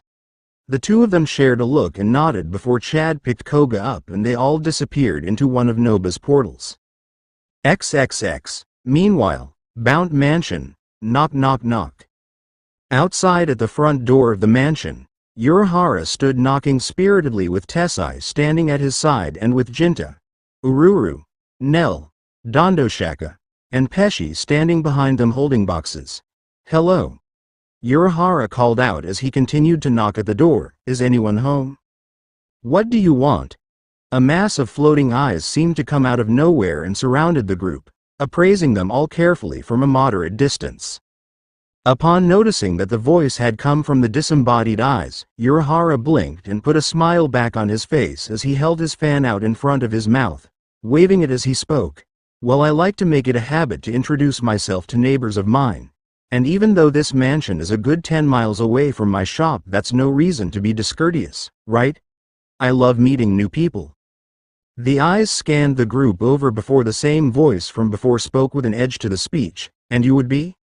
Why, I'm just a lowly but handsome merchant, the owner of a poor, small-time candy shop. Urahara Kazuki. Nice to meet you. Bakudu number 81. Danku. Way of binding number 81. Splitting void. A translucent shield appeared in front of Urahara, feigning confusion as to why there was a blade that was being blocked by the barrier in front of him. The sudden blade had appeared from the darkness of the awning that the door to the house sat under, seemingly coming out of nowhere. Huh, well that's no way to treat guests. Thank you Tessai. It was no trouble boss. Tessai said, adjusting his glasses on his face as the blade vanished. What a brutish greeting. There are children here you know, he said gesturing to Ruru, Jinta, and Nell, all still holding onto the boxes in their arms. Yes. Urahara said in an exasperated sounding manner, and here we came with all sorts of treats and sundry goods to say hello, to extend an olive branch if you will. Now what did we ever do to you? You're one of the most infamous Shinigami alive, Urahara Kazuki. And I presume that the man with you is Tsukabishi Tessai. The voice from the eyes said as they began to slowly swarm around the group. Tell me why in the world I would possibly trust you when even your Gotei 13 find you untrustworthy. We would rather solve this without any more bloodshed, Urahara said, dropping all pretense of his goofy facade for a more serious outlook. If you'd been paying attention to your comrades and their levels of Riryoku, you would find that quite a many of them have already been beaten. And just because you know who we are doesn't mean you know what we can do. You underestimated the right lot of us, and your strongest picked a fight with the most dangerous of us. And are you speaking of Jin or of Kane when you're referring to the strongest of the Bounts? At the question from what was obviously the Bount inside the mansion speaking through his doll, Urahara just chuckled and shook his head. Oh, between who the two of them are fighting it doesn't really matter. XXX. Ichigo versus Kane. For such an underwhelming-looking Bankai, Kane hadn't expected nearly what he had managed to get out of Ichigo by coaxing him into that state of combat. A skinny little black sword and a coat. Ichigo had definitely looked stronger with his Shikai instead. Then he had actually started fighting Ichigo with Wayton and he was shocked. And not in a good way either. Before his sizable praying mantis of a doll was overpowering Ichigo and throwing him all over the rooftop. But now that Ichigo was in his Bankai, there didn't seem to be any way for Wayton to keep up with him. Her claws couldn't hit him, her blasts couldn't either. Clang. And then when Ichigo did let a claw get close, he could block it as if it were a normal person swinging a sword, just like right then. Ichigo's two-handed grip on his sword against one of Wayton's claws ended with him just standing against it, even though at this time Wayton was 8 times Ichigo's size and still growing. This is what you spent all those years obsessing for just to beat one guy. Instead of finding something to actually fight for, all you did was get stronger to kill Naruto, and look at you. Ichigo ground his feet into the roof and shoved Wayton back with his full force, throwing the mantis through the fence on the roof and off of the building entirely. He then looked for Kane himself only to no longer see him there. Where the hell did he go? Kane had left the roof and had started running through the streets of Karakura town frantically, a wild look in his eye at the turn of events. People stared at him as if he were a crazy person, not knowing the reasoning behind his flight. The more people Kane passed though, he began to slow down with a devious grin slowly forming on his face larger and larger. He sent a mental command to Wayton to hold Ichigo off and buy him some time, and he would make her stronger than ever. A ways back, since Ichigo couldn't sense Kane on his own, he was following the trail of people that had moved out of the way of something in the middle of the sidewalk as he pursued Kane. As he ran across a crosswalk to continue giving chase, a large shadow dropped from the sky, forcing Ichigo to dodge as Wayton fell from the sky, crushing a stoplight on the way down instead of the substitute Shinigami. Well, there you are, Ichigo said, prepared to continue fighting the large doll. Now all I need is to find your crazy master and I can finish this. And then before his eyes, Wayton seemed to grow even larger again, towering over him further to the point of reaching around 3 stories in size. Oh, you've got to be kidding me. A loud hiss came from Wayton, and unlike Ichigo, people could actually see that mammoth figure. And they fled by the droves at the mere sight of it. Ichigo gasped at the sudden red glow of Wayton's eyes and quickly held up his Zanpakuto to deflect the energy blast with the blade of his sword. It was like a Sero from that thing's stupid eyes, and it was stronger, most definitely stronger than the last one it had fired. With a great yell, Ichigo managed to push the blast into the air before vanishing in Shunpo to dodge another blast, winding up hovering behind Wayton's head where he went to deliver a slash that wounded the giant. I've got to stop this before this thing destroys more stuff. It might actually hurt people if I don't hurry it up. And then he saw the wound he had just inflicted on Wayton heal up right before his eyes before it seemed to grow slightly bigger again. What the hell is going on? Wayton turned towards the hovering boy and fired another blast that Ichigo was not about to take lying down. Getsuga Tenshou, Moonfang Heaven Piercer. A slash of Ichigo's sword fired off a black wave of energy with red outline that smashed through Wayton's blast and exploded off of the doll's head, knocking it to the ground. Damn it. How much power do I have to give you to make you beat him? He's just a fake-ass Shinigami. Kill him already? Ichigo turned towards the direction of Kane's shout to see him standing across the intersection, and in his right hand he had a human woman held in his grasp around the neck unconscious. Put that woman down, you son of a bitch. Ichigo shouted at him before turning to block a dual swipe of Wayton's claws. "This is between you and me." Kane just laughed as if Ichigo were naive. "Sorry, I need this power. Absorbing this human soul is gonna give me a boost. It's strange. I've gone through a dozen humans by now though, and you're still fighting this well. I'm getting stuffed." "You sick bastard," Ichigo yelled, shoving Wayton's entire frame off into the side of a building to rush right at Kane, only to stop as Kane held up the woman right in front of Ichigo. "Ah, ah," Kane said, wagging his finger as he held the woman forward. "If you take a single step, if you even breathe out of line, I'll break her neck, understood, hero?" Ichigo backed down begrudgingly at the threat only to see Kane smirk ferally. "Wayton, finish him off right fucking now." Ichigo proceeded to take the full brunt of a blast from Wayton in the side, sending him through a brick wall that ran along the side of the road. And at Kane's behest, this time with the advantage, Wayton did not let up, taking all of the Riryoku that Kane was willing to give in spades to keep blasting away through the rubble again and again. With each shot that was fired and with each explosion, Kane laughed louder and louder at Ichigo's expense, having thrown the woman he had been using as a shield away onto the sidewalk. "You idiot. I thought your family owned a clinic. That woman was already dead. I took her soul before I ever even got here." And just like that, he felt a cold, crushing feeling overtake him from where Wayton had been shooting blasts and saw Ichigo's silhouette walking back out through the smoky haze, with not even a limp to his form. Before he could even give the order for Wayton to attack again, Ichigo vanished from his sight, and without Kane even seeing the action that resulted in it, he cut Wayton vertically all up and down the doll's frame. With a pained cry, the praying mantis fell to the ground with a crash, the doll reverting back into the sealed form of a bean due to the severity of Ichigo's attack. A stunned look stood on Kane's face until an expression of anger overtook him. You're the one. You were the one all along that was weak. Calling me weak? Threatening to take my life to test my power? It was always you. You're pathetic," he shouted, spraying spittle as he berated his defeated doll. "You're the one that's pathetic." Kane's eyes widened at the sound of Ichigo's distorted voice, only for him to be grabbed by his throat from behind by one of Ichigo's hands. Behind Kane, lifting him off of the ground with the one arm he had on his hollow mask, with his irises being yellow and the rest of his eyes being black. Kane clutched Ichigo's wrist tightly as his air was forcefully cut off, not even able to see his attacker, but the sheer force of his Ryotsu was enough to bring a lesser being that could feel the spiritual presence to their knees.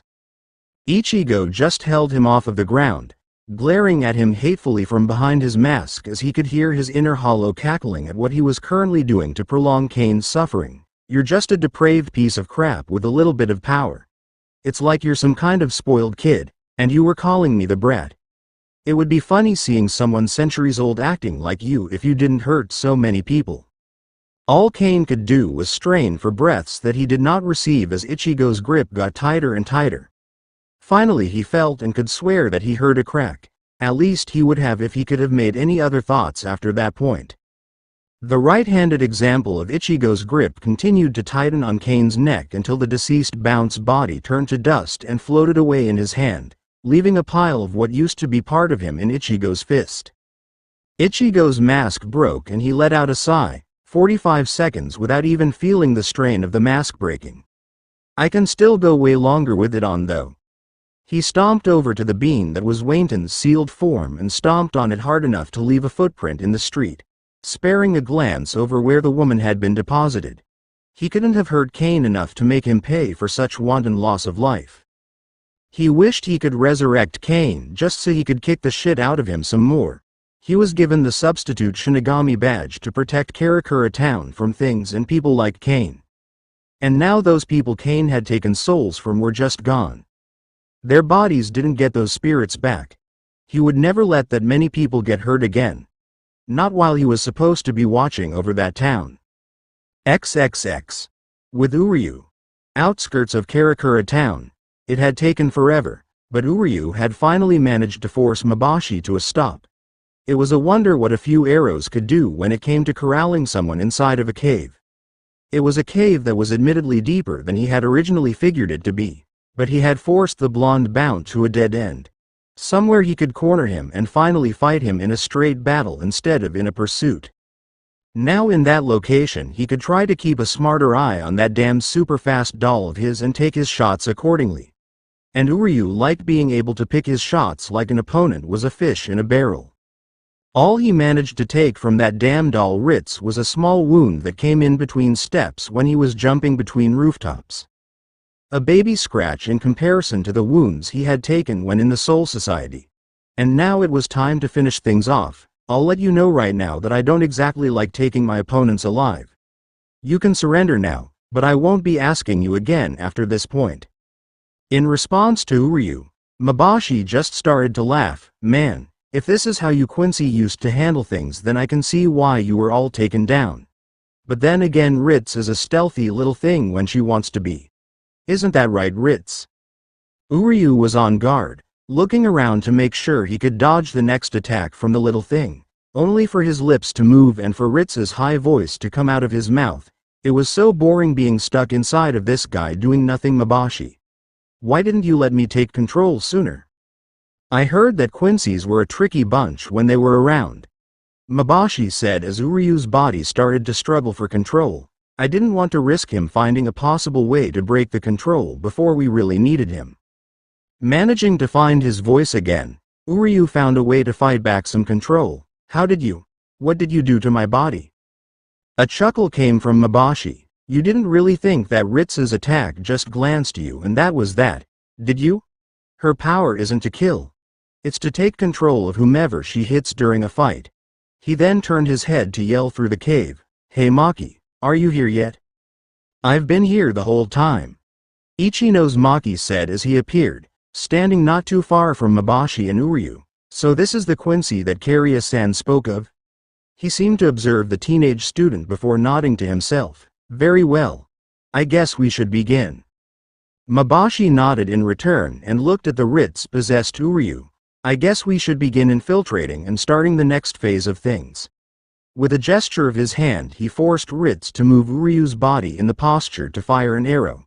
You know how he does it, right? Duh Masashi. Ritz said while Uryu's body formed the spiritual energy necessary to fire his bow. I was in here enough to see and feel him do it like 100 times. Before he could fire the arrow, Rukia came upon them, breathing heavily from running so far so fast in an effort to keep up with the faster other two. Uryu, stop. What are you doing? His body was pointing an arrow at something that looked to be like a portal on the cave wall. In order to stop Uryu from fighting his control any further, a flower sprouted on his chest, getting a grunt out of him before his body stopped resisting completely and his eyes glassed over. There. That's much better. Ritz, if you would. Ritz fired an arrow while in Uryu's body at the stone alignment that looked like a portal, and much to Rukia's alarm that's exactly what it was, causing a dimensional rift. They have a passage to the Soul Society. She then took note of Maki. What are you doing? Why are you helping them? You're a Shinigami. The only reason I would care about the Seirei or the Soul Society is to go back to kill Zaraki Kenpachi. Maki said coldly, turning away from Rukia as he began to walk towards the portal with Masashi. That lunatic would actually want to fight Zaraki Taiko? Rukia thought to herself as she drew her Zanpakuto. Stop right there, she ordered before dodging an arrow shot at her by Uryu. Growling at the troublesome situation she had found herself in. I don't want to fight you, Uryu. He doesn't have a choice. Masashi said as he and Maki continued to leave with Uryu keeping Rukia occupied. Ritz, come on through when we pass over. Ah, you and your bound bitch are leaving so soon? And you aren't even going to show us around? The hairs on the back of Maki's neck stood up as he heard the rather bloodthirsty sounding sarcasm of Hidan and turned to see both him and Gaara striding into the cave. Hidan with a new set of blood-free clothes and a manic grin and Gaara with his normal impassive look on his face. Rukia looked at the two new arrivals as they calmly walked in. You two are with Uzumaki-san in that group we're here to observe. She commented before snapping her gaze back to Uryu and he enemies before her. These guys are. We are aware of who they are. Gaara said calmly. My associate here had a run-in with the Shinigami of the pair not too long ago. Gaara's seafoam green eyes drifted towards Hidan as if he was picking with him, last night to be exact. Isn't that right, Hidan? I hate you, sand rat. Hidan commented absently before locking eyes with Maki. You and I still have some business. I want my receipt for what you did the last time we met. Rukia blinked at the timely arrival of the backup, especially since this was their concern to begin with. Still, she didn't feel comfortable with letting Uryu fight on his own when she was around. It didn't matter now. How did you two find us? Imagine my surprise when I get back to base after Urahara's tortuous medical treatments to see Uzumaki duking it out in the air with some chick and some other guy. Hidan said in explanation. Then I see the little blonde mod soul girl running out from the base and sand rats coming out ready to leave too. Then we just found you. He gestured his head towards Maki. I was coming for him though. I could sense your energy. I cut your entire arm off. Maki said, wondering how Hidan didn't bleed out in the woods around the Bount mansion. How are you still alive? The blood loss from that wound should have ended you in a matter of minutes. Hidan cackled as he pounded on his own chest with one fist. Because I'm immortal, you sword-swinging cocksucker. You can stab me, cut me, bury me alive, but you can't kill me. Gaara rolled his eyes and decided not to bring up the fact that the statement was utterly false. But enough about that. Gaara said, crossing his arms over his chest impatiently. Shall we begin? Mabashi looked at the two and smirked. How about, no, and with that he and Maki dashed towards the portal and went through. Ritz? Come on. Upon hearing her master's voice, Ritz dashed out from Uryu's chest through the portal as well, leaving the Quincy to collapse to the ground with Rukia rushing towards him. Taking advantage of Rukia's distraction and the limited window that they had before the portal closed back up, Hidan and Gaara didn't miss a beat and followed right up. Both leapt at the portal and left their Gigai behind before passing through, with Hidan stabbing himself with his pike and Gaara enshrouding himself in sand from his gourd. Rukia felt the crushing ryotsu of their spirits being released from the human body containers for just a moment and looked towards the portal only to feel nothing as Gaara and Hidan had already passed through. That was them? But that felt just like the ryotsu of a hollow. Or something like a hollow. But that couldn't have been right, could it have? XXX. With Hidan. Other side of the portal. What the fuck? Hidan mumbled to himself. Standing up from the crash landing he had just dealt with. Why can't anyone else's portal ever be as stable as a Garganta? Between Uzumaki's Gadu and this shit right here, someone's going to get killed jumping worlds one of these days. He was dressed in his black robe with red clouds that he wore as an Arankar and looked around to see people staring at him. Yo. What's up? Where the fuck did this guy come from? I don't know, but he looks weaker than the last guy that came through here. Let's introduce him to the Rukongai, give him a District 79 welcome. Oh, Rukongai. That sounded familiar. Wasn't that the place that Yoruichi told him and Gaara about when she told them about the Soul Society? Crap. And with that, most of the crowd drew weapons and started moving in on Hidan, who merely sighed and pulled his scythe from his back. I really don't have time for this shit, but then again it's always a good time to kill somebody. He yelled as he started radiating enough ryotsu to bring them all to their knees. Before he could advance on them and begin tearing them asunder, Hidan then heard and saw another crash landing somewhere in the distance and decided to check it out once he felt a familiar energy that he wanted to kill more than a bunch of powerless weaklings. Oh, never mind. Later. And he disappeared right in front of their eyes. XXX. With Gaara, along a riverbed in the Soul Society. Dressed in a white robe that covered his arms and legs and a beige scarf around his neck that went with his Arankar form, Gaara could just feel the reishi that filled the air. Just being in this place made him feel stronger than he did in the living world. Yeah, this was definitely the Soul Society. He could see why Hollows tried to go there despite the danger, and due to said danger he needed to get the hell out of there in a hurry. Still, he had a job to do. Failure for a Sanagakure ninja was not an option, and even though he wasn't a ninja any longer, that mindset persisted with Gaara as he faced off against a confident-looking Mabashi, standing on the other side of the river, that hadn't even bothered to run from him anymore. Apparently the bounce got stronger there as well, because Mabashi was surrounded by a multitude of Rits, the doll having multiplied many times. Very well, Gaara said, spinning his halberd with the blade in the shape of Shukaku's claw before holding it steadily in a ready stance to face off with his enemy. Let's make this quick. I need to find my friend and get us home before we get ourselves killed. Gaara versus Mabashi. Rits. Go. Mabashi shouted as all of the little mice-sized figures went right at Gaara, who was ready for a fight and vanished in a boom of sonido. The little Ritz dolls skittered all over the area trying to hit Gaara, who was keeping out of their way with his speed. You're pretty fast. He then grinned as he saw the copies of Ritz hit Gaara and get into his body. Not fast enough though. Thank you. Without mercy or warning, Gaara smashed Mabashi from behind with the pole of his weapon, sending him flying and sliding through the ground from the impact of the attack. And I may not be the fastest, but I'm more than quick enough to deal with you. Blood poured from the back of Mabashi's head as his vision was swimming. He stood back up, glaring at Gaara. Ritz is inside of your body. You shouldn't be able to do anything. Gaara merely pointed to the Gaara that had been hit repeatedly with all of the copies of Ritz, only for that one to turn to sand, with the flowers representing the possession by Ritz sticking out of it. With his hand wide open, Gaara suddenly clenched it shut. Sabaku Susu, Sand Waterfall Funeral. The sand construct of Gaara seemed to implode and crush all of the flowers sticking out of it before the sand floated back to the tip of Gaara's pole weapon to reform his halberd's blade. While he had been dealing with Ritz, an angry Mabashi got directly behind Gaara and attempted to punch him, actually making contact with the back of Gaara's head, putting a grin on his face until he felt his punching hand throbbing from the impact. What in the world? What is your head made of? Cast iron.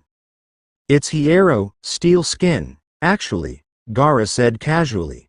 Mabashi wasn't physically strong enough to hurt Gaara with his bare hands. Not a chance. Are you aware of what an Arankar is? Gaara asked, getting a wide-eyed look that he couldn't see from Mabashi until he turned around to face him. You see, you've actually picked a fight with one. And I don't like showing off particularly, but like I said, I'm in a hurry. The Seirei, if they're any good, would know that we're already here. And I literally won't be caught dead here by them.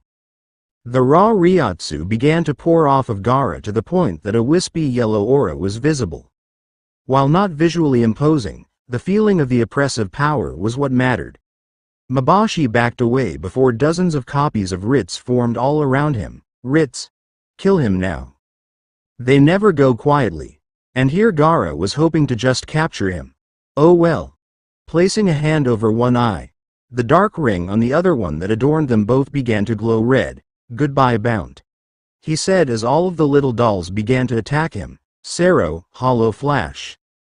XXX. Elsewhere in Soul Society, it was a good thing that Maki looked enough like a Shinigami to walk around outside amongst townspeople. The fact that he had landed outside of an actual village let him just waltz on in and walk around. Now that he and Mabashi were there, he needed to use whatever confusion that he and his bound partner had dredged up to lay low for long enough to find some allies of some sort for Karia's plan to sidetrack the Seirei with a rebellion. Again, something that should have been easy enough since he looked like a Shinigami with a chip on his shoulder, and the further away from the Seirei one went, the more likely one would be to find souls with chips on their shoulders for the lack of attention and protection that they were given by the capital. Found you, bound bitch. Not even having the time to bristle at the remark from the insufferable brute he knew had referred to him as such, Maki had his Zanpakuto drawn to block against Hidan's strike, only this time he struggled as he was outright overpowered. Getting a glimpse of Hidan, he was dressed differently with a necklace-looking growth of bone in the shape of an amulet around his collarbone and a black robe with red clouds on it, open to show his chest. And on the left side of his chest there was a hollow hole in the shape of his heart. What are you? Maki tried to shout as people gathered around at a safe distance to watch the fight. That was a mistake, as Hidan's outpouring of Ryotsu began to visually affect the people around the two combatants that were weak. Are you a hollow? Close enough. Hidan shouted before he began to charge forward and drive Maki backwards with brute force as he gleefully pushed him through the wall of a side building. He then jumped out straight through the roof of the building, cackling as he landed on the structure. You know you're not dead, so stop hiding and come on out and fight. Go ahead and try that Zanpakuto shit again and see what happens. Koka Harameke, Najigasumi, shine brightly, rainbow mist.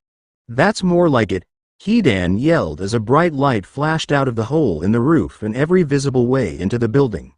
From behind Hidan he lashed out, seemingly randomly with his scythe until the sound of metal clashing sounded out. You can't hide from me anymore. I can almost smell the energy wafting off of you from your fruity little invisibility trick. Right in front of Hidan, Maki reappeared with a pronounced frown on his face. This was the same man he had fought the previous night. He would have known if he had been fighting a hollow, as he would have been able to sense it, but now it was a wonder how he ever missed it. No wonder he was such a bloodthirsty savage. Still, he seemed cognizant were it not for the sheer lunacy he portrayed openly. You're standing in the way of justice. Why would a hollow even care about the Soul Society anyway? One would figure that if any kind of creature would desire a change of things, it would be one like you. I don't care about this place, Hidan admitted as he glared at Maki, a distinct change from the way he had been fighting before, as if trying to kill Maki made him happy, but actually addressing him got him upset. I don't care about the Shinigami or whatever blood feud hollows have with them. And I don't care about your justice or anyone else's. I just care about myself, you see. And Hidan's justice says that whoever I want dead, dies. The two began fighting again, with Maki trying to avoid Hidan's swings outright while attempting to parry and counter, but Hidan's dexterity with his scythe was simply unnatural. As they fought and clashed weapons, Hidan continued to talk. I fight. Clang. I kill. Clang. It's the only thing that I really care about, and as long as I have that I'm happy. Clang. I'd probably be a terrible Shinigami anyway. I'm not much for protecting. I think I'm exactly what I should be as an Arrancar. I like being this way. He's a complete brute, Maki thought as he got back out of the madly grinning Hidan's long reach. If the world doesn't need a Zaraki Kenpachi, then this person most certainly has to die as well. His Zanpakuto formed a brilliant, blinding light and took control of the shadows that he created in the process, sending them at Hidan to attack.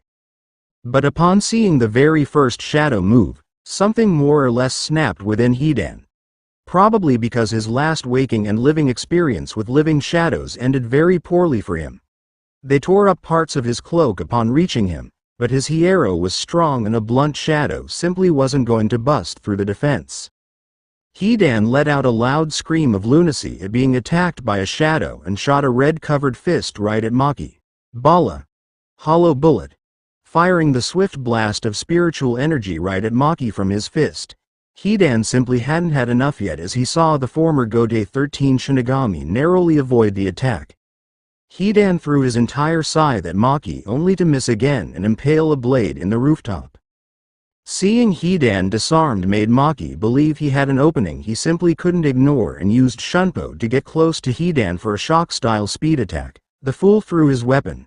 He managed to cut Hidan, but didn't leave a mark on Hidan's actual skin. What is his skin made of? His thought was cut short when he found himself stabbed in the shoulder with a very sharp pike. Where did you get that? Heh heh. Hidan chuckled to himself as he felt the blood run down the length of his rather unconventional weapon. My scythe isn't my only weapon. It's just the best one to use in an open fight. Oh, how I wish I could curse you right now. You aren't even worth my resurrección. No, honor. Maki grunted out as he slid off of the blade and touched at his gravely deep wound. Honor? Hidan said before licking some of the blood off of the pike before retracting it and sticking it back inside of his robe. Honor is for old-timers and losers. Which is a coincidence because do you know what I call old-timers and losers? The Walking Dead, just like yourself. With a sharp tug of the cable attached to the end of his scythe, Hidan yanked his primary weapon out of its lodging and back into his hand, arming himself once more. No mercy, no honor or values. Just like Zaraki, Maki angrily thought as his Ryotsu began to spike at how similar he felt Hidan and the object of his hatred were. With a swing of his Zanpakuto, a blade of light formed and flew right at Hidan, forcing him to duck and lose some of his silver hair in the process. This irked him as he sincerely missed not being able to die from such a thing. A flash of light from Maki's Zanpakuto hit Hidan in the eyes and blinded him as he attempted to swing his weapon at his foe. The missed strike resulted in Maki slashing repeatedly at Hidan again and again, pressing his advantage against the visually impaired Arrancar. Lifting his arm to defend himself from the strikes, the sleeve of his robe got destroyed, but the concentration of Hidan's Riryoku was enough to keep him from taking wounds, irritating Maki into striking at him harder and harder until his blade broke on Hidan's shoulder. Hidan felt the metal give way and smirked, lashing out with his scythe and cutting the attempting to retreat Maki across the chest, drawing much blood from him. "You're a monster," Maki said, looking at his broken sword and glaring heatedly at Hidan.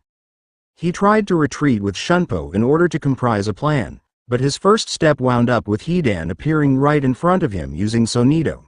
"Why does a beast like you get so much power just given to it? You aren't stopping me here." Light reformed the broken blade as he held it in a ready stance to continue battling Hidan. Admitting to himself that such a move was a nice trick to have up one's sleeve, Hidan started waving his scythe around testingly and took a step forward before multiple twinkling lights surrounded him. "What the fuck is this shit? You're not stopping me," Maki repeated as the lights grew more intense and began to expand outward rapidly. He jumped out of its range with a Shunpo as the light began to form a huge sphere around Hidan. "I'll see you in hell." Saigoku Nijigasumi, swallowing orb of rainbow mist. The light sphere then quickly drew inward on itself, crushing down on everything in its center, namely Hidan, as it took out the remainder of the building that they had been battling atop as well, crushing up a huge chunk of it right in the middle. Closing his eyes, content with the knowledge that Hidan was dead, Maki made to leave the area. He'd have to find a different place to recruit for the cause to take on the Seirei after raising that kind of a ruckus, or then again it could be good publicity to show that much power. "That hurt, bound bitch. No way." He completely pulverized him. There was no way that Hidan had managed to walk away from such a thing. He had to be hearing things. But when he turned around, he saw Hidan standing in the wrecked portion of building. His robe now notched down to missing the entire right upper side altogether and with burn marks all over his body. "That last attack," Hidan started to say with his head hung low, speaking through his teeth from the burns on his body. "Was that your Bankai?" he asked with a dull purple haze emanating off of his body. Maki redrew his Zanpakuto and faced down his durable foe, no longer thinking about how he survived, but wondering about how in the world he was possibly going to finish him. "I haven't achieved my Bankai yet." Hidan let out a grunt of understanding. "Well then I guess I should say I'm sorry, because you're not going to get it at all if that's the case. I'm going to kill you right here, right now." Despite Hidan's threat and the low and dangerous tone of his voice, Maki scoffed at him in return. "Look at yourself. You're a mess. A good gust looks like it could knock you over right now. Well, why don't you go ahead and knock me over, if you think it'll be that easy?" Hidan said, holding up his scythe once more, "because I'm coming right for you. Stop me if you can." Any opponent still standing was a dangerous one, and Maki knew this, but Hidan's face and body language showed that he was completely serious at heading right for him with everything he had. Returning fire with anything less than his best would be not only an insult, but a fool's endeavor. As he fully flexed out his Riryoku and charged forward to meet Hidan, he realized something though. He had made a serious miscalculation, and then the two met in one final clash that managed to destroy the rest of the building they had been fighting on. Feeling Hidan's still towering and climbing Ryotsu despite the previous notion that he had already been showing off all that he had, Maki subconsciously backed off. Hidan did not. And once again, Maki's Zanpakuto broke, only this time it wasn't from Hidan's defense, it was from his offense, and behind that offense came an absurd amount of power that cut Maki diagonally from front to back. Blood spurted freely from the mortal wound as he was cut from shoulder to thigh on the opposite side, and the dark-haired man fell backwards on the wreckage of the roof and did not move again. Hidan's breaths began to slow down now that the adrenaline began to die off, and a cool hand smirk made its way to his face as he stared down at Maki's corpse. What? Are you telling me you can't take a little baby scratch like that? I did just last night. Go to sleep, bound bitch. Beginning to grin widely, Hidan took the blood coating his weapon's blade and drew the symbol of Jashin before pulling out his pike and stabbing himself in the torso, falling to the ground in the symbol as if he were dead. He lay there even as a set of footsteps reached him and a shadow in the setting sun passed over him. Having fun down there? Gaara's voice asked, getting Hidan to open his eyes and scowl at the former cage. You do realize that by now the Shinigami will be on their way here in droves, don't you? They ain't getting here before I'm done with my ritual. Give me 20 minutes and then we can leave. Hidan said, remaining on the ground with his body twisted in a lifeless position. Now fuck off for a bit and go make some sand castles or something. Gaara shook his head and proceeded to open a garganta in the sky before drifting up to leave. Right. Well, I'm going home. If you don't catch up in Hueco Mundo in 30 minutes, I'll assume you were either captured or killed. Hidan made a gesture of his hand to tell Gaara to buzz off, staying on the ground as Gaara left through the hollow portal. PSSHT. No way any Shinigami makes it here this far out anytime soon. XXX. Karakura Town, Abandoned Industrial District, Naruto vs. Kariya Jin. Tornadoes were once again chasing after a terribly grimy and filthy Naruto all over the site of their battle. I don't get why you just don't kill Yoshino. It would be so much easier, Naruto. You always did look at doing things the hard way. A very beaten up Kariya yelled at Naruto as his wind manipulation came into play.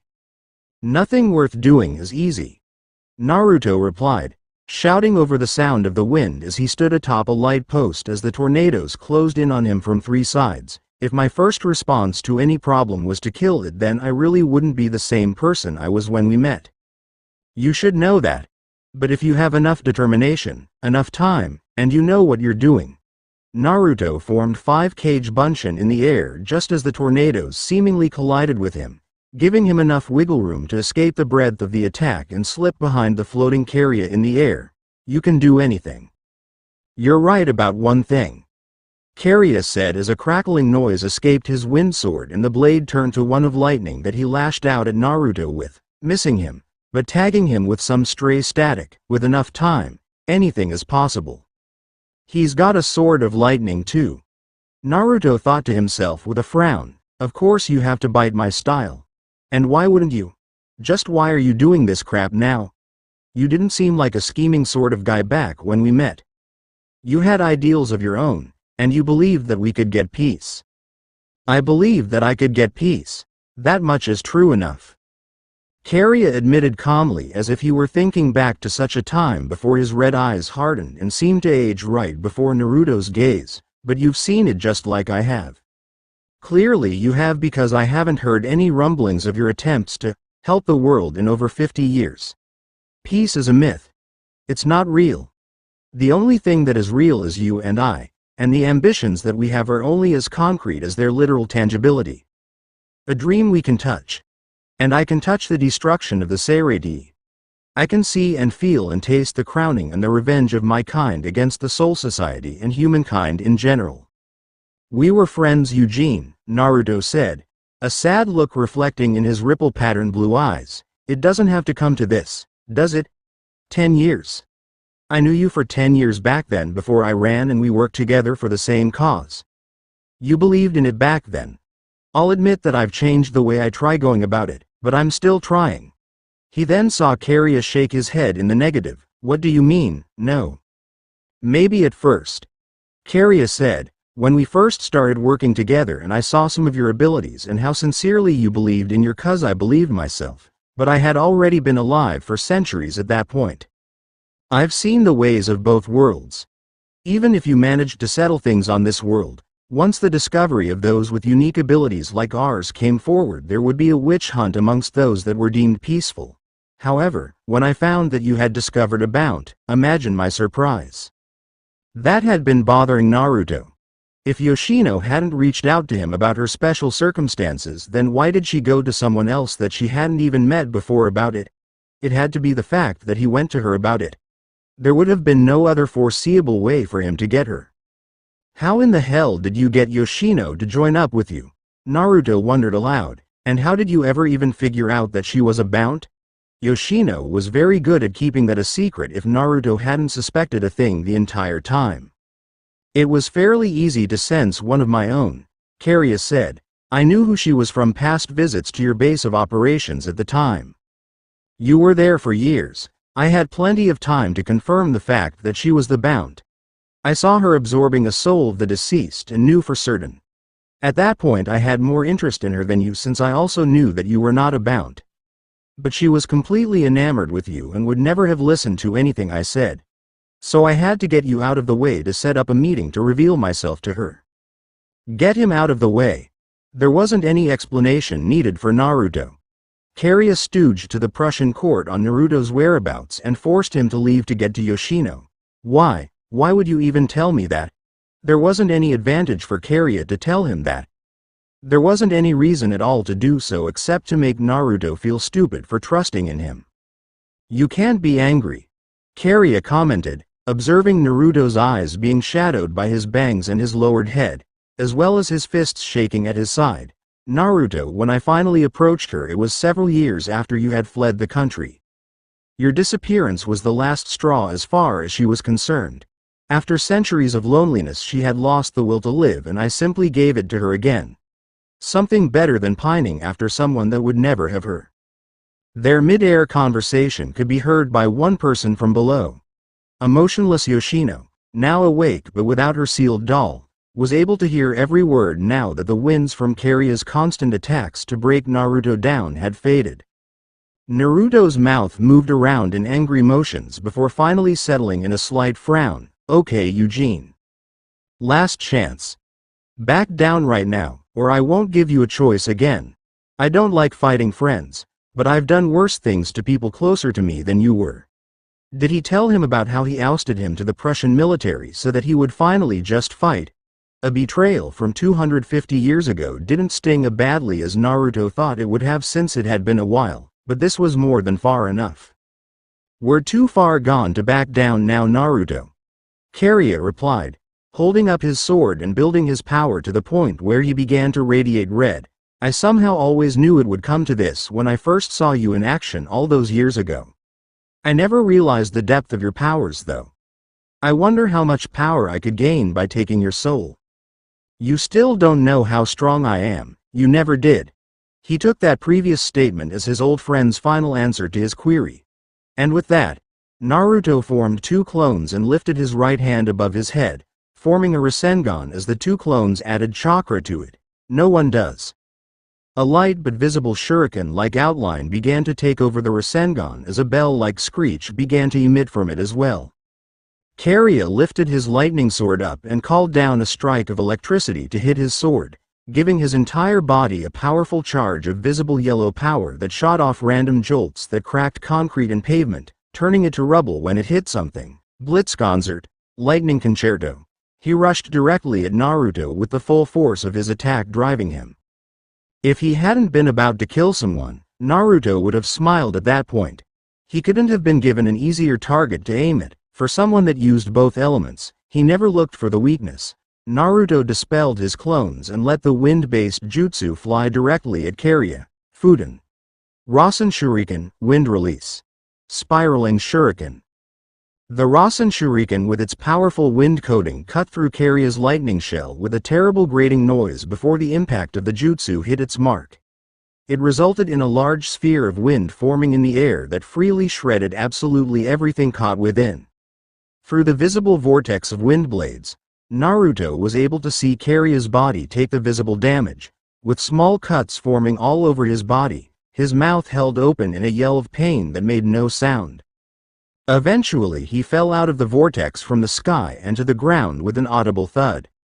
Naruto didn't say a word. He just rubbed his eyes and wiped the trail of red on his hand that came from them onto his pants as he walked his way over to where his adversary had fallen. As he walked up to Kariya, he could see the man on his back looking at him weakly. "You're crying blood. I would hope that isn't for me. It happens every time I finish using Rinnegan," Naruto explained, turning Sage mode and his powerful eyes off since he could see the life force that was no longer rampant in his enemy. "It just varies from my eyes watering to bleeding from every hole in my face depending on how hard I fight." He simply sat down on the ground well within sight of Kariya and decided to watch him until he expired. "Damn it, Eugene. Save it, Naruto," Kariya said with a shallow breath. "I don't need to hear your whole hero's spiel about how it didn't ever have to be this way and how we could have fought together. I've heard it already, so unless you added something to your sales pitch over the last 200 years, I don't think there's anything you can say to me that I'll care too terribly about this time around." That managed to get a smirk and a snorting snicker out of Naruto. Silence drifted up between them until Kariya took one last deep breath. "You're never going to stop fighting. I'll tell you that right now. I'm sure you already knew that though. Don't let yourself fall prey to time, the way we did." And with that his body turned to dust on the ground. A sort of peace settled over the broken-up portion of the industrial district. Not even the sound of Naruto's breathing could really be heard as he finished wiping the bloody tears from his eyes, remaining seated on the ground in a sort of comfort. Naruto didn't change his face from the impassive one he had been sporting for most of the previous conversation. Making 3 hand seals, he exhaled a small gust of wind and blew the dust away. Watching as it drifted into the sky, chuckle. "You still thought you were older than me, didn't you? Stupid. I didn't need you to tell me any of that."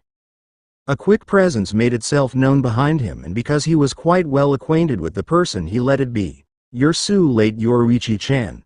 Did you really have that much trouble? Bite me. Look who's talking, mister. I like to fight 2 against 1. You could have asked Shuhei for help, you know.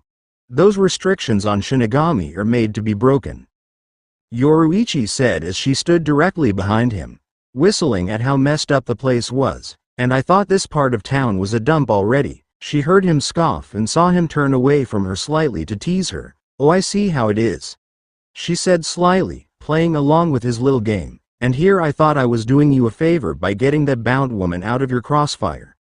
Pretty negligent to throw a damn Rasen shuriken when you were fighting around others." "Oh, damn." Yoshino was down there on the ground, and he had the representative of her doll with him, so she didn't really have a way to defend herself either. Wow, he almost really dropped the ball on that one. What with the throwing around of tornadoes and whatnot. "Thanks, Yoruichi-chan," Naruto said, breathing a sigh of relief at the news. He stood up and dusted his pants and tattered remnants of his orange novelty shirt off, frowning at the blood and other signs of battle on his person. "But what about everyone else? I sensed fights going on before I got into mine." "Almost everyone's back except for..." At that moment a rip in the sky appeared and 2 figures fell out before heading off in a certain direction, that of the cave at the edge of town. "Oh. There they go. Hidan and Gaara." Naruto palmed his face at realizing that they were out of their Gigai before thinking about something else. Wait. Why did they need a Garganta to get back here? XXX. A few hours later, nighttime, Mother Base, cafeteria. "You went where?" It was almost too much. Naruto felt like slamming his head into the nearest sturdy object, but having just gotten out of a fight he would rather not be hit with anything else for a while. And somehow Orihime had remained asleep throughout the entire experience. That girl must have been absolutely exhausted. That was neither here nor there though. I can't even be mad because they would have gotten away if you hadn't done it. At least nobody saw you.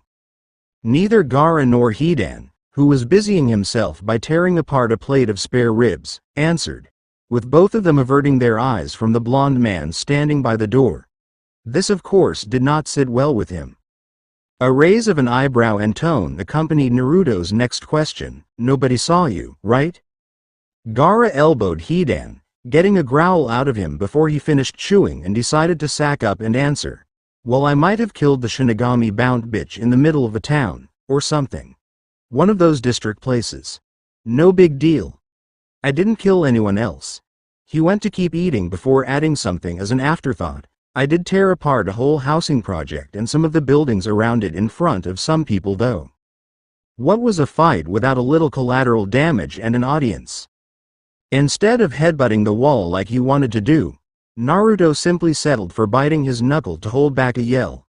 After 30 seconds of that, and of Ichigo walking in to try and find a quiet place to do homework, Naruto got himself back together. Okay. Did you use your resurrection? Both Hidan and Gaara shook their heads no. Alright. That's something then. If nobody smart saw your hollow hole then we're still good. You look like a human, until you start fighting. Hidan happened to take that as a compliment of sorts instead of the insult it was meant to be and continued eating. Meanwhile Ichigo had taken a seat at another table and had started working, eavesdropping either accidentally or on purpose. No one was really sure when it came to how that kid operated. If these two were with you, what would it matter if someone found out that they were a Rancor? Sighing to himself and running a hand through his hair, Naruto took a seat at Ichigo's table and eliciting a perturbed look from the aspiring student as if he were asking why out of the dozen tables in the room he chose to sit at that one. Naruto gave him a challenging stare back as if to tell him to just deal with it until the two decided that trying to mad dog stare the other would be like trying to set a brick wall on fire with eye contact. It matters, Wonder Boy. Naruto said, leaning back in his chair with the two front legs off of the ground. If the Shinigami figure out that Hidan and Gaara are Arankars before I build up some damn goodwill with them, I might have a touch of trouble, which means that you'll have some trouble, because I'm paying you. Speaking of which, he then slid an envelope across the table to the confused-looking Ichigo. Upon opening the wallet, Ichigo's eyes widened. Are you serious? This is over? Naruto made a shushing noise and waved him down. I know what I'm paying you. I made you train with Shinji in the Vizards. For weeks. Just a single week of it kicked my ass. That counts as a mission and you get mission pay. And your bound pay is in there too, so don't thank me. Today I paid everybody. And with that he threw a pair of envelopes at Gaara and Hidan as well. Hidan chuckled at getting his money and at the look on Ichigo's face. So what exactly is a brat like you going to do with all of that money? He knew that someone like Ichigo probably had never held that much money in his hand before. Naruto laughed quietly at his own mental joke before sharing it with the others. Probably take Rukia out on a date or something. A hardback textbook then slapped him across the side of his head. Ow. Orihime? Another slap with the book that Naruto didn't visually react to other than his head snapping to the side. Tatsuki? Naruto flinched when Ichigo made to swing his scholastic weaponry again. Come on. All of those girls are cute as hell and you actually ran off to fight an army for one of them. What does that tell you? Maybe he should have stopped talking from the twitch in Ichigo's eye? That book was thicker than he thought it was. Maybe he should crack it open and read it sometime. He technically was a student that got grades and everything, and he sucked at genjutsu, so no hypnotizing the teacher into passing him. Our prisoners are awake. Gaara said to attempt to break the book-based violence that was no longer amusing him after the second hit, casually taking a sip of his coffee. I do not see why you refused to keep them in bonds or at least under lock and key, Naruto. Hearing that bit of news from Gaara, Naruto stood up and pushed his chair in. They don't have their dolls. They can't fight their way out even if they wanted to or had anywhere to go. I'm going to go find them and talk to them, he said as he walked out of the cafeteria. Stopping at the door, he turned back around and cracked his jaw while staring at Ichigo. If you're thinking about trying Rangaku, kid, I think you'll burn through a lot of your money to make that one work. He then rushed out of the room to dodge the book Ichigo threw at his head. XXX. Training Ground. Kaden. Gukokyu no Jutsu. Fire Release. Great Fireball Jutsu. A heartily patched up Tatsuki, changed into training clothes, blew out a minuscule fireball the size of a football before glaring at her work and coughing out some soot. Her lips were singed slightly due to the continued intensity of her training, but she wasn't stopping until someone kicked her out and sent her home. All she had to do was tell her parents she had been training. They knew how dedicated she was to training with her mysterious new sensei. Go Tatsuki-chan. A newly awakened Orihime said, sitting and watching by the lake under a newly planted tree. How such reasonably tall trees got into the training ground that had grass and a lake already when it was once barren was beyond them, but they didn't care. It was nice. Orihime let out a yawn before continuing to speak. That one was better this time. It didn't fly back into your face like before. What a sweet, proactive girl she was. The cheering when Tatsuki knew that things were going slowly was kind of annoying, but her heart was in the right place. She was a really good friend to have when doing something repetitive like that. Tatsuki sighed and went to sit down with her friend to splash some water on her face. Thanks Orihime-chan, but this sucks. You could outfight me now. You've got that shield that can stop anything, and a super fast attack. I thought I was catching up to you guys. You're building up the fire the wrong way. Both girls turned towards the voice and saw Yoshino standing under a different tree nearby Koga as he leaned against the same one. Seeing the two and recognizing the woman as the one that tried to kill her sensei, Tatsuki jumped up and narrowed her eyes at Yoshino but didn't get any more hostile than that. Naruto said that the surviving two Bounce were not meant to be harmed. Urahara had tried to convince one to surrender at the mansion, but he had refused and things had gotten out of hand. Now there was no more of said Bount, or Bount Mansion either. Urahara's Zanpakuto didn't mess around when he was in fights and neither did Tessai apparently. Still, this woman had muscled in on her training time, and Tatsuki was pretty bitchy from the day she was having. How would you know about building up fire for a ninjutsu? My doll is fire-based. I know how techniques form with that material, Yoshino said, her lips not quirking in amusement for a moment at the girl's attitude, but there wasn't much she could do. Koga either. So she simply continued on with the point she was making. So you can either learn how to make your fireball the right way or it can keep blowing up in your face. With an ultimatum like that, Tatsuki let out a huff and plopped herself back down on the ground with her arms and legs crossed. I'm listening, lady. Good. Yoshino said in a fake bright voice even though her face hadn't changed. Now you need to let the fire stew and build properly. You're releasing it too early and it's not properly given time to fall under your control. If I were you, when you take the breath to let out the flame you should fully inhale like you're doing but then hold it for an instant instead of just instantly letting it go when your lungs are full. Tatsuki snorted like a bull, but she slowly stood back up and turned towards the lake, slowly rolling through her hand seals before going with Yoshino's advice. Kaden. Gukakyu no Jutsu, Fire Release. Great Fireball Jutsu. From the dark-haired girl's mouth spewed a wide jet of flames that spanned out over the water like a flamethrower. As the fire flew from her lips, Tatsuki's eyes were wide until she ran out of breath and the jutsu ceased. She immediately turned around towards Orihime with an excited gleam in her eye. It worked. I did it. I can totally spit fire. Orihime happily jumped up and began happily dancing with her friend on pulling off the jutsu. Man. I don't know why Naruto-sensei didn't just give me that advice to start with. She stopped dancing when she heard someone loudly clear his throat and looked up in the tree that Yoshino and Koga were under to see Naruto sitting in it. Ah, Naruto-sensei. What's up? She asked nervously. Oh, just listening to my ungrateful student complain. Naruto said, idly playing with a kunai in his hands. How could I give you advice you never asked for? I only taught you that jutsu a few days ago, dear. He noticed her scared expression and shook his head with a smile. I'm proud of you though. You can ask me for help like you did with the Rasengan. When things are busy like they were, it might be the only way I know you need help with something. He dropped out of the tree and landed on the ground by Yoshino and Koga. Thanks for helping her, by the way, Yoshino. Yoshino fixed her eyes on her captive and old friend with her hands on her hips. I did it because I at least want the people that are going to imprison me forever strong enough to actually do it.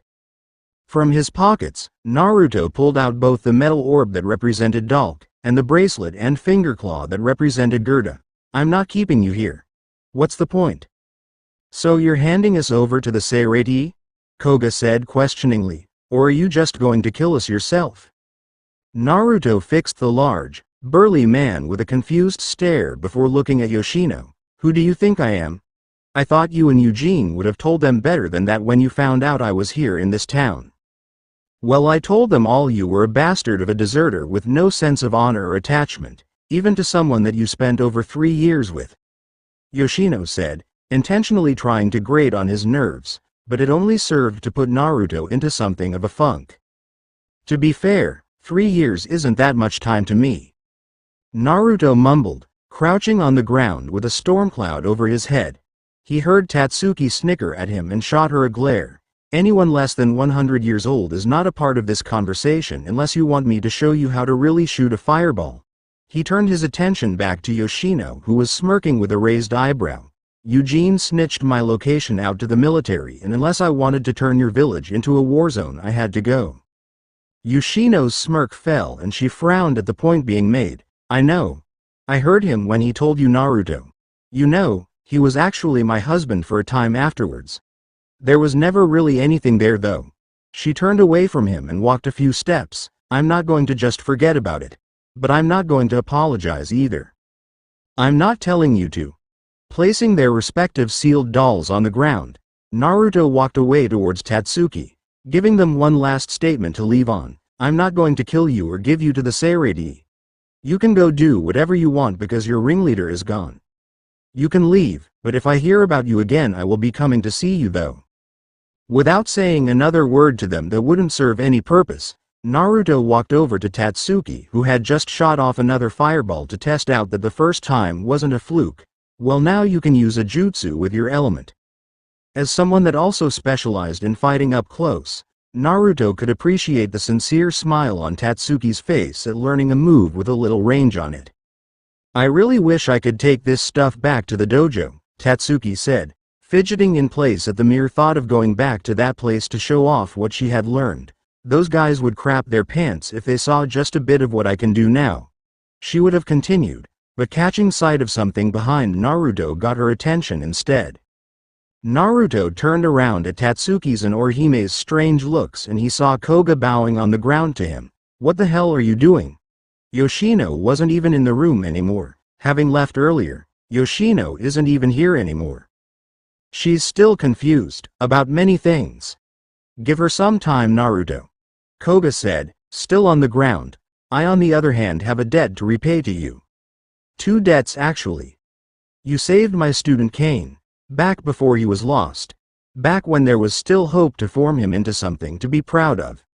And now you've spared me instead of handing me over to the Shinigami. I owe you. Nodding, seemingly in understanding, Naruto simply blurted out his response. Yeah, I guess I could see that. You want a job? Koga's head snapped up, looking at Naruto in astonishment. A job? Yeah, a job. Naruto said, cleaning out his ear before wiping it on his pants. I need someone like you. The kids I have working with me are too young for what I need you for, so how about it? Good pay, a place to stay. I'll keep the Shinigami off of your butt if they come for you. Everyone that works here seems to like it. You really would like it here, Bounce-san. Orihime tried to assure him, walking forward past Naruto and looking up at Koga with her big bright eyes. The rooms are nice. I even thought about moving out of my apartment and staying here. And Naruto pays us really well too. Koga was taken aback by how bright Orihime seemed to be and looked down at her, confused as to how to handle the situation. He looked to Naruto for some help only to see him grinning at Koga's seeming misfortune. I guess, I'll see what you have to offer if you're giving me the chance. I feel Yoshino will be back here soon enough as well. It's her choice. Naruto said, putting a hand on the larger man's shoulder, just like this is yours. If you want to work here we'll be glad to have you. Just don't try to pick a fight with any of us again. To Koga's surprise, he didn't tense up from the contact. That was rare and rather unexpected, due to the fact that he hadn't trusted a human in over 150 years, which was why he had chosen to live miles away from towns in the past. I suppose it is time I try to start anew. One more try at least. XXX. An hour later. Hotel room. Yoshino let out a sigh as she walked into the dark of her room and shut the door behind her, flipping on the light to find Yoruichi sitting in a chair by the bed, waving at her happily. But Yoruichi hadn't tried to kill her before she knew she was there. And Yoruichi had saved her from the backlash of Naruto and Karia's battle earlier, so she didn't want her dead. What do you want with me now? Just to talk. Holding up her hands defensively, Yoruichi kept an intuitive gaze stuck on Yoshino as she suspiciously moved around the room, trying to keep Yoruichi in sight and away from any point of advantage over her. You left the base so fast. It was lucky I had one of our mod soul friends pick up your trail before you went back to Kazuki's shop. And why in the world would you want to talk to me? The fact that Yoruichi was a Shinigami didn't particularly bother Yoshino as much as the fact that she seemed to have a rapport with Naruto, someone who had inadvertently jilted her in the past. It irked her a bit, though she would never admit such. You and I don't have anything to say to each other. Nothing at all. A sigh came from Yoruichi as she rubbed her temple at how difficult Yoshino was being. Listen up. You're older than me, so I know you don't want to hear a single thing I'm about to say, but I don't really care right now. You almost got yourself killed picking a fight with someone out of a misunderstanding. If you're just going to walk away from him now after this, then you're a coward. Now Yoshino really didn't care for the dark-skinned woman's attitude, and let her know it by fixing her with a glare. And who are you to tell me that? My own decisions don't have anything to do with you, and if he sent you here to. He didn't send me to do anything at all. Yoruichi calmly cut in, crossing one leg over her other as she sat. If he knew I was here talking to you about this, he would probably be a little upset with me, but too bad because I only listen to him when the mood really strikes me. Other than that, I do what I want. And right now I want to know what your problem is. Silence permeated through the room as Yoshino crossed her arms, not answering but still shooting daggers at Yoruichi. I see. So the problem is me. It makes me mad. And it isn't just you, but you're part of the problem, Yoshino said, placing a hand against the wall and turning away from Yoruichi. He was like me. At least he was when we met. I could see how lonely he was in his eyes. He looked so hollow back then. But now I look at him and he seems content, so much more open. Not really that open, thought Yoruichi idly. But she didn't cut in and let Yoshino continue speaking. I thought that he would need someone the way I did, but he doesn't anymore. He has others he deems important, and he has you. And I definitely saw the way you were looking at him when he was fighting. She added with certain emphasis during the last part, if you didn't think it was prudent to get me away from the battle, you probably could have stood there watching him all evening. And looking Yoruichi's appearance over. It was evident that if her hunch was right, Yoruichi probably wouldn't or didn't have any problem with netting Naruto like that. A nod of agreement came from the level-headed Yoruichi. I do care. I care a lot. More than I thought I would after only 5 months. And if you want Naruto to think of you as important, well, he still does. He protected your life when he assuredly didn't have to. He left you with your full free will and left your life in your own hands. Some life. Remarked Yoshino bitterly. The sound of Yoruichi's shoes hitting the ground let her know that she had stood up from her chair and had a displeased look on her face. You're leaving? And we were just getting to know each other, she said sarcastically. Yeah, whatever. Having had it up to a certain point with the conversation, Yoruichi felt it was simply time to go before Yoshino got even snippier. You can yak with your oh woe is me crap. Your life was hard. Yeah, that's true, but now you have a chance to actually make it better.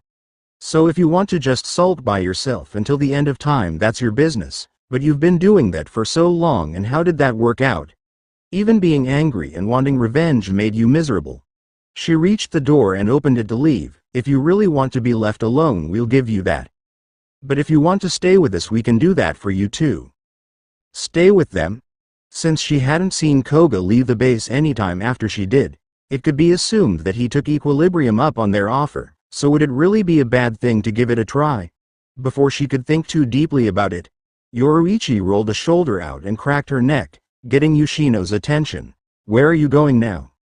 Rubbing her stiff neck, Yoruichi spared Yoshino a smile. I'm going to go hang out with Kazuki for a bit, then I'm going to go see if Naruto's any good at massages because my back and neck hurt a bit.